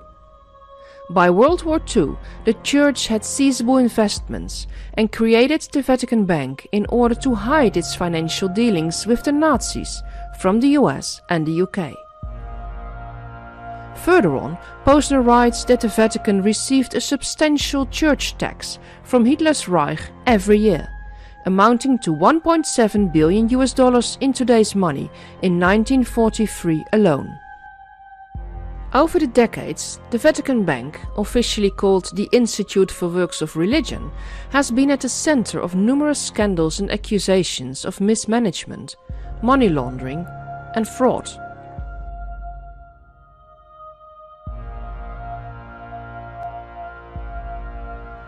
On top of that, in 2010, the Italian government seized 33 million US dollars from the Vatican for money laundering.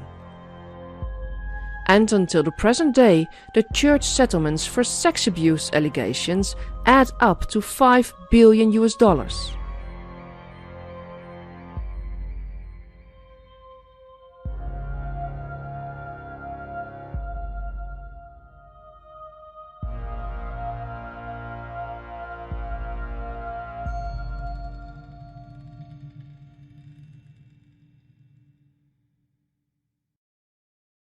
money laundering, embezzlement, fraud, tax evasion, sex scandals. The list is endless. Aren't you amazed about this? As this is the institute that always preaches about sin and guilt.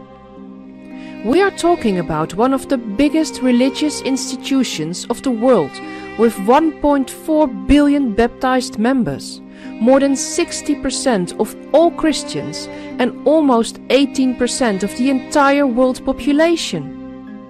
How did the Vatican become the religious power center as it has been throughout the ages? To answer that question, we need to know what the Vatican's power is based upon. The Bible tells us in Matthew 16-18, "And I say also unto thee, that thou art Peter, and upon this rock I will build my church." We were taught that with this mission, Peter went to Rome and founded the Roman Catholic Church. Peter was the first bishop of Rome who occupied the papal throne for 25 years, 2 months and 3 days. Okay, if these are the facts, let's see if we can find any confirmation of that. What do we know about Peter? First of all, his name was not Peter, but Simon Bar Jonah. Peter was a title given to him by Jesus. The Bible and secular history give us a timeline of Peter's travels after Jesus died. His path looks like a wandering apostle spreading the word, not like a pope ruling for 25 years from the throne of his church.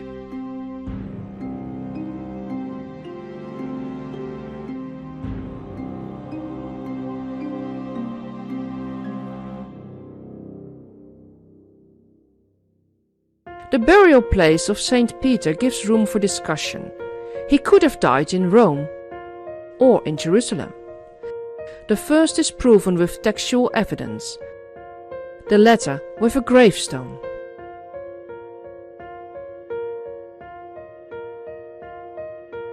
Is there any archaeological evidence that Peter could have died in Rome? From the 2nd century onward, stories exist about Peter's tropaion. A tropaion is a specific monument erected to commemorate a victory over one's foes.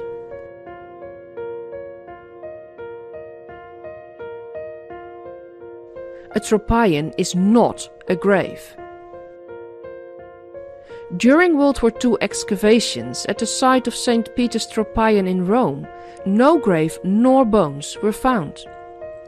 It wasn't until 1968 that the Vatican officially stated that bone fragments had been found at or near the locations of Peter's grave. They were thought to be the remains of St. Peter. In 2013, they were displayed to the believers for the first time, only to be given away to the Church of Constantinople in 2019. Why? How? Don't you think this is insane?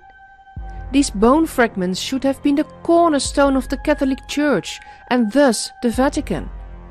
Every important church or cathedral exhibits bones from a saint. They would never give them away. So what is going on here? We will have to dig deeper, going all the way back to the founding of Rome to find our answers. In 753 BC, Rome is founded by Romulus. On the west bank of the Tiber River there was nothing but a hill known as Ager Vaticanus. In ancient times it was forbidden to bury the dead inside the city walls, so the Ager Vaticanus became the burial place for early Roman citizens, Vatican Necropolis. At the end of the 1st century BC, the Ager Vaticanus was being developed. Beautiful houses arose, together with the circus of Nero. The Egyptian obelisk, that presently stands in St. Peter's Square, was the center point of the circus. In the next millennium, the Roman Empire rose and then slowly declined. It might have totally collapsed earlier had Emperor Constantine the Great not come into power. This emperor was a great strategist who brought amazing reformations to his waning empire. On October 28, 312 AD, a miracle happened. According to historian Eusebius of Caesarea, Constantine received, just before the Battle of the Milvian Bridge, a vision in the sky, accompanied by the words, "In this sign you will conquer." After the victory, Constantine subsequently converted to Christianity. A year later, he allowed Christians to freely practice their faith without being prosecuted. As the ruler of the Roman Empire, Constantine hoped that Christianity could be used to rise his declining empire again. To unify the Christian faith, the emperor convened the Council of Nicaea in 325 AD. Dogmas, doctrines and creeds saw the day of light. The religious pyramid of power was a fact, with Constantine as head of the Christian Church. Constantine also continued to function as Pontifex Maximus of the empire's pagan priesthood, and in these functions he integrated the pagan rituals and feasts with the teachings of the new faith. Being the strategist Constantine was, he used the new religion as a power tool, a strategy for world dominance, as the Roman Empire was seen as the entire world. A stable political global empire has one global religion. With the word Catholic meaning universal, the Roman Catholic Church was born. It did not matter that not much was left of the original simple teachings of early Christianity. It did not matter that the pagan beliefs were now disguised as Christianity. What did matter was that the world could be dominated again, not with arms as such, but with the Word, the Holy Bible, commissioned by Emperor Constantine himself in 331 AD. Now let's get back to St. Peter. In 318 AD, Emperor Constantine started the building of a basilisk in honor of St. Peter, the old St. Peter's Basilisk. Wait! Stop there! Why in honor of St. Peter, a wandering apostle? Why not honor Jesus, the central figure in Christianity?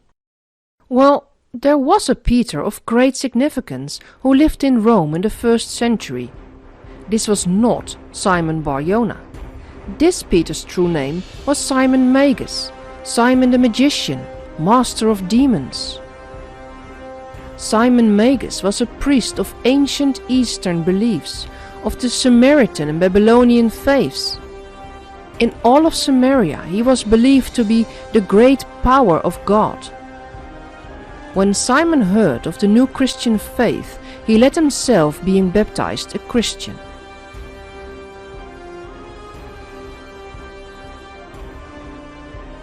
Simon Magus came to Rome in 42 AD and stayed there until his death in 67 AD. According to his title, he was called Simon Peter. He intentionally blended Judaism, early Christianity, Babylonian, pagan and Greek beliefs into one universal religion. He delegated himself as the head of this new church in Rome as center of the universe. He deliberately mixed up names and stories. Simon had taken the name of Jesus Christ and much of the terminology of Christianity and was using these tools to expand his own sphere of influence. He ruled 25 years as such in Rome. Justin Martyr stated, "After Christ's ascension into heaven, the devils put forward certain men who said that they themselves were gods. And they were not only not prosecuted by you, but even deemed worthy of honors. There was a Samaritan, Simon, a native of the village called Gitto, who in the reign of Claudius Caesar and in your royal city of Rome did mighty acts of magic by virtue of the art of the devils operating in him. he was considered a god, and as a god was honored by you with a statue, which statue was erected on the river Tiber, between the two bridges, and bore this inscription in the language of Rome. Simoni Deus Sancto, to Simon the Holy God. Simon Magus was literally adored in Rome as a god. He preached the quasi-Trinitarian Gnostic teaching, wherein he, with the title The Great Power of God, appeared to the Jews as a suffering Son of God, to the Samaritans as Father, the primal God above Jehovah, Zeus, and to the pagan world as Holy Spirit. Simon prophesied that he would seem to die in his mortal form, but after 3 days would rise, living in the flesh, and be taken up to the highest heaven. Early historians warned us of Simon's devilish works. Irenaeus states that Simon Magus taught that the Jewish prophecies, the Old Testament, were inspired by the Creator angels in a desire to reduce man to slavery. Therefore, those who had hope in him and Helen need not attend to them, but freely do as they would, for that men should be saved according to his grace, and not by any intrinsic quality of their own. Eusebius says, Simon Magus received baptism and feigned Christian belief. And what is more surprising, the same thing is done even to this day by those who follow his most impure heresy. Eusebius goes on. Simon was the author of all heresy. From his time down to the present, those who have followed his heresy have feigned the sober philosophy of the Christians, and they fall down before pictures and images of Simon himself, and they venture to worship him and Helena with incense and sacrifices and libations. Schaaf's History of the Christian Church tells us, the author of this baptized heatheism is Simon Magus, who unquestionably adulterated Christianity with pagan ideas and practices, and gave himself out in a pantheistic style for an emanation of God. Church historian Adolf from Harnack says, Simon Magus proclaimed a doctrine in which the Jewish faith was strangely and grotesquely mixed with Babylonian myths, together with some Greek additions. The mysterious worship, whose aim was a universal religion, all contributed to gain adherents for Simon. Could it be, just as an open assumption, that this Simon Magus is the foundation of the religious power of the Vatican and the Roman Catholic Church? And if so, what is the relation between Simon Magus and the name Peter?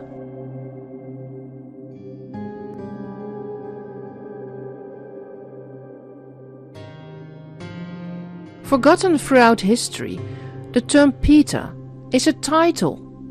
This title stems from ancient pagan beliefs. Peter does mean rock or stone, and in ancient temples, stones are worshipped as a means of communication with the gods. A person being a stone, a Peter, means being a priest. It means interpreter, inter-Peter, between God and man. Ancient history goes even further by revealing to us that a Peter usually held keys in his hands, symbol for the secrets he could unlock. Around 300 years after true Christianity started in Judea, its counterpart, a universal power tool under the guise of religion, was firmly established in Rome when Emperor Constantine deliberately founded the Catholic Universal Church on the grave of this fake apostle Simon Peter. That, my friends, is why the biggest and most important temple on earth is the St. Peter Basilisk in Rome. They never lied about their origins, we just didn't see it. When the Roman form of Christianity became the state religion of the empire under Constantine, men saw less need for the return of Christ and sought to establish their own ecclesiastical empire with Rome, not Jerusalem, as its headquarters. Do you want proof about this new religion being a power tool for world domination? Just think about colonization, forced conversion, crusades, persecution of witches, the Papal and Jesuit Inquisition.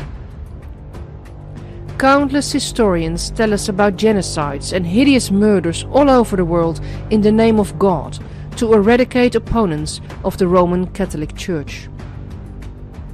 The little flock which constituted the true Church of God were now classified as heretics by Constantine's Christian Empire, and true to prophecy were forced to flee into the wilderness or die as martyrs for their faith. Need I speak to you of the 30 Years' War in Germany, which was mainly instigated by the Jesuits in order to deprive the Protestants of the right of free religious worship secured to them by the Treaty of Augsburg? Or of the Irish Rebellion, of the inhuman butchery of about 15 million of Indians in South America, Mexico and Cuba by the Spanish Papists? In short, it is calculated by authentic historians that Papal Rome has shed the blood of 68 million of the human race in order to establish her unfounded claims to religious dominion. Spain, the number of condemned exceeded 3 million, with almost 300,000 burned at the stake. Italy. Between the 12th and 16th century, the Papal Inquisition killed 2 million Waldensians, regardless age nor sex. The Catholic Crusade against the Albigenses in southern France was one of the bloodiest tragedies in human history. The number of Albigenses that perished in the 20 Years' War is estimated at from 1 to 2 millions. In Béziers, France, July 1209, kill them all, for the Lord knows those that are his.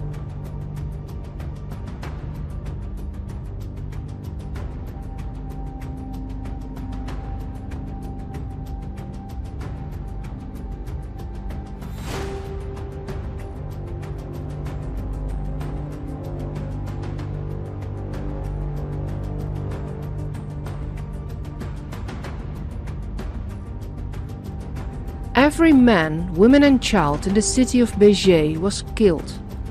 20,000 people died in one day. No memorial, no statue, just this one small sign next to the church in which they were burned alive. The Cathars, the Huguenots and Waldenses completely destroyed and forgotten cultures of pure Christians. When new continents were discovered in the Golden Age, the Church expanded its empire by means of colonization and cultural genocide.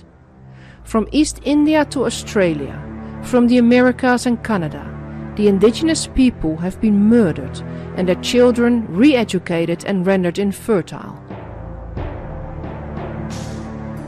The Age of Enlightenment was used by the Jesuits as the sworn army of the Pope to execute the Roman plan of conquering the world, annihilating native populations, enslave what was left of them, destroy original cultures, languages and religions, and make the Roman Catholic Church the world's dominant religion.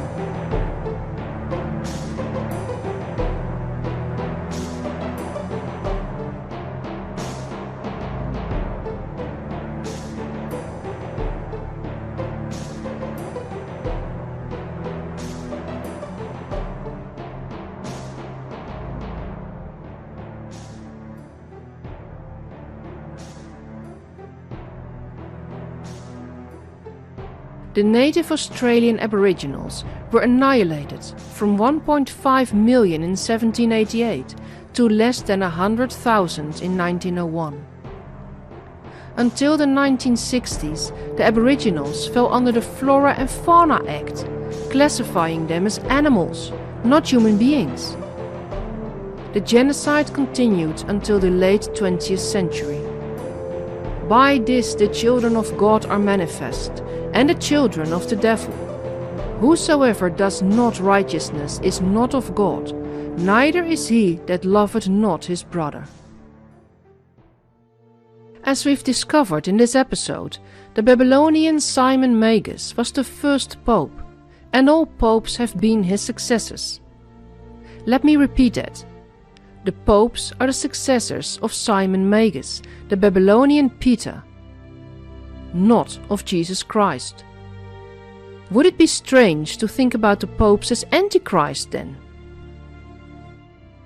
In 991 AD, Bishop Arnulf of Orleans described papal murder, lust and intrigue. He suggested that the Pope had to be the Antichrist, sitting in the temple of God and showing himself as God. King James I of England and Scotland wrote an article about the Book of Revelations, in which he called Rome Babylon and the seat of the Antichrist. Martin Luther, a Catholic priest, began criticizing the Pope in 1517 as the Antichrist. Beware the Antichrist, the Pope. Martin Luther criticized the Church for selling indulgences to reduce the amount of punishment for sin. He opposed celibacy and the ban on priests to marry, as this is not mentioned in the Bible. He exposed the corruption and immorality in the Church. There is buying, selling, bartering, trading, trafficking, lying, deceiving, robbing, stealing, and every sort of contempt of God, and even the rule of Antichrist could not be more scandalous. It horrified Luther that the Pope had more authority than the Scriptures. A passage of canon law stated that the Pope could not be disposed from office even if he were so scandalously bad that he led multitudes of souls to the devil. Luther was equally horrified over the Pope's claim to power over earthly authorities and even over angels. Luther said about the Pope, "If he is not Antichrist, then let someone else tell me who he can be. The Pope doesn't have a hair's breadth of power to change what Christ has made, and whatever of these things he changes, he does as a tyrant and Antichrist." In 1545, Luther described the Pope not only as Antichrist, but also as the devil's figure. 3 times he referred to the Pope as the most hellish father. He called him a teacher of lies, blasphemy and idolatries, a murderer of kings, an inciter to all kinds of bloodshed, a brothel keeper above all brothel keepers and all vermin. The popes must, he said, be exposed and refuted, so the people could be corrected and liberated from the tyranny of Satan. Is there evidence for these blunt statements of Luther? Yes, there is. Let's have a look at some documented quotes from the popes themselves, shall we? Pope Innocent III said, "We may, according to the fullness of our power, dispose of the law and dispense above the law. Those whom the Pope of Rome doth separate, it is not a man that separates them, but God. For the Pope holdeth place on earth, not simply of a man, but of a true God." Pope Innocent III was the most powerful of all popes. He claimed to be the vicar of Christ, the vicar of God, and the supreme sovereign over the Church and the world. He claimed the right to dispose kings and princes, and that all things on earth and in heaven and in hell are subject to the figure of Christ. Anyone who attempts to construe a personal view of God which conflicts with Catholic Church dogma must be burned without pity. Pope Boniface VIII thought even higher of himself. "I have the authority of the King of Kings. I am all in all and above all, so that God himself and I, the figure of Christ, have but one consistory, and I am able to do almost all that God can do. What, therefore, can you make of me but God?" Pope Pius IX regarded himself as successor of Jesus Christ. I alone am the successor of the apostles, the vicar of Jesus Christ. I am the way, the truth and the life. Pope Pius X finalized by stating, the Pope is not simply the representative of Jesus Christ. On the contrary, he is Jesus Christ himself, under the veil of the flesh. Does the Pope speak? It is Jesus Christ who is speaking. Hence, when anyone speaks of the Pope, it is not necessary to examine, but to obey.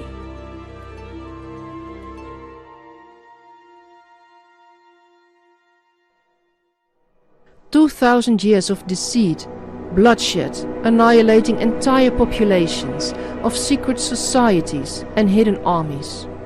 The Roman Catholic Church made this world into a hellish place, promising heaven for the obedient herd, in an afterlife they themselves apparently didn't bother too much about. Let me show you some more evidence of the Church's ties with evil.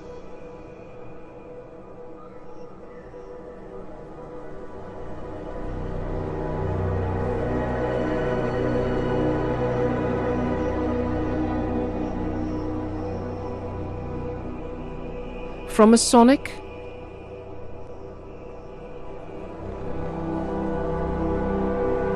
to Satanic.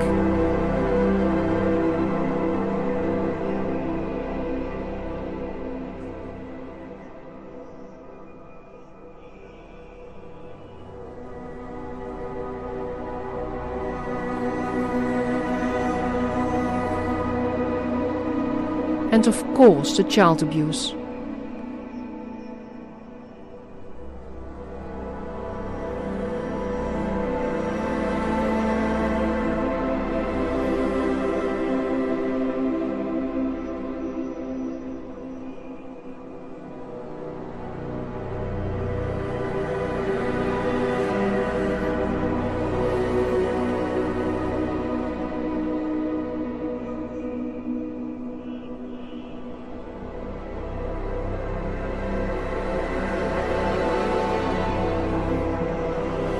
Pope Francis apologizes and asks for forgiveness, and claims Satan is real.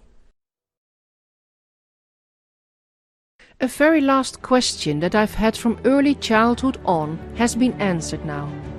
I want to share it with you, as you might have had the same unanswered question.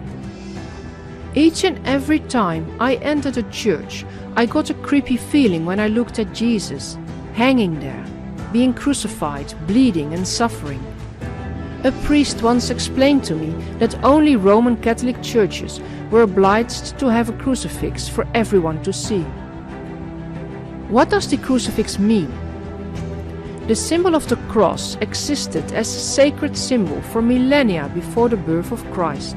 It has been used throughout the ages to ward off evil. It wasn't until 312 AD that Emperor Constantine turned it into the symbol of Christ. This equal-armed cross became the Roman symbol of conquest and protection. It wasn't until the 6th century that the symbol of the cross became the way it is today. It wasn't until the 11th century that these empty crosses were replaced by crucifixes. And it wasn't until the 14th century that these crucifixes became common good. Why? Why was it necessary to force the crucifix upon every believer? Crucifixion means the nailing to the cross. It was an incredibly painful and humiliating death, inflicted by the Romans upon their enemies, mostly political opponents. Remember the Tropaion from earlier in this episode? A Tropaion is a specific monument erected to commemorate a victory over one's foes. It spreads the message for everyone to see.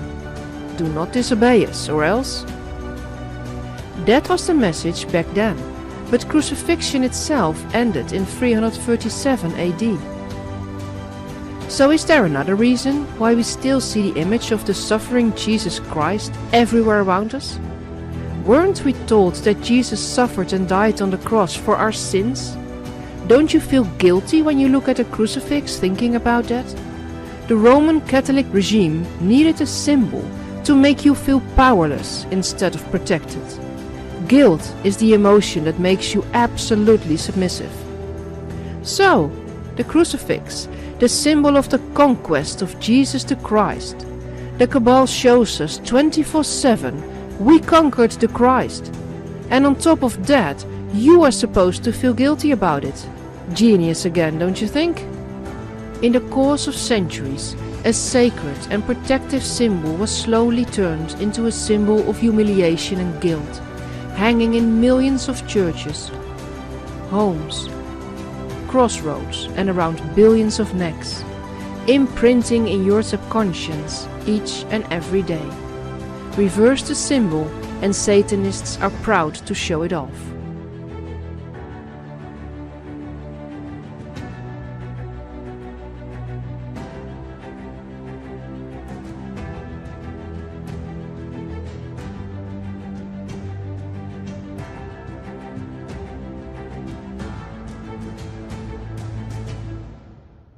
All that is left for me to say is that light will always conquer the dark.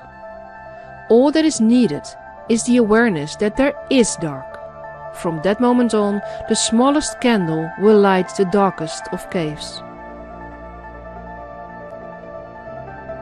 Ephesians said, "For you were once darkness, but now you are light in the Lord.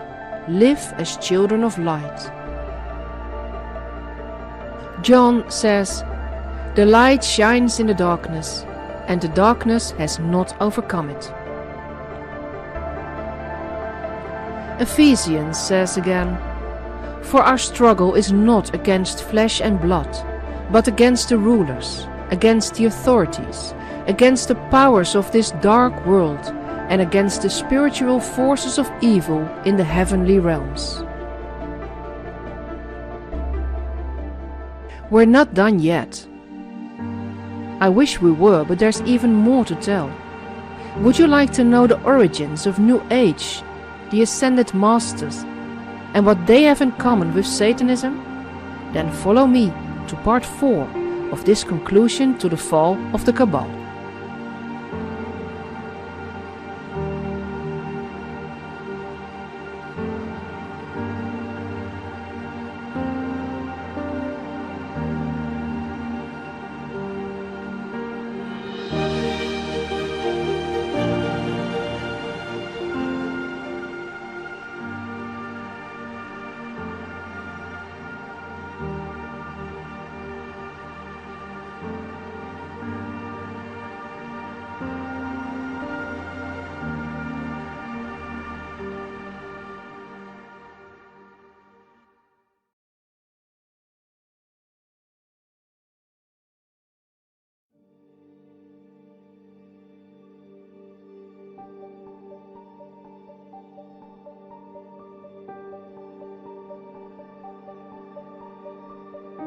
When looking at the financial and military world, it might be easy to comprehend that these elements can be used for the benefit of the world, or the opposite. We have even become accustomed to the fact that governments don't work in our interest, even though we also still tend to believe that we voted for them and that they are supposed to be our representatives. We trust them with our money to spend it wisely, and time and again are disappointed by the results. The last decades also showed that a lot of people have been disappointed by religion. By watching episode 3 of this conclusion, you understand why.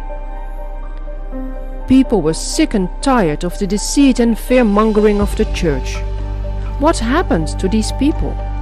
Did they abandon their faith, or did they find a replacement? Many millions of people have found solace in the New Age movement. Meditation, full moon rituals, ascended masters. It gives peace of mind and heart and stimulates intuitive abilities. Personally, I have been a yoga teacher and energetic therapist for 10 years. And I loved it. I never questioned the channel truths and the tons of spiritual books I devoured. Some resonated, some didn't. That's all. If it didn't resonate, it meant I wasn't ready for it yet. To say it bluntly, I was a sheep. Being ruthlessly awakened the last decades, I am now able to see how our society works. Multiple times I was shocked to the core with what I discovered in my research. And what I am about to tell you was as shocking for me as it will be for you. It feels like the earth dissolves under your feet. It takes time to digest. It's like a process of grieving. Disbelief is followed by anger, by intense sadness, and finally by acceptance. When you reach that moment of acceptance, you can't imagine how you didn't see it before. Evidence is all around. How could I possibly have ignored it that long? Having said that, I hope you understand there is absolutely no judgment from me about whatever a person wants to believe. If you find deep satisfaction in whatever faith you choose, and if that faith makes you grow on a personal level, increases positive feelings such as compassion and love, why change a thing? My only goal is to expose the lies and traps the cabal has laid for you in an effort to control you. The truth will set you free is not just a phrase. It will empower you to feel and think whatever you like, without being manipulated and without hurting or limiting any other living being. Now let's dive into another deep rabbit hole. New Age. New Age has been brought into the world as the new era of love and light through personal transformation and healing. It all started with the Theosophical Society set up by Helena Petrovna Blavatsky, better known as Madame Blavatsky, in the late 19th century. Blavatsky was a 33rd degree Freemason. The Theosophical Society was a mystery school that reintroduced hidden, occult and esoteric knowledge. Blavatsky announced the coming of a new age as the higher planetary spirits, or as they were called later, the ascended masters of the Great White Brotherhood, would lead Earth and humanity into the age of Aquarius, an era of brotherhood and enlightenment. The Great White Brotherhood is a spiritual group of ascended masters who have risen from the earth into immortality and still maintain an active watch over the world. Blavatsky claimed to gain her knowledge directly from specific adepts, Mahatmas, ascended masters or initiates. But her books Isis Unveiled and its sequel, The Secret Doctrine, have been shown to be based mainly on the massive work of religious historian Godfrey Higgins. Blavatsky introduced in the Western world the notions of a single divine world soul, of which all life is a part, and of reincarnation. The Theosophical Society placed itself at the basis of all religions and philosophies, stating, "There is no religion higher than truth." The Ascended Masters themselves are said to have had incarnations in every culture, making way for a unified global belief system. When diving deeper into Blavatsky's teachings, one can be in for multiple shocks. Her massive books and teachings lure you into the understanding that good and evil have been completely misunderstood. Blavatsky is a brilliant writer, quoting hundreds of philosophers and theologians to prove her points. She easily quotes and comments on the Bible, Mahabharata and Kabbalah alike, the occult and ancient Oriental wisdom, as well as modern theosophists, to prove the truth has been turned around. I will dedicate another episode on her teachings, as they are crucial to understand the belief system of our elites. For now, since Blavatsky is at the basis of our New Age movement, it's enough to understand a few of her quotes. It is Satan who is the God of our planet and the only God. And this without any elusive metaphor to its wickedness and depravity. For he is one with the Logos, the first son, eldest of the gods. Lucifer is divine and terrestrial light, the Holy Ghost and Satan at one and the same time. Lucifer is the spirit of intellectual enlightenment and freedom of thought, for Lucifer is the Logos. To make the point clear once for all, that which the clergy of every dogmatic religion, preeminently the Christian, points out as Satan, the enemy of God, is in reality the highest divine spirit, occult wisdom on earth.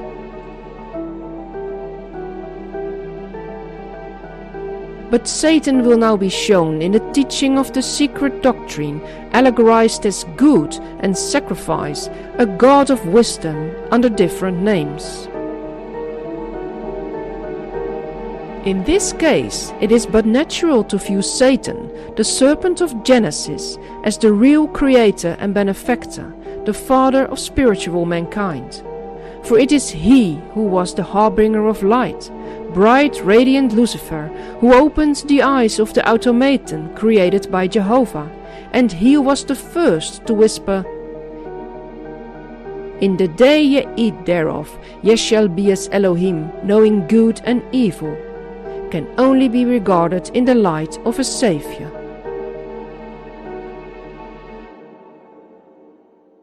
In the Mahatma letters to A.P. Sinet, the first teachings of the Ascended Masters saw the light of day.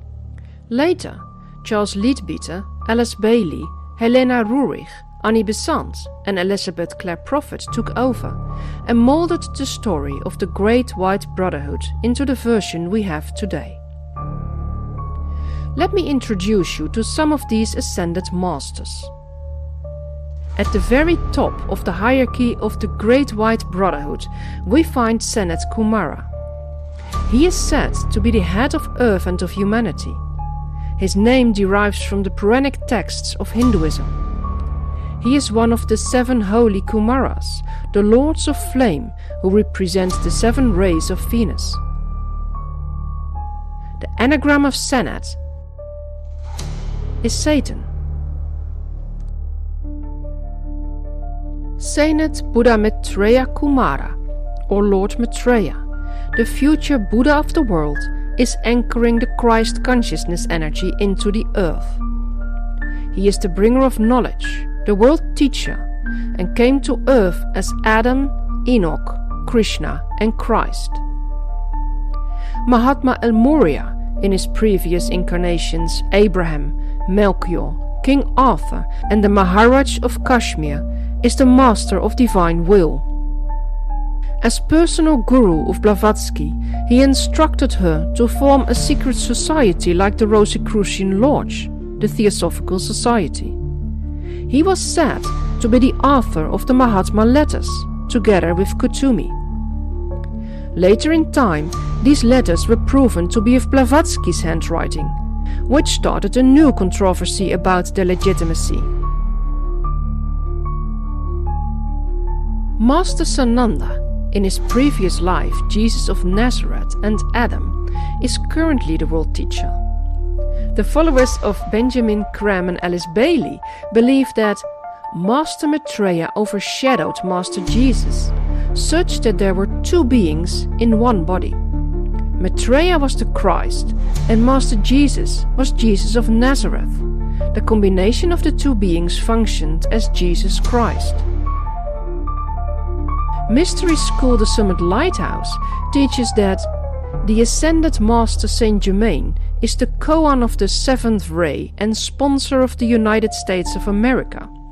He is a master alchemist of the sacred fire who comes bearing the gift of the violet flame of freedom for world transmutation. This is interesting, as his life as the Count of Saint Germain was one of great controversies. After being arrested in England in 1743 as a Jacobite spy, Count Saint-Germain fled England and moved to France, establishing himself as a central figure in Louis XV's court, where he was appointed a diplomat. After a political dispute, Comte Saint-Germain fled to Russia, where it is said he played an important role in the 1762 Russian Revolution. Blavatsky characterized the Count of Saint-Germain as the greatest Oriental adept Europe has seen during the last centuries. The second major founder of the philosophical concepts of New Age is Aleister Crowley. Aleister Crowley had a deep respect for Madame Blavatsky and her teachings. Crowley himself was also a high-ranking Freemason. In 1898, being inspired by the Book of Black Magic and of Pacts, Crowley joined the Hermetic Order of the Golden Dawn, which represented itself to be the visible and earthly outer order of the Great White Brotherhood. This secret society held within its membership elite and highly influential members of society.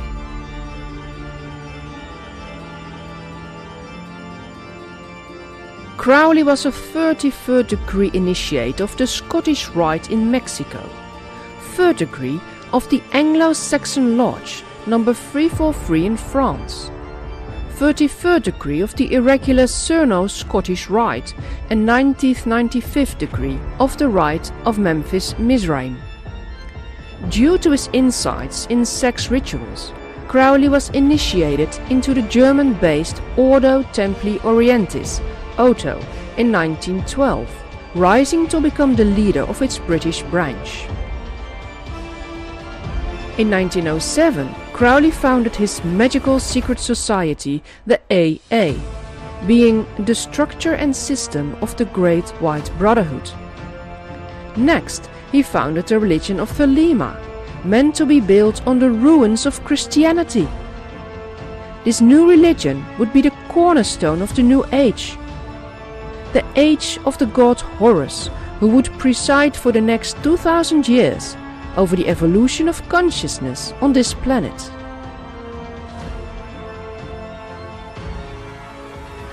The texts of the new religion were given to Crowley by an entity named Aiwass, who claimed to be a messenger from the forces ruling this earth at present. The result of this communication was the Book of the Law, which stated that to do as thy wilt is the highest law.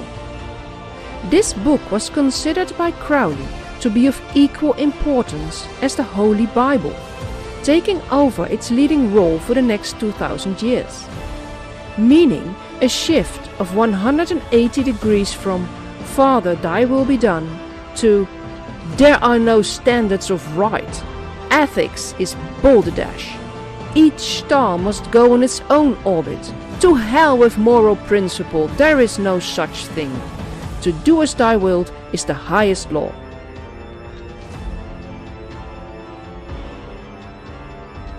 In his writings, Crowley seemed dedicated to reaching spiritual enlightenment. At the same time, he called himself the Beast 666.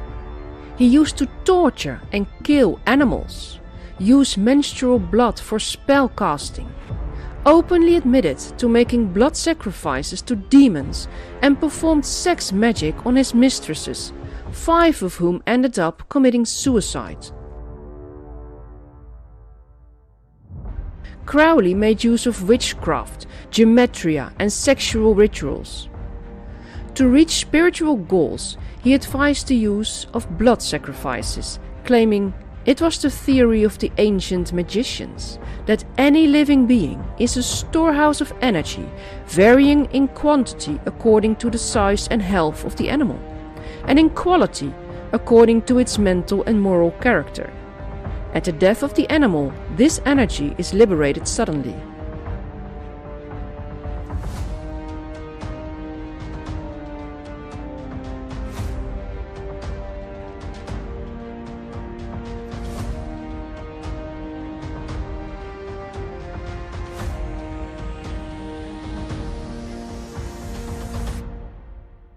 For the highest spiritual working, one must accordingly choose that victim which contains the greatest and purest force.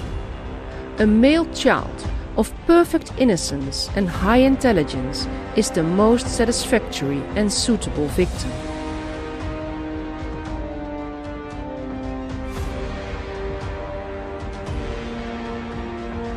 Crowley stated, using his pseudonym Frater Perduabo, that he sacrificed an average of 150 boys every year, which would lead up to the astonishing number of more than 2,000 children between 1912 and 1928, something that was never proven a fact. The third huge influencer of New Age was Rudolf Steiner. Very well known for his anthroposophical schools, healthcare, architecture, and biodynamic agriculture. His rudiments, however, lay in theosophy and secret societies. Steiner was the head of the German Theosophical Society from 1902 until 1913, after which he was expelled and formed his own Anthroposophical Society. In 1905, Steiner was invited to the inner circle of the Ordo Templi Orientis, where he became General Grand Master of Memphis and Mizraim in 1906, and founded his own lodge, the Mystica Aeterna. We will dive deeper into the Ordo Templi Orientis in another episode, as it has been fundamental for our current society. Rudolf Steiner was very familiar with the teachings of Blavatsky and her successors, like Annie Besant. Their major point of disagreement and reason of separation was the topic of the second coming of Christ. Annie Besant believed an Indian boy, Jiddu Krishnamurti, to be an incarnation of Master Maitreya. The Theosophical Society attributed a messianic status to Krishnamurti as the New World teacher, which Steiner dismissed. In 1929, Krishnamurti himself denounced the concepts of saviors, spiritual teachers, leaders and followers. He rejected all doctrines and theories of inner, spiritual and psychological evolution as implied in the Theosophical teachings, and cut his ties to Theosophy entirely. He vowed to work exclusively on setting humankind absolutely and unconditionally free. This caused a great crisis within the Theosophical Society. A crisis, but not the end of it. As we've seen throughout history, whenever one door is closed, another is opened. It is said that Hitler's spiritual philosophy was based entirely on the occult teachings of Blavatsky. He aimed to recreate the Aryan root race Blavatsky elaborates on in her books,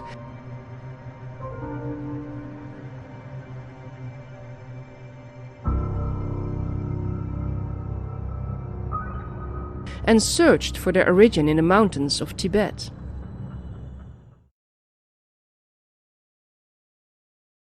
The creation of a better human race and the founding of a new world order didn't stop there. Meet Alice Bailey, another disciple of Madame Blavatsky. She founded the Lucis Trust and Arcane School of Esoteric Studies. She wrote 24 books, all telepathically channeled by an entity called Dwal Kul, also known as the Tibetan.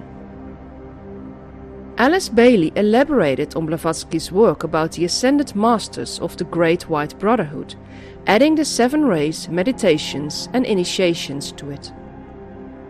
Alice Bailey aimed higher than just being theosophical. She worked out a practical guide that described how to achieve the New World Order. The newly founded United Nations were soon very interested in her work. World citizenship should be the goal of the enlightened. We need also a planetary way of life, a planetary ethics, and a planetary way of feeling. Evidence of the growth of the human intellect can be seen in the planning of various nations and in the efforts of the United Nations to formulate a world plan. Alice Bailey was a Freemason. Being member of the Verulam Lodge No. 525 in New York, she founded her own Masonic Lodge in 1930, deepening her occult studies even further. She founded several organizations based on promoting goodwill among men and a great world religion that would unite all faiths. Bailey's writings show us a new world order shaped by spiritual forces and entities. The present world order, which is today largely disorder, can be so modified and changed that a new world and a new race of man can gradually come into being. Renunciation and the use of the sacrificial will should be the keynote, prior to the inauguration of the new age. All will have that which is needed for right living processes.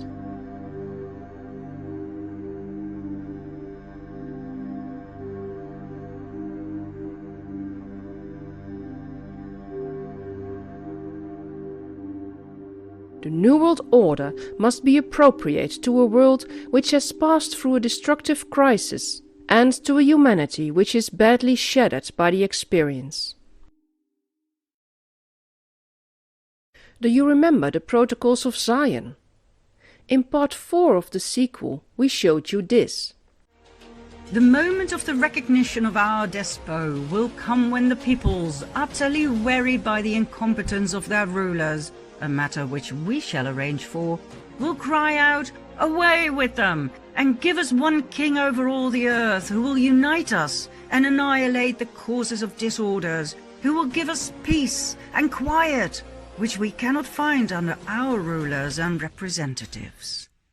Then will the mob exalt us and bear us up in their hands in a unanimous triumph of hopes and expectations. Bailey confirms this path by saying, "In the preparatory period for the New World Order, there will be a steady and regulated disarmament.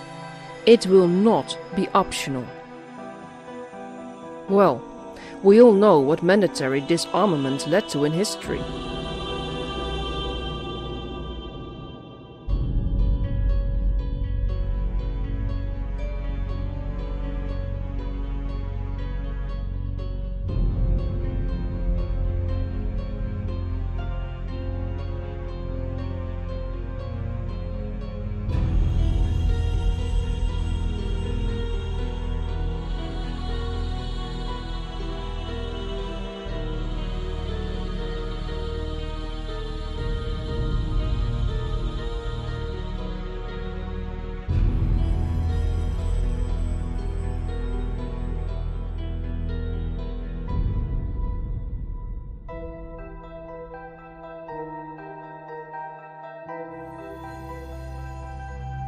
In her book, The Destiny of the Nations, Bailey describes a process by which a new race will evolve, after which very low-grade human bodies will disappear, causing a general shift in the racial types towards a higher standard.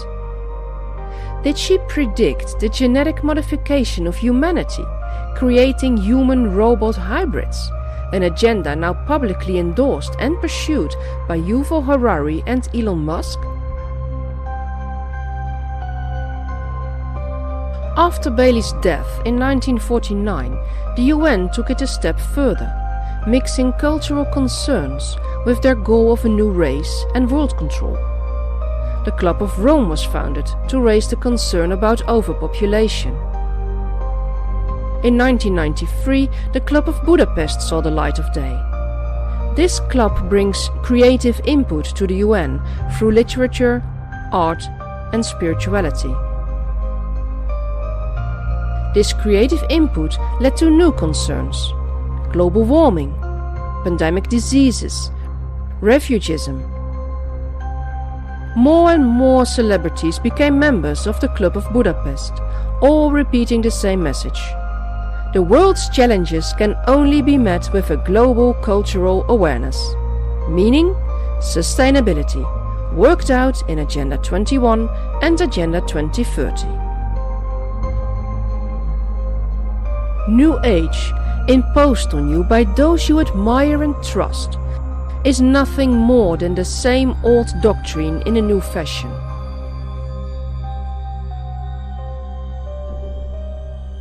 We've seen it all before. It's of all ages. The tools used in New Age are meant to keep you submissive and fearful. You are not allowed to challenge the narrative, which would be the same as denouncing the masters. This is just a new Catholic, meaning universal, world religion, meant for world domination. Would you like to see some shocking examples? Let's have a look at one of the most influential New Age books, A Course in Miracles. A Course in Miracles is published by the Foundation for Inner Peace. Two names are mentioned as founders, Helen Schucman and Bill Thetford, together with John Gittinger. What do we know about these people? Helen Schucman was a clinical psychologist, research psychologist, and professor of medical psychology at Columbia University, New York. She wrote A Course in Miracles from 1965 to 1972, channeled by Jesus. Bill Thetford was director of clinical psychology at the Columbia Presbyterian Hospital. In 1955, Thetford was invited by Dr. Harold G. Wolff to join him at Cornell University in New York City, where Thetford worked as chief psychologist on CIA's project QK Hilltop, later to be called Project Bluebird and Project Artichoke. These projects focused on brainwashing techniques, or MK-Ultra, and effective methods of interrogation. They experimented with all kinds of secret drugs to ascertain the fundamental effect upon human brain function and upon the subject's mood. Dr. Wolff demanded, where any of the studies involve potential harm of the subject, we expect the agency to make available suitable subjects and a proper place for the performance of the necessary experiments.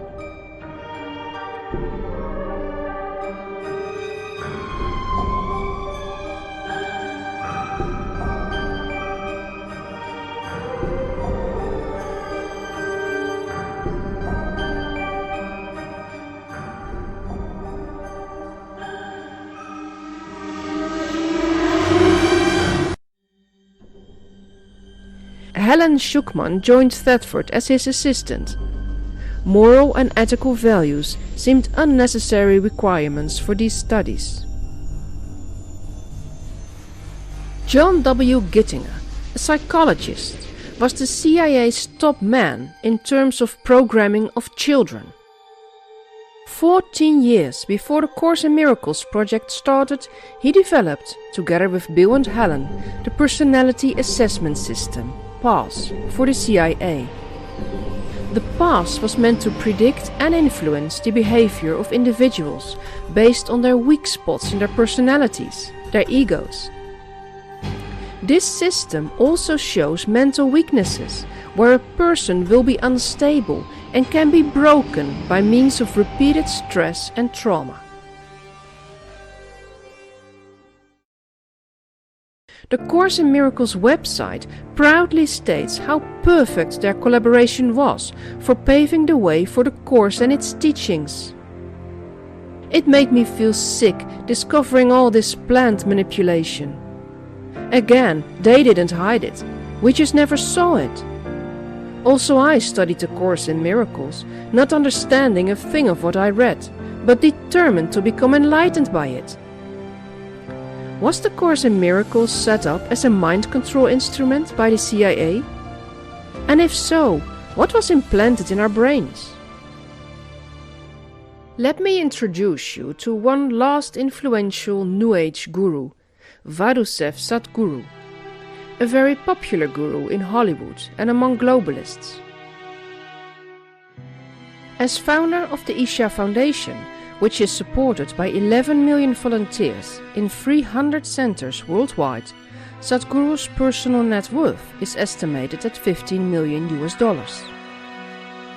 Despite being a spiritual leader, he hasn't sworn off materialistic possessions, and he is known for his fondness for luxury cars, motorbikes, and private air travel, partly to show people that you can be materialistic while pursuing a spiritually enlightened life. He gave lectures to Google, Microsoft, the World Bank, the World Economic Forum, and the United Nations. This is his message to the world. We are nice, but we are just too many. But believe me, it is much easier to control human population than human aspiration. They want more souls. I want less on the planet. Oh my God! Is there no one out there we can trust? Who can we follow? What do we believe? In the end, every guru seems to fall off his pedestal. Every spiritual organization, every well-meant initiative seems to become prey to corruption and scandals, often involving sex. Nearly every attempt to set up parallel societies fails due to human egos. Why doesn't the New Age succeed? Is there something we don't see? I would say that masters and gurus are of the old age. They are as human as we are, and just as susceptible to temptation, blackmail and corruption. They endure the same ego struggles as everybody else, unless they are truly enlightened. There are many self-proclaimed enlightened gurus out there, but only a few really are. Let's get back to Krishnamurti. I don't give a hoot for a 6th century BC Buddha, let alone all the other claimants we have in our midst. They are a bunch of profiteers who make use of people's gullibility. There is no power outside of you. Man created God out of fear, so the problem isn't God, the problem is fear. The true meaning of a new age is that you start developing your own power, your own divinity. So please continue praying, meditating and performing yoga. It will clear your mind, exercise your body, free your energy and connect you with a higher love. From that connection comes insight, truth and inspiration. You are the one you have been waiting for. No ascended master will come to your aid. No angel, or president, or king of kings will save you. Only you can save you. Only you can set you free. Do you know how? By changing your perception, by acknowledging that you are consciousness, that you are everything. No religion or belief system is needed. When you choose to fit yourself into a belief system, whatever system or religion that may be, you close off a part of your being. Didn't Jesus say, "Know thyself"? If you make your subconscious belief system conscious, meaning you become aware of who you really are, you can take control, not only of your life, but of your complete reality. That is the meaning of true growth, and that's what they fear. Getting to know your true self, your subconscious, is really the way, the truth, and the life. It will take at least a lifetime of dedication to do it. Krishnamurti explains a bit further. But those who really desire to understand, who are looking to find that which is eternal, will be a danger to everything that is unessential, to unrealities, to shadows. And they will concentrate, they will become the flame because they understand. Such a body we must create, and that is my purpose. One of the main topics of theosophy is the role of Satan and Lucifer as bringer of higher knowledge. Both Aleister Crowley and Rudolf Steiner studied the exact same occult knowledge. But their works into this world seem to be opposites. How is that possible? How does one become a Satanist? And what does a true Satanist believe? Let's dive into this in part 5 of the conclusion to the fall of the Cabal.